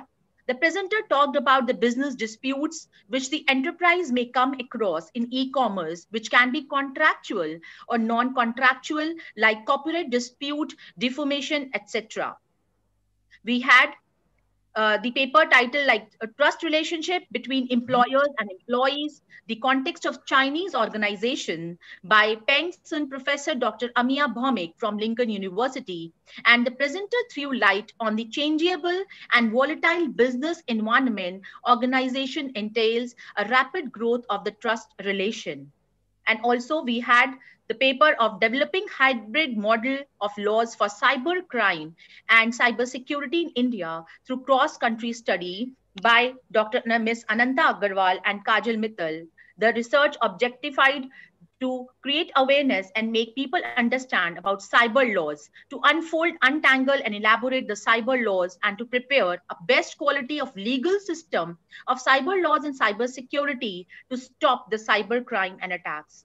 Professor Dr. Sunil Kumar Gupta department talked about the importance of such events in developing personality in the students, which will help them grow in the workplace. He focused on the importance of literature survey, research, plagiarism, and how to prepare technical paper. Also, Professor Dr. Rajni Malhotra Dhingra emphasized the importance of technical paper presentation and their relevance in present day scenario. She highlighted that the participants display their undying thirst for knowledge while showcasing their immense interest and the astonishing amount of effort and research put into each of their individual presentations. Lastly, Dr. Nisha Dhanraj thanked the esteemed judges, participants for giving their valuable time to the students and also by sharing their experiences and knowledge among the students. So all the papers were very good.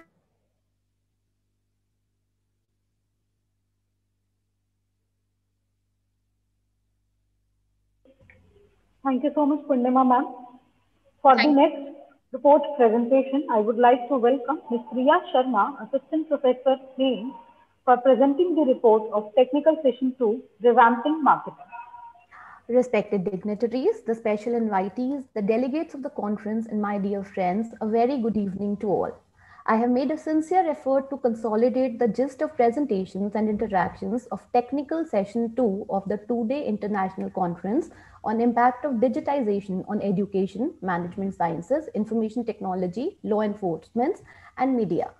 The rise of the internet and the proliferation of digital, not just as a technology, but as a media format, have had some profound and unexpected effects in 21st century.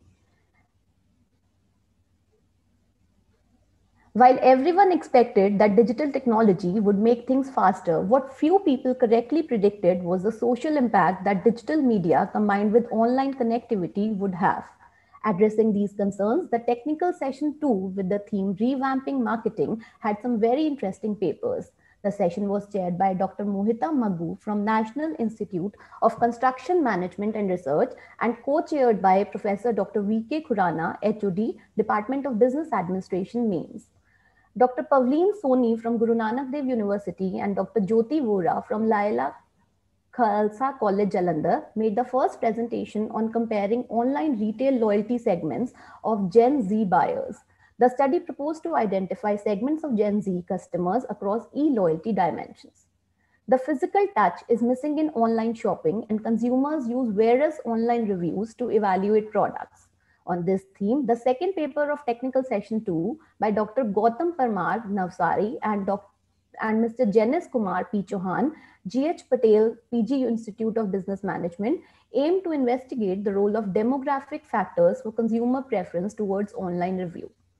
Ms. Khyati Shekhar, Mr. Ishan Aditya, and Ms. Sonali Srivastava from National Institute of Fashion Technology, Bhubaneswar, presented a very insightful paper on digital transformation of marketing in Odisha handlooms. The paper aimed to determine the effect of Instagram on the sellers and target markets of Odisha handlooms. The researcher concluded a positive impact. The next paper discussed the digitalization of retail spaces and its impact on consumer preferences for online shopping. Ms. Brinda Shahji from Madras Christian College in her paper discussed about the theory of transaction cost economics and its effect on consumer behavior. She concluded a positive relationship between transaction cost and preference for online stores. Brand continuously customize the way to deliver value proposition to its customers. Next paper by Dr. Kritika Nagdev and Dr. Ruchika Sharma from WIPS investigated the impact of short-lived content on brand awareness and brand love. They observed that brand awareness and brand love are mediated by short-lived content online. Sharing among individuals has always been existing since ages, while sharing economy and collaborative consumption have been a new phenomenon in internet age. On this aim, Mr. Sobhagya Bhalla, University Business School, Punjab University presented the paper Demystifying the Motivations and Constraints of Collaborative Consumption. The author concluded that behavioral reasoning theory has effectively explained the reasons for and against collaborative consumption. Keeping in view the importance of banking sector in India, the next study aimed to examine the conceptual model of direct and indirect relationships between CSR activities taken by banks. The next paper was by Dr. M. Kavita and Raju P. from Guru Nanak College, Velachery. It emerged as an evidentiary research contribution to the strength of technology adoption model application in context of social networking site usage. The next paper was by Mr. Perumal P. and Dr. M. Kavita from Guru Nanak College. Once again, they aimed at understanding the youth viewing behavior and attitude towards digital advertising. Their study concluded a favorable attitude. The last paper in the technical session 2 was presented by Mr. Ravinder Pant, Atmaram Sanatan Dharma College, Ms. Antariksha Negi and Professor Naval Kishore from IGNOU. Their study implied a positive impact of brand engagement on the purchase intentions of consumers with reference to apparel goods. The papers, guided by the literature and empirical studies concerning the wave of digital disruption brought about the new technology, changes in consumer demands, and new forms of business competition, discussed industry level and macroeconomic impact of the digital transformation of marketing. The comprehensive mix of presented studies paved way for interesting new research work. The chairperson of the session, Dr. Mohita Maghu, and co-chair Professor V.K. Khurana congratulated all the presenters for the hard work they had put in the midst of time of crisis. They acknowledged the power of social media and emphasized that we need not just meet, but think ahead of times to meet the challenges and disruptions caused by COVID. With immense learning as a takeaway, session ended with the vote of thanks proposed by Ms. Shikha Sharma, Assistant Professor MAIMS. Thank you so much. Thank you so much, Priya ma'am. I would now like to take this opportunity to introduce our guest of honor, Professor Justin Paul, University of Puerto Rico, USA. Professor Justin Paul serves as Editor-in-Chief of International Journal of Consumer Studies and as an Associate Editor of Journal of Business Research, an A-category journal in Australian Business Being Council. A former faculty member with the University of Washington, he is a full professor of PhD and MBA programs, University of Puerto Rico, USA. He holds 3 honorary titles as Distinguished Professor with 3 reputed universities, including Indian Institute of Management, Kolkata, and SIBM, Pune. He is known as an author and co-author of best-selling books such as Business Environment, International Marketing, Services Marketing, Export-Import Management, Management of Banking and Financial Services by McGraw-Hill, Oxford University Press, and Pearson, respectively. Dr. Paul has served as lead guest editor with International Business Review, Journal of Business Research, Journal of Retailing and Consumer Services, Asia Pacific Business Review, and European Business Review. He serves as Associate Editor with European Management Journal and Journal of Strategic Management. He has also edited special issues for Small Bus Economy and Journal of Promotion Management.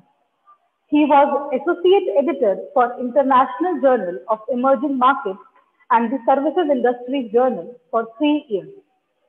Ranked among the world's top 1% scientists by Stanford University in 2020, Dr. Paul introduced the MASTICE model and measures for brand management, CPP model for internationalization, SCOPE framework for small firms, and 7P framework for international markets.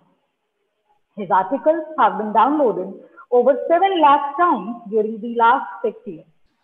He has published over 75 research papers in SSCI journals and 100 plus in Scopus. Over 50 plus papers are in A or A-star journals. He has also served as a faculty member of Nagoya University, Japan, and IIU. In addition, he has taught full courses at Aarhus University, Denmark, Grenoble Eco Lede Management and University of Versailles, France, University Lithuania, Warsaw, Poland, and has conducted research development workshops in countries such as Austria, USA, Spain, Croatia, and China. He has been an invited speaker at several institutions such as University of Chicago, Vienna University, Austria, Sudan, and UIDE, China, Barcelona, and Madrid, and has published 3 best-selling case studies with Ivy and Howard. He has visited over 60 countries as a visiting professor speaker.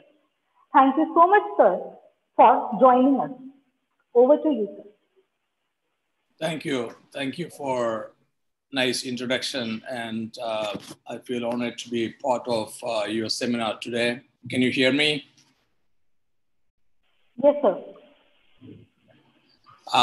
Thank you for inviting me for your conference as valedictory session guest of honor for this valedictory speech. And I would like to take this opportunity to congratulate you for organizing a meaningful and timely conference on the title Impact of Digitalization on Education, Management, Sciences, Information Technology, and Media. It's very important to understand, learn, and unlearn the impact of information technology. No doubt, information technology has no boundaries. It spans from alphabet A to the last alphabet. Information technology has its own implications and impact on almost every country, ranging from Cuba to North Korea to China to Japan to South Korea. So my idea today is, since this is a research conference, mainly researchers are attending or faculty members are attending, I would like to share some thoughts about publishing research papers, because if I don't talk about publishing research papers, who else can talk about? Because I serve as editor-in-chief of an academic journal that receives about 1,500 submissions in 365 days.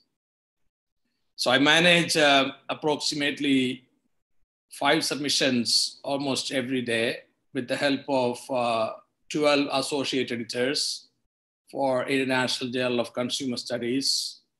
And our journal considers manuscripts ranging from digitalization to media, because everything is related to consumers. It's very much interdisciplinary.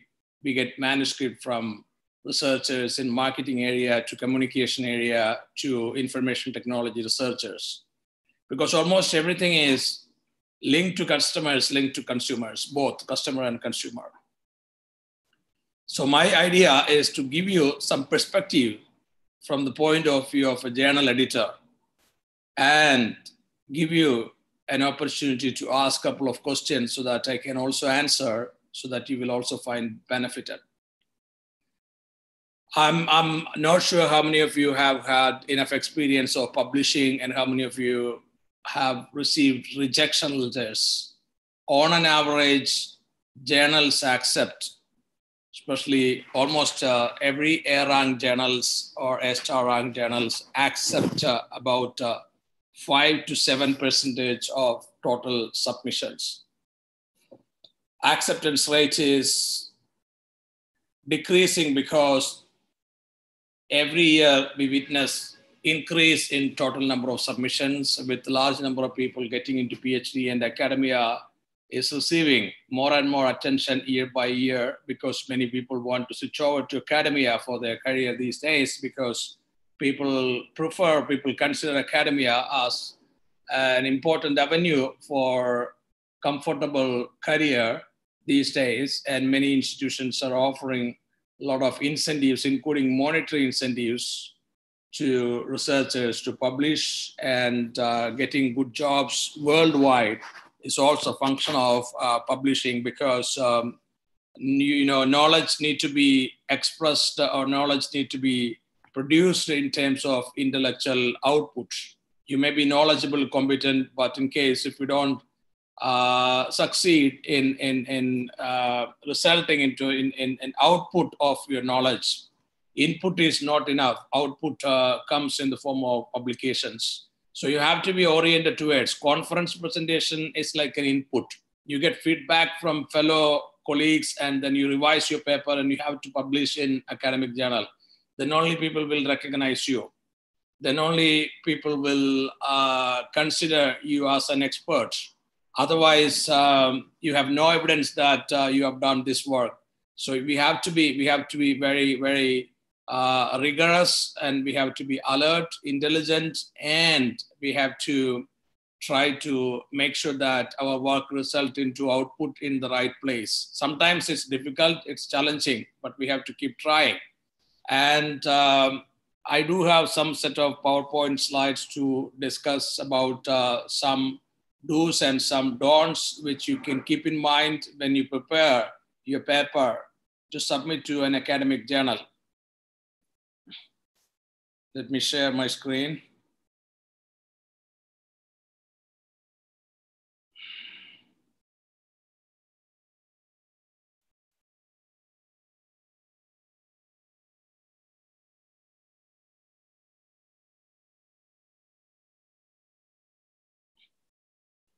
Can you see my PowerPoint now? Yes, sir. Okay. Yeah, while developing research papers, what to keep in mind, what to do and what not to do. Yeah, this is my email, profjust@gmail.com. In case if you have any questions later, you can send me an email. I'd be happy to answer.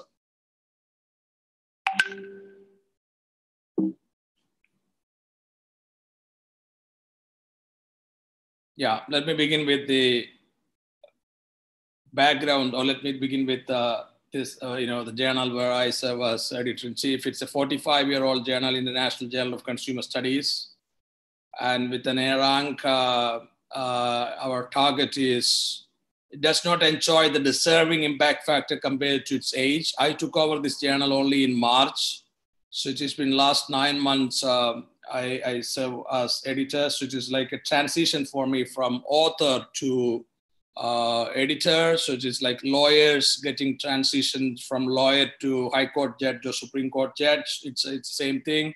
Author is appointed as editor. So I have a challenge and the responsibility to increase the impact factor, and our target, our goal is to have impact factor 3 next year and impact factor 5 in 2022 and impact factor 6.5. And this is our goal because it is possible, because it's a 45-year-old journal. And we do have an annual special issue for systematic literature review articles. Systematic literature review articles are more impactful. And we prefer theory development papers, like most of the other journals also prefer theory development paper or theory flavored paper, generalization, and papers that are useful for global audience. Something that I would like to focus is that when you write a paper, give some kind of importance and focus on whether this paper is going to be useful for the global audience. Keep in mind, you are writing a paper and submitting to an international journal to make sure that readers or people from different countries find it useful. You are not writing for people from your own country. If you are writing a paper for people from your own country, you get it published in an Indian journal. Otherwise, if your goal is to publish in an international journal, you have to keep in mind that you write the introduction, or you write the title, you write everything for the global audience.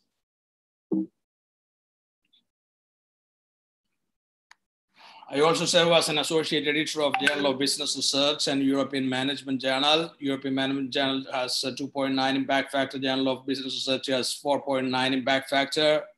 And both these journals covers all areas of business management studies. Yeah, another journal where I'm an associate editor is Journal of Strategic Marketing. And based on my experience, I published more than 100 articles in SSCI listed journals. Scopus could be now 120. Last 2 weeks, I published 4 articles in 2 weeks' time. And one is in an A-star journal and the other 3 are in an A-grade journal. So in order to get all these articles published, I have received approximately 2,000 rejections. So 20 times rejections. Approximately every article go through 10 to 20 rejections. And it used to be 20, and it has come down to approximately 5 to 10 these days. Because some people say that if you're known, then you have a better chance.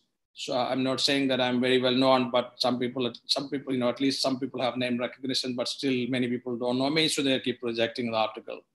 So Yeah, so based on, but when I was an early career researcher, almost every of my submissions used to get 20 rejections. So based on rejections and based on what comments I received from different editors and different authors, I have prepared these do's and don'ts. And I would like to share these do's and don'ts with you. Some of the learning, some of the points that you might want to keep in mind is that one of the do is follow generalized approach.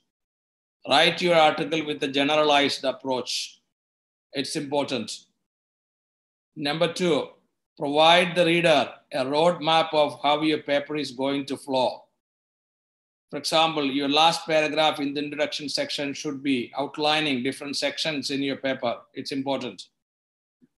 Highlight the originality of your study in abstract and introduction. Explain uniqueness of your study. Do plagiarism check. 20% of submissions are plagiarized. Before you submit to a journal, make sure that you do plagiarism check, because in case if it is found plagiarized, journal editor will not encourage your submissions in future. So you might get rejections in case if it happens. And originality of your study need to be highlighted in abstract and introduction. It's very important and it's very, very critical, because almost every journal editor is looking at originality. Cite recent papers, preferably from target journal. Do robustness checks such as multicollinearity in time series studies and common method bias in cross-section studies. Get it English edited and proofread by someone else. These are all do's.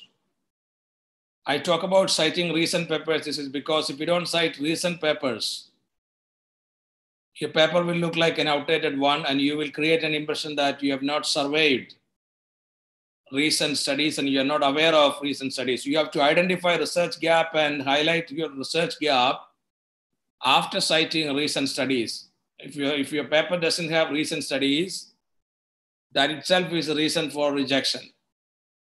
And robustness checks. Robustness checks are also important in empirical paper. If you're writing an empirical paper, if it is using time series data, multicollinearity need to be checked. If it is using cross-sectional data, common method bias in single survey studies. And get it English edited and proofread. This is important.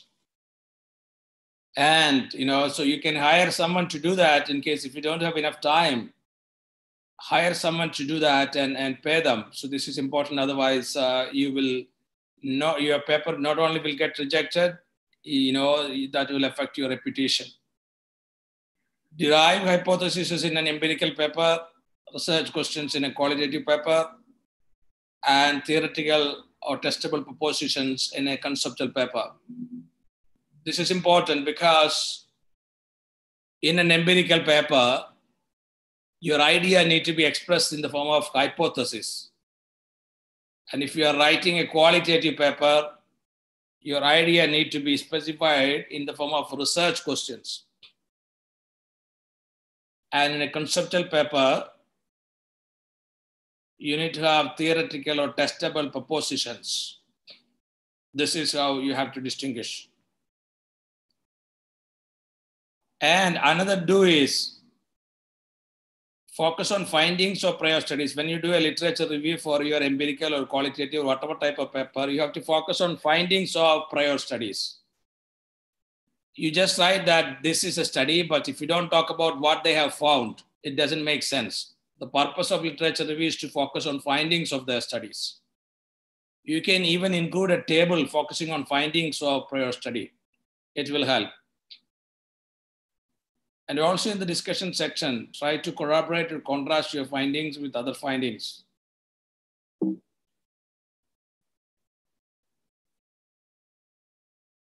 Another do, which is very important. Sometimes you get a revision. If you get a revision, implement all the comments from all the reviewers strictly and sincerely. There is no scope for defense. If you try to defend yourself, your paper will get rejected.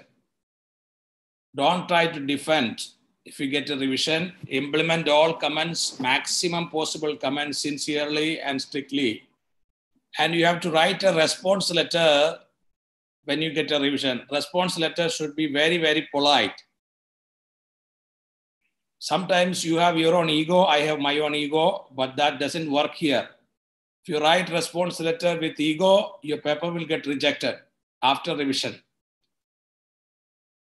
And next, select a topic with newness and novelty and avoid recycled topics. Many people select outdated topics. Sometimes many people select recycled topic, a topic where there are 1,000 articles published already. What is the point of doing research on the same topic where 1,000 studies are already published? So you need to have a topic with newness, novelty. Like I developed Mastige theory, I developed Mastige mean score scale, which is called Mastige scale, and such kind of things. I developed 7P framework for international marketing. I developed CPP model for internationalization. These are all because of my desire to introduce something new, or my desire to research with novelty. And other people can use my theory, Mastige theory for marketing, 7P framework for international marketing, or CPP model for internationalization, SCORE framework for small companies. Others can use this theory as a lens for their research, theoretical lens. In your research, you should ideally have some theoretical lens. Focus on conceptual or analytical presentation dimensions. This is also important.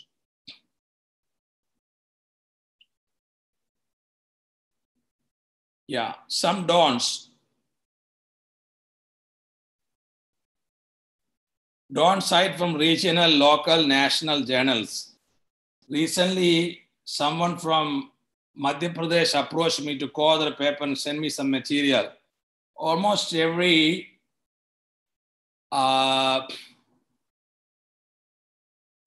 almost every citation was or is from,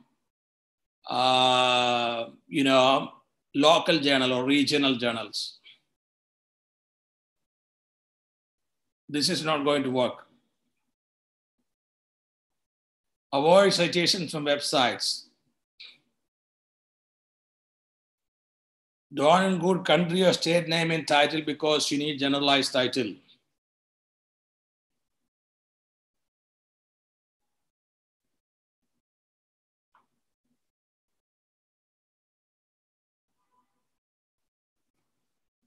Yeah, no need to spend a lot of time for changing format if journal rejects your paper. This is another thing.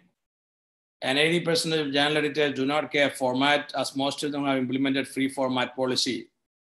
People used to spend a lot of time, even I used to spend a lot of time to change format if a journal A rejects to submit to journal B. But nowadays, you don't have to spend all your time to change formats because for first submission, journals don't care formatting. Another don't include country or state name in your title because you need a generalized title. And if possible, another don't is look at what journal is slow, what journal is fast. Elsevier has a journal finder software where it will show up how many days or how many weeks the average time processing. And Wiley has journal finder software. You can find the Elsevier and Wiley journal speed using their websites.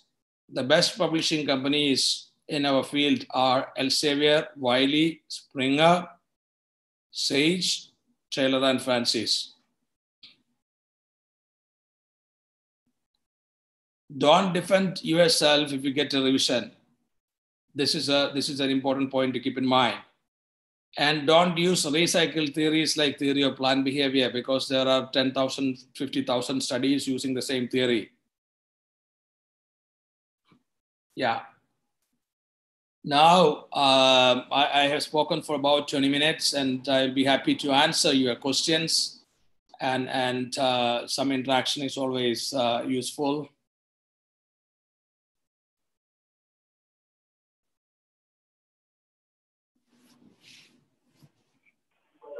I request you, Adi, any questions, please?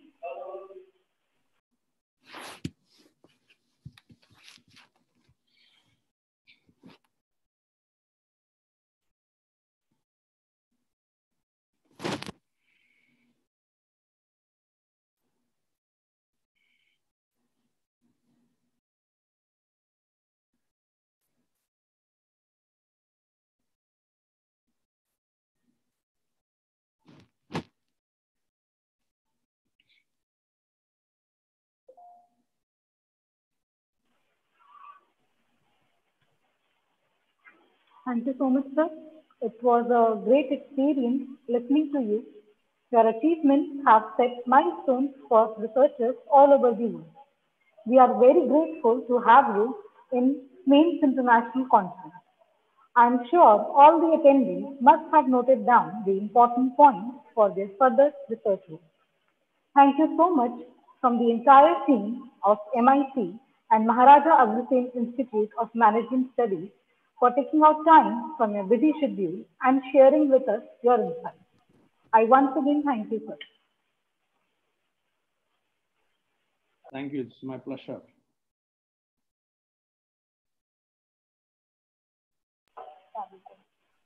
I would now like to invite Dr. Parul Kumar, conference convener, to announce the Best Paper Award.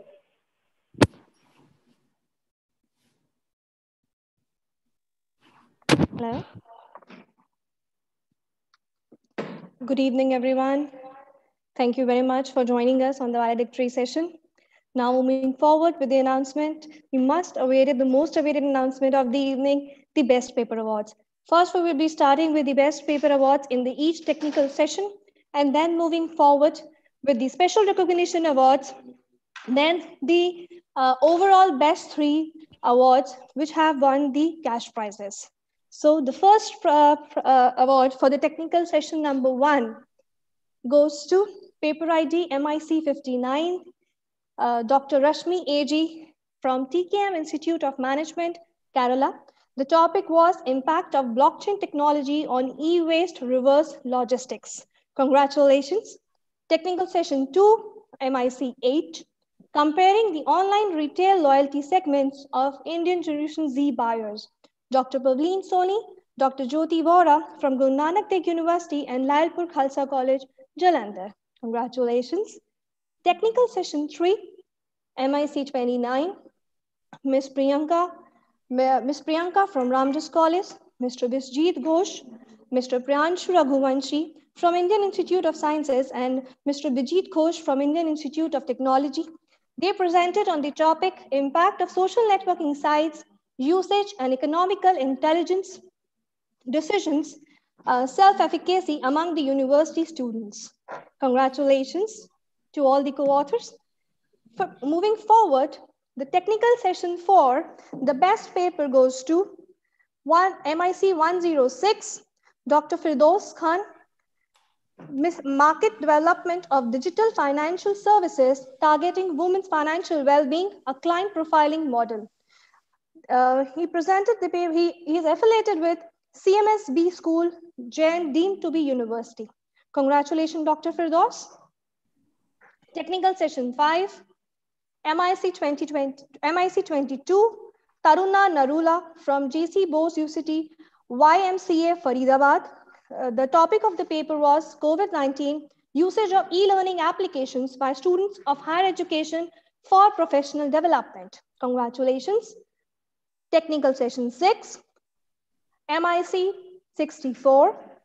Authors, Mr. Bunny Singh Bhatia from Department of Commerce, Delhi School of Economics, Dr. Vipin Kumar Agarwal, Associate Professor, Sri Aurobindo College. They presented on antecedents of student satisfaction in online learning in India. Congratulations, both the authors.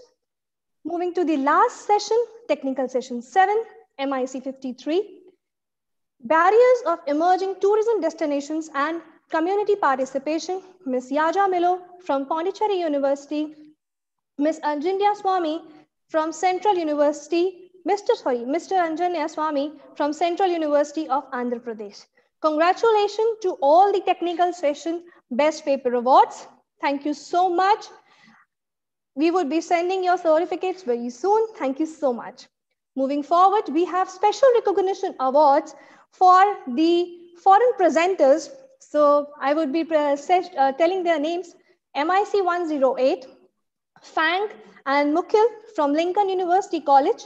They presented on the global impact of firms' study on performance of network ability.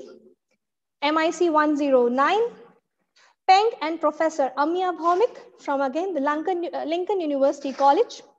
Topic is trust relationship between the employers and the employees, the connection, the context of the Chinese organization. The third one goes to MIC 110, the study of employee psychological capital based on Gundong Technology Enterprises in China. Zhengping and Professor Amya Bhaumik from Lincoln University College. Then the next one is MIC 111, the mobile phone users effectiveness, the exploration on aging issue in the context of urban part of China. Jing Hao and Professor Amya Bhaumik from Lincoln University College. Thank you so much for taking out your time and coming and gracing our conference. Now the most awaited moment is the cash prizes. The first I would like to tell you the cash prizes. The first prize is of rupees 8,000. The 3 best papers from overall conference has been chosen based on the points received. So highest 3 papers have been given the cash rewards, first, second, and third. First is of rupees 8,000, second 5,000 rupees, and third 3,000 rupees. Moving with the best prize, third is MIC 19, Ms. Anjum Era. Congratulations. She is from Faculty of Management Studies, University of Delhi, and they presented on role of personality in predicting mentors' participation in mentoring program, digital transition by COVID-19. Congratulations. Second best paper, MIC 93, Dr. Nidhi Malhotra from Lal Bahadur Shastri Institute of Management, Close Nexus of Financial Inclusion and Economic Growth, Case of Emerging Asian Economies. Now the most awaited one, the first prize and the cash prize of 8,000 goes to Dr. Neha Kumar, the North Cap University, a study of mental health of college students during COVID-19 using DAS-21. Congratulations, the heartiest congratulations to all of you. Keep learning, keep growing, keep doing more research, and we know that you will excel more and more in your life. Thank you very much, everyone. Thank you very much, everyone. Now moving forward, I would hand over the mic to the Ms. Rachita Agarwal to move forward with the possessions of the memento presentation. Thank you, everyone. Thank you so much, Parul ma'am, and heartiest congratulations to all the winners. I would like to welcome Professor Ravi Kumar Gupta, Conference Chair and Director, MAIMS, to acknowledge the efforts of the team by presenting a memento as the token of gratitude. We welcome you, sir.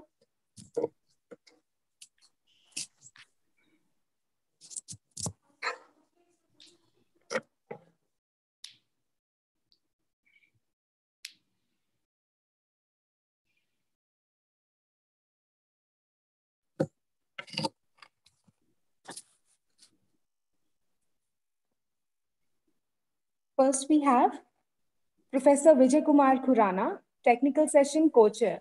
Sir, can we please have you here? Big round of applause, please.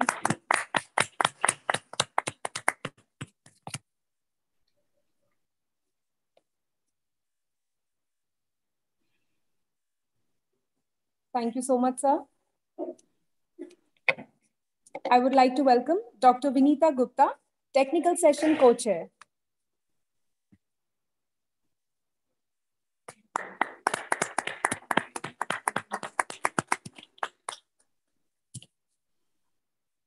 Thank you so much, ma'am. I would like to welcome Dr. Manju Gupta, Technical Session Co-Chair.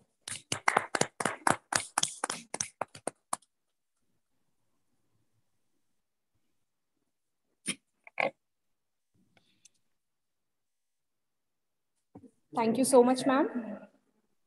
Thank you. I would like to welcome Dr. Praveen Kumar Gupta, Technical Session Co-Chair.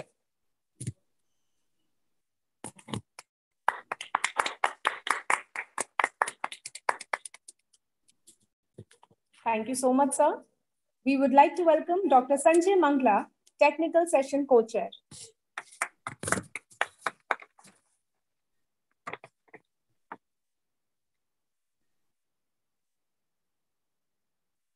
Thank you so much, sir. Can we please have Ms. Nikita Jain, Technical Session Reporter?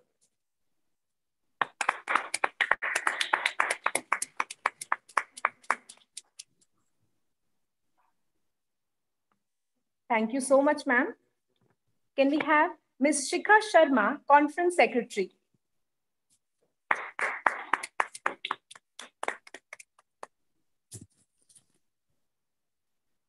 Thank you so much, ma'am. Dr. Nisha Dhanraj Tiwani, Conference Secretary. Thank you so much, ma'am.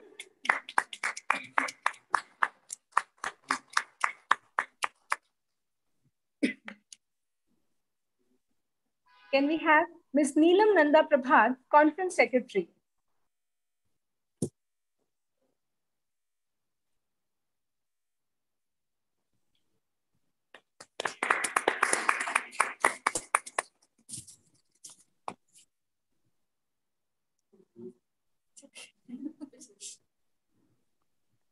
Thank you so much, ma'am. Can we have Ms. Rachita Agarwal, Conference Co-Convener?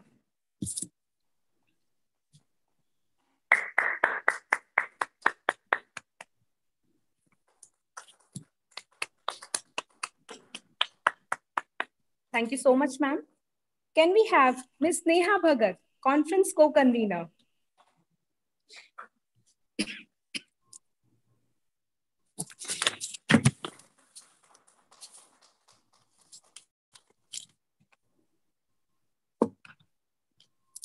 Can we have Mr. Surender Garg for administrative support?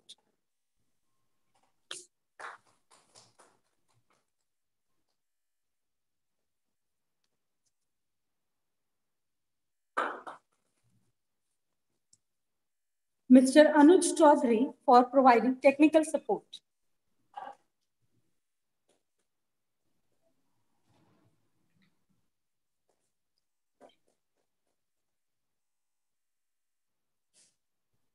Mr. Umesh Singh, again for providing technical support.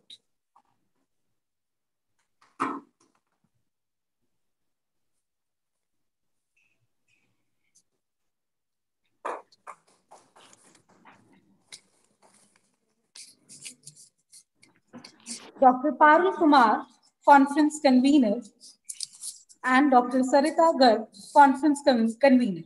We cannot miss mentioning their name as they were a very important guiding force and the main pillar of MIT 2020.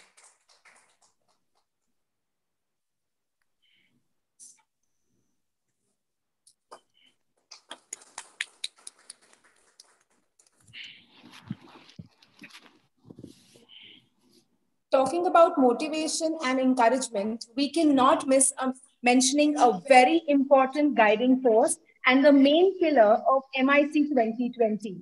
Sir, without your support and guidance, MIC 2020 would not have reached the pinnacle of success. Please accept this as a token of gratitude from the team MIC.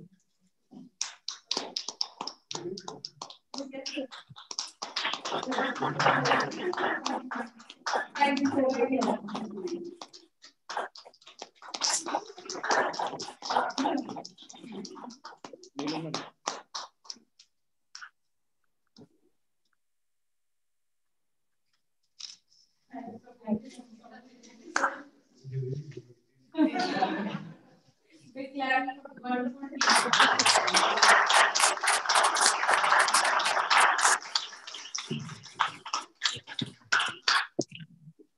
Let me introduce you to Conference Chair, Professor Ravi Kumar Gupta, Director MAIMS. Professor Gupta has experience of over 25 years, including teaching and administrative assignments. He has keen interest in academics and research activities. He has guided research to 15 MPhil and 4 PhD research scholars, and 6 more are presently registered with him in various other universities. He has published over 90 papers in journals of national and international repute and has edited 6 books in the area of management and commerce. He has participated in more than 150 international and national conferences, seminars, workshops, and FDPs, etc., in which he has chaired many technical sessions and delivered keynote addresses. I welcome you, sir, to kindly deliver the vote of thanks.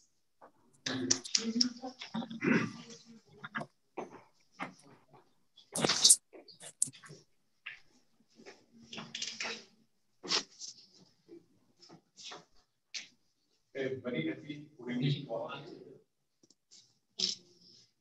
all respected dignitaries, my colleagues, dear students, ladies and gentlemen.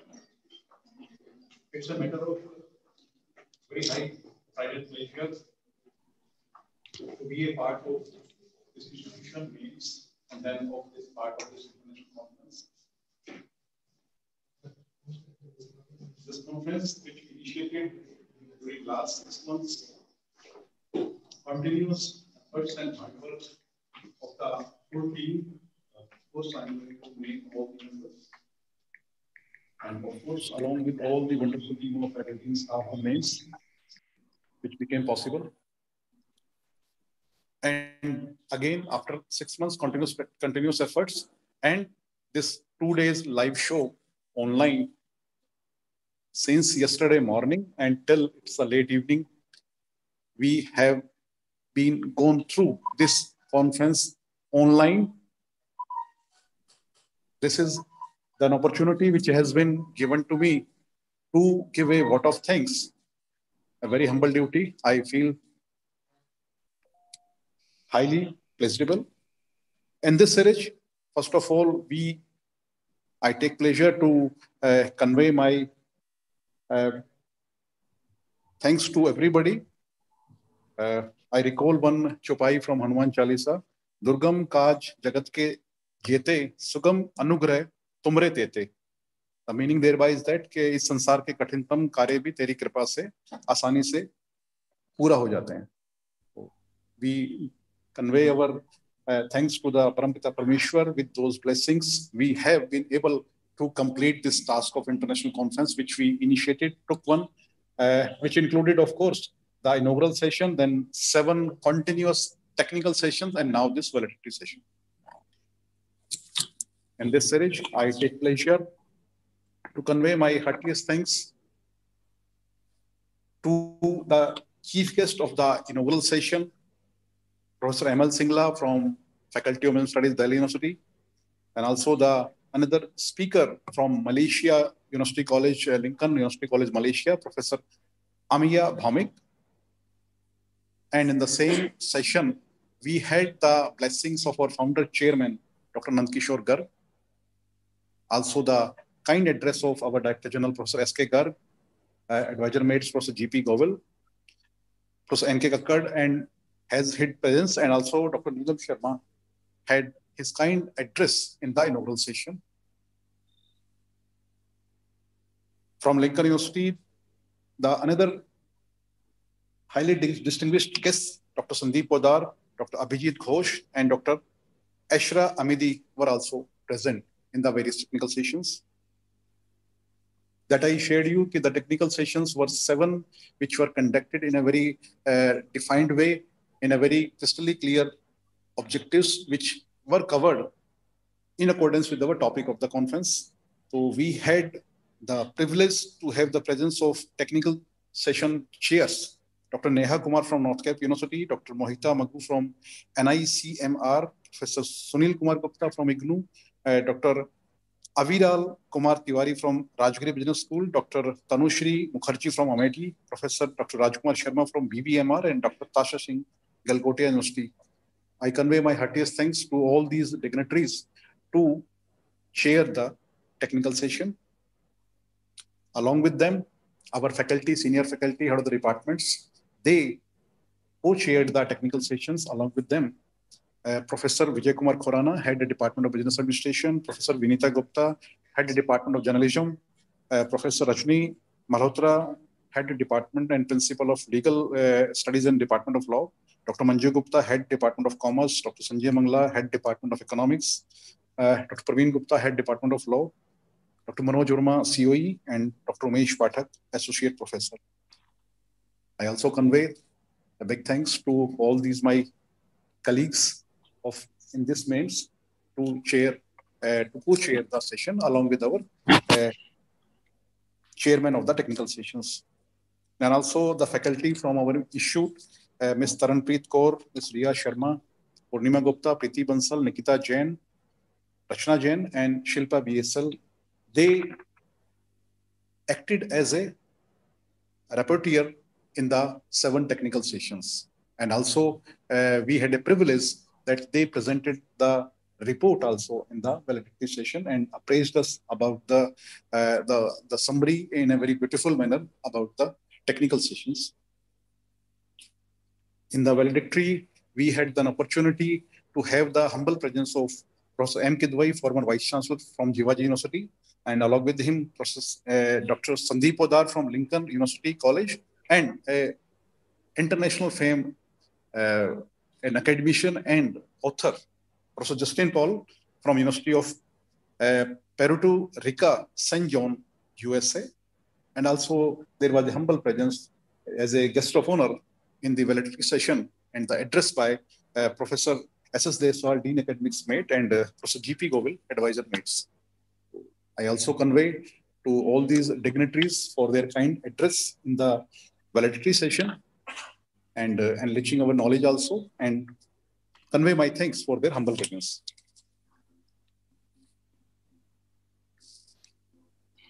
Before my organizing team, which is my own organizing team from MAIMS, I also convey the thanks of all the students, research scholars, participants who participated from MAIMS, from all the shoots in India across various places, including Delhi, Mumbai, Kerala, Madras, Rajasthan, Andhra Pradesh, Pondicherry, Calicut, Jalandhar, and Bhubaneswar, and some other also places, and across international, across abroad, throughout various countries, including Thailand, Malaysia, Nepal, Muscat, Dubai, East Africa, USA, and Hong Kong.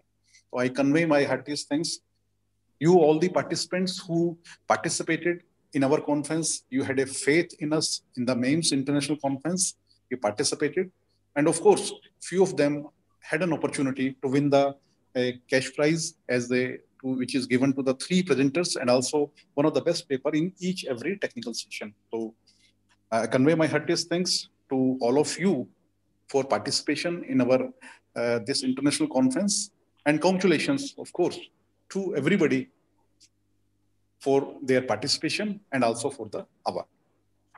And now, the organizing team, which is and it was the backbone for this international conference, Professor Sangeeta Malik as the conference co-chair, Dr. Parul Kumar and Dr. Sarita Garg as a conference convener, Ms. Rachita Agarwal, Neha Bhagat, and Sumita Datta as conference co-convener, Dr. Nisha Singh, Shikha Sharma, and Dr. Bharti Chaudhary as conference secretary, Dr. Nisha Dhanraj, Mrs. Neelam Nanda, and Mrs. Rashi Agarwal as conference co-secretary, and also Parveen Singh,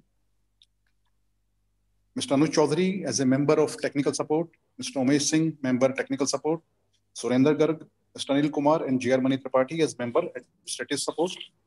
Also, all my faculty and staff as a member of this team. And now also as a present, Mr. Rahul and Naveen, our support staff, they are present with us even now in this in this hall. So I convey my heartiest thanks to all of you and all the faculty, staff, and anyone to whom I have not named. Please do not mind. I convey my thanks to be a part of this issue, to be a part of this international conference. Thank you. this is an event, but yes, we can recollect. Now this 2020 is the year. We have organized a lot of events of varied interest also, maybe an international conference, maybe a faculty development program, maybe the alumni meet, and maybe the convocation or anything else, or which is not, that is going to schedule in December itself. So this is the time, this is the year we have celebrated, we have organized the events. The objective is, what's the objective behind it? The objective is that we, the faculties, we groom our students, we groom them. It's like a 360-degree, we groom them, their personality from every aspect. And with this mission, we are committed to provide the quality of education, the quality of research to our students, also an opportunity to our faculty for the quality research, and also their engagement in other academic activities. And through these activities, we are committed that we provide the best platform. I assure you, and I give a commitment to all of you also. From my side, it's a commitment from my side that I will provide an opportunity to everybody, faculty, staff, and students, so that we find that this institute is ours. We do not have a pressure. Work pressure is a separate thing, but we do not have a pressure, mental pressure. We find that this is our institute. We come to the institute with the open mind, and we left behind, so okay, everything is fine. But at the night, we have a think in our mind, yes, tomorrow also again, we have to go to institute and do this work. This only is a small tension, not a bigger tension, but this is a small concern, not a tension. So anyhow, I am committed, and I assure and convey my best wishes. Yes, I am committed, and to give you a opportunity to enrich yourself so that you can enrich in the teaching, research, and in every activity, and also to the students who can groom your personality in all subjects. With these words, I take my seat back, and thank you. And again, have a good day. Thank you very much.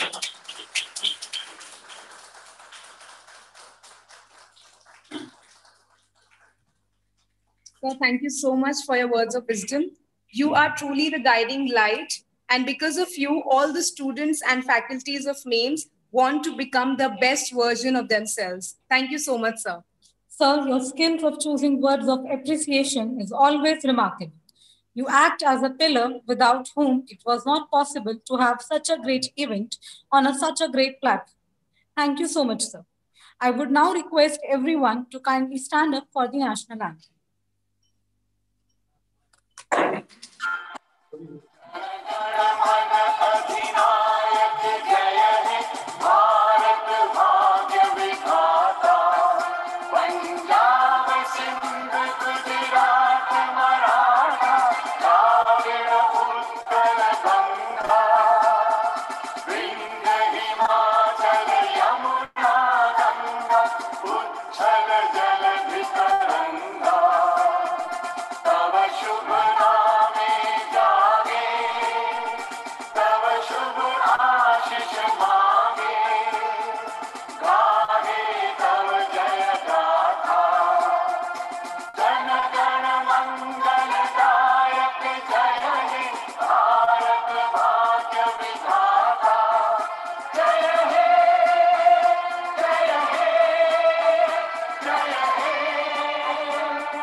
Thank you, everybody, for joining us. Thank you very much. See you next time.